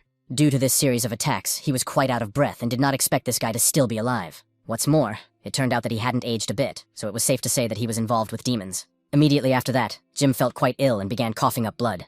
When he looked at his own hand, he realized that he had used a lot of spiritual power today, and that he was probably too old for that. Suddenly, a voice came from the hole that had formed after the attack, saying that Jim was the man who was supposed to die. After that, some strange monster limbs that looked like tentacles appeared from the pit. The old man also began to use his energy and pulled pieces of iron out of the ground. He used them to create a large weapon that resembled a shuriken. The demonic creature tried to attack him with its limbs, but he cut them off with his weapon. This flesh was quite difficult to cut, as it liquefied and scattered to the sides. After it enveloped the man from all sides, it headed straight for him. Of course, at the last moment, Jim noticed the attack and managed to jump up. The phonic entity did not stop its attacks and continued to rush after him. It had many mouths and eyes, and the demon kept saying that he was the one who had to die. When the man found himself high in the sky above Togo, he used another technique. It was the same huge metal sarcophagus in which he had sealed the demon. Immediately after that, he landed and began to manipulate this technique. Because of what had happened, he compressed the huge metal ball into a rather small one. Soon, the old man thought that he had compressed the ball and must have already destroyed the demon, but it would be safer to wait until he regained his strength and compress it even more. At the same time, he felt something strange appear in green. The demon began to climb out of the pit and said that during the war between the two countries, the winner was right, that they were birds of a feather, their hands stained with blood. There are always casualties in war, there is no doubt about that, but the deaths of his comrades, one might say, have nothing to do with him. After all, in a situation where the enemy's forces are completely unknown, whoever gave the order to advance immediately needlessly sacrificed 11 comrades, while he himself is still alive, and the one who should have died in that situation was him. If we are to say anything about the Admiral, then now his body is completely immortal. Jim shouted that he didn't care, he wanted his damn immortal body, and as long as he was alive, he would fight him to the death. The moment he saw his opponent, he rushed at him to attack, but suddenly he felt very ill and began coughing up blood, then fell down. Donald said that he shouldn't pretend to be strong anymore, because he knew that his body was already on the verge of collapse, so he should just admit it. After all, as an old man, he is no longer able to defend himself, and as he tried to get to his feet, the man told the scoundrel to cover his mouth. Even despite everything, he could still fight back, and he still had the strength to protect anyone. The demonic creature told him to look back and look at the round thing, because it was his second gift, so he was sure to like it. The old man turned his attention there and saw some kind of creature emerge from the ball, but he was even more stunned when he looked up and saw what was there, so he immediately fell to his knees. There was a large monster with many arms, and above it were the bodies of his comrades in arms. They all looked him straight in the eye and addressed him as their commander. The old man was simply stunned by what was happening and couldn't even utter a word. Donald appeared behind him and said that all these comrades were real, and his guilt towards them was real, and that he stumbled even when he was just walking. Now he was a permanent burden to everyone, and he had to admit that he was already old. After all, it was he who had caused the death of his comrades in arms. He went on to say that Jim should get up, that it would be better to die at the hands of his comrades in arms here, his best refuge, than to die at his hands. The man then got up with tears in his eyes and said that he had sent them to their certain death. So he had already come to terms with what would happen in the future, and walked forward obediently. He was ready for this demonic creature to simply kill him. It was also ready to do so and opened its huge mouth, which contained a large number of fangs. Shortly after that, the old man stopped and looked straight into the eyes of this huge monster. At that very moment, the boy ran up to the spot at full speed. He shouted for Jim to come back. The old man turned his attention to him and saw that the boy was out of breath from running. The man said sadly and desperately in his voice that the boy should leave quickly. After all, an old man like him no longer had the strength to protect anyone. The boy cried bitterly when he heard these words, but there was nothing he could do. One magical creature continued to strain its mouth toward its victim, and after a few moments, blood spurted out. Suddenly, Anastasia appeared and stopped the old man's blade, which was cutting into his flesh. She turned to him and shouted at her grandfather to come to his senses. After all, everything he saw before his eyes was only false, and there was no need to harm himself. Jim finally came to his senses and immediately threw the blade away.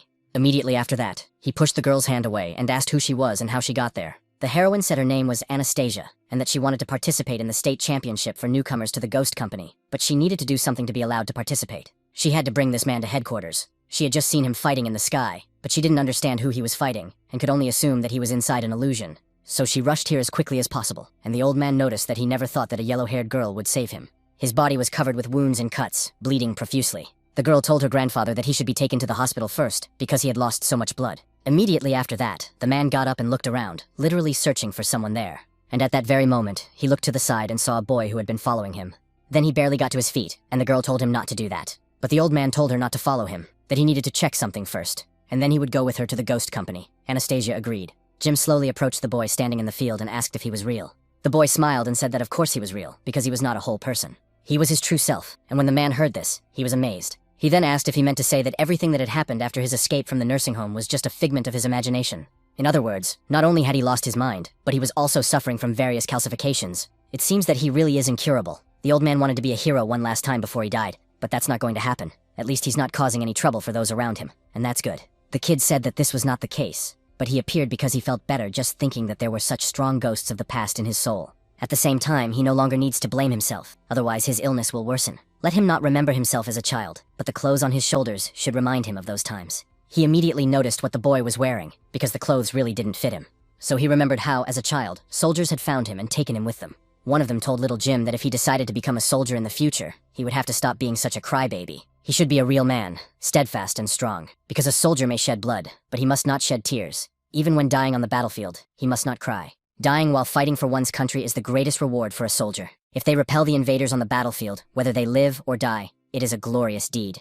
Even if the mission is impossible, even if the difference in weaponry is too great, and even if it's like trying to jump higher than you can, the soldier embodies the honor of his homeland. Even if there are 100,000 devils ahead, they must still answer the call of duty and fight back. Death is not scary, but it is scary to tarnish one's honor. They sacrifice their flesh and blood to become an unshakable shield of honor. When the boy grows up and becomes a real soldier, he will understand everything himself. Only when they put their lives on the line and become an unshakable shield, selflessly and fearlessly facing the invader head-on, will they understand. Only then will the entire nation be able to prosper. The boy said that now the old man remembered everything. He did everything right since they defended the people with honor, even if they had to die on the battlefield. For them, it was a great source of pride and glory. The boy noticed that it was time for him to leave too, and hoped that they would not see each other again from now on. He believed that from now on he would become the true Jim.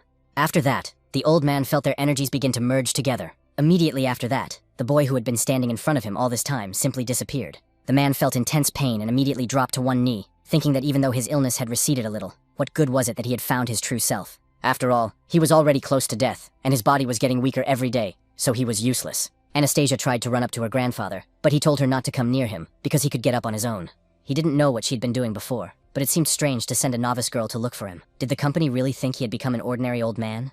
It was his personal business, and the girl had probably read about it, and when she agreed to the assignment, she was probably concerned that he had once been the best fighter in the ghost company. But after seeing him, she is no longer afraid of him. She just feels sorry for him. Now, even if he goes with her, he is only good for being sent back to the nursing home.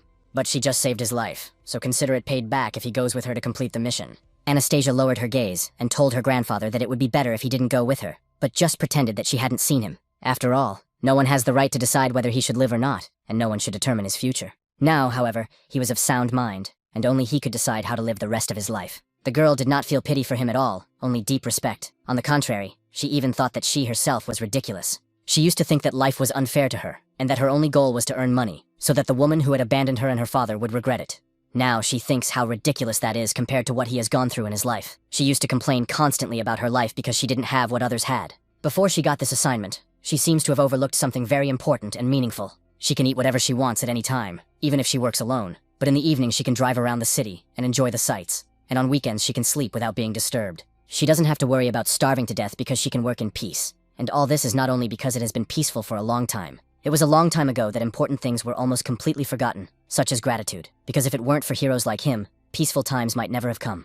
That's why she tells her grandfather that she simply has no right to take him with her to headquarters. Besides, in her eyes, he is a very strong man, and she can feel his spiritual strength and his great power. When Anastasia first came to this abandoned factory and saw the significant destruction there, she immediately understood how strong he was. Let him look around, because moreover, his whole body is wounded, and he can still stand on his feet, and an ordinary employee of the ghost company would not be able to do that. The girl apologized for talking so much, and if he didn't want to return to the ghost company, at least let her take him to the hospital. She also asked him to trust her, because she definitely wouldn't tell the company where he was. Anastasia was embarrassed and thought that she had accidentally blabbed about everything she had done, because she was much younger. But she had given the older hero a whole lecture, and now she had disgraced herself. Suddenly she heard a strange sound and looked ahead. There she saw an old man smiling brightly, and saying that he never thought that after living his whole life, he would suddenly hear words of encouragement from a young girl. While he was doing this and laughing, the wound on his body reopened and blood gushed out. The heroine ran up and asked if he was all right, saying she would take him to the hospital right away. The man said she shouldn't be afraid, because they were just minor injuries.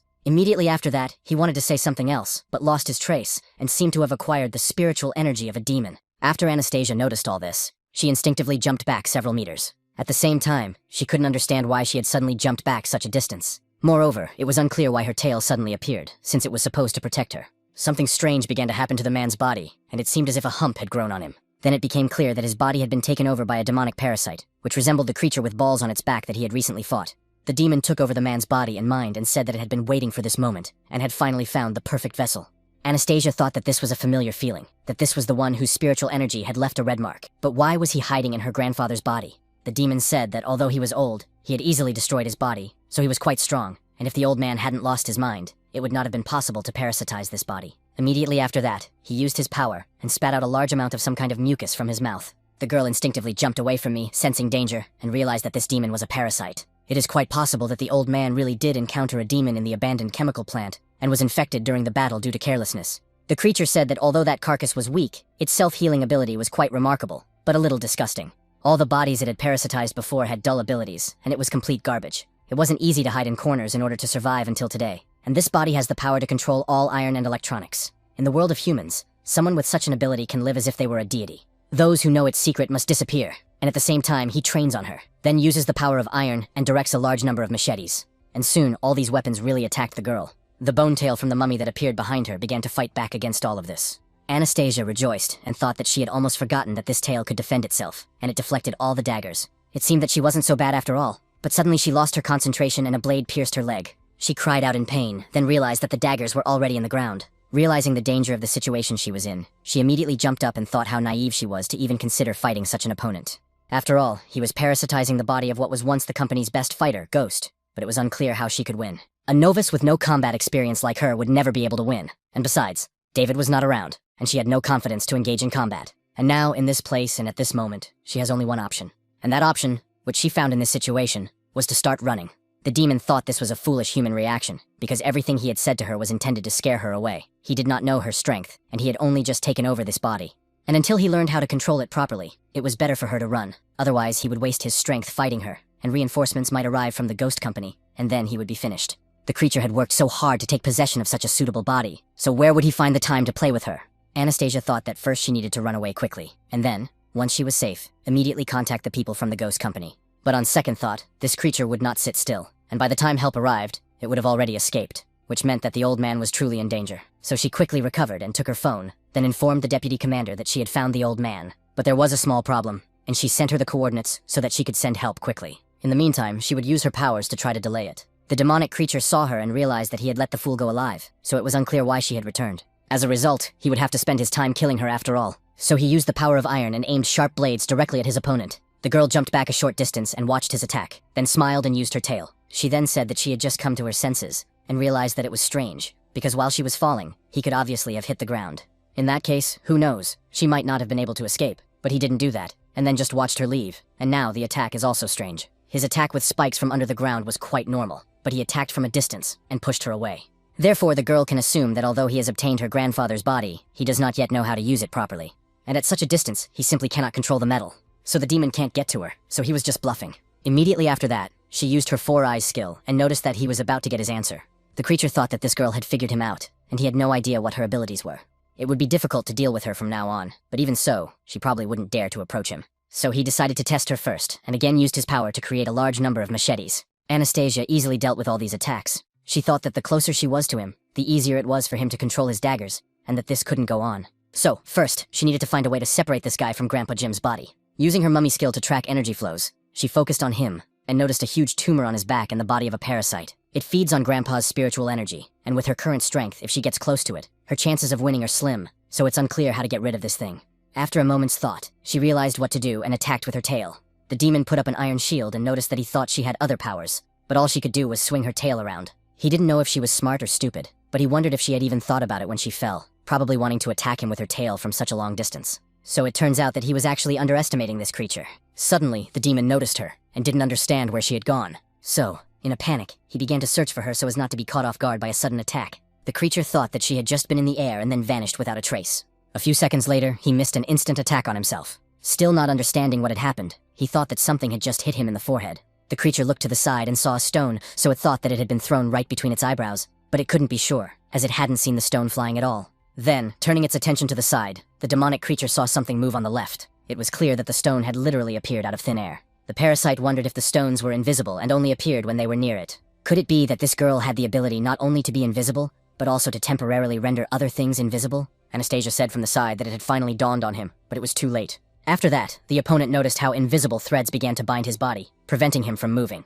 After that, it was clear how these threads were being pulled tight, and the girl's tail appeared from under the ground. She was sitting right on his back, trying to tear off the hump. The girl shouted for him to get off Grandpa Jim's body quickly. Little by little, the demonic entity that was a parasite began to recede, but it was quite difficult.